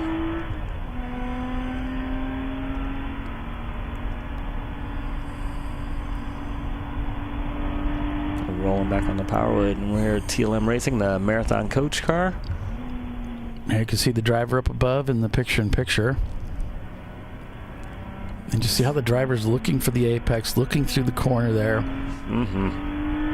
Always got to look at where you want to go, not at what you're going to hit. So if there is ever a situation, if you're on the street, or if you're in a race car, or you're in a motorcycle, look at where you want to go, not where you might see the danger. Because if you look at the danger, that's where you're going. Well, and this is also why it's risky passing people around the outside of the corner, because they're not looking there. They're not expecting you to be there. So as they went to the brakes, they knew where you were, and they're looking through the corner to line everything up as they power through to get that clipping point. While all that's happening, they're not looking over their left shoulder they're not looking over their right shoulder when they're making a left-hand turn. And so you're really asking for trouble trying to come around the outside unless they saw you. So down into the bus stop we go here. You can see how blacked up the gators are a little bit from guys running over it with the tires. So that tells you it's a pretty safe place to be driving. Those curbs are pretty friendly. Yeah, and like I think you guys were saying earlier too, there's different levels. There's levels to this, for sure. I definitely remember the one year I went to a walking saloon for just like a test and tune, and those things were huge. I was like, I thought this was kind of easy. They're like, oh yeah, we didn't take the other ones off. We just don't want you guys using them today. I'm like, what? Oh, all right, fair enough.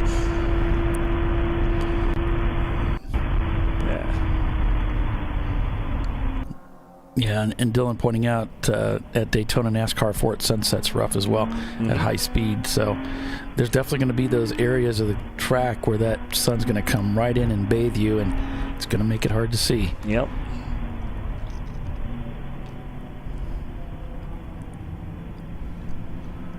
We had a little bit at that when we were at Road Atlanta on both ends. In the morning, with the sun being in the driver's eyes, for the beginning of the race, we saw some drivers blocking because of the tremendous elevation change, which the drivers don't have to deal with here. Right. And then of course in the evening it's on the other side, but it's still an issue. Going by 678 here. Rolling back onto the power. Marathon they've had a great race this weekend so far. They have just done such a great job with this team, with this car. A lot of rentals that they do, but they also have a pretty steady crew. Right. But a lot of young guys too that he brings with him. Yeah. And but this is they're putting on a really good show here with both of these cars running 4th and 5th. David is David Twatty. He's a very accomplished driver himself, and Mr. Excitement. And if you guys ever watch his YouTube videos, what's going on, people? Yeah. Also, their catering staff. Pat, shout out Pat. She definitely, if I ever look like I'm almost thinking about being hungry, she's like, oh, let's come over, have this. You ever tried Nutella? I'm like, yeah, well, you have to try this Nutella. Oh, all right. It's delicious.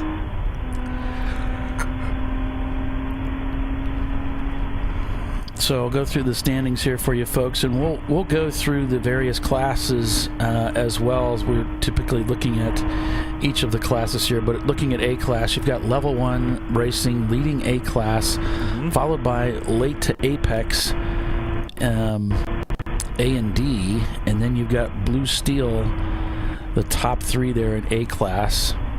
And then moving on to B class, you've got the Rocketeers T-Rex 7, you've got Fat Crack Racing and Apex Racing BR.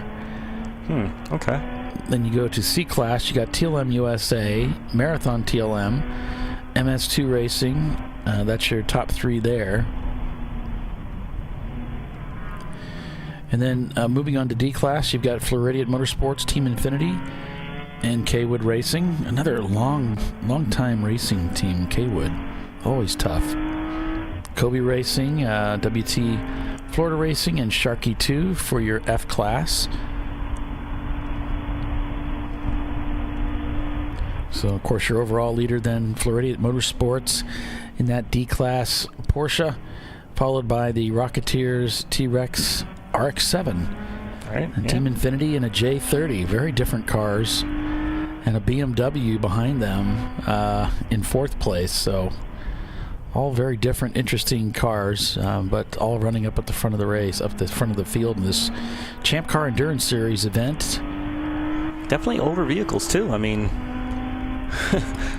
I remember most of these cars new, actually. I guess since it's my birthday, I could think about it. I remember seeing these cars on the showroom floor new. Wow. Yeah, I think the concern is when we see newer cars showing up in ChampCar, like, oh, well, that car's going to smoke everybody because it's a modern car. Right. And yet, that's not necessarily the case. You know, we see a lot of these old cars are still very competitive. Yeah, and it seems like there's always more 3D printing and machining and manufacturing. Seems like people are just kind of teaching old dogs new tricks, bolting on new parts and figuring out their own things they want to do. And we got a car moving slowly. I think, did he just come out of 6? So we got a car moving slowly there. So we'll keep an eye out for that. We've got a couple of cars that are being reported as smoking. So Timing and Scoring is keeping an eye on both those cars. Number 51 Porsche Floridian Motorsports, our leader, has been reported smoking, and the number 206,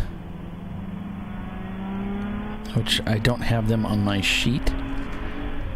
So this would be really bad for Floridian if they're going to have issues after leading this race for so long. Of course, we know that the turbo's going to be the weakness, and they will smoke when that seal starts to go. This is true. It does not look like there's from his driving, doesn't like there's any concern for anything. So maybe he locked something up, Maybe he locked up a tire or something,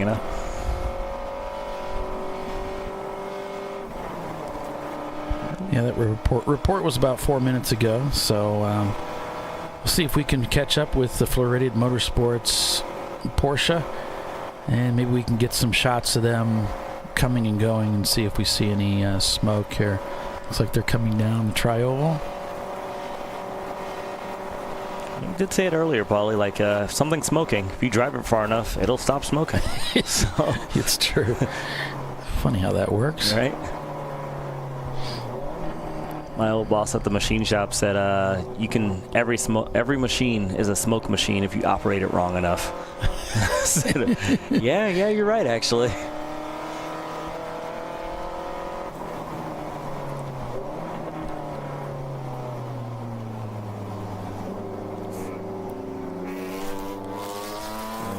Someone's coming around in there. Mm-hmm. Like a BMW there on this inside.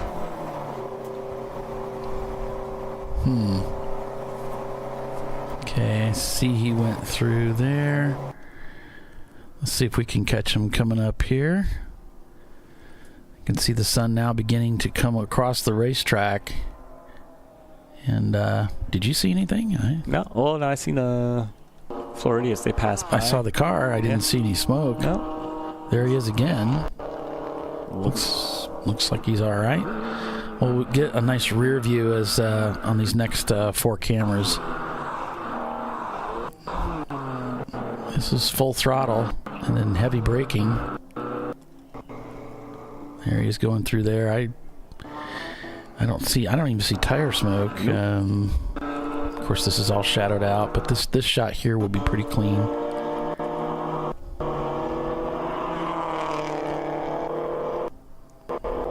Yeah, no, nothing at all.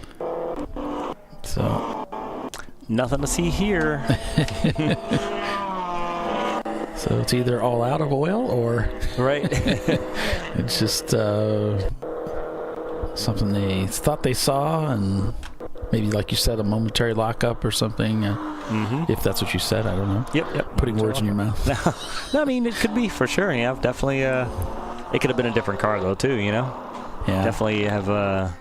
I've done things that other people have gotten black flag for, so. Oops. Statute of limitations up. Whatever. That is one of the dualities of working in ChampCar. Now I'm like, oh wow, I was the one that did that. Now I'm like, yeah, hey, how you doing? Hey Les, aren't you the? Yeah, I did do that. Hey, sorry, Jackie. There's a picture of a dog floating around. It's got this. It looks like it's grinning, and the caption is, "When the driver's meeting is about you." Yeah, right. You know what I'm talking about? Yeah. Something you did. Right. And you're like, he's like, yep, that was me. Yeah, I did that. I did that, suckers. Yeah, I'm the reason for that. Shoot. Yeah. Pit Lane, Road Atlanta. That was me. I was thinking, the Flagtronics. Why we have Flagtronics. Because it wasn't past the flags yet, so, it's not really a speed limit, but there is. There is. Turns out. Yeah, it turns out there is. Sorry, Jackie. Every time I see her now, it's like, oh, sorry, Jackie. And she's like, what for? I'm like, oh, I'm just getting credits for black flags that are going to come. It's a great time.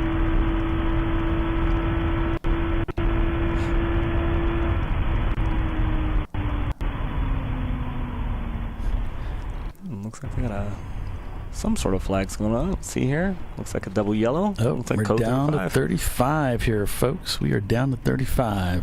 Let's see what we got going on here. Yeah, it's 450. We got a car 4 off and stuck in turn number trace.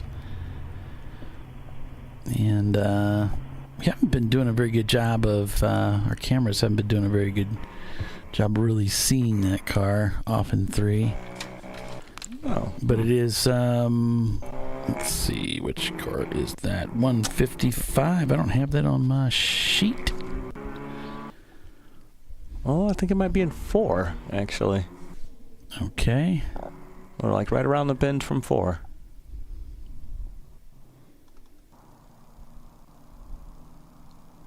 Yeah, kind of what I can see here from the booth. It looks like, oh, yeah.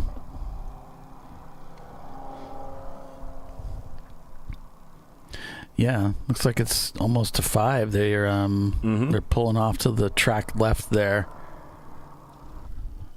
So there's the shot from 5.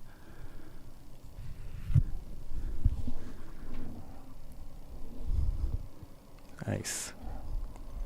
It's not a too terrible of a spot right there. Yeah. It's like right near a cutout, so just fine. This place is amazing. Every time because I think it's the fact that we're so high up right now, you can kind of glance out the booth and you go, wow. Yep.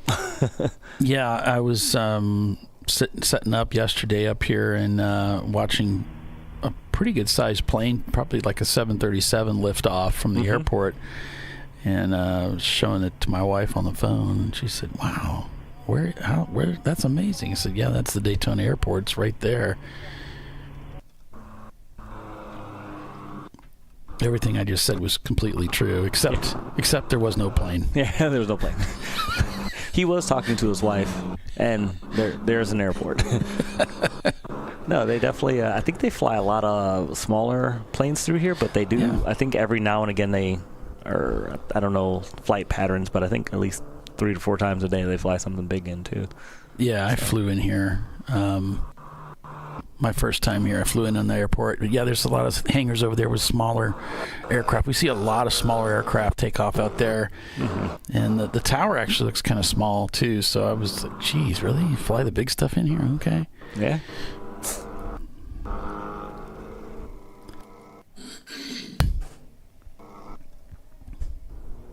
Not a bad time to be a pilot, though, right? It seems like there's more pilots in need, or they're in need of more pilots now. So, back to yellow here. As they get ready to spool things up again. Yep. He's saying something on the radio there. Yeah.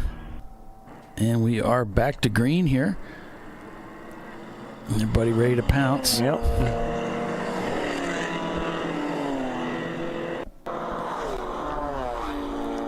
Some guys are saying, you know what, I'm going to just come in the pits. Yeah, right. Like, just. Looks like Hee-Haw's pulling into the pits. Looks like a Salen's car's pulling on in, too.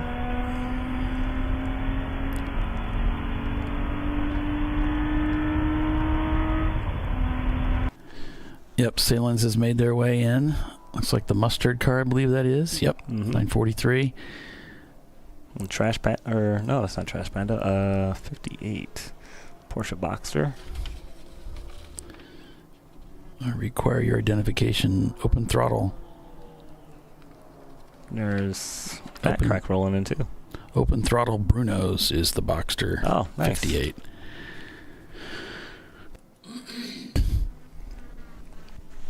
Yeah, they name all their. Mike Gorman names all their cars, and I'll be honest, it's hard for me to keep them all straight. I'm like, you mean the green one?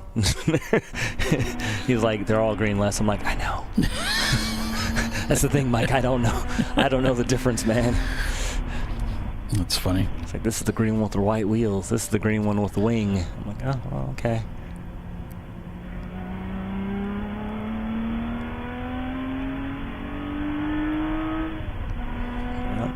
The sun's starting to set. You can see that. See the clouds kind of being illuminated, kind of that glow, that after hours glow is going to start happening. So pretty.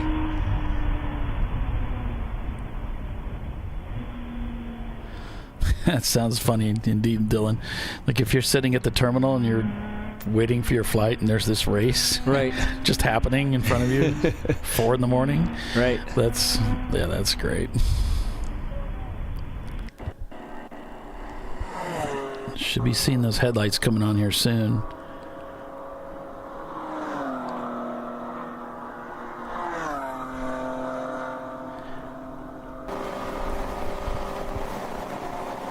Moving right along, Floridians.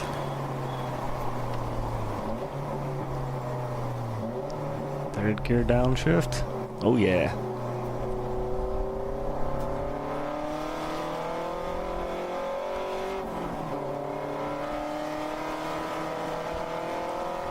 Their last lap time was a 2:39.9, but that was off the yellow, so kind of discard that for a little bit here, but it does say that Rocketeer's T-Rex is only 2 laps behind them now, so I'm thinking it's depending on how the pit lane or how their pit strategy shakes out. That's really what's going on. But Team Infinity is now in 3rd. TLM USA is in 4th, and Marathon TLM is in 5th.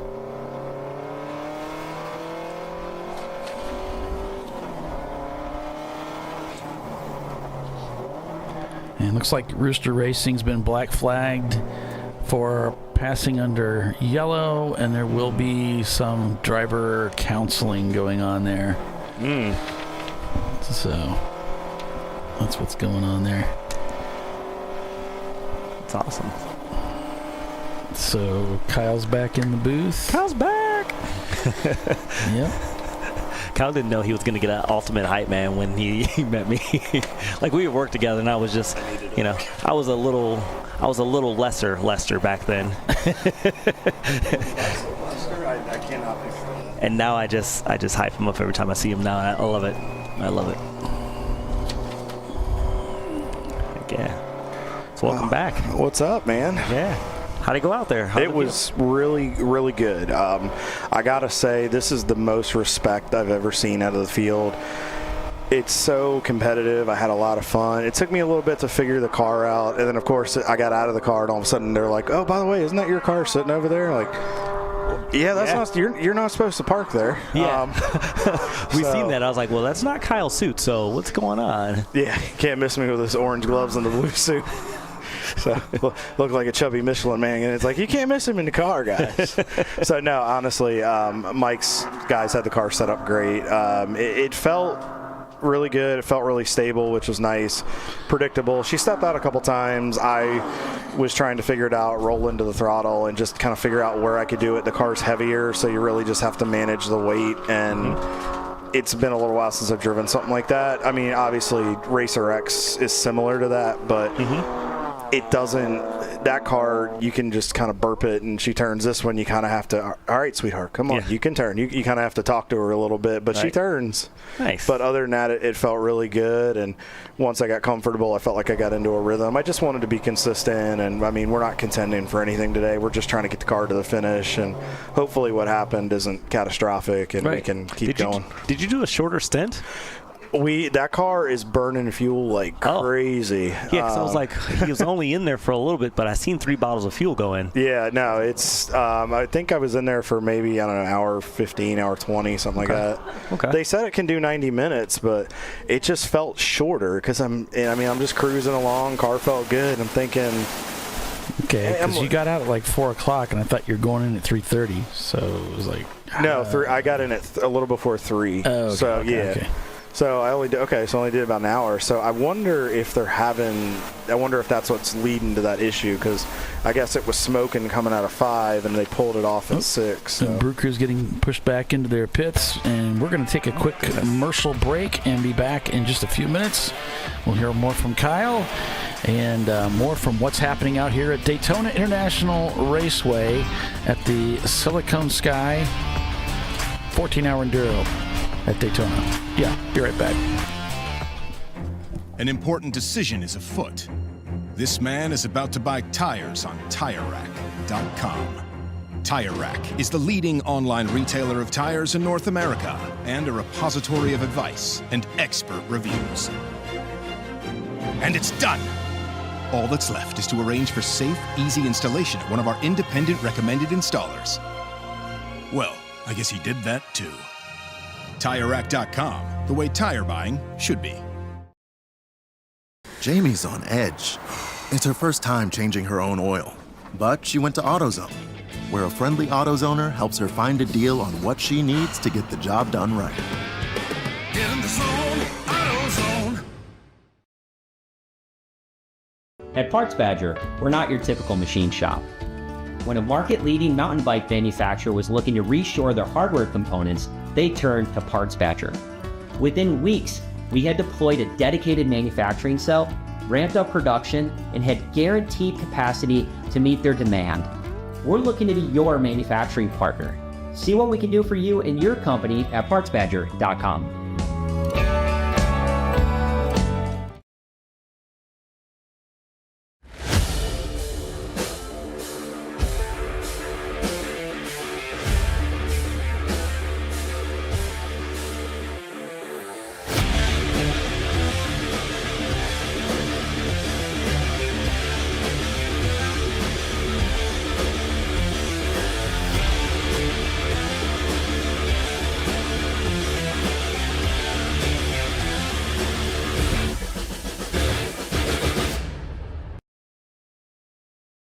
Want to get started streaming your races or make your current live stream more captivating? We've helped hundreds of drivers create engaging live streams. It's simple. Create a new stream event, grab your camera, and start streaming. Head over to myraces.live to sign up for a free account. Or join us in our community Discord.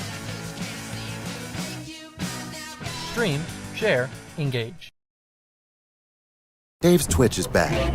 That's because his wipers need replacing. But he went to AutoZone, where a friendly AutoZoner guides him to the right wipers and makes sure everything is working smoothly. Get in the zone, AutoZone.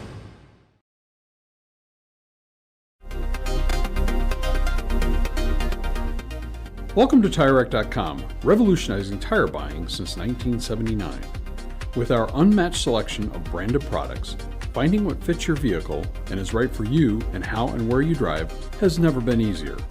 Through helpful online shopping tools that include our professional hands-on reviews done at the introduction of a tire and consumer reviews that give real-world feedback over the life of the tire, you can make the right tire choice and find exactly what you need.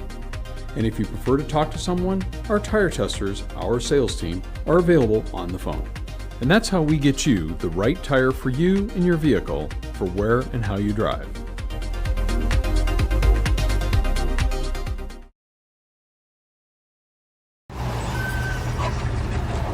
Whew, George is fed up.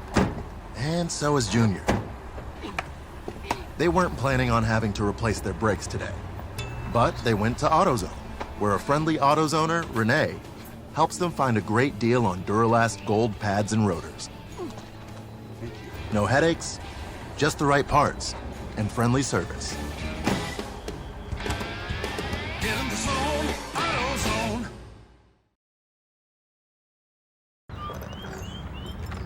I think I'm going to try buying tires online.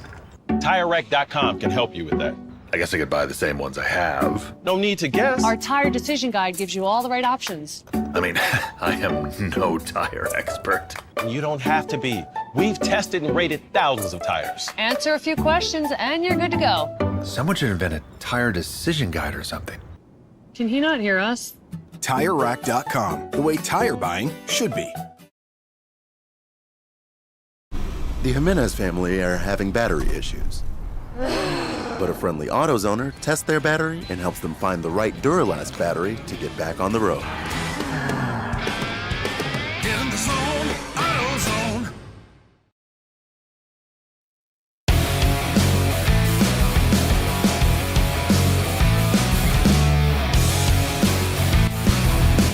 Welcome back to ChampCar.Live, presented by AutoZone here at the Daytona International Speedway for the Siliconsky 14 Hours of Daytona Beach. I am Kyle Lockrow.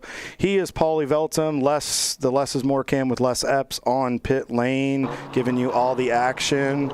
And I am just getting back into the booth, so bear with me a second, folks. Let me pull up that running order for you. Floridian Motorsports continues to lead this race over Rocketeers, who are in second. So Floridian also leads your D class. Rocketeers leads your B class. And then over Team Infinity, who is in third. Ed's guys have had a heck of a day today, still running second in the D class. TLM, the 172 car, the sister car for David Tuati, is now leading in the C class over MS2 Racing.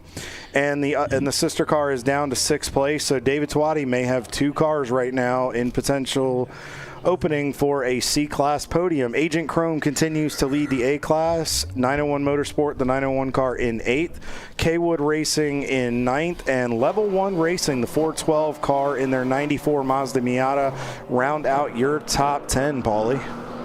Yeah, it's been a pretty solid going for the front of the field, and Les and I were talking about this while you were gone, Kyle. We were just saying, hey, this is the time when these drivers, this is all about the endurance here. This is when, okay, I may not be dicing for position necessarily, but for the next 6 hours, I got to power through and get this car to the finish line.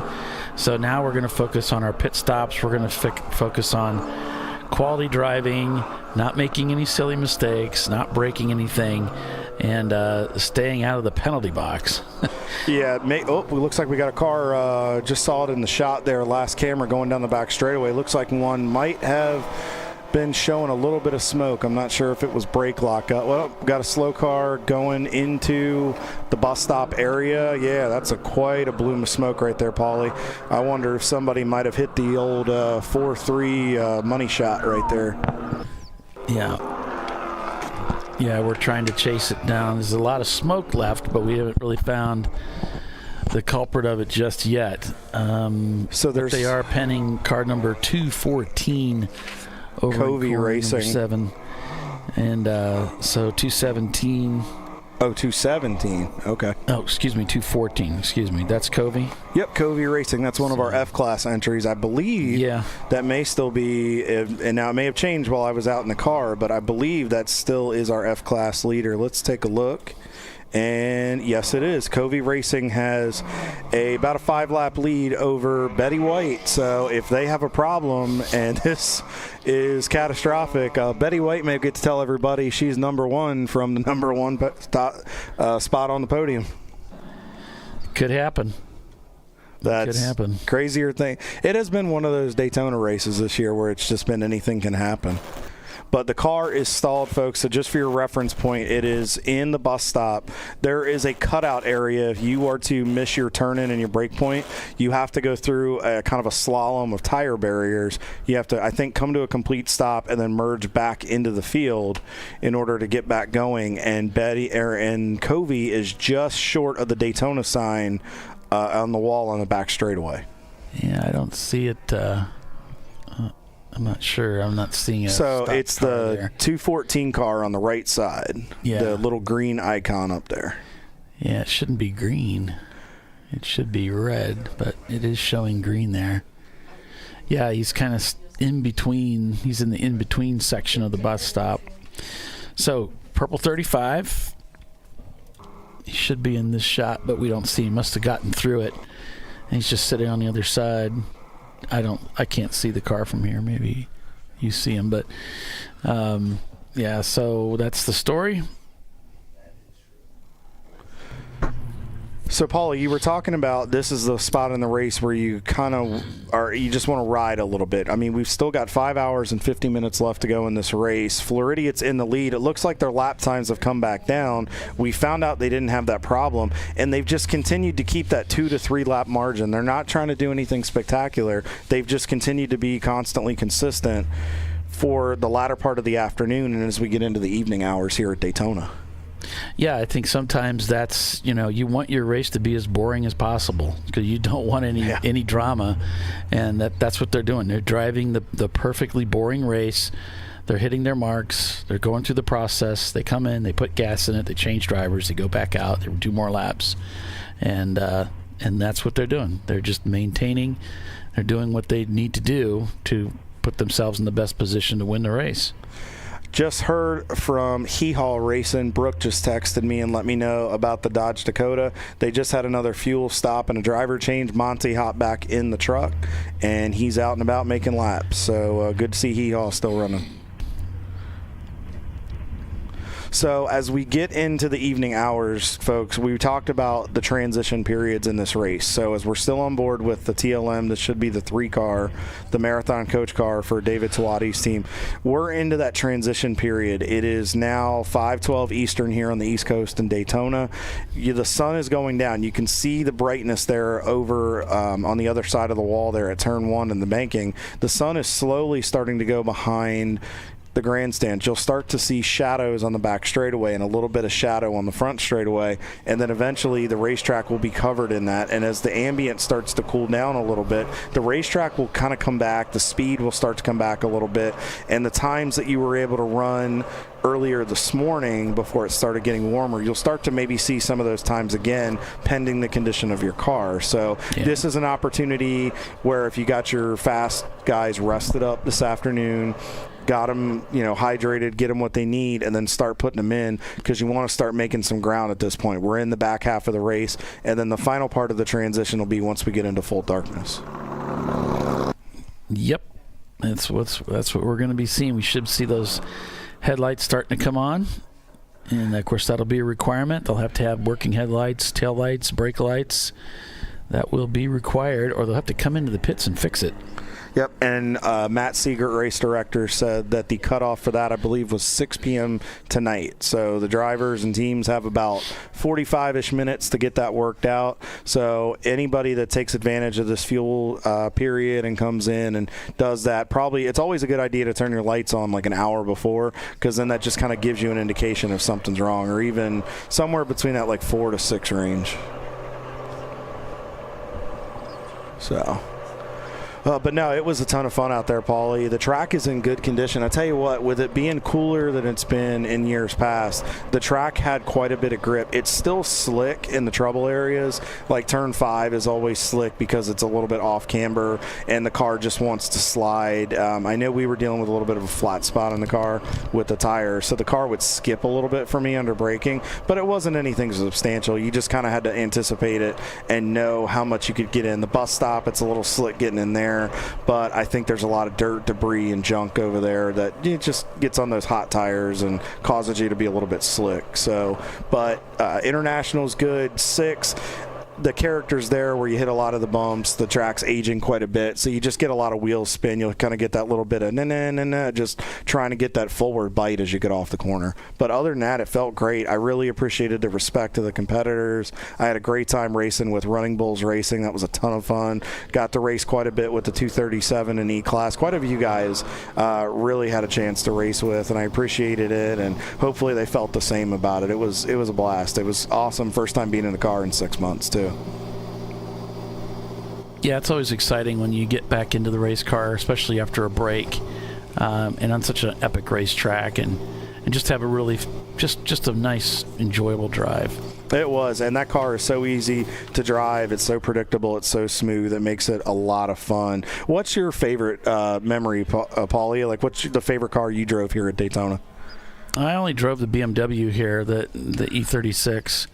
So, and that was fun. I enjoyed it. You know, it was great. I loved going through 4 flat out and then braking really hard for 5. I enjoyed the high banks. I mean, it's an exciting racetrack. All right, so I got to ask, because everybody always asks this question. So what was it like your first time going through the banking when you got to Daytona? Just strange.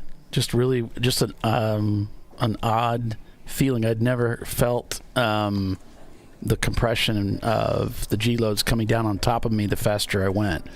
That was bizarre. And that's, and I've been racing for 40 years. I mean, I just never had felt that before because I'm not an oval guy. I've done some oval racing, but not like that.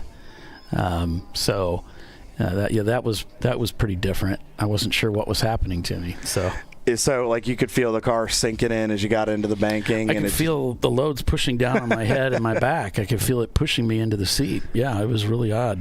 So I got to tell you a funny story. So the first time I ever came here in 2014, I did the Arkham Menard Series annual test that they do in January to vet drivers as we are getting ready to go back green flag racing here with Floridian Motorsports still out front. First time I ever came here, the running joke with a lot of guys is how many guys actually lift when you get to the corner, because you're coming out of turn 2 as you're getting up through the gears, 2nd, 3rd, grabbing 4th gear, because we had the H-pattern transmissions in the car. So you're grabbing 4th gear down the back straightaway, and you're just looking at this little tunnel, it looks like, and you're thinking, there's no way this car is going to stick. There's no way this car is going to stick. And I got to admit, first lap or 2, I breathed it a little bit getting through there. It took me 3 or 4 laps to be able to just go flat.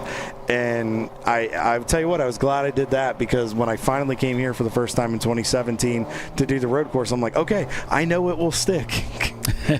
Yeah. Yeah. I may have done the same. I don't remember, but yeah, it's pretty cool. Definitely something you never forget. It's always fun to hear. I love talking to somebody asking their first experience at Daytona, because it's just something you'll never forget. And the first time you go through the banking and then just seeing the place and what your experience is like. It's fun. It's fun to vicariously live through drivers who are doing it for the first time again. Yeah. it's kind of like Christmas morning at Daytona again for the first time. So we have a guest with us in the booth, and this is a special guest to me, another one, Mr. Travis Kelly from Kelly Financial Solutions, one of my partners this weekend that helped me get here. Welcome to ChampCar.Live, presented by AutoZone, sir. Thank you, gentlemen, so much for having me. I didn't know what I was walking into when I got here, and now I'm amazed and I'm hooked on this. Now, I know your son's hooked because he had a lot of fun sitting in the car yesterday and really got a chance to experience it. And you brought your wife, Dee, with you to come out as well, and I appreciate it. And hi to Jared if he's watching. I appreciated him coming out, and we shot some cool footage yesterday. It was a lot of fun. So what do you think of seeing this place up close? Is it really the beast you've seen on TV? Oh, yeah. Like, I've never even come remotely close. This venue, if you call it our track, is unbelievable. It's massive. You feel like a little ant in a big anthill. But I love the cars. I love the individuality. I love every car's got its own flavor. It's got its own style. It's got its own sound.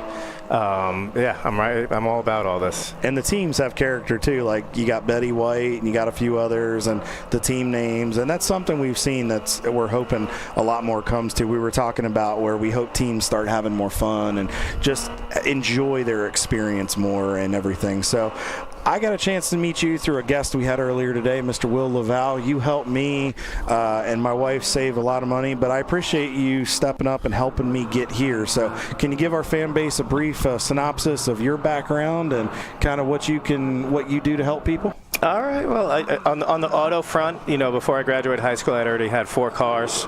Love driving manual transmission. Loving helping people out, right? So, been doing mortgages a long time. Probably 9 years ago, I decided to start my own company. I've been doing it a while. I knew enough people. I was able to provide a win-win situation. Get them great deals and being able to make a living. From there, part of my business model was to give back, right? So I do a lot in the community. I do a lot with, feeding seniors. And when this opportunity came and you asked me, it was right up my alley. And I've been excited for this for months. That's awesome. So you work in the mortgage industry, and I know you and Will kind of work together with some of the businesses that you do. So explain a little bit about how you can help the people and, just kind of how you started out on your own, really. Well, it's, mortgages are a lot more than you just see on TV, right? It's usually your biggest investment. It's very stressful. There's a lot that could go wrong. There's a lot that could go right. After doing this 15 years, I crafted and built a business model where I'm able to shop with multiple wholesale brokers, right? Find you a wholesale deal from a mom and pop and be able to come up with a solution, that helps now and also helps in the future. Absolutely. And we appreciated what you did for us and it's amazing what you guys can do, and we appreciate it. Well, I pulled up your site here, and I don't want to take up too much of your time. I want to let you get back down there and be able to watch. So if somebody's interested or needs you or wants to get a second opinion, how can they find you? Oh, absolutely. Well, you could find me, our website, wearecleartoclose.com. It's kind of the best words you could hear in the transaction. You can go there. You can fill out information on there. I'm also on Instagram, The Lone Ranger, FL, with underscores in between the words. I'm there. We post all our fun sponsorship stuff. And you're official because it's on the back of your shirt we gave you, too. As well. But I can be found, broker. We are Clear to Close is my email. You can find my website.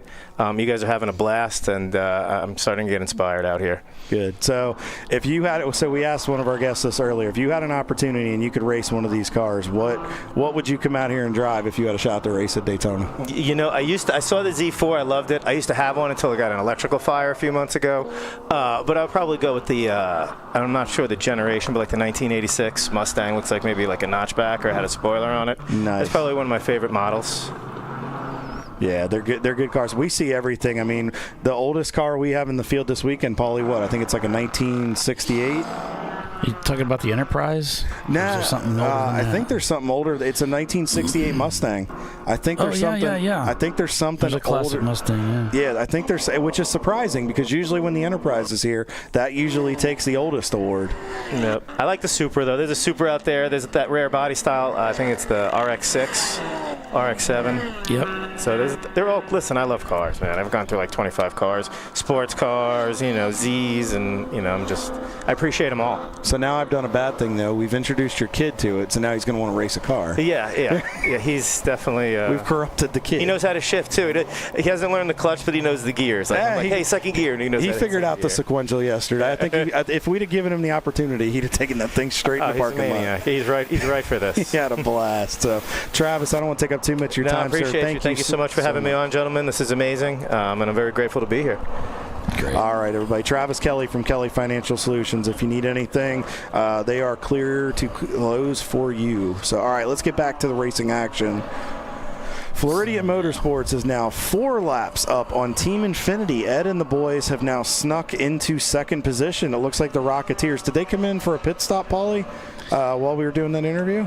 Well, I could take a look and see if it shows anything on my panel. I'm not sure.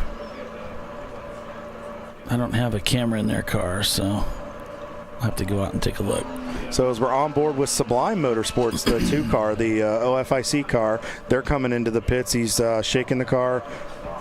It looks like he's got a problem or something. He's gesturing hand signals toward Jimmy there. Yeah, I don't have anything on the pit stop information. Sublime there, though. Yeah, let's see what's going on with those guys. Uh-oh, he's not. Is he going to the garage or is he? I think he's going in the penalty box. Rut-row. So Sublime. Oh, it might be. Is he shutting it down? Car number 2. I wonder if he's having a mechanical issue because I saw one of his crew guys jump over the wall and they're pushing him because that penalty box is right there at the entry, if I believe, right, Paulie? Yeah, usually. Yeah, it looks like they're getting pushed. So, yeah, he's still moving. Does this sound like it's running to you? I wonder if it lost some drive or something. Because he was doing the gesture about like spin or something. So I wonder if he's just lost forward drive. Could be. Sometimes that's the only bad thing about having to stop at pit in is sometimes you may not make it to your pit stall. Need a little in really bad shape. Need a little assistance, you say? Could be out of fuel, anything, and just can't. It's like, well, I have to stop. Oh, here we go. Dylan Lee Fly just told us transmission went bye-bye. Oh. So I saw him shaking the shifter around, and it just seemed like it had a lot of play, more so than you'd see in neutral. So that would explain why he was doing it, because he's got no gears. No gears. That always makes it hard. Yeah. When you don't have that forward drive power, it makes it difficult to go racing. I often feel that way in the morning. I think we all forward drive. I think we all do, buddy. I think we can all relate to that sentiment. Just don't have the forward drive I used to have. I need my motivation back. All right, so while we get a little bit of a lull here in the action, unfortunate break for the Sublime Motorsports guys. Hopefully, maybe they got a spare transmission they can pop in that thing, and that's not an easy change a lot of times either, especially with all those hot components up underneath that car. Floridian's in some heavy traffic right now. He thought about making an out-braking maneuver there on, I think that was a Boxster, and he thought better of it. See if he makes an out-braking maneuver here. He's going to give it a shot. Oh, no, I'm sorry. That's one of the Miatas. Oh, and that's the issue right there, guys, when you get just caught up in traffic while you really got to watch your mirrors. Actually, I don't think that's a Boxster. I think that's one of the Edmondson Miatas. It doesn't have a wing on it anymore. Yeah, that was the one that I had mentioned earlier today, Paulie, that I had mentioned that it had lost the top of the wing. I believe that's the same car. Yeah.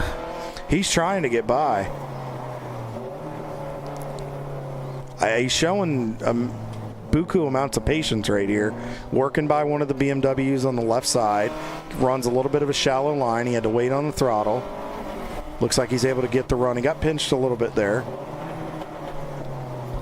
I wonder if one of the mirrors got, whoa. Oh, he came close to that tire barrier.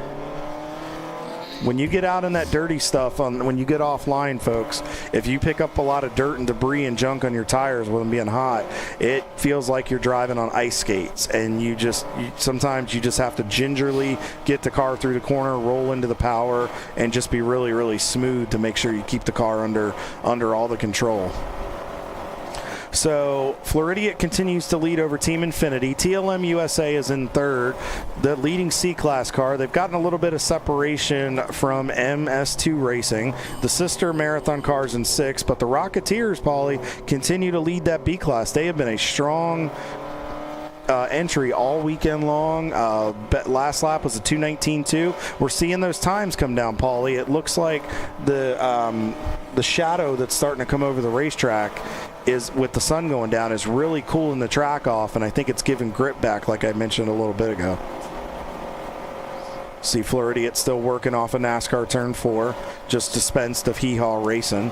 A little bit farther back in the action, the 157, that is our buddies with Agent Chrome. They continue to lead the A-Class by 2 laps over level 1. In the middle there in 8th is 901 Motorsport. Frank's guys have just slowly and methodically worked themselves up into the top 10. Kaywood Racing is back into the top 10 as well. They're on the bottom part of the podium. And I did get a note while we were doing one of the interviews about Nuts Found Racing. I had the note here a second. Let me see if I can pull it. I had just gotten it from one of the guys. Yep, driver change. Tom Bergeron had just gotten in the car. I think Larry Waterman had gotten out, so they had just come in. And I think that was about 20 minutes ago. And then Findog Racing is in 11th spot, just sniffing back outside the top 10. We saw them earlier inside the top 10, and they're still hanging on. Late to Apex has worked themselves up to 12th, and Bent Over Racing, the 985. I had a little bit of a battle with those guys. They're up into the 13th position right now. Biggest gainers on the day, from what I can tell, they're tied at 76 spots apiece is Ed and Team Infinity. Ed is guys. And then MS2 Racing in their Volkswagen Jetta. That car is up into the 5th spot. But each of them 76 spots from where they started. That is quite the climb.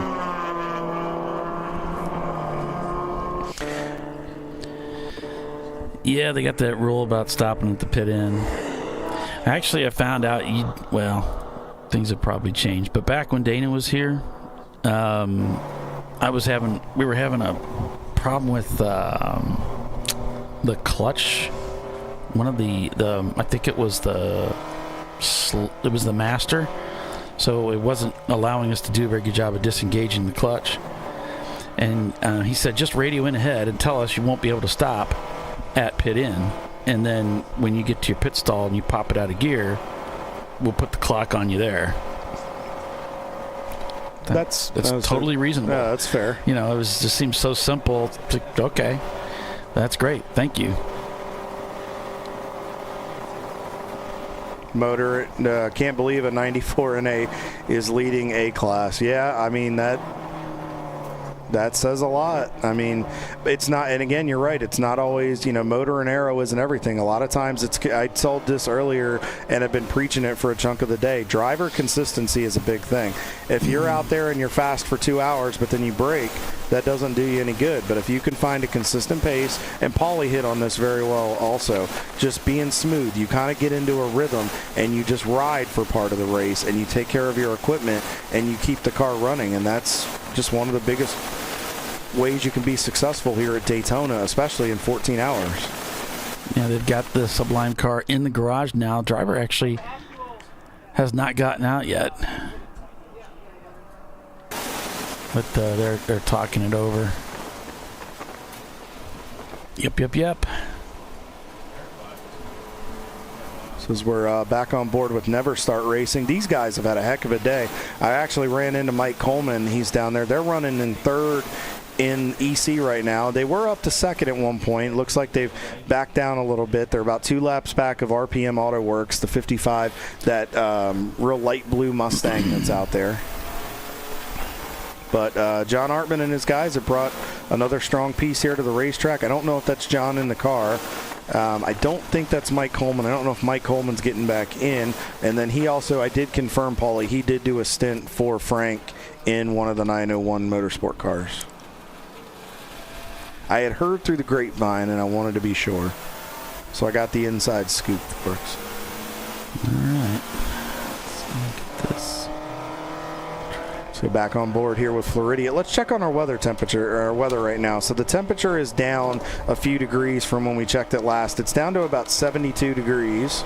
Feels like 72. It's, again, supposed to get down to about 67 tonight. The weather is gorgeous. There's very few clouds in the sky, and it's starting to cool off. It's not unbearable. The humidity is actually reasonable, and there is 1% chance of rain. So I think the only chance of anybody getting rained on is if your teammate dumps water or Gatorade on you. Yeah, I think that's probably going to be about it. Maybe some dew settling as the air cools a little bit, but it is Florida. It does get pretty humid out there, so if the air temperature drops, then you might see some a little bit of dew. But yeah, should be pretty dry the rest of the day. Heading into the evening here, looking for that checkered flag. So we'll take another commercial break and be back in just a few. So stay with us. You're watching ChampCar.Live, presented by AutoZone. We're at Daytona International Speedway this weekend. We'll be right back.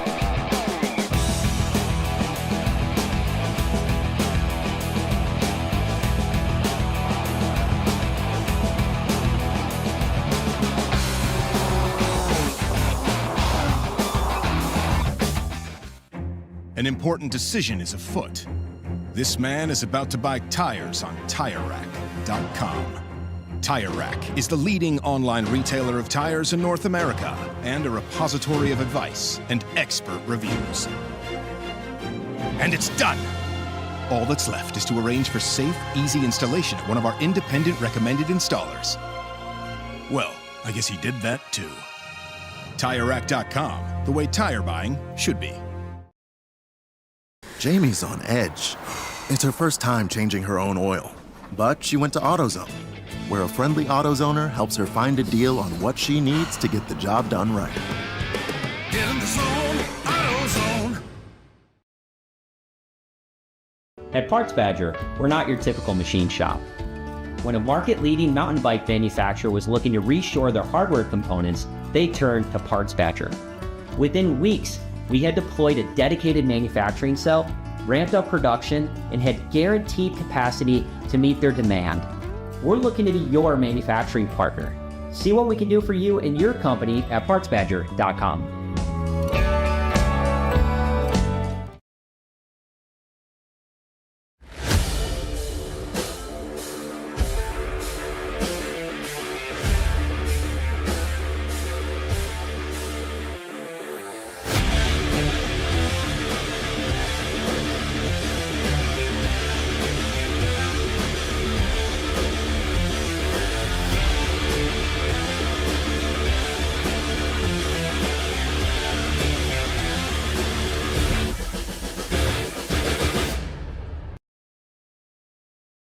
Want to get started streaming your races, or make your current live stream more captivating?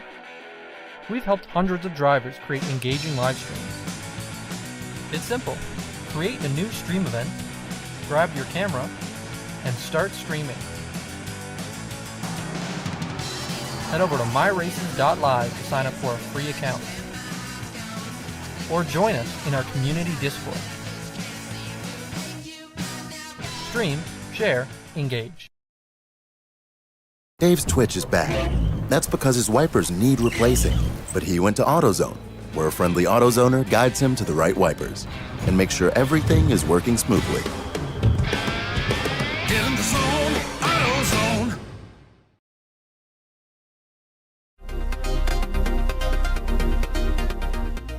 Welcome to TireRack.com, revolutionizing tire buying since 1979. With our unmatched selection of branded products, finding what fits your vehicle and is right for you and how and where you drive has never been easier. Through helpful online shopping tools that include our professional hands-on reviews done at the introduction of a tire and consumer reviews that give real-world feedback over the life of the tire, you can make the right tire choice and find exactly what you need. And if you prefer to talk to someone, our tire testers, our sales team, are available on the phone. And that's how we get you the right tire for you and your vehicle for where and how you drive.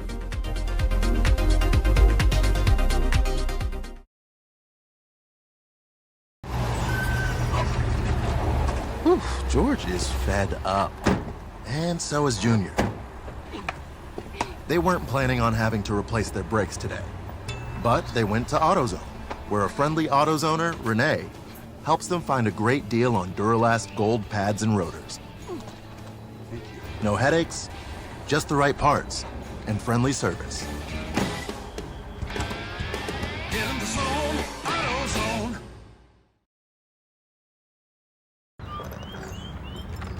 I think I'm going to try buying tires online.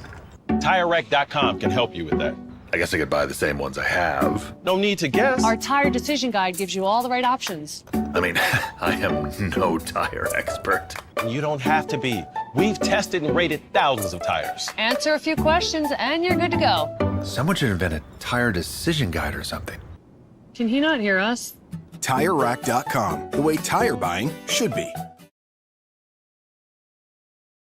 The Jimenez family are having battery issues. But a friendly AutoZoner tests their battery and helps them find the right Duralast battery to get back on the road. Get in the zone, AutoZone.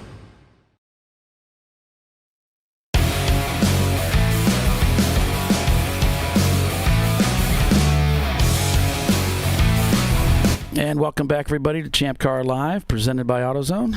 We're back here at Daytona International Raceway for the Siliconsky 14-hour enduro at the big race, the 14-hour endurance race. Started the event with a packed field, and much of the race has been dominated by Floridian Motorsports. Team Infinity, TLM USA has worked their way up at the front. We got Rocketeers, T-Rex 7 in fourth place. Marathon TLM is in fifth right now. So there's been a little bit of shifting up in that top five. MS2 Racing in sixth. And then in seventh place, car 157. I got to look that up again. It's the Chrome team. And then 901 Motorsport in 8th, K-Wood Racing in 9th, and Level 1 Racing is in 10th place. So that's a quick rundown. So we've been green since we left for that last break. And we understand that headlights are going to be turned on at 6 o'clock. That's the break-off point where you have to have all those lights on and working, or they're going to flag in. You got to fix it, which happens every year. There's always at least a couple teams that end up having to come in and get their car fixed. We got a car turned around there over in turn number 3. Looks like one of the Gorilla sticker cars. The back end just came around. I don't think he had help. I think he just got turned himself around there. And he's back up and running. Everything looks okay.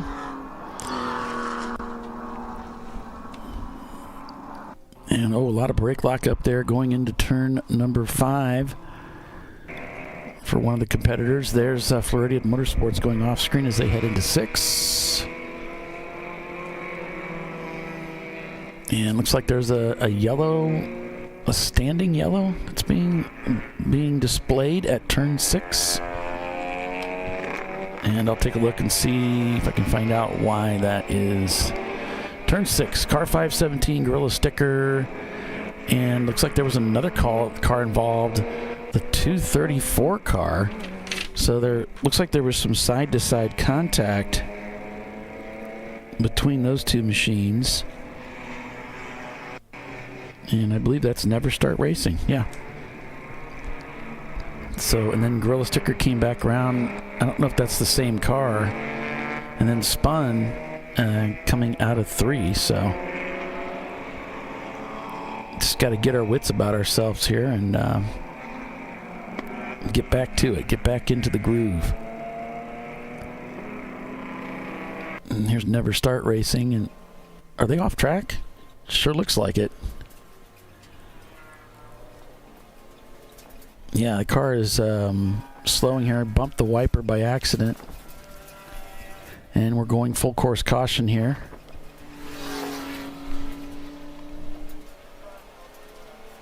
Never Start Racing trying to work their way back, picking up some speed here. I really need them to do better because I'm running out of car cameras. We got so many people that in-car cameras that have faded away.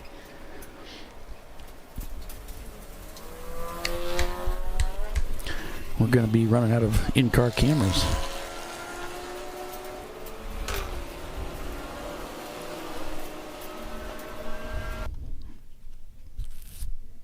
So under caution here. We'll see. It looks like they're calling for code 35, and there it is. That doesn't seem right.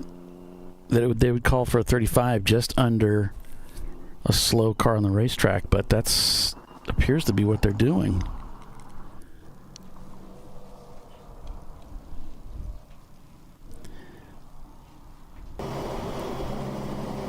Floridian Motorsports. Let's see if they choose to come in here.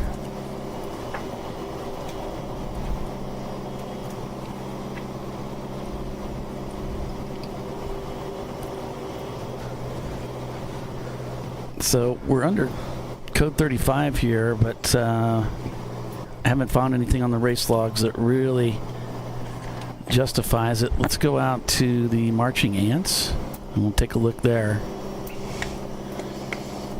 Yeah, I mean, I see a section of the track this may be a little behind. Maybe that's maybe that's all it is. Yeah. It looks like there's a bubble in the back straightaway that's not moving. Oh, yeah. But I don't know if it's not moving because well, now there it goes. I guess it just had a time delay. What about 166 over there? Oh, now we're showing something marked as stopped. Let's see here. Is it 7:15? Give it a second. Let's see if it moves. Is that the other Gorilla sticker car? No, no, that's Rockwell. So it is Rockwell. I can let me see here. I wonder if they got it going. Because they're not on the sheet as 7:15. I don't even show that on here.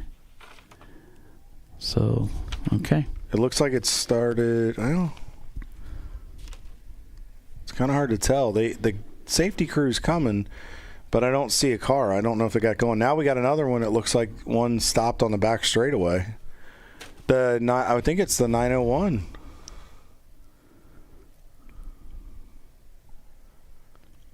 It looks like they may be at the cutout there, which is the old. So if you're looking at the screen, folks, where the cars stopped at, that is the bike course when they would run the super bikes would run their layout here if they weren't doing the Rolex course. So that's right by there, and there's a cutout. We've seen the safety trucks go over there today to be able to get out, and it just seems like they're not moving.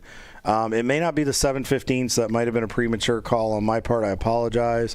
There is something over there that is calling stopped. I know that, but yeah, we'll have to check on that to be sure. Yeah, we'll go back to the Marching Ants and see if there's any better information there, but it shows the 901. And I don't know if that's 6. What's the... No, that's the 570. I wonder if it's 576 because it's got 4 numbers in it. Almost like it's a. We're going back to yellow. The 901 looks like maybe they've pulled them off.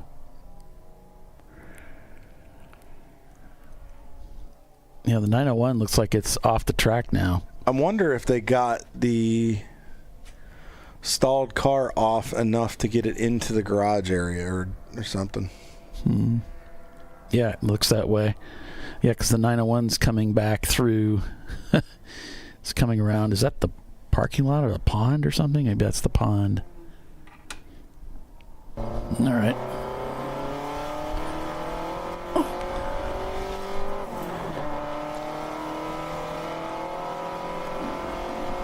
So still on board with the Floridian Motorsports, who now have a 5-lap lead over the Rocketeers.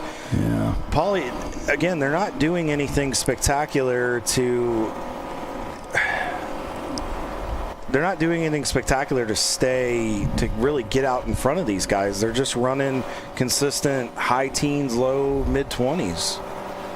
And it seems like that's just what it's taken for them to be consistent. And I mean, with 5 hours and 13 minutes and change to go, I think they've figured out the pace. Honestly, it just seems like they've figured out some type of trick. Dropped gear. You know what happens when your exhaust falls off? You have to build a new exhaust. So they'll be back out in a bit. So glad to see you guys back out there. Yeah. Yeah. It's always fun. That just makes for another entertaining part of your weekend. Exhaust, not my favorite thing to work on. So it looks like Running Bulls Racing is in the pits. The 234 of Never Start is in the pits. It looks like it's just fuel only, standard service for these cars. I think TCR, I believe that is one of the sister cars that is in for them.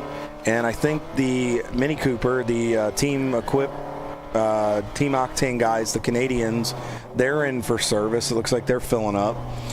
Brick City Racing's in with the hood up. It looks like there's a Mustang in there. I'm not sure whose it is, but they're in there getting it. Looks like service. They're checking the right front. It looks like, sorry, go ahead. No, go ahead, Paulie. I was going to say, Sublime, they're coming out of the garage. It looks like they've got the car repaired, and they're bringing it back onto the racetrack. Good to see those guys get back out there.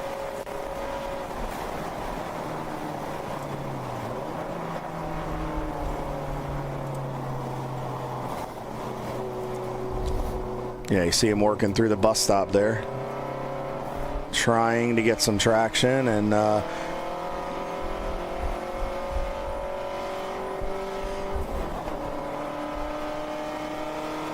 Sublime brought it back to their pit box, so I imagine they're gonna go fuel and then send out their driver. I think Rodney's in the car. Okay. But we are short on car cameras, so if anybody has a camera feed they want to send me, I'd be happy to entertain it if it's running. Yeah, we're looking for some feeds, guys. So if you want to shoot them that way, let me while we're thinking about that, let me look through my arsenal and see if anybody sent it while I was gone. Bless you. Thank you. Sorry about that, folks. I'm allergic to not being in a race car, I guess. So as we see the cars coming down the back straightaway, I think that was Fat Crack that just went by. There's Team Salins is back out there.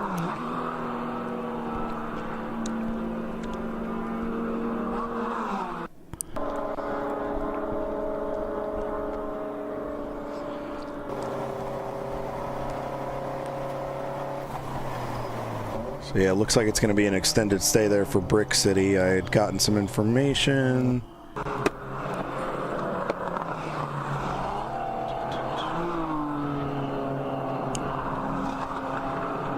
can just hear those cars zinging. There's Betty. Let's take a look in the order. So we know that one of the cars had a problem. Let's see if that put Betty. Yep, you're not going to believe. Betty White is leading F-Class. Go. WTF, you got it. She's now up by 6 laps over Covey after the issue they had. So, Paulie, there's a chance Betty could get some Daytona glory here. It could happen, and that would be sweet. That would be cool. That would be fitting. For the way some of the days gone with the attrition, that would be fitting.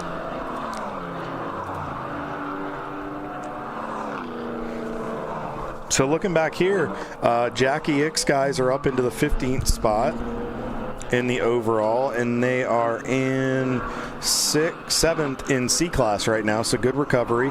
Brew Crew, both the cars are still hanging on in the top 20. The 903 car of 901 Motorsport, they are in 19th right now, still hanging on. Hee Haw Racing, I did it wrong, I'm going to get yelled at, Racing. The Dakota is up to 21st. They are on the verge of cracking the top 20. So good for those guys. That thing is just a riot. It's just a hoot. I love it.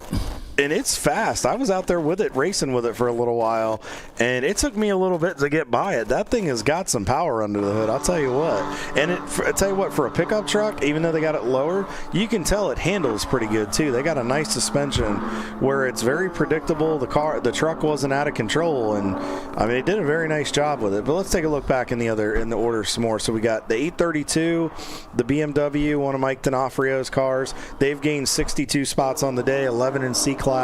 They're about 56 seconds back of Hee Haw Race.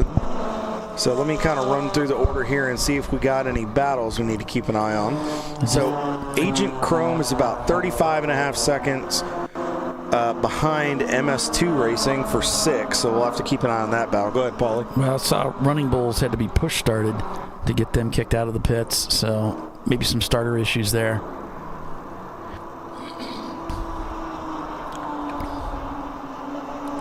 So looking a little farther down, we'll keep chugging through the order. Edmondson, the 226, they've slowly worked themselves up into the top 25. They are 2 laps back of Morrison Motorsports, and Morrison Motorsports in the 41, that 96 Integra, is only 41 seconds back of the BFG, the BF Goodrich. That's the BF Goodrich team from Open Throttle, one of their Boxsters. Those guys are having a solid day, and 23rd in the overall. And I believe they should be 11th, or I think they're 12th, or 11th or 12th in the class right now. So that's a great run for those guys, and it's the first time they had a chance to drive that car.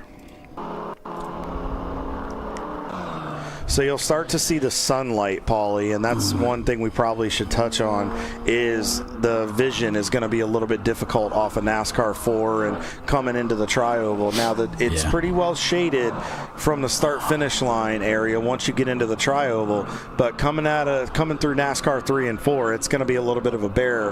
Probably, I'd say, probably about the next 45 minutes? Yeah, it's going to be tough as that sun comes down. And then, some drivers, they don't do real well with driving at night compared to driving during the day, and others actually drive better at night because they're not as terrified. So yeah, that does help. It might actually work better at night for some drivers, and then others make a pretty smooth transition. Of course, experience pays a lot here, and we've got a lot of teams up at the front with a lot of experience, so that's good. You can just hear those engines screaming as they come down the back straightaway. So Covey Racing, a while back, they had swapped ECUs because of an electronic issue. I wonder if that gremlin came back, and that's why they stalled back there in the bus stop. And it looks like the 109 car bypassed the infield, and so they've had a lap removed. So 109 Motorsports must have blew the turn into the infield and just kept going. So I don't know. I think that was the car that ended up pulling off. So, but this is at 5:48. So 5:48 car, is that what you're saying? No, that's what time it happened. Oh, okay. Yeah, I've got Sublime.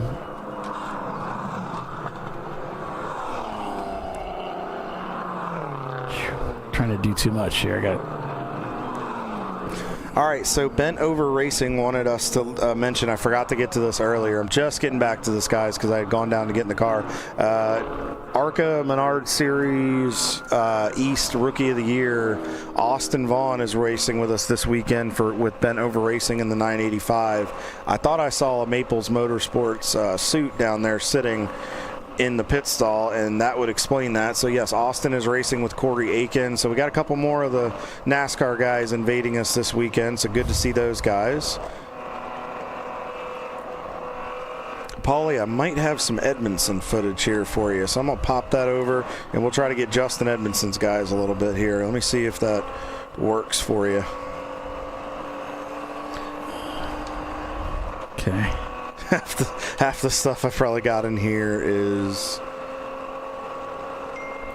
So, all right, so the 157 car, Agent Chrome, that is the Pardis team. That is Preston Pardis, his dad Dan, and Chris Fulton, the crew chief. Those are the guys right now leading A-Class. So good run for those guys. They've got about a 5-lap lead over Level 1 Racing. So we'll have to keep an eye on that team and see how they do. But right now, they're having a good showing.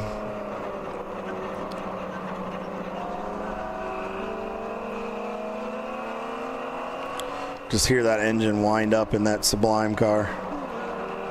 So guys, if you have any footage out there, if you have any feeds, shoot them over. We'll definitely use them here.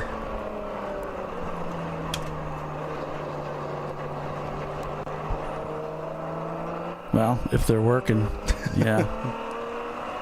These people sending me stuff that's broken, but if it's working, I'll try to get it in there. Yep, we'll try to feed it in there, guys. Any little bit of help works. So just if you're listening and you want to get some stuff, shoot it over. We'll try to get you. We'll try to make you famous. Well, semi-famous. We can't make promises.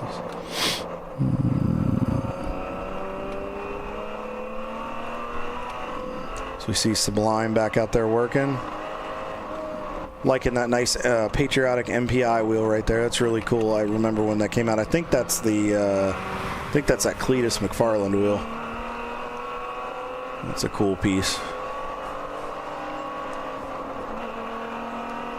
Something like you'd see at the Freedom 500.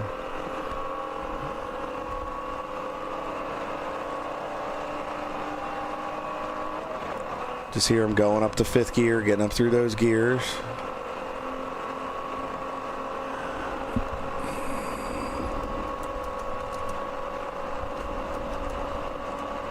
Top end, downshifts to 4th, downshifts to 3rd. Feathering it through the bus stop a little bit there, using those curbs. Got a ton on that inside 2nd curb. So you'll see a lot of guys and girls do that, and reason being is it de-wedges the car. And I know you're thinking, that sounds really weird. So if you've watched the broadcast before, you've probably heard me say it. So de-wedge, what he did is he put the right sides up on the curb to transition the weight in the car over to the left side to help the car rotate through the corner. And it looks like Sublime is coming back in. I wonder if they had him go out and test it just to make sure everything was good and then come back in and maybe fuel it, or maybe they're still having some type of issue. Maybe there's something he didn't feel comfortable with. But anyway, what he did is he put the left sides up there to de-wedge, to transition that weight away, to get it so the car would rotate. Now you got to make sure you don't over-rotate the car. It's kind of a balance of just gently and smoothly moving the weight, because that car is always on an axis, so you have to be very, very careful to do that. And I stepped over that quite a few times when I was in Faux earlier, just trying to get a feel for it. And sometimes it felt like it wasn't enough. Oh, and the sunlight there is going to be disastrous too, coming out of 6. So with that, we'll take another break and be back in just a few. Stay with us. Lots of racing remains. We'll be back in just a couple minutes. It's ChampCar.Live, presented by AutoZone at Daytona International Speedway. We'll be right back.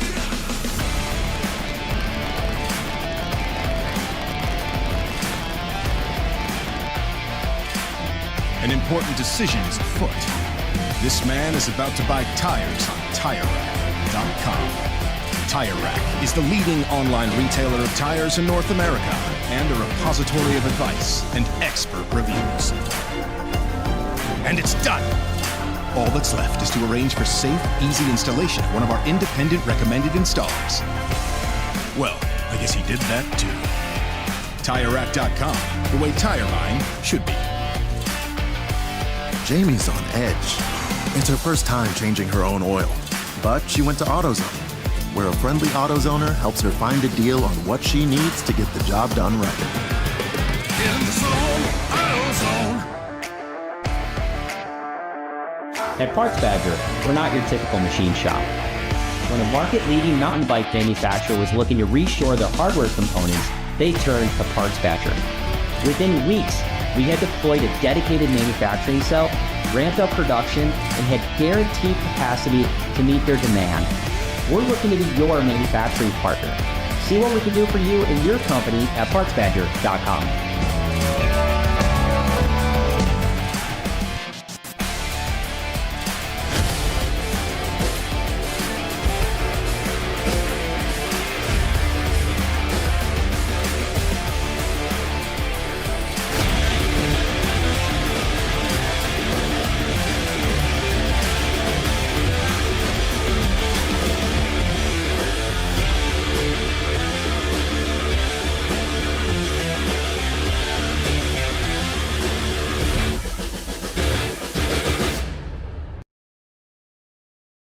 Want to get started streaming your races or make your current live stream more captivating?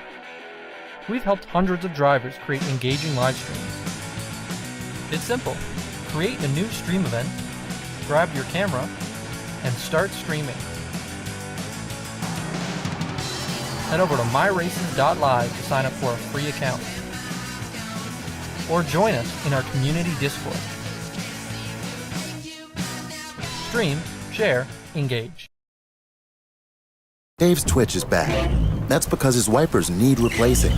But he went to AutoZone, where a friendly AutoZoner guides him to the right wipers and makes sure everything is working smoothly. Get in the zone, AutoZone.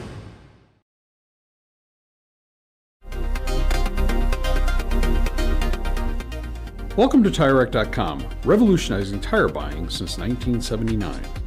With our unmatched selection of branded products, finding what fits your vehicle and is right for you and how and where you drive has never been easier. Through helpful online shopping tools that include our professional hands-on reviews done at the introduction of a tire and consumer reviews that give real-world feedback over the life of the tire, you can make the right tire choice and find exactly what you need. And if you prefer to talk to someone, our tire testers, our sales team, are available on the phone. And that's how we get you the right tire for you and your vehicle for where and how you drive.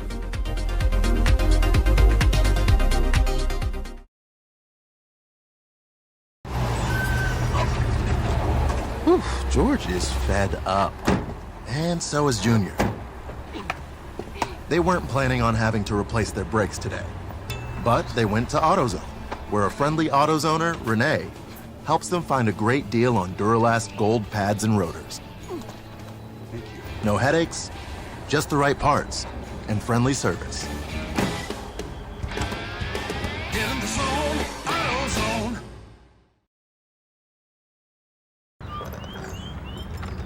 I think I'm going to try buying tires online. TireRack.com can help you with that. I guess I could buy the same ones I have. No need to guess. Our tire decision guide gives you all the right options. I mean, I am no tire expert. You don't have to be. We've tested and rated thousands of tires. Answer a few questions and you're good to go. Someone should invent a tire decision guide or something. Can he not hear us? TireRack.com, the way tire buying should be. The Jimenez family are having battery issues. But a friendly AutoZoner tests their battery and helps them find the right Duralast battery to get back on the road. Get in the zone, AutoZone.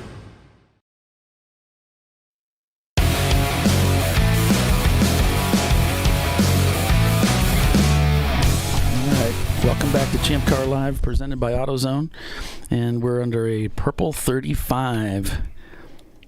Cars are just creeping along 35 miles an hour in station keeping, and Edmondson Motorsport looks like they're getting ready to head back out here in a little bit. And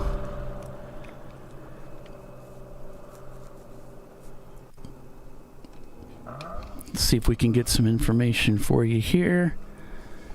So, looks like we have a car stuck in turn number 7, and it's car number 536. Does that ring a bell with you, Kyle? A little bit. Let me see if I can look through and see if I can find it. 533 to 564, so I don't see that in my chart. So, it says stuck in turn number 7, so that would be somewhere in this general area. 936 car? It says 536. Is it 536? Says it twice. They spun and continued in 6th, and then they put 4 off and got stuck. Because I've got a 936 stopped here in turn 7, it looks like. Sometimes they mess up the, fat finger it. It's not. It's a typo. So it would be 936. So it make more sense because I don't see the other car on my sheet anyway. I do see a 936, and that's that's the TCR car. Or is it Treasure Coast? Let me see. 936. I think it's TCR Motorworks, the M3. We're going back to caution already, so it was a short but sweet. Let me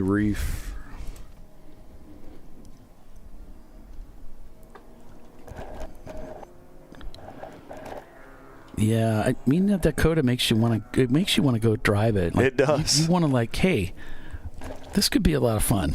I would be curious to drive it and see what that thing feels like. It's gotta feel stable. I bet it feels like a lot of fun. You definitely had to baby it because I saw the truck step out a little bit, and you kind of just had to roll in it. But it's got a lot of power. I mean, it's a Dodge, and I think I'd be interested to see kind of what I could do with it. If that makes, just be a fun adventure, just to drive it and say, okay, that was wild. It's like, what'd you race this weekend? Dodge Dakota. And they look at you real funny. Like, no, it's not a joke. I really raced a Dodge Dakota. You're a truck racer now. Yeah, literally. Well, when they came out with that idea of racing trucks, I think everybody thought it was kind of silly, but people love it. The guys that race those things love them.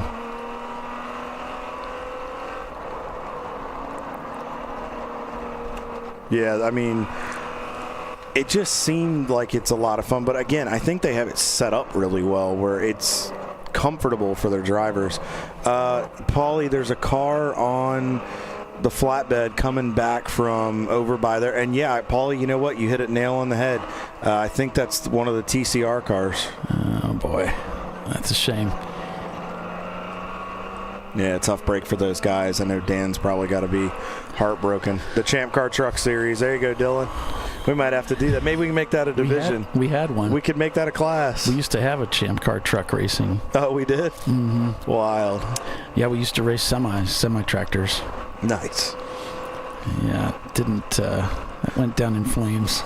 Oh, I just saw good. Rockwell off the track there a little bit ago out of turn 5. Yeah. I think they got back on. It has been an eventful day for that operation.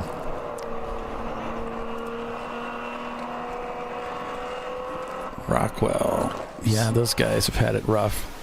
So back on board with Never Start. This is one of our EC cars. Oh, okay. So they're running third right now. They're 7 laps off of Gorman Motorsports. Those guys in that Integra, that little Integra is fast. He blew by me standing still. I'm like, holy cow, that is a fast car. And it's so smooth. I mean, you can hear it, and it's got that real loud whine. Yeah. It was fun to watch. I'll tell you what, the guy that was in it when hats off to him. He was doing some stuff with that car that I didn't know you could do with an Acura Integra. So it was fun to watch. That's the car I think that Les was drooling over. I said, so Les, if there was one car you'd want to drive, it's just he wants that Integra. Well, the front wheel drive. And he said, I was looking at the Acura in the pits, like, oh man, this is cool. I'll tell you what, for a front wheel drive car, they got that thing hooked up. You can hustle with it. Yeah. Oh, he was going late in the brake zones and just looks like we got a slower car here on the banking. Okay. Orange car. Car number 10? 626 car. Yeah, the car number 10 again in turn 7. What is it with 7? Okay, it's a Porsche Boxster. Rockwell? Yep, that's him. Okay.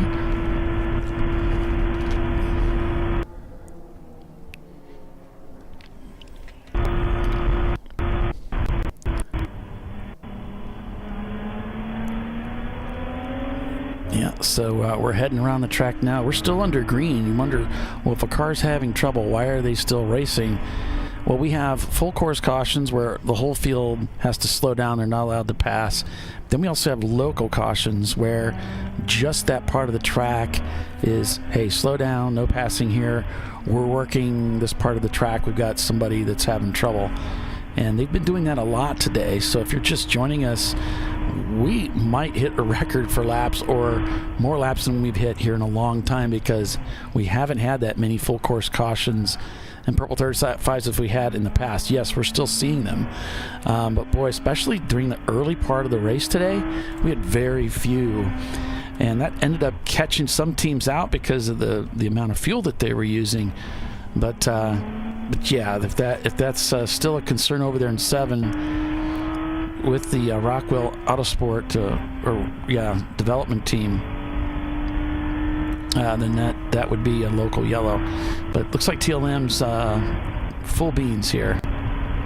as they say, across the pond. They have been strong, and both cars have been really solid all day long, haven't they? Yeah, I mean, they've really just been top 5. They've stayed out of trouble. They've dealt with a little bit of traffic. You could see some of the frustration with some of the drivers. But, and again, that's going to come. You know, tempers are going to get a little bit high, emotions, because it's Daytona. Everybody wants that trophy. They want to be able to run well. They want to say they did something spectacular out there with the car. So it's one of those where you're trying to stay after it, and it happens.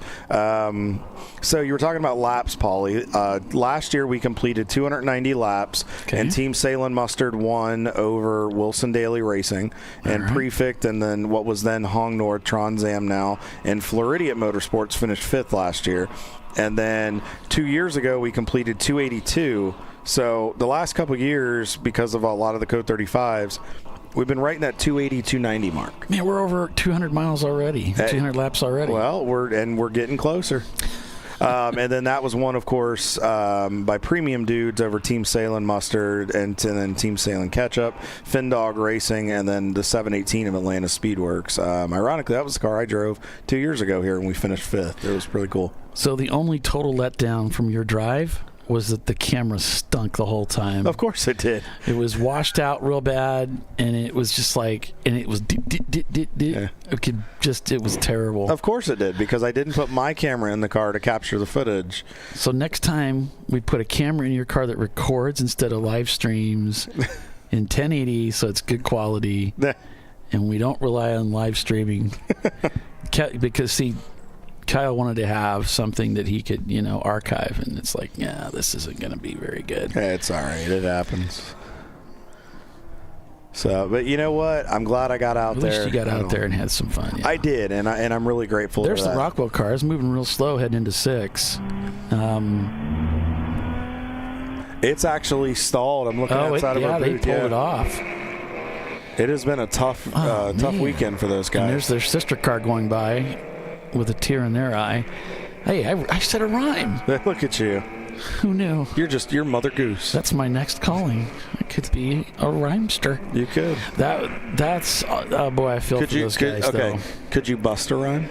No. Oh. I'm not good at busting. Oh man. I just don't have the, if like you're talking like rap, I'm not good at that. Well, like, could you bust a rhyme?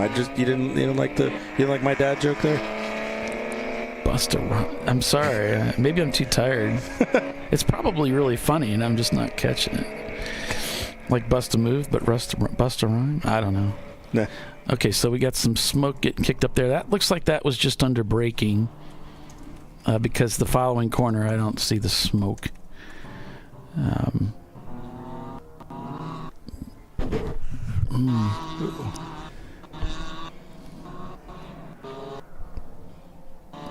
So 626, we're getting a meatball flag. So we'll see who that is.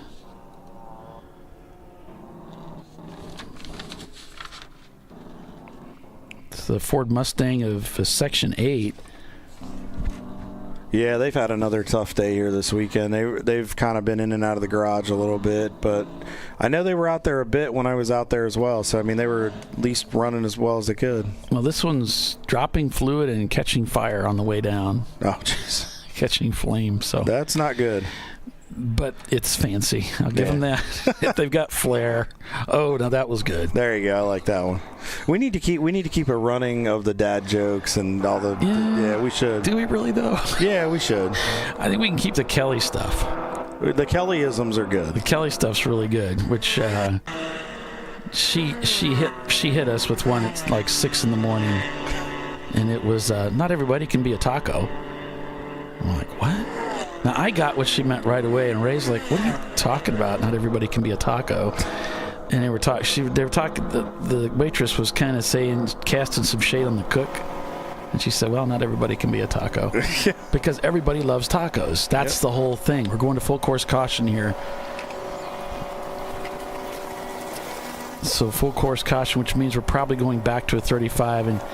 And just after we got done enjoying all of that green flag racing, maybe now we're going to be we're going to have to pay for it here on the back end, as we've got Rockwell still stranded over there, heading into turn 6, almost off camera there to the left. So they are track right, headed to 6, but they are off the racetrack.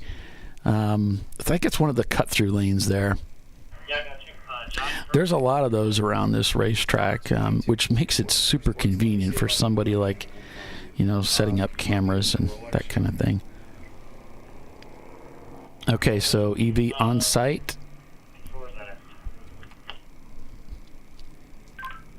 And they're going to pull up and find out what the driver needs. So it's like, all right, so you're not going to go after all, huh? What do you need? What's going on? Another worker there looking at the front of the Porsche Boxster for a hook that they can connect to. All right, let me text them. I'll have them go your way.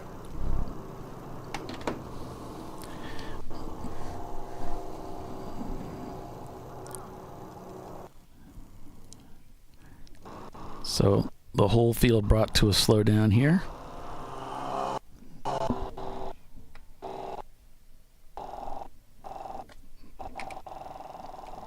Now, if there was some other fluid drop down, they may be sending crew out to inspect the field. If any of the corner workers that reported something, they have a general idea of a part of the track that needs to be looked at, just in case.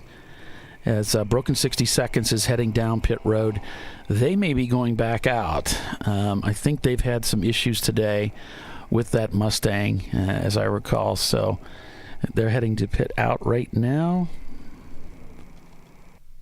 Paulie, do you want a really, really bad one? My dad. Your dad's pitching in? Oh, he's pitching in. All right. Okay. Does a meatball flag mean that you're leaving sauce on the racetrack? Oh, yeah. Your car is saucy. And this is why he can't have nice things.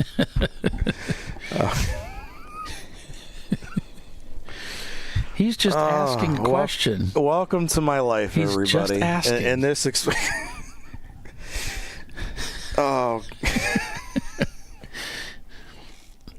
He's just asking a question.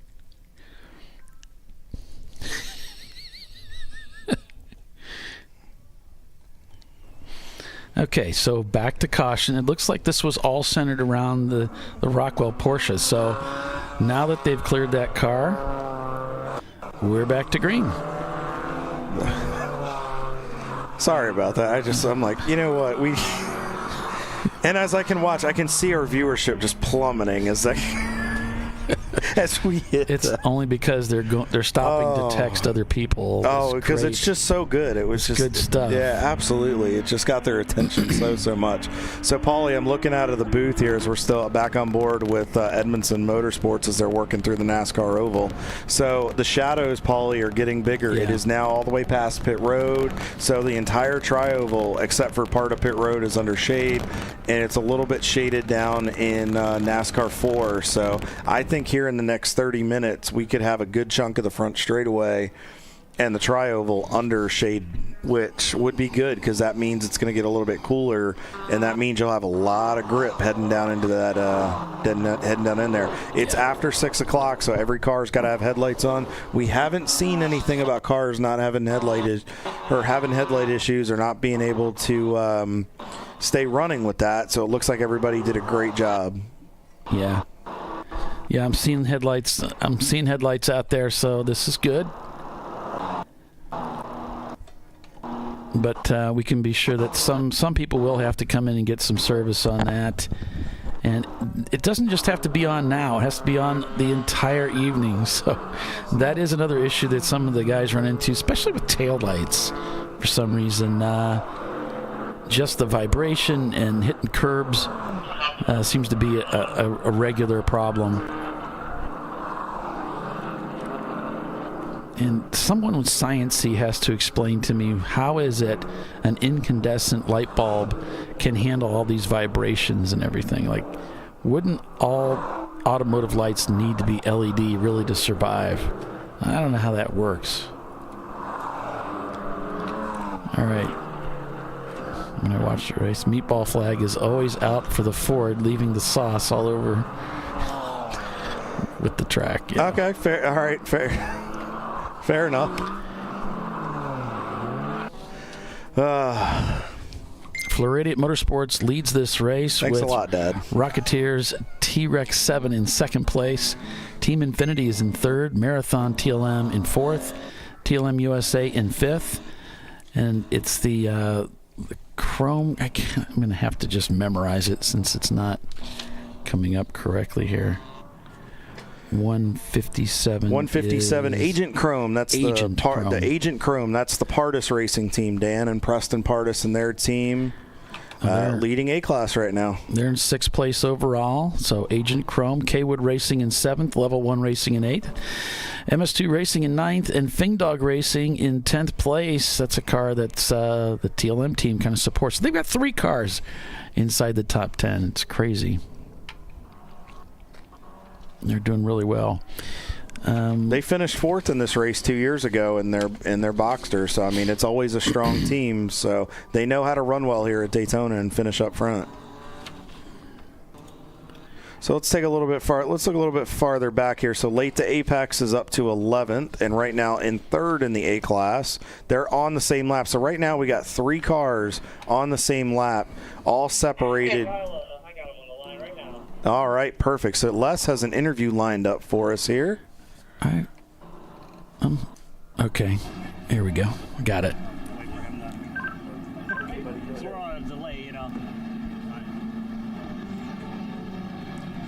All right, so we're going to go to Les and. I got with me today. My name's John Curley. John Curley. The 2244 team. The 2244. It's a blue Mustang with the Gala and the orange on it. Okay. Yeah. We started out really strong, but we had a transmission go out. Transmission issues. I got around 1:30, and it took us about 50 minutes to do a transmission change. You said 50 minutes? Yes. 50. Yes. Minutes to change the transmission. That's right. You guys are beating book time for sure. Well, we were prepared. Nice. And so we got that done. We got back out. Now we're about 6th in our class. Okay. To get to the podium, we're going to have 1 or 2 guys probably have trouble. Yep. That's why it's called endurance. That's why it's called endurance racing. I think we still got about 6 hours left, so you're all good. Running good right now. So, Heck yeah. Anyway, so it's been a good day. I noticed that there's been a lot of fatigue and a lot of cars breaking down. It's been a hot day. Yeah. We're good. We're liking the show. And I just want to say to all the people that normally watch us on our in-car, we're getting ready to get that up and running. Right, so so all the people at home, if you guys watch this right now, John Curley, he told me he's actually going to try and get his in-car going on right now. So when you guys come in next time, I'll try to be there. Maybe I can help out and do something. I don't know. I can jiggle wires real good. Oh, that's good. All right. We're going to make a stop in the next 20-30 minutes. Okay. Ben Eveling in the car. Dan Moore's in the car right now. Dan's been doing a super job all day. Ben's been doing really good. Trying to just maintain and take care of the equipment to the end. Heck yeah. Maybe once the sun goes down and it cools down a little, we might get after it a little harder. Okay. Ben's going in, I'm going to go back in, and then Ben's going to make it run. What motor's in that car? What motor is in that car? Oh, okay. It's a 4.6 liter V8. You say 426? I think we've run probably in the top. As far as overall time, we've been in the top 5 today. Top 5, yeah. It's a pretty quick car. We're running the Kenda tire. Yeah, Kenda tires. 6 tire companies. Yep. Conover, they look after our tires. Yep. We're running the Kendas today. Yeah, they're manufactured in. They were manufactured in Akron, Ohio. That's my hometown. So, I'm very familiar with Kenda. What we're on, we buy ours at 6 tires. Yep, nice. They can hold us real well. Planning on running the whole show. Heck yeah. I like the new tire rule. And it's made it cost effective. Definitely. We're burning more fuel than we thought. Burning a little bit. Everyone's burning more fuel. I've seen Everybody's saying that. Pushed in. The guys from Wisconsin on the side of us, their car broke. We bought some of their fuel. We hope we got enough to break on it. We don't run to the gas station. Yep. Anyway, hello to my family. Hello to everybody out there. And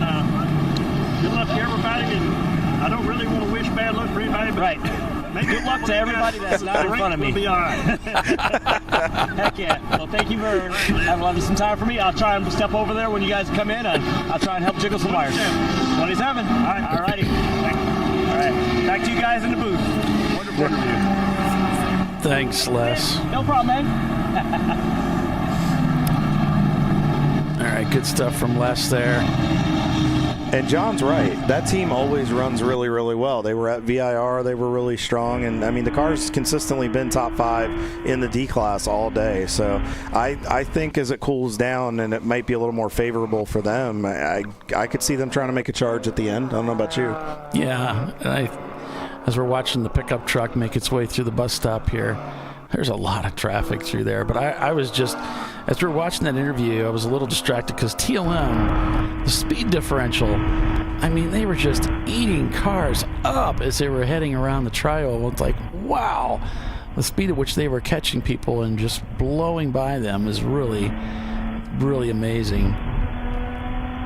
And he was just so smooth through there. I don't know if you picked up on that. You see how he just carried all that speed and he got it slowed down smoothly and under control and just glided through the bus stop and then got back to the power.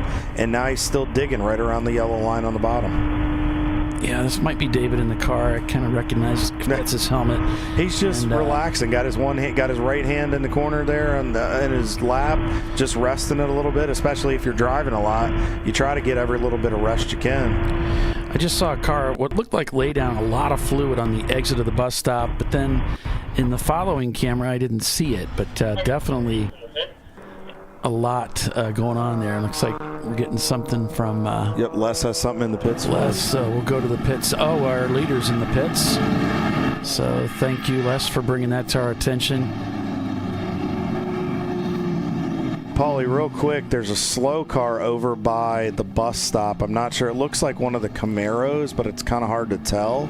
We'll have to see. It's under power. It's moving, but I think they've gotten it off the racetrack. Yeah, he just cut the bus stop. He just kept going. He made the left-hander and then made the right-hander, then didn't go back onto the racetrack. Just kind of drove along the barrier there as we're in the pits. Fire extinguisher. I always like to try to get my fire bottle guy, what do I want to say? Downwind? How do I want to say this? Anyway, if he sprays it, the wind carries the spray, doesn't come back at his face.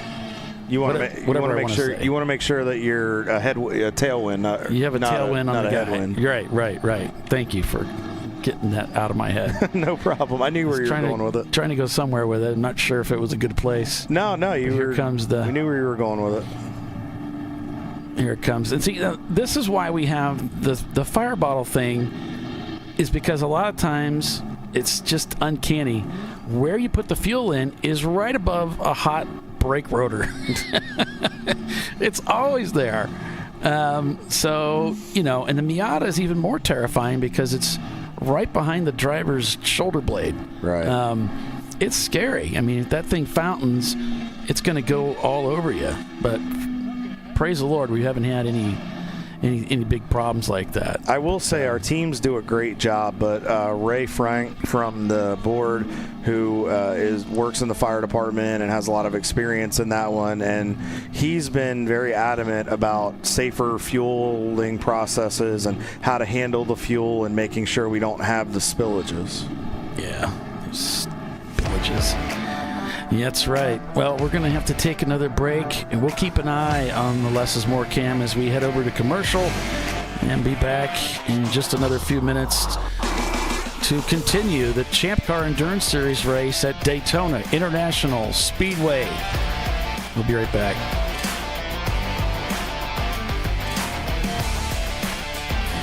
An important decision is afoot. This man is about to buy tires on TireRack.com. Tire Rack is the leading online retailer of tires in North America and a repository of advice and expert reviews. And it's done! All that's left is to arrange for safe, easy installation at one of our independent recommended installers. Well, I guess he did that too. TireRack.com, the way tire buying should be. Jamie's on edge. It's her first time changing her own oil, but she went to AutoZone. where a friendly AutoZoner helps her find a deal on what she needs to get the job done right. Get in the zone, AutoZone. At Parts Badger, we're not your typical machine shop. When a market-leading mountain bike manufacturer was looking to reshore their hardware components, they turned to Parts Badger. Within weeks, we had deployed a dedicated manufacturing cell, ramped up production, and had guaranteed capacity to meet their demand. We're looking to be your manufacturing partner. See what we can do for you and your company at PartsBadger.com.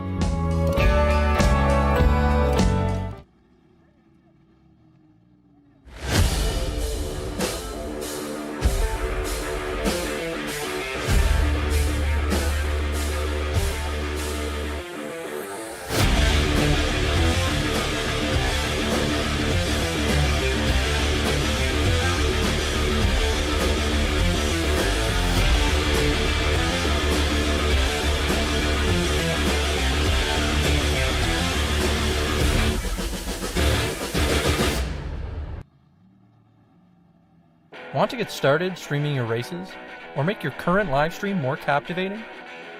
We've helped hundreds of drivers create engaging live streams. It's simple. Create a new stream event, grab your camera, and start streaming. Head over to myraces.live to sign up for a free account. Or join us in our community Discord.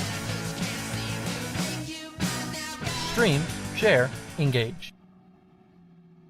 Dave's Twitch is back. That's because his wipers need replacing. But he went to AutoZone, where a friendly AutoZoner guides him to the right wipers and makes sure everything is working smoothly. Get in the zone, AutoZone.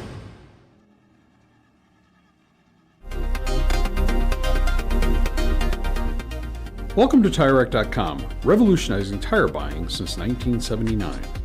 With our unmatched selection of branded products, finding what fits your vehicle and is right for you and how and where you drive has never been easier. Through helpful online shopping tools that include our professional hands-on reviews done at the introduction of a tire and consumer reviews that give real-world feedback over the life of the tire, you can make the right tire choice and find exactly what you need. And if you prefer to talk to someone, our tire testers, our sales team, are available on the phone. And that's how we get you the right tire for you and your vehicle for where and how you drive.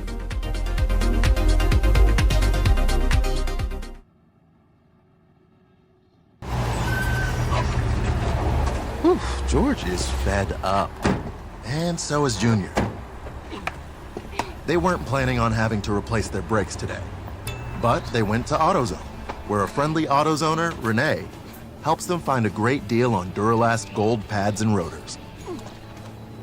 No headaches, just the right parts, and friendly service. Get in the zone, AutoZone.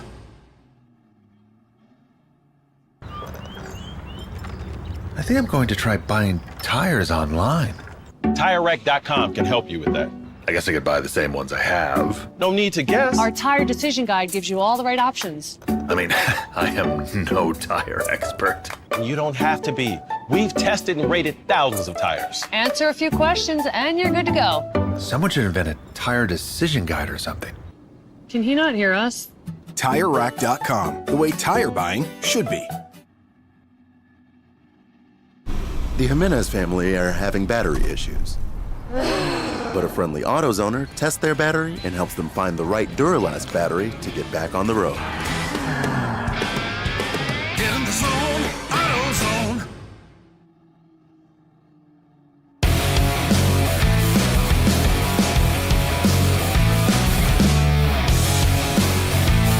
And welcome back, everybody, to ChampCar.Live, presented by AutoZone, the Siliconsky Daytona 14-hour Enduro at Daytona International Speedway. Paul Velton with Kyle Lockrow and Les Epps calling the race for you this weekend, bringing you all the pit road racing action as well. We saw the pit stop from the Floridian Motorsports team there in the picture-in-picture, and they've returned to the racetrack. They're back out turning laps. So your standings right now here with 4 hours and 24 minutes remaining unofficially. Floridian Motorsports, followed by Team Infinity, Marathon TLM, and TLM USA in 4th place. Then it's Rocketeers, T-Rex 7. Then it's the Chrome team. Then we've got Kwood Racing, Level 1 Racing, Fing Dog Racing, and late to Apex A&D. So that's your top 10 right there. And we'll roll through the standings here by classes. So looking at Class A, again, we had about 100 teams start the race this morning. Level 1 Racing leads over late to Apex. And then it's Morrison Motorsports, who has moved into 3rd spot there in that class. And then it's in B class, we've got Rocketeers along with Fat Crack Racing in 2nd, and Apex Racing BR, they're in 3rd place. And then we look at C class. A lot of the BMWs fit into this class. And we've got, a little distracted there. Marathon TLM, the TLM USA, and Fing Dog Racing, your top 3 there. And then down to D class. It takes a second to load. It's going to be, Floridian Motorsports, Team Infinity, and Kwood Racing in the top 3 there. And then F-Class, we only had 3 F-Class cars show up, and Kobe was one of them, along with the WTF Florida and Sharky 2, but WTF Florida now leading that class. I think the other 2 cars have seen some mechanicals, so they may be able to bring this thing home for a Daytona win this year. That'd be really cool for those guys. I was talking to Tyler and Buddy last night when I said, hey, we want to put a camera in your car. Oh, Betty White's in the Actually, pits. let me see here. So, yeah, he's catching the pit stop here for the Betty White team. When they're done fueling, can you reset that camera? Because that's one of the in-cars we've been trying to get going. And Hee Haw's coming into the pits in the Dakota. So it's good to see them making their way in or out, whatever the case may be. Check them out here. Yeah, so they've come into the pits.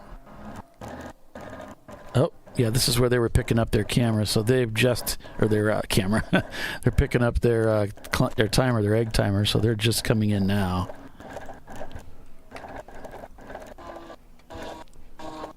Sounds a little rattly, but it might be just fine.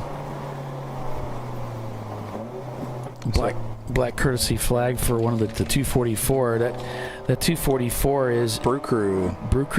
Yep. That's if there's like a communications issue, like a problem getting a hold of them over the radio. You can ask an official to black flag your car to get him into the pits for you. But go ahead, Kyle. What were you going to talk about? Oh no, nothing. That was kind of like an impulse for a second.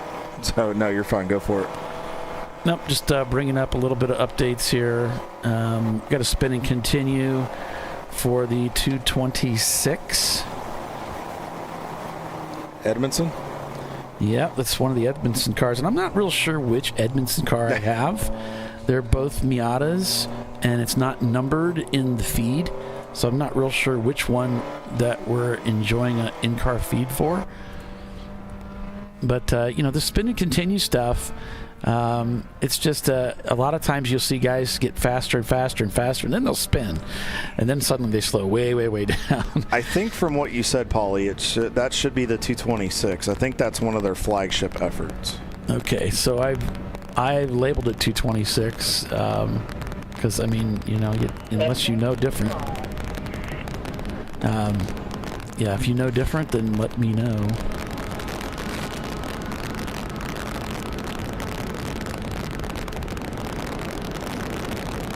He's doing a nice job of working the traffic. You saw him go to the left there on the one car. Then he moved up to go to the right. Nice smooth downshifts here. On pace for a good lap so far.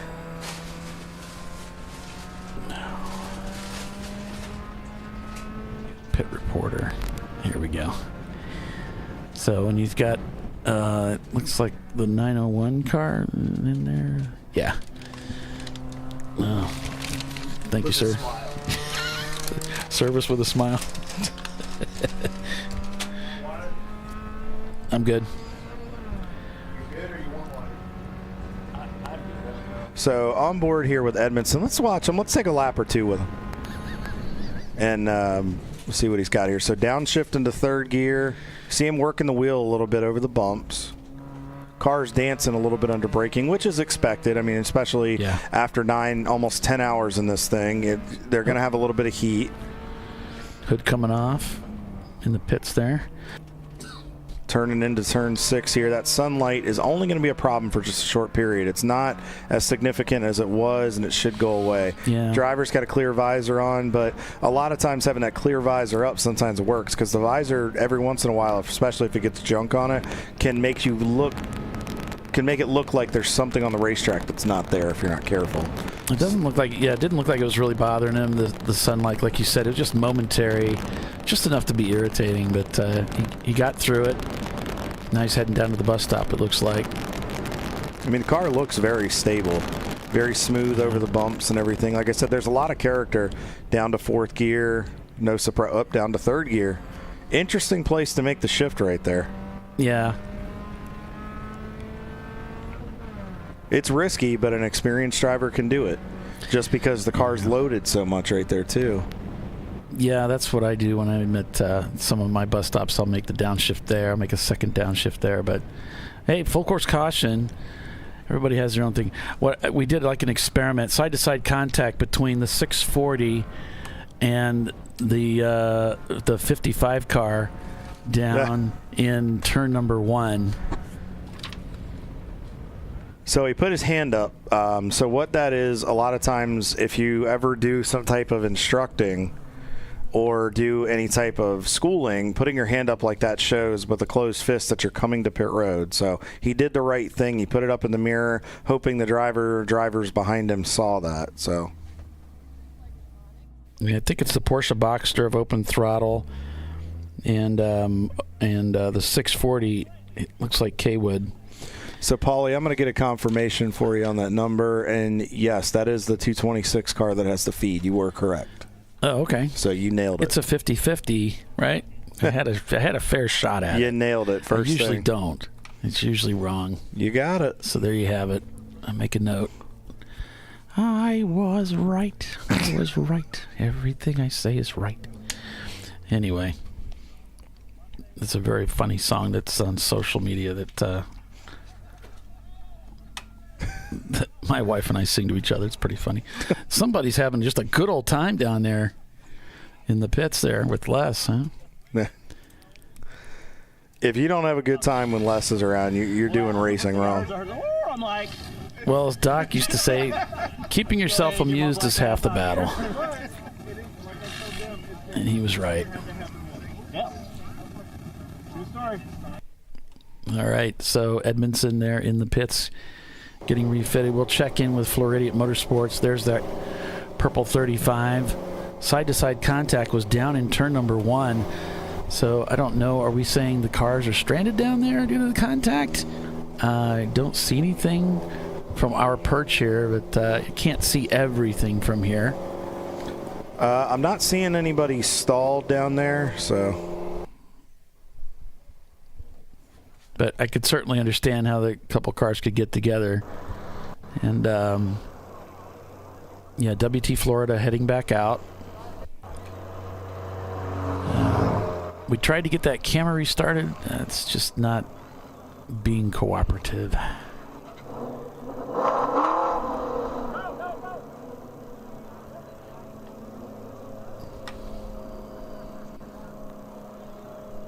But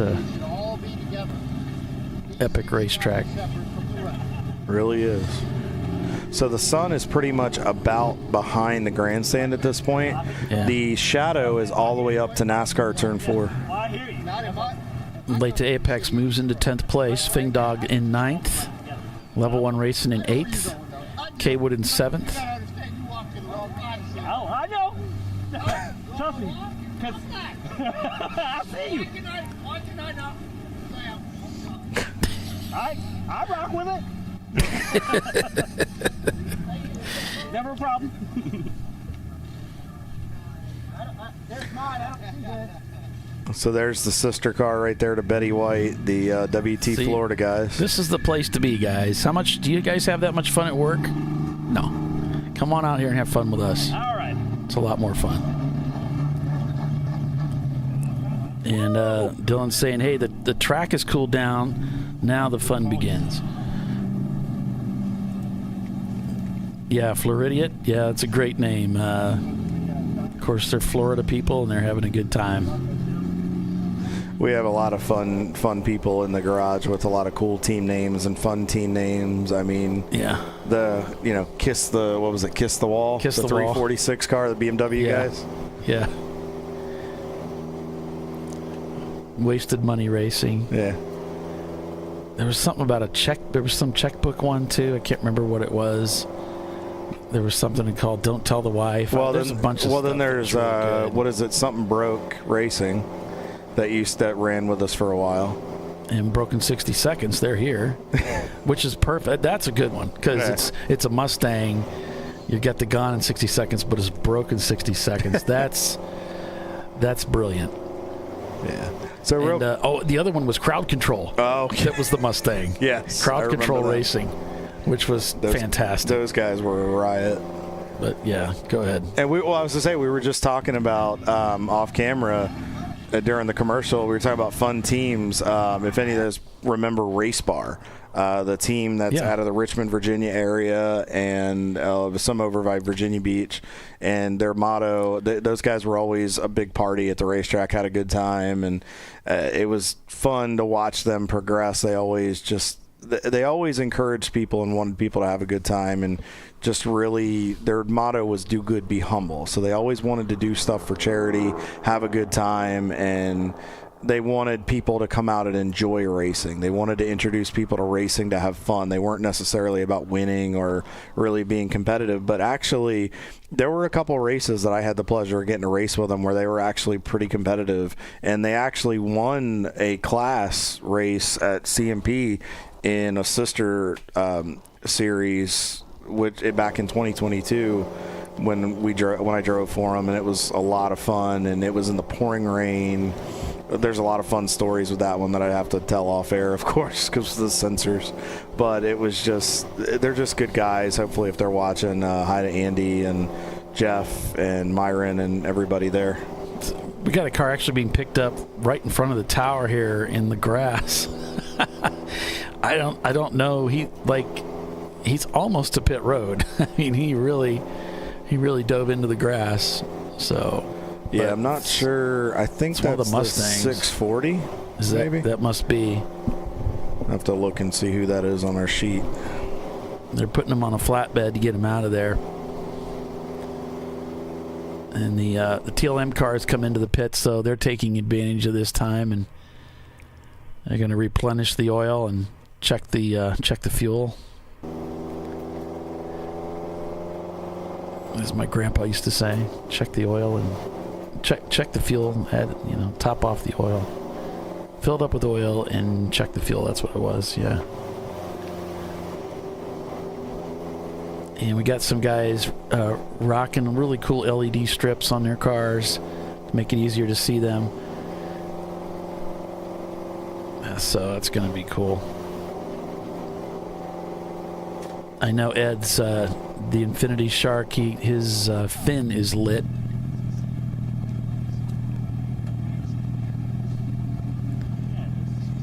And a lot of that stuff, it's kind of a throwback, tip of the hat to the Lemons Racing Endurance, which is where a lot of us came from. This is slightly more, it's a more serious version of it, with a lot of the fun, over the top, esoterical stuff toned down.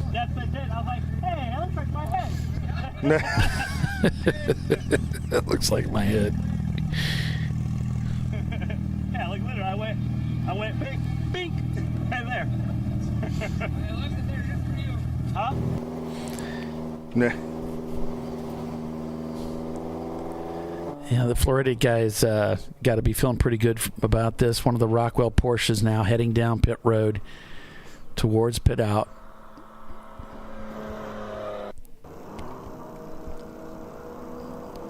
So they're going to be the sister Edmondson car going is back on the track in the pits there. I didn't mean to cut you off there, Paulie. I just noticed. That's the whole Brownwood Racing car. Oh. And I tripped over the wall at Sebring trying to fuel it and bounced my head off that fender. That's what it looks like, my fender.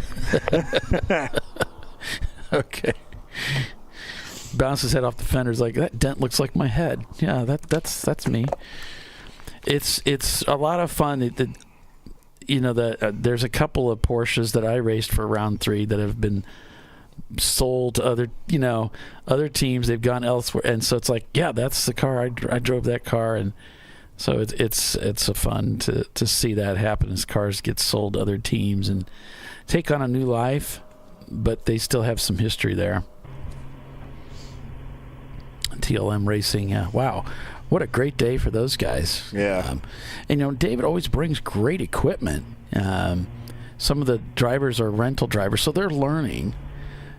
So you don't always see him way up at the front of the field, winning a lot because you just never. It's always a mixed bag, but boy, they're having a great weekend. I mean, 2 cars realistically 3 cars in the top 10 because FinDog Racing, they provide them some technical support and help to keep their program rolling, and then the 2 main cars, the 3 and the 172, are in the top 5. So I would say David Tuati's got to be one happy individual right now.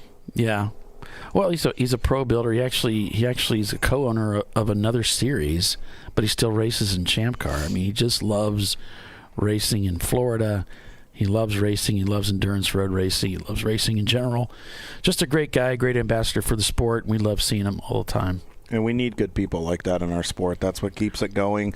He's going to help mold the next generation and help provide this and keep the inspiration going for that next group of owners and drivers that come in and carry on this legacy that the ChampCar paddock will leave. Yeah, so still under caution here. Not sure exactly why, but we did get a report that there was some side-to-side contact between a couple of cars. I'm thinking it was the 55 and the 640 is based on some feedback I was getting from some stuff. So yeah. It sounds like they might have gotten together, and I wonder if that is what led to the 640 getting down into the grass there. Yeah, maybe that's what it was. Yeah. So Floridian continues, Paulie, by just that slim 2-lap margin, continues to lead this race. And I've noticed Ed's guys, they're up to second. They're within striking distance. I mean, they've just continued to show a lot of strength, a lot of poise all day, and they've just taken it easy. Again, having drivers like Dave Costello and Luis and obviously Ed in there. And I know Ed has told me 900 million times their 4th driver, and I'll probably get a text, the bonehead, you can't remember it.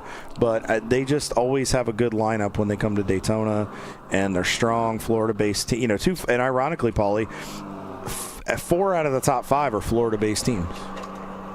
Yeah. Well, we actually have a very large contingency of Florida drivers. Yeah. So there's a lot of the drivers that we see at other tracks are coming from Florida. Correction, 4 out of the top 6. Or I'm sorry, 5 out of the top 6, because Agent Chrome, the Pardises, are from down here in Florida as well. Yeah. We've kind of come to their sandbox. Yeah. This is their playground, and we're mixing it up with them. So It's a lot of fun, though. Yeah, I mean, it's cool. We get to come down here 3 times a year. I know a lot of them miss Palm Beach, though. A lot of people, I know Ed misses Palm Beach. He loved going to Palm Beach. But it was also right in his backyard, too. Yeah. And you've seen the flashing coming from the Mini Cooper. They're not actually flashing their lights. That has to do with the camera frame rates. Just makes it look like they're flashing.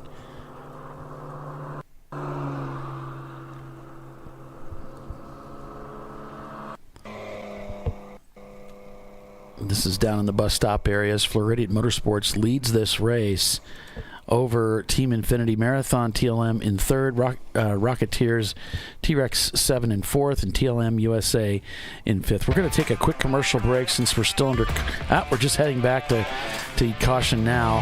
When we get back, we'll be back to green flag racing, so stay with us. We'll be right back. An important decision is afoot. This man is about to buy tires on TireRack.com.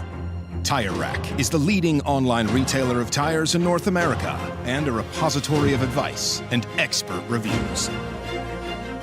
And it's done! All that's left is to arrange for safe, easy installation at one of our independent recommended installers. Well, I guess he did that too. TireRack.com, the way tire buying should be. Jamie's on edge. It's her first time changing her own oil, but she went to AutoZone, where a friendly AutoZoner helps her find a deal on what she needs to get the job done right. Get in the zone, AutoZone. At Parts Badger, we're not your typical machine shop. When a market-leading mountain bike manufacturer was looking to reshore their hardware components, they turned to Parts Badger.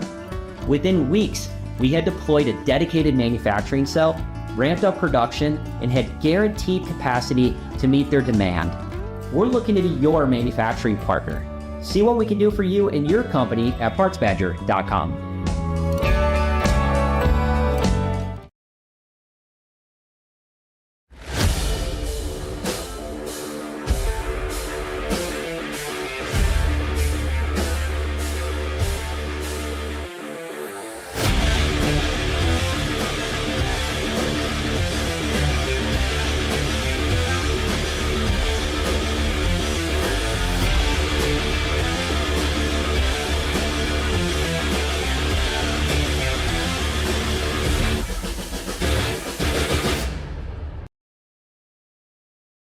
Want to get started streaming your races or make your current live stream more captivating? We've helped hundreds of drivers create engaging live streams. It's simple. Create a new stream event, grab your camera, and start streaming. Head over to myraces.live to sign up for a free account. Or join us in our community Discord. Stream, share, engage. Dave's Twitch is bad. That's because his wipers need replacing. But he went to AutoZone, where a friendly AutoZoner guides him to the right wipers and makes sure everything is working smoothly. Get in the zone, AutoZone.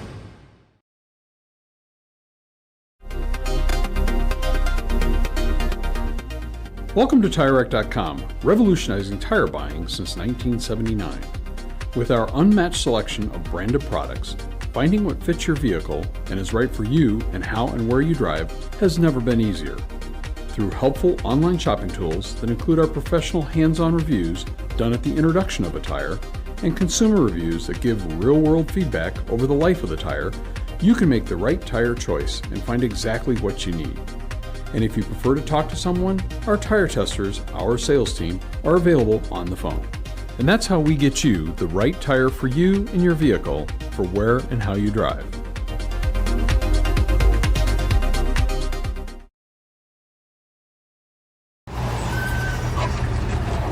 Whew, George is fed up. And so is Junior. They weren't planning on having to replace their brakes today. But they went to AutoZone, where a friendly AutoZoner, Renee, helps them find a great deal on Duralast gold pads and rotors. No headaches, just the right parts, and friendly service. Get in the zone, AutoZone.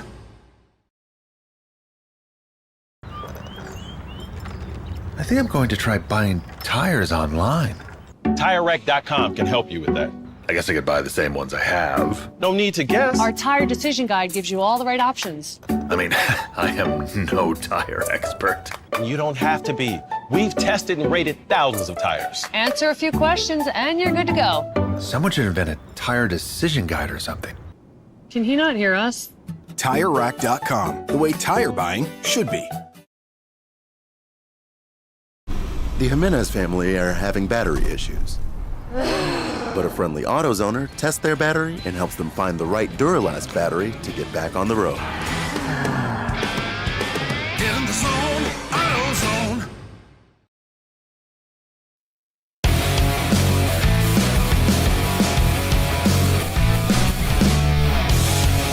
And we're back to green flag racing. I think in the military, they teach people in the military how to eat their meals in a very short period of time. I did not go into the military. There's no way I can eat lunch or dinner or breakfast in a 5-minute commercial break. So we're back here live at Daytona International Speedway for the Siliconsky 14-hour enduro at Daytona. Excuse me. So we've got, during the commercial break, one of the Section 8 Mustangs, number 605, was stranded over in Turn 3, Turn 4 area. They got that car picked up, got him off the track, and we are back to green now. Got the Less's more cam. He's in the pits. We still have cars that are coming in or have been in or getting serviced now to get back out under that caution. We had a kind of a double caution when just as we were heading to break, we went to green, but then went right back into yellow with that Section 8 machine. So it's been some good opportunity for people to get in, get those stops done, and get back out. And these types of races where it's 14 hours, you would think no problem. They're just going to stack them up. It's just 2 7-hour races stacked together, but it does people tend to get off sync and thrown off on such a long race with their pit stop strategy. So we don't know exactly where everybody's at in their strategy, and so none of the other teams do too. So that's tricky.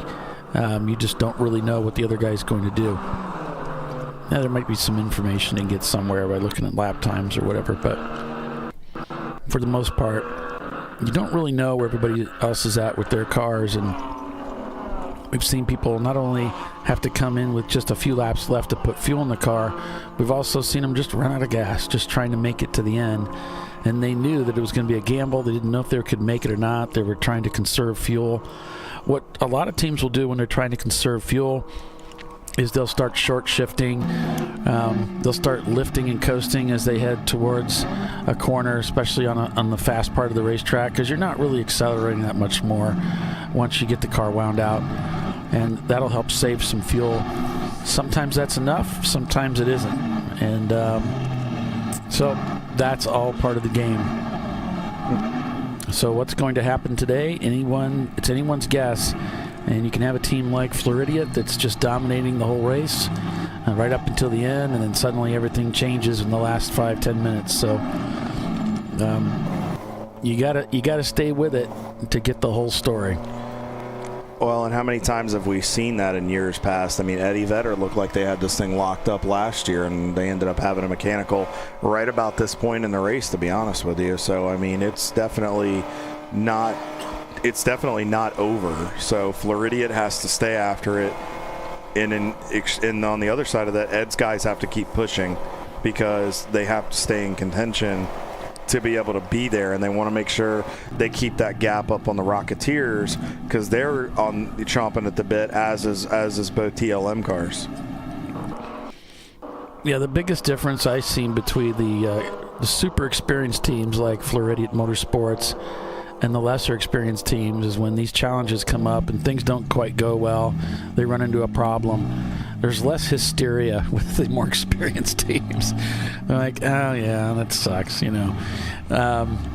The guys that don't have as much experience, it hits them pretty hard, and that takes time. It just takes time to get used to the thrills and the defeats, you know, the agony of defeat and the thrill of victory that you experience in motorsports. Well, when you've never been through stuff like that, you don't know how to handle it, to be perfectly honest with you. Yeah, absolutely. It's natural to have that type of reaction, you know, when it's early on. So, Paulie, I'm looking at the running order. Our closest battle on the racetrack right now is TLM, and the Rocketeers are separated by just 1.5 seconds. So, might be worth hopping on board here with the TLM car because I think they have slowly chased down the Rocketeers, and we may have a battle on our hands here very, very soon for the bottom step of the overall podium. Heading into turn one, you can really see the light going away. The sun is almost completely down. The entire turn 4 of NASCAR 3 and 4 is in shade. It is slowly creeping into 3, and the bus stop is actually in some shade as well. So it's getting interesting. All of NASCAR 1 is in shade. NASCAR 2 is still there. And this is a cool time to be out on the racetrack. From now until the sun completely sets and it gets dark, it's fun to do that sunset stint here at Daytona. See him just smoothly working, trying to work through turn 5. See him pointed right at that pylon. If you do that, it really sets you up good for the turn in the brake zone there, getting into 6. A little bit of that, and it's even gotten even better too. It's almost gone. And it's just for a split second. Driver has a clear visor on, doesn't seem to be bothering him. Now he's going to try to snip a little bit of a draft right here. The car's in front. Going to go 3 wide here up on the top. Ooh, tight quarters right there as he comes off of NASCAR 2. And down into the brake zone, down to just before the 200 marker. Now he's going to pop through the bus stop area here. Heard him have to lift a little bit to get that rotation in the car. And he heads back onto the NASCAR oval through NASCAR 3 and 4. So where about an hour ago the sunlight would have been absolutely terrible for this, it's just a hint right there. And it's honestly to a point where it's not really going to get to you at that point. Maybe for a split second, if at all. Down through the short chute out of NASCAR 4, headed back to the start-finish line. Cross the start-finish line and freeze frame. I've had some issues with that camera today quite a bit. Yeah. Yeah, we're having little trouble even seeing the racetrack at this point, so I tried to put a filter on it to lighten it up a little bit.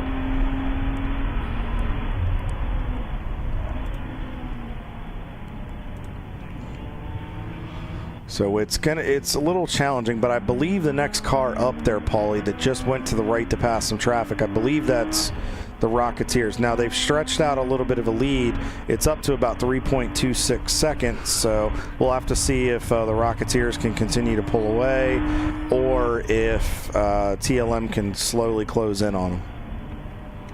Okay. Working back through 5 once again.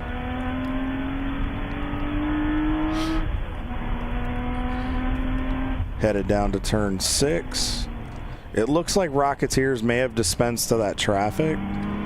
So I wonder if TLM closed back up on them because of some lap traffic, and now they're stretching it back out. We'll have to keep an eye and see. It's always interesting to see why the closing rate happens and how things kind of work themselves out. So I'm looking into our top 10 right now, and right now we've got 2 Porsches in the top 10. We've got 2 BMWs. We've got 3 Mazdas. We've got the 1 Infiniti, and then I believe we have the Lexus with K-Wood Racing in there as well. So quite a mix of cars in our top 10. It's not dominated this year by BMWs, not by Mazda. It's been a nice blend of different manufacturers and makes. Yeah, and I really like that because it speaks to the parity that I think Champ Car is striving for, and so it's great to always see that. And even John Curley just brought it up with the tire rule. It seems that a lot of people are seeing the positive nature with the tire rule, where it's evening the playing field. You're not seeing a lot of the same cast of characters up front this year. They're getting some food.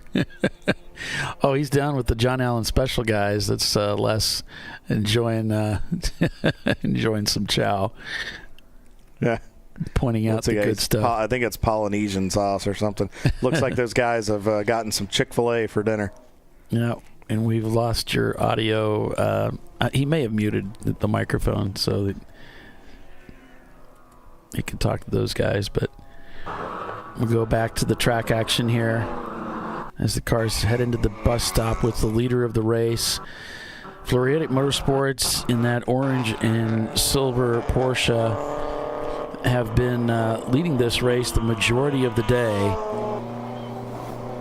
And they started up near the front of the field, I think, and it just took over pretty quickly. You know, Fisted Racing was doing really well. They ran into some fuel issues, and then Floridian took over.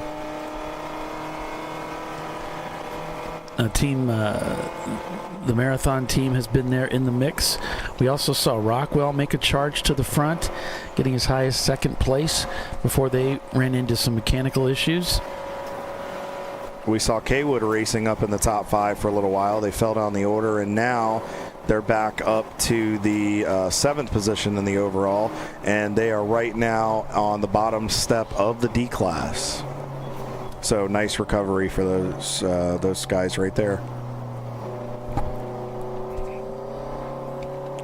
It's been a lot of fun to watch Floridian handle this. I mean, again, we were speculating for a while that they had a mechanical issue, and come to find out they were just on cruise control. So you never know what the strategy is that these guys and girls are working on and putting together. So it definitely makes it for an interesting day. And you also got to wonder too, are they lying to us? Are they just telling us that for TV? Are they telling some fibs so we don't get inside their playbook? So Paulie, we are officially shaded all the way around. There's a hint of sunshine off of NASCAR 2 and into NASCAR 3, but at this point we are pretty much rolling into those nighttime hours. Right. And so it won't be long before they start lighting up the field with the lights around the racetrack. But for the time being, we're kind of in that dusk setting here. So, and everybody's probably going to wonder, well, do the lights make it brighter? They won't. Why do they need headlights? Well, the reason for that is, as you can see, the lights are on, but they only run them at 20%, which is what the IMSA guys do when they race here in January, and it forces you to still have to rely on your headlights. It's just minimal lighting, more so for the banking, because you don't want it to be completely pitch black up there, because that can get a little bit dicey. But in the infield, it does get not country dark like when we go to VIR in some places, but it does get darker. It may not seem like it, but you're definitely relying very heavily on your headlights. Yeah, it won't be like daylight bright like we've seen from some of the races here at night. It's going to be darkish. I have heard some teams say we don't even think we need headlights here when we race here, but no, we need to have lights. In fact, it's now required in ChampCar to have working headlights and taillights at all the events, because you never know. We could have a storm come through and it could get so dark due to the cloud cover that lights would be appropriate. So, well, and how many times have we come to here to Daytona and when we've had high humidity in those years, and it's all of a sudden gotten foggy, and then it's kind of like that, not enough where they have to red flag us, but just that hint of the pea soup. I mean, what was it? Was it a couple years ago when we had to, or a few times at the Rolex, they've actually ridden around under caution for a couple hours because of the fog in the overnight hours. And I mean, and those guys get maybe a little bit more lighting than we would get, and they've got really, really good headlights. And even then, the drivers were complaining about line of sight issues. Right, and we tend to. The rule that they look for here is, can the corner workers see each other? So it becomes a safety issue for the corner workers. They need to make sure that they can see one another for safety's sake, for throwing flags and so on. So when it gets to the point where there's a visibility issue for the corner safety workers, that's when they need to bring us in. By that time, usually you might as well bring them in anyway. I mean, it's not much you can do as a race car driver in those conditions anyway. Yeah. See, coming off of NASCAR turn 4 right there. Such a cool shot. Yep, the cars level out and then head towards the start-finish line.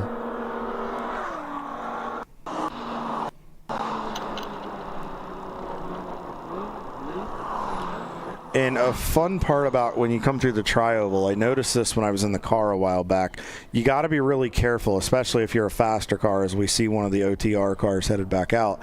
You really had to be careful about how you closed in on the corner. And what I mean by that is, if you have a group of cars in front of you and you're thinking, well, I can just get out of my brake zone and go to my brake point. Well, no, you can't, because if they brake a little bit early, and you also don't want to run up on top of them. We talked about that with the bus stop earlier today, and the same thing worked for one, but you're also going downhill into turn one.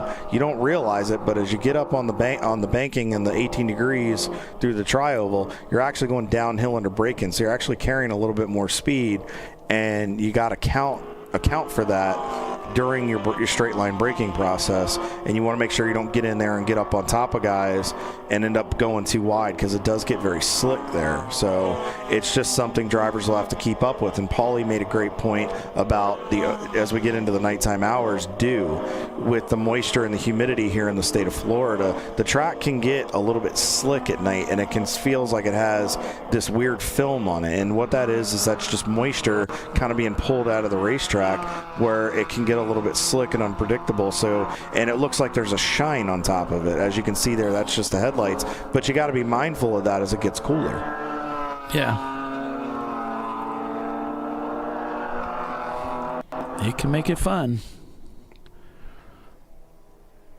See the cars coming through turn 6 there, and they'll come up onto the banking.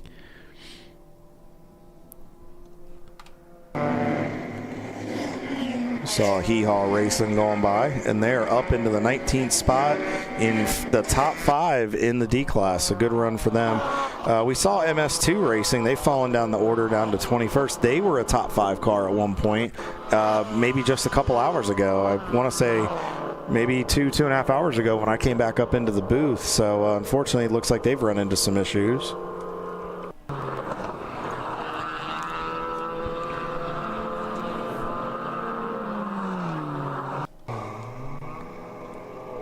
So the 2244 Motorsport guys said that they were going to start pushing it. They're only 2 laps off of Hee Haw, so they're not out of the top 5 as we see them going by on the high side there. That was the neon Mustang that rolled the top through NASCAR 3 and 4.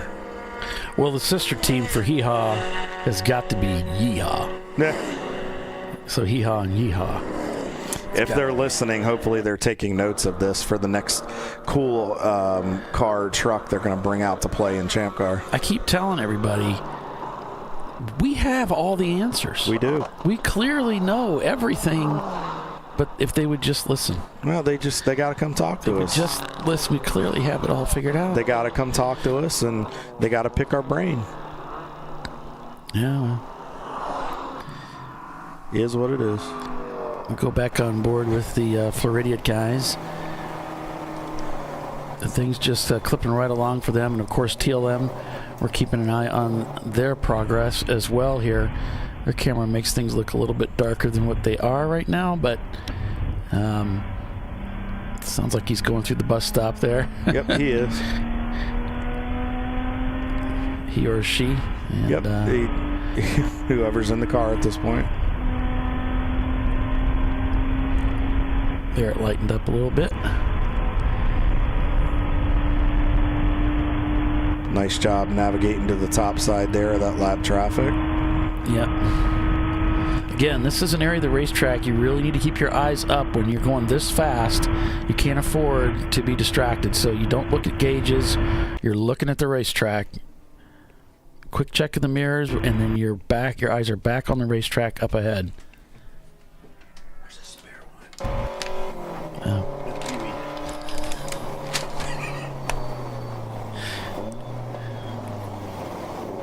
So as we see, we're back on board with Florida. Whoa, had to get around some traffic there. You saw him have to make that evasive maneuver. Good heads-up driving there by the driver in that 51 car. And that could have gotten in. And again, it's little things like that they have to be careful of, and they've really got to stay on their game. They can't just cruise at this point. They still have to keep their head on a swivel and make sure they're paying attention to the little things, because if they hadn't been heads up right there, that could have ended their bid for a win here very quickly.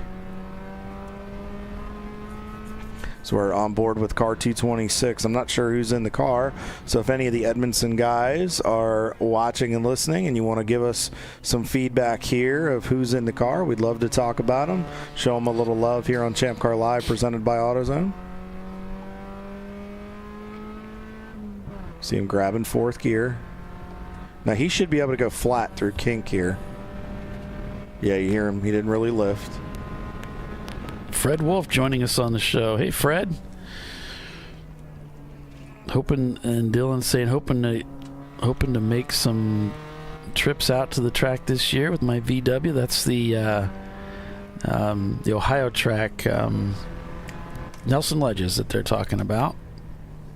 So we used to run that on the Champ Car Tour. I actually did a 24-hour there about 4 years ago in Champ Car over the summer around the July time frame. It was a lot of fun. Had a really small field that weekend, but I tell you what, there was a lot of action, and it was very interesting. Yeah, we've done some races out there. Happen again. Fast Farmer had asked me this a while back. They had stepped away from the broadcast. I am not driving anymore tonight. When I do the broadcast, I like to keep it to just a single stint. Paulie and Mike and Andrea and everybody are nice enough to let me go play for a little bit, so I don't like to take advantage of it. So I like to make sure I'm fully committed to my broadcast duties, and I'm here to help and give the feedback I'm asked to do. And then I get to go play a little bit, but I want to make sure I come back and continue to do the same thing. So I appreciate them letting me go play. It was a lot of fun. I really enjoyed my stint. I can't thank Mike Gorman and Open Throttle Racing and all my teammates and everybody for being so welcoming and good to me as they always are. And I hope to go back and do it again. I'd love to drive Foe again. It's a fun car. Well, it was great seeing you out there driving again, so it's fun for everybody. Felt good. It felt really, really good. It was probably one of the best races I felt like I drove in a little while. So I felt like for once I was really mentally there. Sometimes with bouncing back and forth, it can get a little hard because I sometimes feel like I'm neglecting my duties here on the broadcast, and I want to make sure I've got everything covered, but that's a lot of times just a personal thing with me. But I didn't have any issues where I wasn't worried about the car. I know that OTR are true professionals. I knew that thing was going to be prepped and ready to go. I trusted the feedback I was given, and I just got in and kind of had to figure it out. And it felt like it went by really quickly, but that car was eating up a lot of fuel quicker than I think they anticipated. So as we're still on board here with Sublime, it looks like they've kind of gotten a few of their issues rectified. A little bit of wobble under braking there. And that transition, folks, I can't stress that enough. So you're coming downhill off of the tri-oval into the flat part of the infield, but there is a little bit of a transition as you go over the painted lines. And if you hit that incorrectly, or as it gets cooler, if there's a little bit of moisture, that can get very slick. So again, that'll feel like you're driving on ice. It's the 7-car Apex Racing. The 245 of Team Equip is in. The Canadian guys are in the pits. Yeah, the 7-car was the one that was moving very slowly back there on the backside of the racetrack, and there's a lot of conversation here. This has to be hard for the Mini Cooper. They just want to get their clock and get moving here. So it's good to, in this case, just pull next to them so that you can hopefully get your clock and move on. Sue's got her hands full down there. Yeah. So they've sent that car on its way, and the Cooper got its clock. Yep. So we try to double team pit in and pit out, so we don't have that kind of thing happen.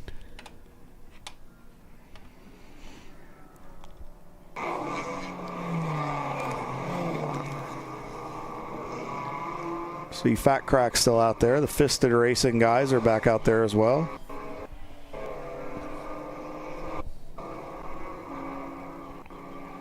Really see these guys attacking these curbs, being aggressive over top of them. If you've got a very durable car, you can definitely do that. It really does help the car get through the track. But you just have to be careful. If you have any type of weak components on the car, you really want to be careful in there. As we see, there's the Floridian Motorsport. That's your overall leader and your D-Class leader as well. Paulie, why don't we, while we have a little bit of some time here, you want to run back through the classes? Yeah, let's get through that because that's important. We want to keep tabs on that. It's not just about the overall in Champ Car. We want to keep our pulse on all of the classes here. So that we just be aware of that. Level 1 racing in the 412 leading A class, followed by late to Apex A and D. The Morrison Motorsports, BC Racing in 4th, and Edmondson Motorsports shown there in 5th place. And that is the number 226 car. That's the camera car that we're enjoying a feed with. So that's the A class there. That's the smaller displacement engines like we find in a lot of the Miatas, the earlier Miatas. And then we go to a B class. We got the Rocketeers T-Rex 7 Motorsports guys leading the class, followed by Fat Crack Racing and Apex Racing BR. And then we go to C class, obviously heavily joined, and that's a Marathon and the TLM guys leading there. Fing Dog, they're a car that they're supporting, the Porsche in 3rd, Benover Racing in 4th, and Brew Crew there in 5th place. So things looking really strong for the TLM team here this weekend so far. Floridian Motorsports leading D class, but followed by Team Infinity back about 3 laps, and then it's Kaywood Racing back about 8 laps from the leader. And then we move on to F class. We've got WT Florida Racing, as we call the Betty White car, leading F class. Covey behind them, followed by Sharky 2 in 3rd place. So that's a quick look at all of the classes that I can show you here. Of course, EC is another class. I can't bring that up here on my sheet, but I got you covered there, buddy. I got them pulled up in Race Monitor. So hang tight here, folks. We're going to do a quick rundown of the EC Top 10. So right now, Gorman Motorsports continues to lead, and let me cycle this. I think they're still leading. Nope, I may just made a liar out of me. I had to refresh my page. All right, so EC is Rooster Racing. The 451 car is up in the lead right now by 2 laps over T1X Racing. And then the 55 of RPM Auto Works is in 3rd. Open Throttle Cherry, the 64 car, one of the OTR guys, is up there. And then the 107 DJT Motorsports in the 2001 330 is in 5th. Never Start Racing has fallen down the order a little bit. The 237 car, the EC 17107 89 BMW 325 is in 7th. And then Gorman Motorsports, who had dominated the EC division, has fallen down. That Integra that Les was in love with has fallen down the order. And then the 69 car, Goldie, another OTR car, has worked itself up into the 9th position. And then TCR Motorworks is the 936 rounds out your top 10, and the Top Garage team in the 109 is just outside the top 10. And real quick, want to give a call to our buddies from Warriors in Motion. That is the veteran-based team out of North Carolina. They do a lot to bring camaraderie and brotherhood for all veterans and current active military that need a place to go, a safe place to go, to have fun, get readapted to civilian lifestyle. Those guys do amazing work. They bring these veterans out. They get them opportunities to work on cars, drive race cars, but they also do a lot in the community where they help them find jobs. They help them find a purpose post-military life. So these guys work wonders. Craig Wiggins, Carl Townsend, all those guys, they do a great job. Dan, they're super people. We love having them. They come and they just do a good job. You know, Splinter, and then in the 117, the 118 car of Low Red, those guys just work so hard, and they do it on a limited budget. They do it on an all-volunteer basis. They do it on, any donations or deals that they can work. That is how they do what they do to get to the racetrack. So any support you could give those guys, go check them out. Warriors in Motion. If you want to Google them, check them out. Amazing people. We try to do a lot for them. Check them out while we're headed to commercial. Yep, so stay with us. You're watching ChampCar.Live, presented by AutoZone. It is the Siliconsky Daytona 14-hour Enduro at Daytona International Speedway. So stay with us. We'll take a quick commercial break and be right back.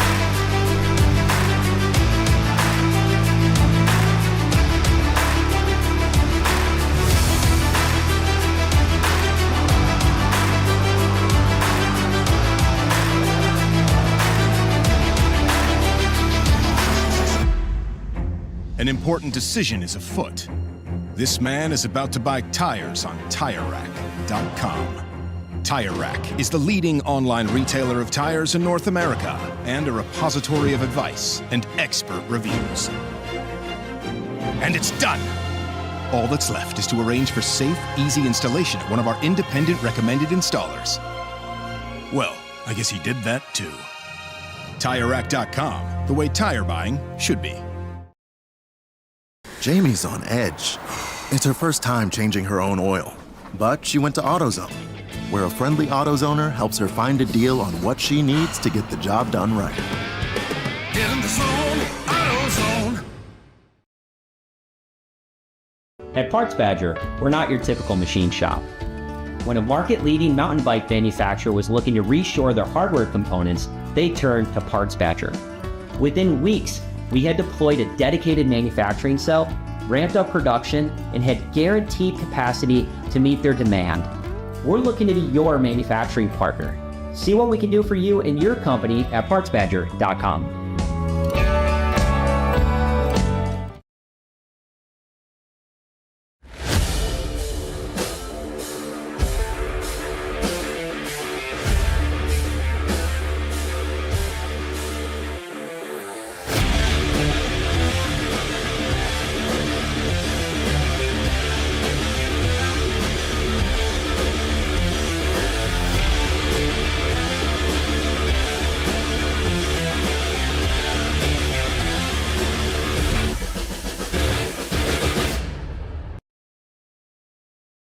Want to get started streaming your races or make your current live stream more captivating? We've helped hundreds of drivers create engaging live streams. It's simple. Create a new stream event, grab your camera, and start streaming. Head over to myraces.live to sign up for a free account. Or join us in our community Discord. Stream, share, engage. Dave's Twitch is bad. That's because his wipers need replacing. But he went to AutoZone, where a friendly AutoZoner guides him to the right wipers and makes sure everything is working smoothly. Get in the zone, AutoZone.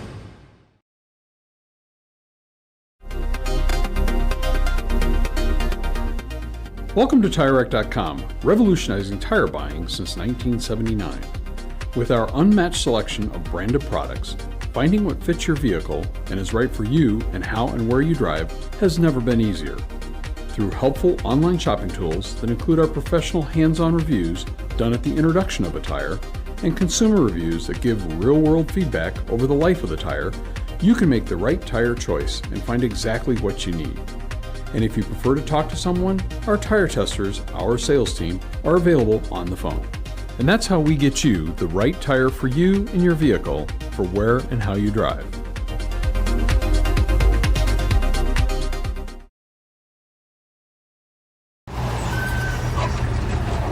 Whew, George is fed up.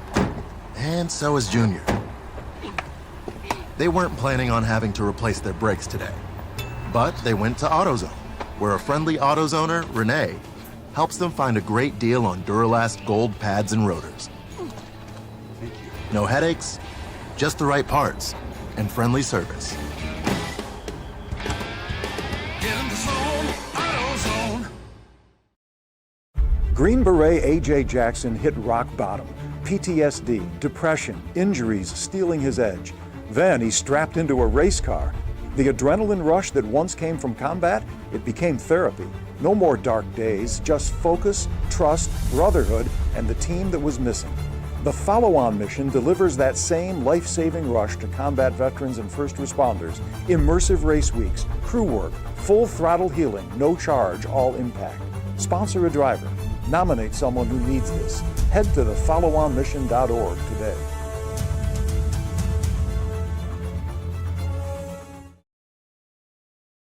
The Jimenez family are having battery issues. But a friendly AutoZoner tests their battery and helps them find the right Duralast battery to get back on the road. Get in the zone, AutoZone.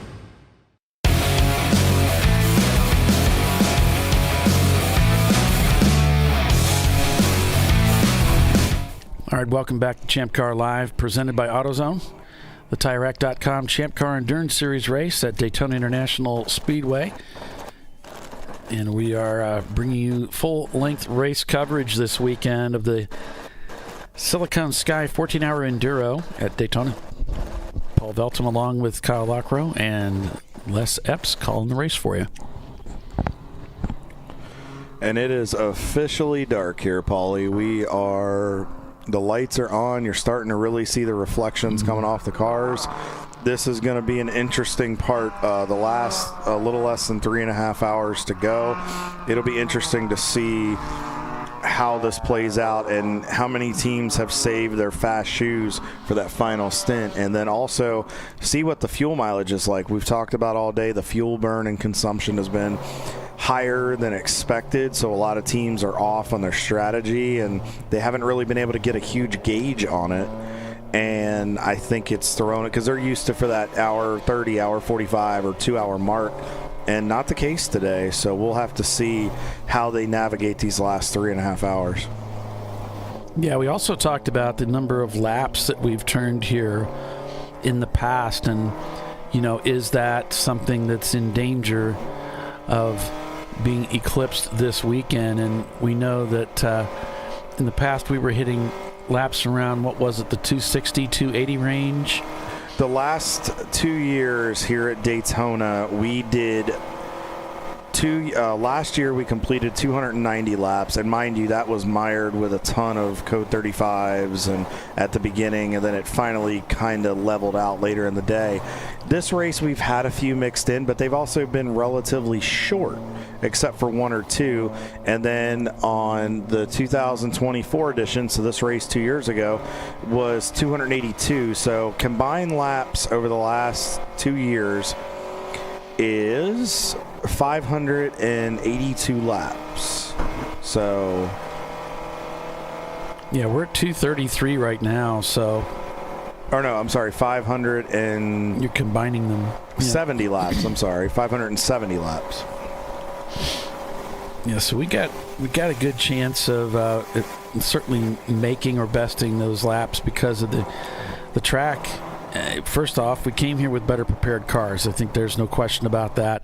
Secondly, we also had fewer cautions at the beginning of this event, which was really unusual. And that would really flip things on its head, because that's the period of time when we most often do see not only cautions but a lot of them. Yeah. And we didn't have that period of time there. So, and we got a red flag being thrown now. Red flag across the field. All cars are to come to a safe, controlled stop on the racetrack where they are, pulling over to the side of the racetrack to allow room for emergency vehicles to get through.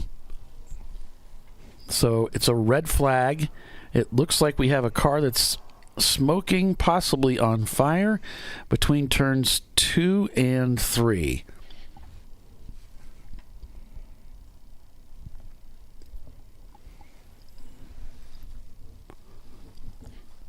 So all the emergency vehicles are alerted, and there's already a crew there at the car. So it took absolutely no time. We went to red before we even knew anything. The crew was already there. So just exemplary work by the safety team here this weekend.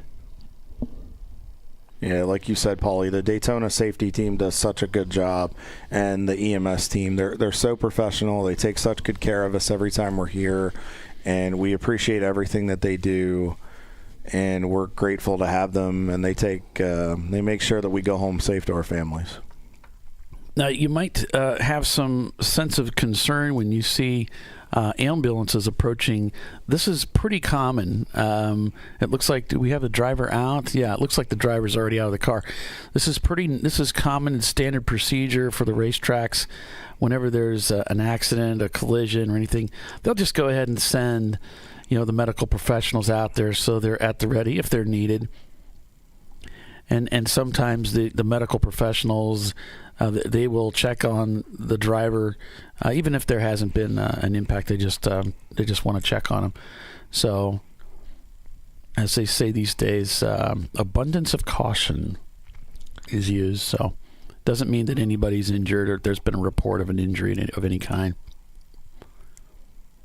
Do we have an instance in our series, Paulie, where in a case like this or in type of impact where the driver has to go to the care center to get checked out, or at least get checked out by the safety team?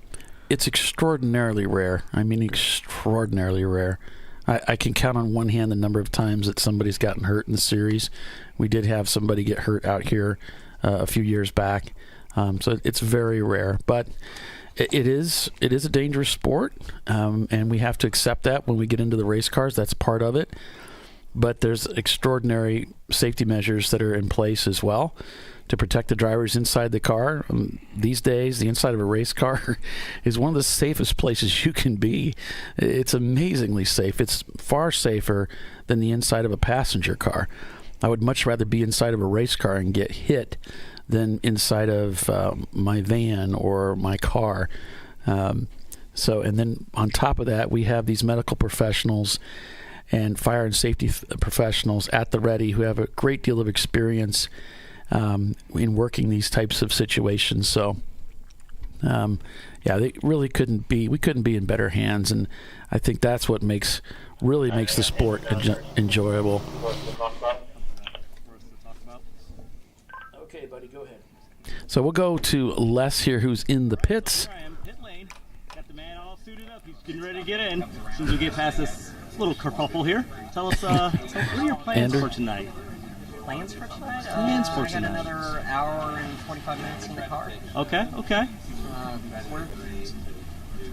We're fighting as hard as we can.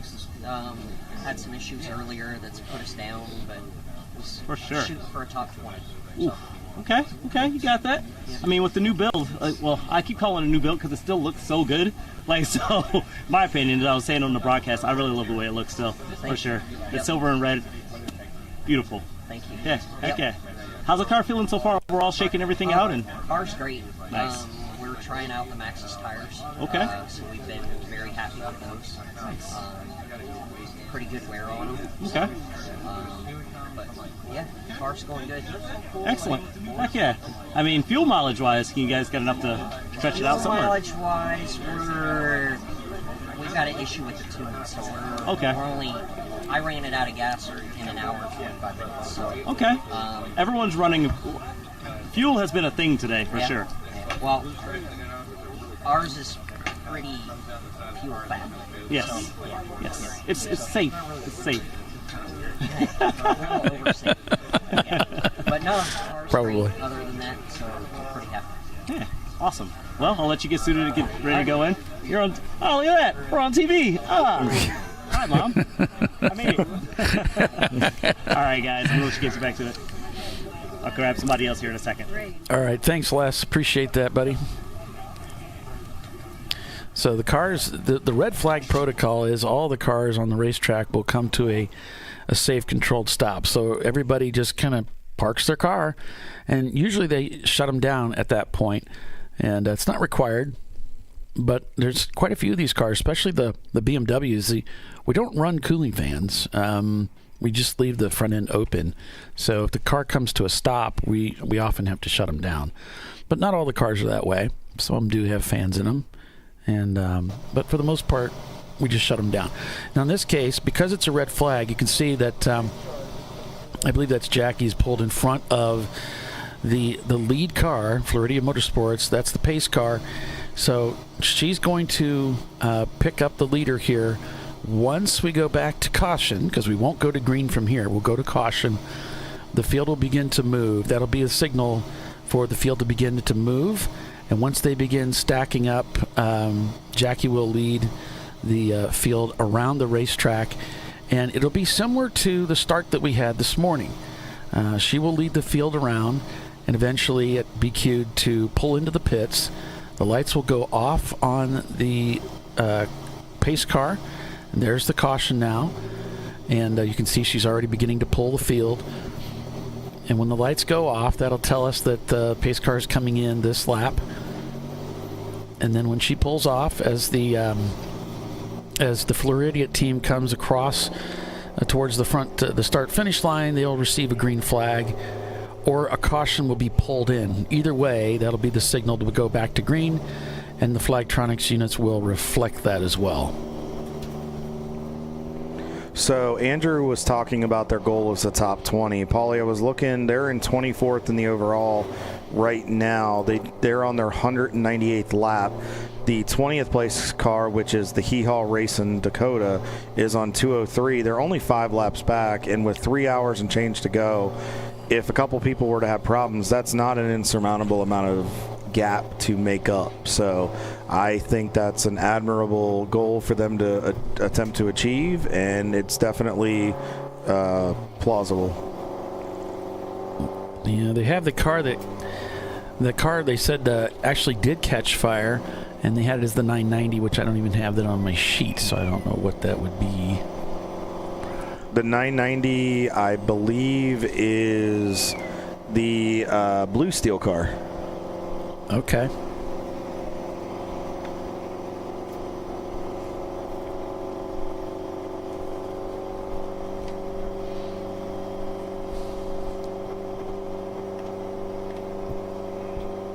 So that's the process that's going on now. What we're doing here is we want the field to catch up to the pace car, and this is not a code 35 situation.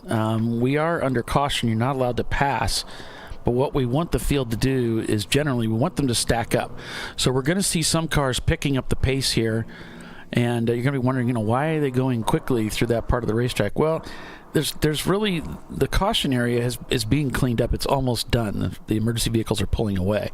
So there really isn't a danger on the racetrack at this time. We're trying to collect the field so that we can then give a proper release. And part of the reason sometimes they'll stack up the field this way is to give the crews some empty time, you might call it, where there are no cars on the racetrack, because the track is obviously much longer than the field of cars stacked nose to tail. So they really don't want this situation we see right here. We don't want a second pace car. We want all of the cars stacked up. If you don't see a car in front of your windshield, you need to speed up.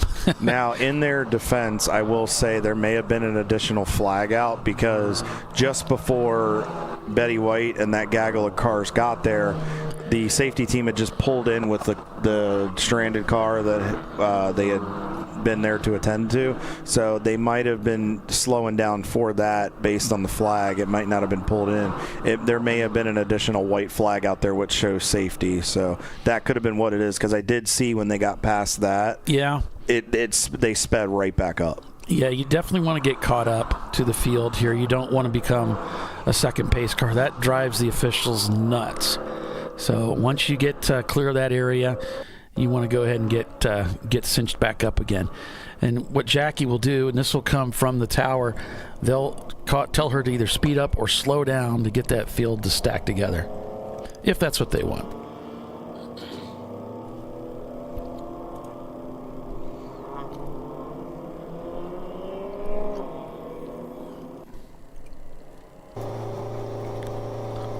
So it looks like the pace car has pulled in, and we are back to green.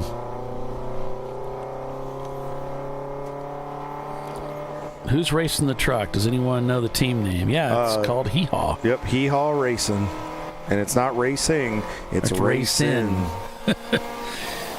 Brooke, who's I believe one of the driver's wives or girlfriends, was very adamant, because I accidentally said racing just out of habit, and they were like, no, it's racing, and they made me sit there and go Ray, and I had to repeat it after them, Ray, sin, and then they made me phonetically spell it and sound it out. So no, they're very adamant, racing. It's got a country twang to it. Yeah, so they're having a good time here. Open throttle. Looks like they're got the hood up on the BMW again. Yeah, it's been a very trying day for the 165 guys. That car's foe has just not wanted to cooperate today. She's had spots of brilliance, but then she's just been very finicky today. So hopefully they can get her back to the shop, get her a little bit of TLC, and get her ready for her next race.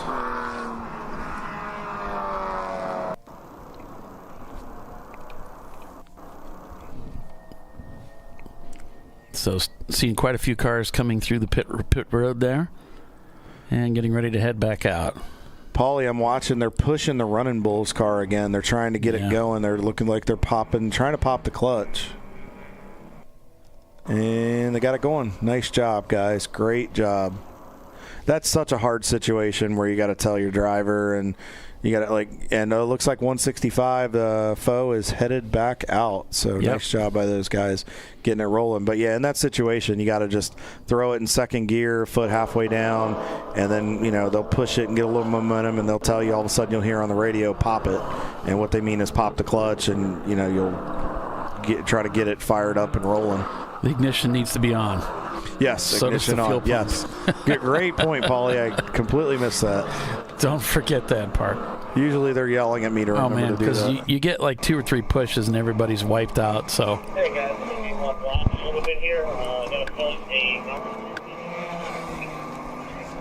So as we see the Fat Crack guys heading back down through the bus stop here, you can see those lights on. And that's going to be one area you have to be really careful about. Now you see there's an arrow on the wall and on the catch fence. So what that does is as it gets dark, again, with only the 20% lighting, it can get a little dark back there even with your headlights. So that is just a friendly reminder to tell you to make a left-handed turn. That is where you need to turn. Now that's not your turning point. If you're turning in at that, you're a little late to the party. And then you need to turn in a little bit sooner. And there's also going to be one there, as you can see it in the shot, right there going to turn 1. It just reminds you to go into the infield. Yeah, we did have somebody that actually cut pit out and just turned onto the racetrack there. And obviously that was a big no-no. It was actually not a typical Champ Car driver. It was more like a pro driver kind of guy. Mm-hmm. Amateur drivers or whatever. So everybody was pretty surprised that he made that mistake.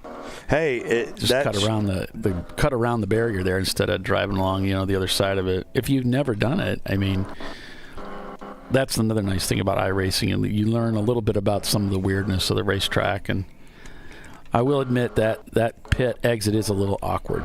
You have to understand that access road, and as tight as it is, you also have to know to not go charging right out of the pits, because you got to slow down. Because I remember watching in 2007, Jeff Gordon was driving for Wayne Taylor Racing in the SunTrust prototype, and they always talked about, especially because you remember watching the Rolex, how slick it would get at night, and you had to watch, just like we're going to have to probably watch out for tonight, you had to be really careful. And Gordon kind of started taking off, and he didn't account for that sharp left-hander, and he actually ended up popping the wall, and they ended up having to repair the prototype.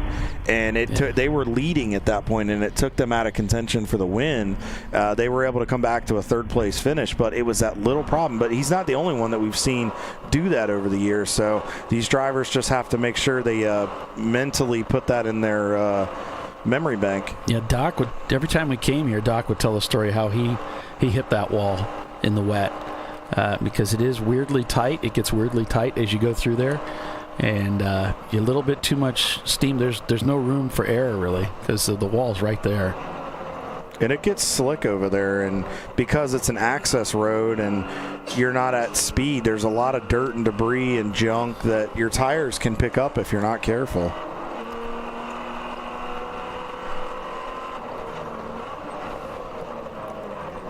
Back on board here with Sublime. See him really working the wheel. You can hear him just gradually rolling into that power.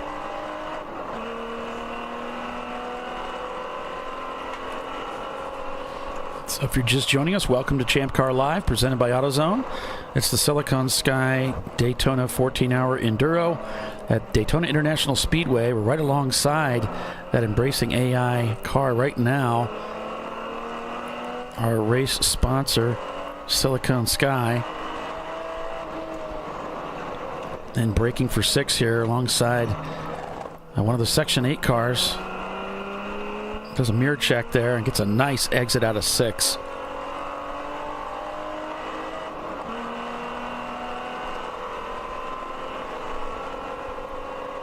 Good heads-up driving by the drivers being overtaken there.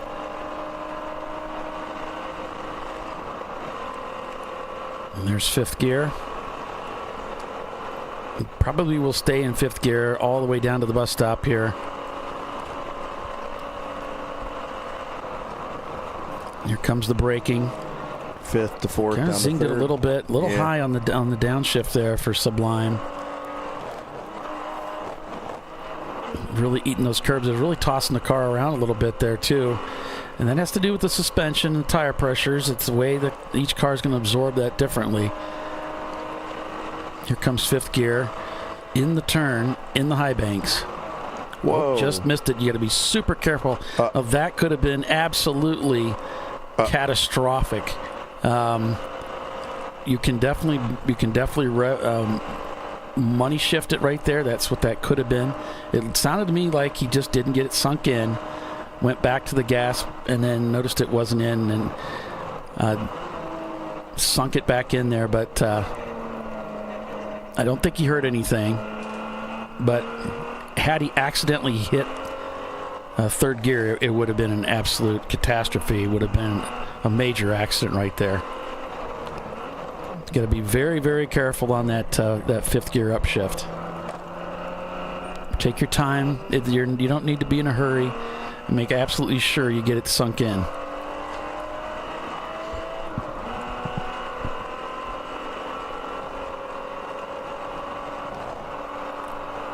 And remember, this was the car that had a transmission issue before, so they want to make sure they're taking care of that transmission, because who's to say they probably don't have another one.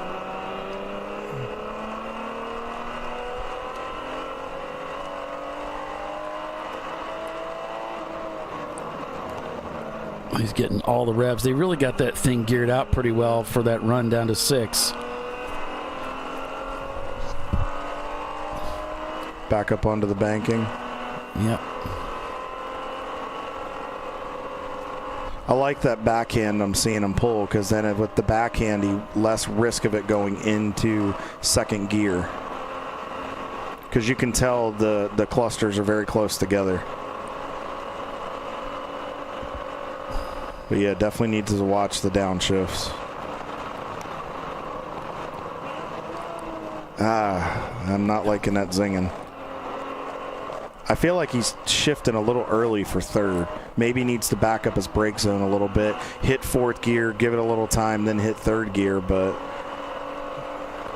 yeah, it could be simply over revving on the blip too. It's hard to say if it's really needs to be zinged up that high before he releases the clutch. I don't know, but you got the right idea. You know, he needs to either go deeper into the brakes before he releases the clutch. You know, and that's something that a lot of people don't know early on when they're driving, is that, you know, just because you're in the brakes, it doesn't mean you immediately need to go into the downshift sequence. You can wait till the car's barely down on the brakes and he's downshifting. Like right there, his shift points are off. Like he's got the car all upset under braking.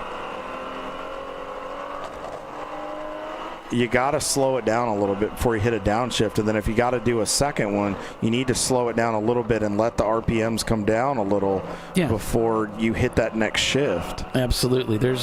You gotta realize that it really doesn't take you that much time to finish the rev match downshift from a high speed braking like that. You can brake, give it a 1 count or maybe a 2 before you release that, before you go for that blip and release.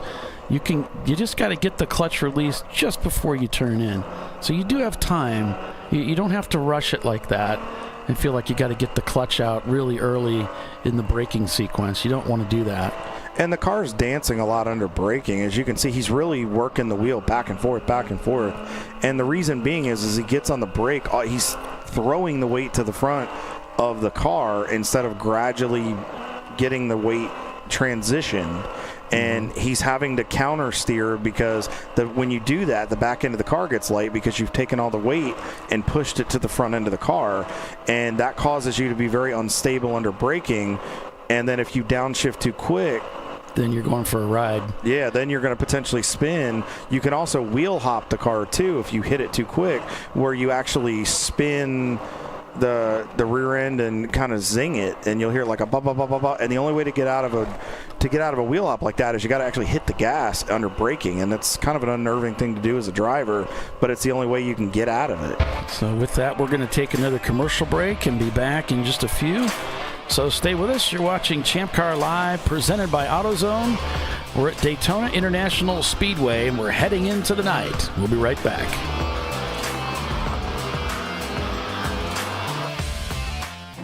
An important decision is afoot. This man is about to buy tires on TireRack.com. Tire Rack is the leading online retailer of tires in North America and a repository of advice and expert reviews. And it's done! All that's left is to arrange for safe, easy installation at one of our independent recommended installers. Well, I guess he did that too. TireRack.com, the way tire buying should be. Jamie's on edge. It's her first time changing her own oil, but she went to AutoZone, where a friendly AutoZoner helps her find a deal on what she needs to get the job done right. Get in the zone, AutoZone. At Parts Badger, we're not your typical machine shop. When a market-leading mountain bike manufacturer was looking to reshore their hardware components, they turned to Parts Badger. Within weeks, we had deployed a dedicated manufacturing cell, ramped up production, and had guaranteed capacity to meet their demand. We're looking to be your manufacturing partner. See what we can do for you and your company at PartsBadger.com.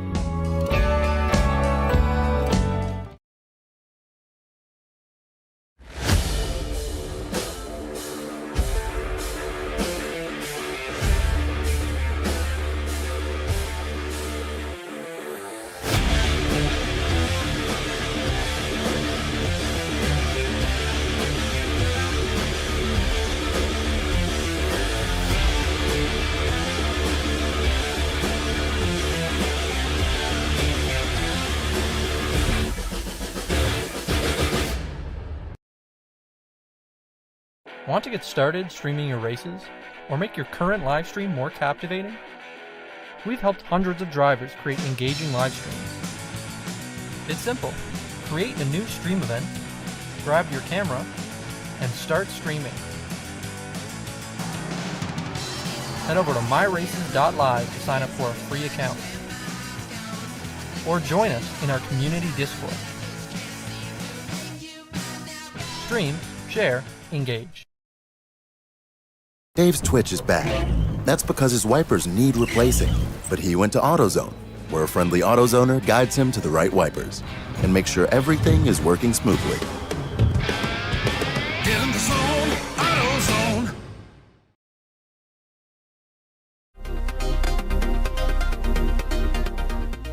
Welcome to TireRack.com, revolutionizing tire buying since 1979. With our unmatched selection of branded products, finding what fits your vehicle and is right for you and how and where you drive has never been easier. Through helpful online shopping tools that include our professional hands-on reviews done at the introduction of a tire and consumer reviews that give real-world feedback over the life of the tire, you can make the right tire choice and find exactly what you need. And if you prefer to talk to someone, our tire testers, our sales team, are available on the phone. And that's how we get you the right tire for you and your vehicle for where and how you drive.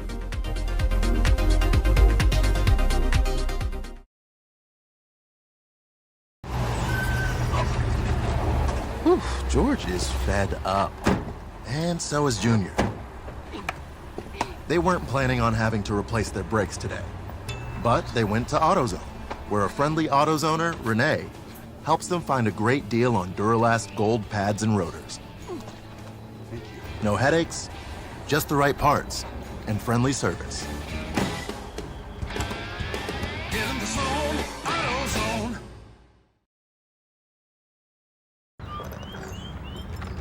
I think I'm going to try buying tires online. TireRack.com can help you with that. I guess I could buy the same ones I have. No need to guess. Our tire decision guide gives you all the right options. I mean, I am no tire expert. You don't have to be. We've tested and rated thousands of tires. Answer a few questions and you're good to go. Someone should invent a tire decision guide or something. Can he not hear us? TireRack.com, the way tire buying should be. The Jimenez family are having battery issues. But a friendly AutoZoner tests their battery and helps them find the right Duralast battery to get back on the road. Get in the zone, AutoZone.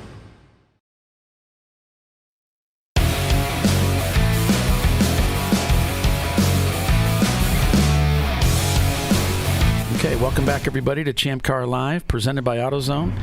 The night has arrived here in Daytona, and so now it's almost a different race for some of these teams. There are going to be drivers out here that have never raced in the dark, and surprisingly, some of these cameras make it look quite a bit brighter than what it really is out there, while others tend to exaggerate things a little bit and make it look darker earlier than what it really is. But it's pretty dark out here. I don't know that the sky will get much darker, and the lights are doing a fine job of illuminating the racetrack. So between that and the headlights that these teams are running, I think it's an enjoyable, safe drive, and I don't think there's anybody spooked about it. And we're used to far, far more challenging conditions than this. If we can get through Nelson Ledges or VIR in the dark, this is a cakewalk. Oh, yeah, this is a piece of cake. And folks, if you've ever been to that, or you've been to some of those races and you understand what we're talking about, you've been there, you understand it, you know exactly what we mean when we say it gets dark down there, and it gets very uncomfortable when you're out there driving and you can't see and you've only got those headlights to rely on. But that's another cool thing that iRacing can do for you, is you can actually set yourself at night on those courses with a car and just work off the headlights, and it really teaches you situational and track awareness. And it helped me a few times at VIR and Road Atlanta and even here a little bit with some of the lighting. It just helps you get a little bit more familiar with your surroundings and understand what your plan of attack is really going to be.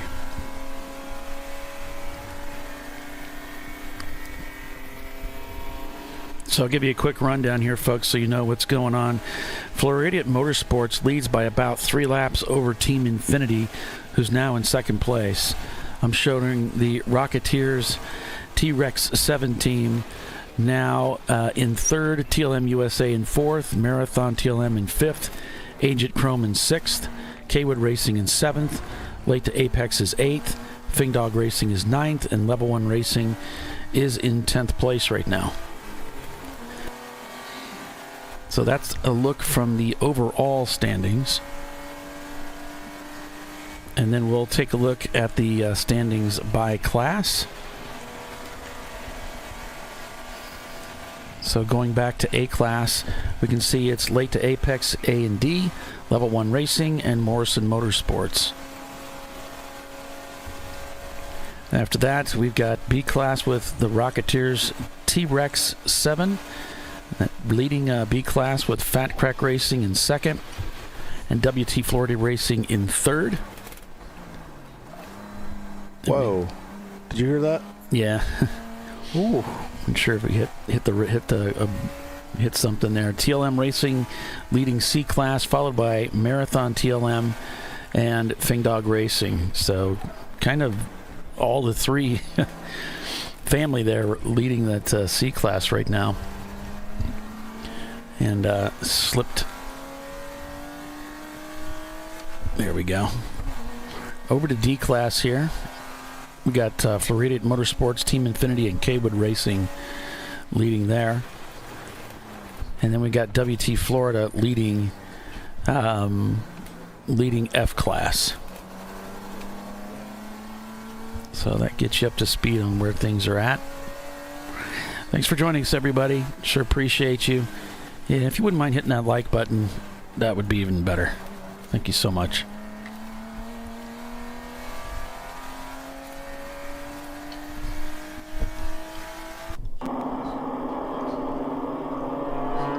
Cars roll up on the bank there. 31 degrees is the banking at the steepest parts of the racetrack, and that's what they're rolling up to there. In the front straightaway, 18 degrees at the tri-oval.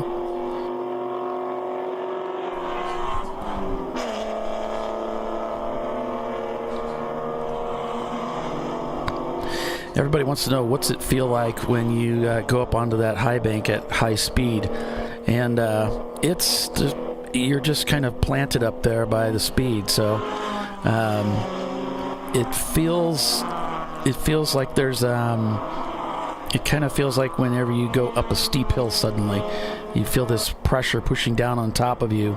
The faster you go, the more pressure you feel pushing on you. You don't really feel the banking. So only if you're going very slowly are you feeling that, if you're only doing maybe 50 mile an hour or something, then you would notice your body's being thrown to the left. So it really helps the cars go very fast in a safe way.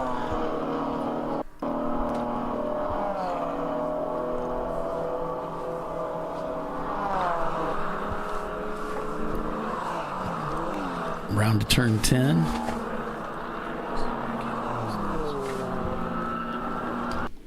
And then they'll come down into the entrance into the bus stop here.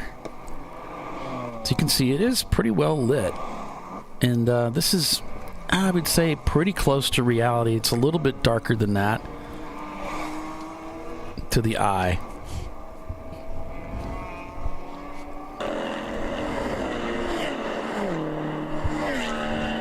So back on board with Heat Haas. You get a few clips there, but our camera's struggling in that car. Open throttle. Yeah, she's been through the ringer a little bit today, but she's still struggling on. So, all right, Paulie, we have a couple guests here in the booth with us. A tire manufacturer, Mr. TJ Dennis from BF Goodrich Tires. Welcome to ChampCar.Live, presented by AutoZone. How you doing? I'm good, man. So, we saw you guys here this weekend, and we saw a really slick BF Goodrich Porsche Boxster that Mike Gorman and his guys are kind of assisting with. So can you give us a little bit of insight? What's going on here? Yeah, so we're fired up to be here. I mean, what a great place to be. This is our first race with Mike. We have a little background with Mike. He's helped us test some of our latest and greatest products. So we know that he's one of the go-to guys here, and have been treated really well by him and his crew. So kudos to them. But we have a new concept. It's not even a concept. It's bringing back really our heritage and history from back in the day. So BF Goodrich Team TA is really the name of it, and it was based off the contingency programs that were run back in the 70s, 80s, 90s, and it's the perfect time for the brand with where we are right now. Like I said, we have some new products. So we have the new G-Force Rival Plus tire designed exactly for this, for endurance racing, and putting it through its paces.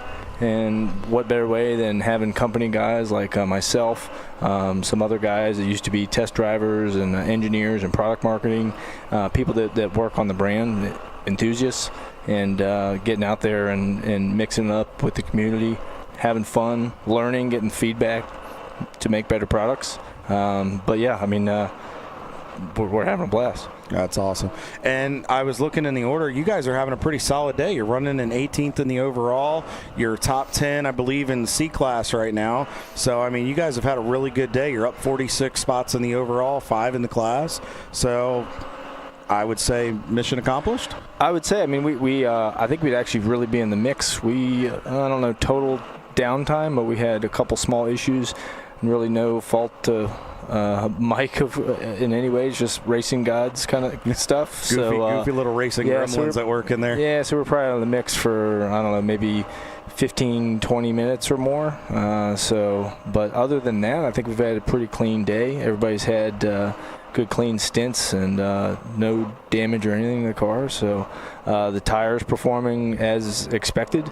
Yeah, couldn't ask for much more than that. That's awesome. Now, you've also got one of your engineers here, Mr. Ed Gliss, who is going to shed a little light here. So is this going to something that you guys want to accomplish more on the production or more on the production side? Is this something that might help your racing side of things, or is it kind of a combination maybe for your street tires? Like what is the end, without giving away the secret sauce, like where do you feel this will benefit you most in the company?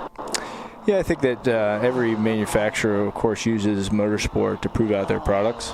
So the rigors of racing, especially endurance racing, I mean, I don't have to tell this group what that means, but I mean, we're out here. We plan to run this entire 14-hour race on one set of tires. So to have the ability to do that really says a lot about what that tire can do, but then that technology, of course, makes its way to some of the other products, some of the things that you can drive on the street. Of course, these are DOT 200 treadwear, so they're street legal, and you could run them on the street if you had a street build, and some people do that.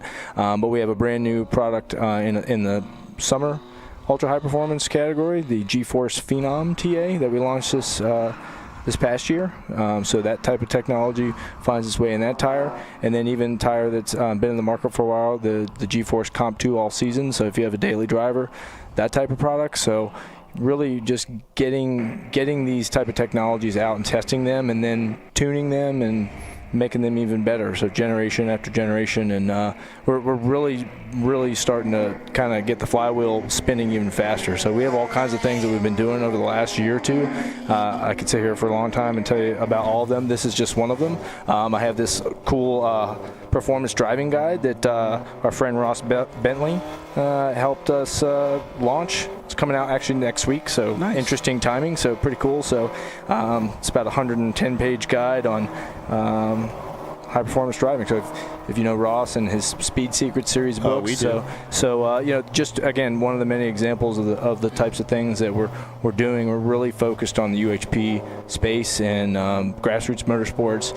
It's been a while. I think, if I'm being candid, a lot of people think of BF Goodrich as an off-road brand these days, and we're trying to right that ship, because I think most of the people listening, you remember BFG, and we're back. So it's a really, really exciting time. I mean, as the brand manager, like I'm like starting to get goosebumps, because like it's such a great thing that we're doing here, and seeing Team TA back in action. We're out there, we're doing well, and the main thing is we're having fun, and the community here is great. We've been meeting so many people, so like it's a blast. I mean, we're also lucky to be able to do this kind of stuff. Now, the public and a lot of the folks in this community, we have this amazing sponsor, TireRack.com, that we've been working with for many, many years. Can these BF Goodrich tires that you're developing and ones that are already out available that fit the 200 treadwear, and then even for their street tires, can they be bought from our friends at TireRack.com? Most definitely. So we're great partners with TireRack as well. So I encourage you to look there, and they definitely stock both the G-Force Rival Plus and also the Rival S, which I'd like to clear up any confusion. We still make both tires, so the Rival S, technically the S 1.5, but it's been in market for a while now, and it still has the same intention in terms of, you know, quick warm-up, think autocross or time trial, and the Plus is what's new. And like I said, getting a lot of great rave reviews about it, but it's tuned specifically for endurance racing. So, you know, still amazing pace, but it doesn't drop off. It's meant to just be sustained all day. So, but yeah, just wanted to clear that up, because you know, some people, oh, it's the S Plus, and or you know, it's the Plus S. And did you replace the S? And no, it's two separate tires, and we keep selling both of them. Okay. Well, you got a buddy here, Mr. Ed Gliss, who's one of your engineers. Can we get him on here, and he can give it? Most definitely. All right, awesome. Well, let's go ahead and hand it off to him. Thank you, TJ. We appreciate that information. And if you guys are interested and you use the BFGs, go to TireRack.com and get your next set of racing or personal tires. Ed, welcome to ChampCar.Live, presented by AutoZone, sir. Thanks for having me. So as the engineer, and he did a great job with that intro there, so as far as those tires, can you explain a little bit of what you guys are looking for out of today? Again, don't want to give away any secret sauce or anything that's special to BFG, but what is it that you're looking for accomplishment-wise that is, you would call this a successful weekend in this venture? Because you guys are going to do, what, I believe 4 races with Mike's team, and you're going to do here, Coda, VIR, and Sebring, if I'm correct, right? All right, perfect. So what is the plan of attack with this? Yeah, so TJ did a wonderful summary of our intentions here. I myself am a former test driver for the brand, so this is you know, a great way to kind of exercise my old job.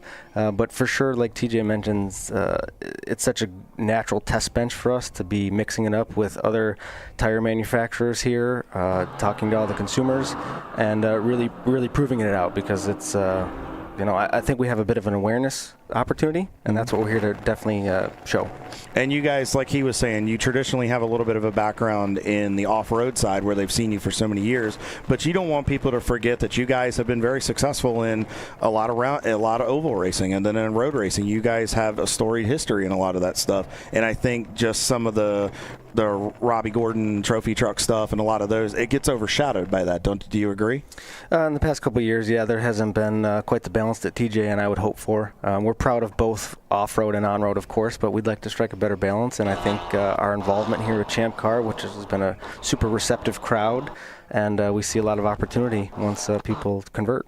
For any of our listeners and teams that may be using BFGs, what do you recommend? What is the best way for them to get the most optimal performance here in ChampCar and even on their street car at home? How can they maximize these tires and get the best out of them? Both for street cars and for race cars like we're witnessing here today, it's proper care and maintenance, which means adequate inflation pressures, not going out too low and damaging the tire before you get up to your hot pressures.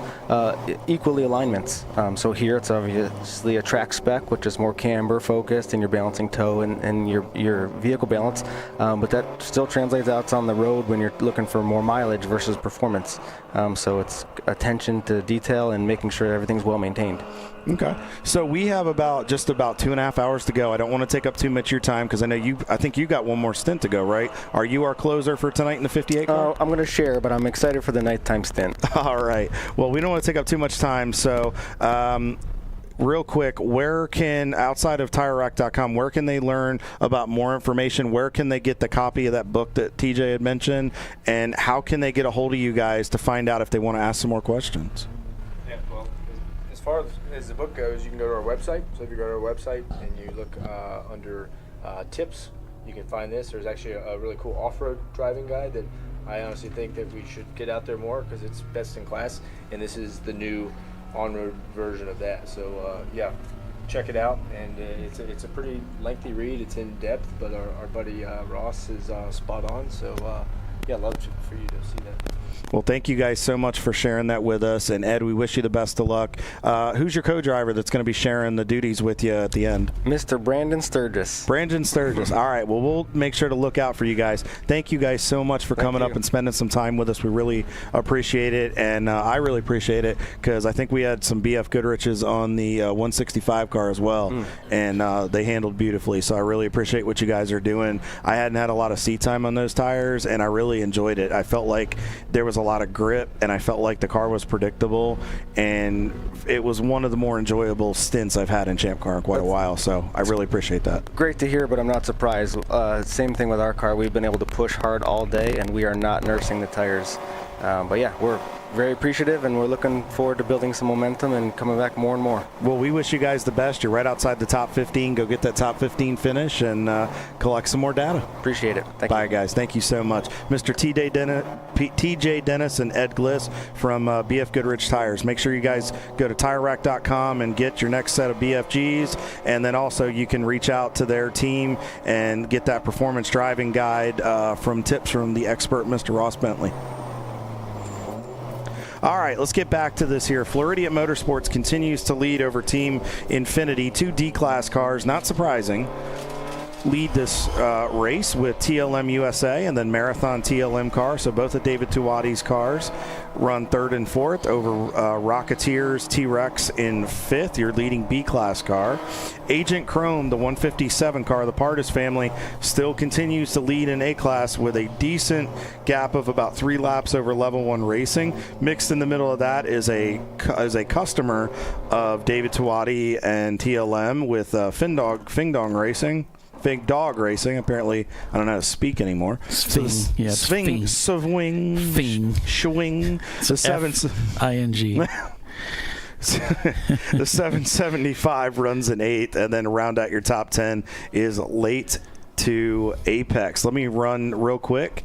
We'll get back to some on-track action here. Let's run through our classes for those that may have just tuned in coming back from that dinner hour. So again, Agent Chrome leads the A-Class over Level 1 Racing by 4 laps. And then in 3rd, late to Apex, Morrison Motorsports in 4th. And Edmondson, the 226, one of our camera cars that we had a feed for, is in the top 5. Let's take a stroll down to B-Class. Rocketeers has a very healthy advantage of about 39 laps over Fat Crack Racing. I would say here, Paulie, probably in the next hour and a half, that may get locked up pretty quick for them unless they have a problem. So if they can continue to turn laps, that'll be good.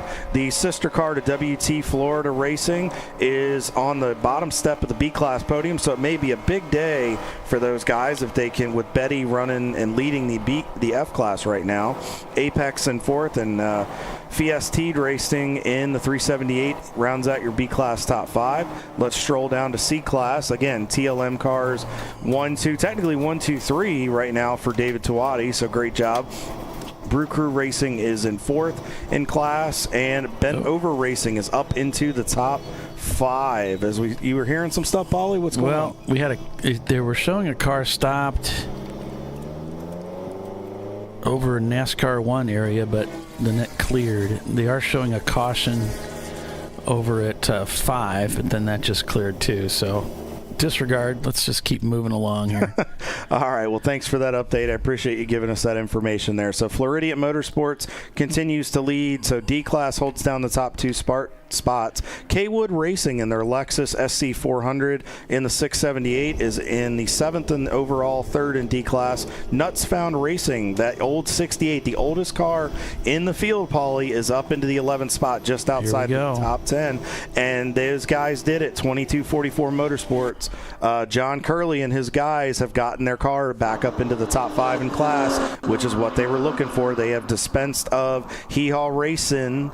Race in, guys. I said it, by about 2 laps. So let's run down here, check the F-Class.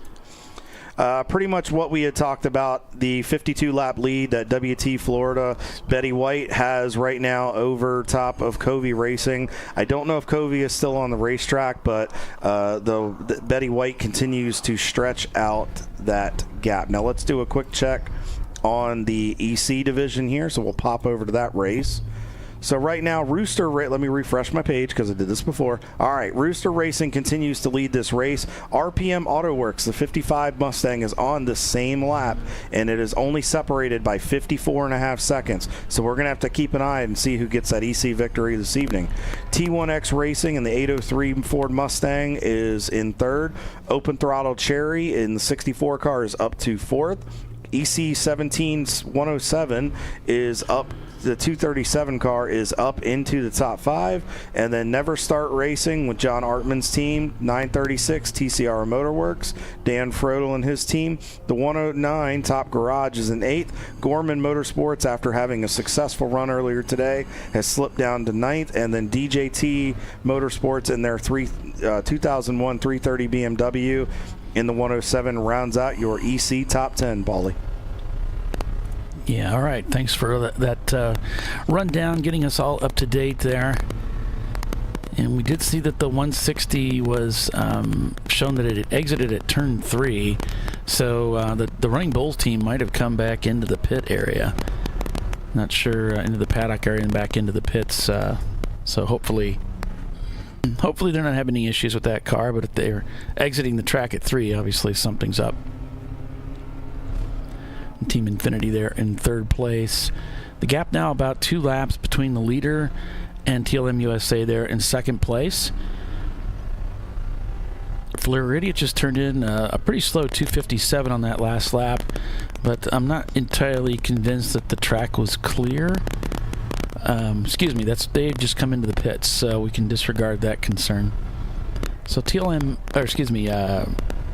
Motorsports is in the pits right now, being serviced, and they're doing this under green. They've got plenty of time, but all the teams are going to have to stop, at least every 2 hours. They absolutely have to, in order to abide by the rules, and they have to do a driver change at that time, and that driver getting out has to rest for at least 1 hour. And I do see some caution lights blinking there. Over in turn number 3, track left. Yeah, we do have a stalled race car over there, Paulie. We got a report. One of the Section 8 cars blew through the infield.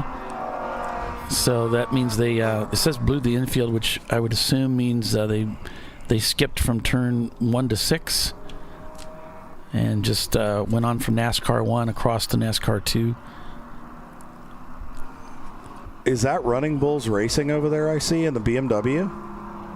Yeah, I don't know. I can't see that far from here, but we'll see what we get from the race control dogs as they bring that up to us. They've got it on the tow hook, I can tell you now, and they're pulling it away, so it should just be a local yellow. And by the way, want to give an attaboy to the Daytona crew. For a while, we hadn't done hot pulls. These guys are actually doing hot pulls because of the driving respect and just the etiquette shown by our Champ Car competitors today. So all of you out there today, want to tip the cap to you. You've done a great job. We've shown that Daytona can trust us to be smooth, be smart, and they've started doing hot pulls again, so we really appreciate that. And again, never buzz the safety crew, give them a thank you every now and then. I just saw some cars go by, they slowed down, gave them plenty of room, so great job, guys. You all should be very proud of yourselves. And the 605 car has now blown the infield for a second time, and so they will be black flagged. And there will be some counseling there, of course, because that's a multiple violation there. Yeah, that's not going to be a fun conversation.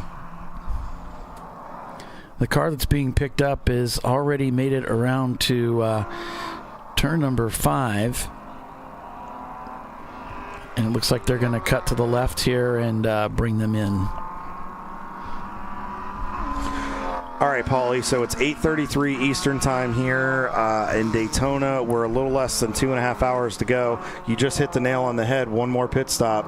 When we come back from this commercial break, why don't we dive into and explain that mandatory last stop and what the fans will expect to see? We'll do that, so make sure you stay with us. Plenty of racing remains here at Daytona International Speedway. It's 8:30 at night. We go till 10 o'clock, so stay with us. We'll be right back.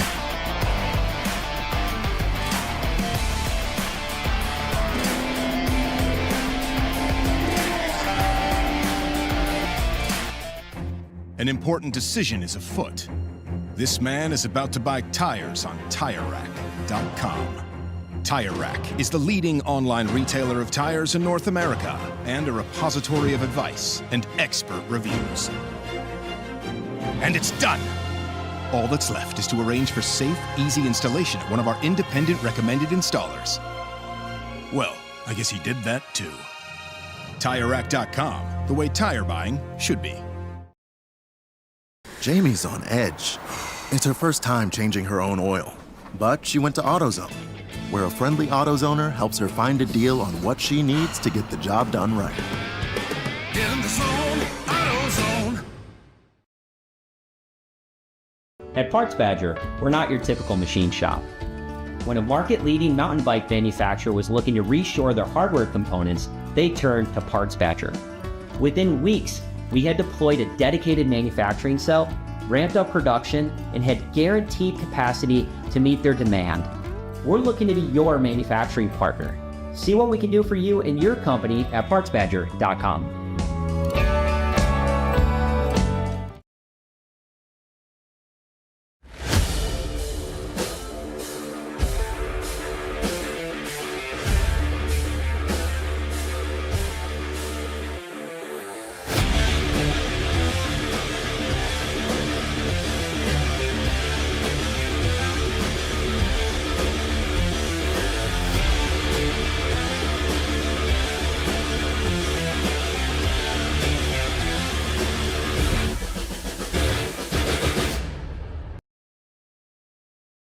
Want to get started streaming your races or make your current live stream more captivating?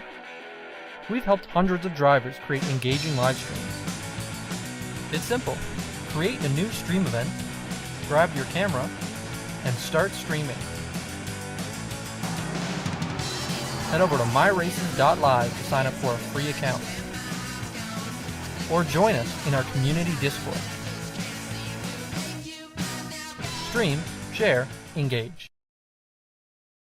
Dave's Twitch is bad. That's because his wipers need replacing. But he went to AutoZone, where a friendly AutoZoner guides him to the right wipers and makes sure everything is working smoothly. Get in the zone, AutoZone.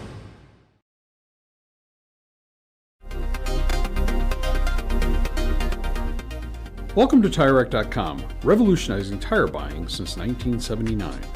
With our unmatched selection of branded products, finding what fits your vehicle and is right for you and how and where you drive has never been easier.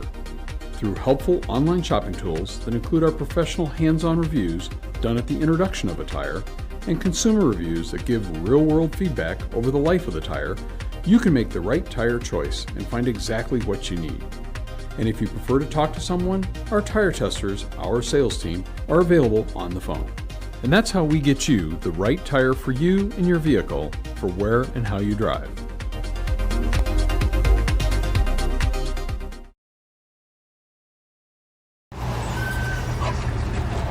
Whew, George is fed up. And so is Junior. They weren't planning on having to replace their brakes today. But they went to AutoZone, where a friendly AutoZoner, Renee, helps them find a great deal on Duralast gold pads and rotors. No headaches, just the right parts, and friendly service.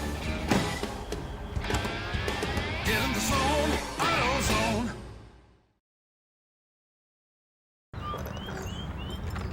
I think I'm going to try buying tires online. TireRack.com can help you with that. I guess I could buy the same ones I have. No need to guess. Our tire decision guide gives you all the right options. I mean, I am no tire expert. You don't have to be. We've tested and rated thousands of tires. Answer a few questions and you're good to go. Someone should invent a tire decision guide or something. Can he not hear us? TireRack.com, the way tire buying should be. The Jimenez family are having battery issues.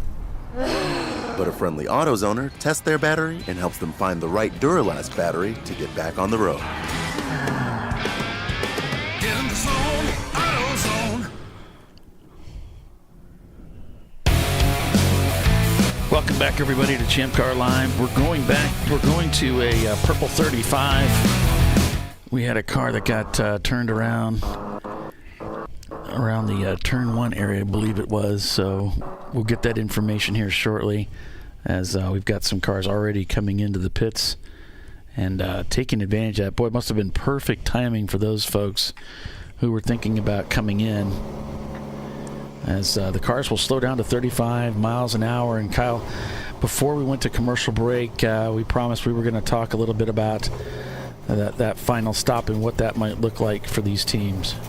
Yeah, so we saw Flaherty at Motorsports come in probably about 10, maybe 15 minutes ago at this point, and Paul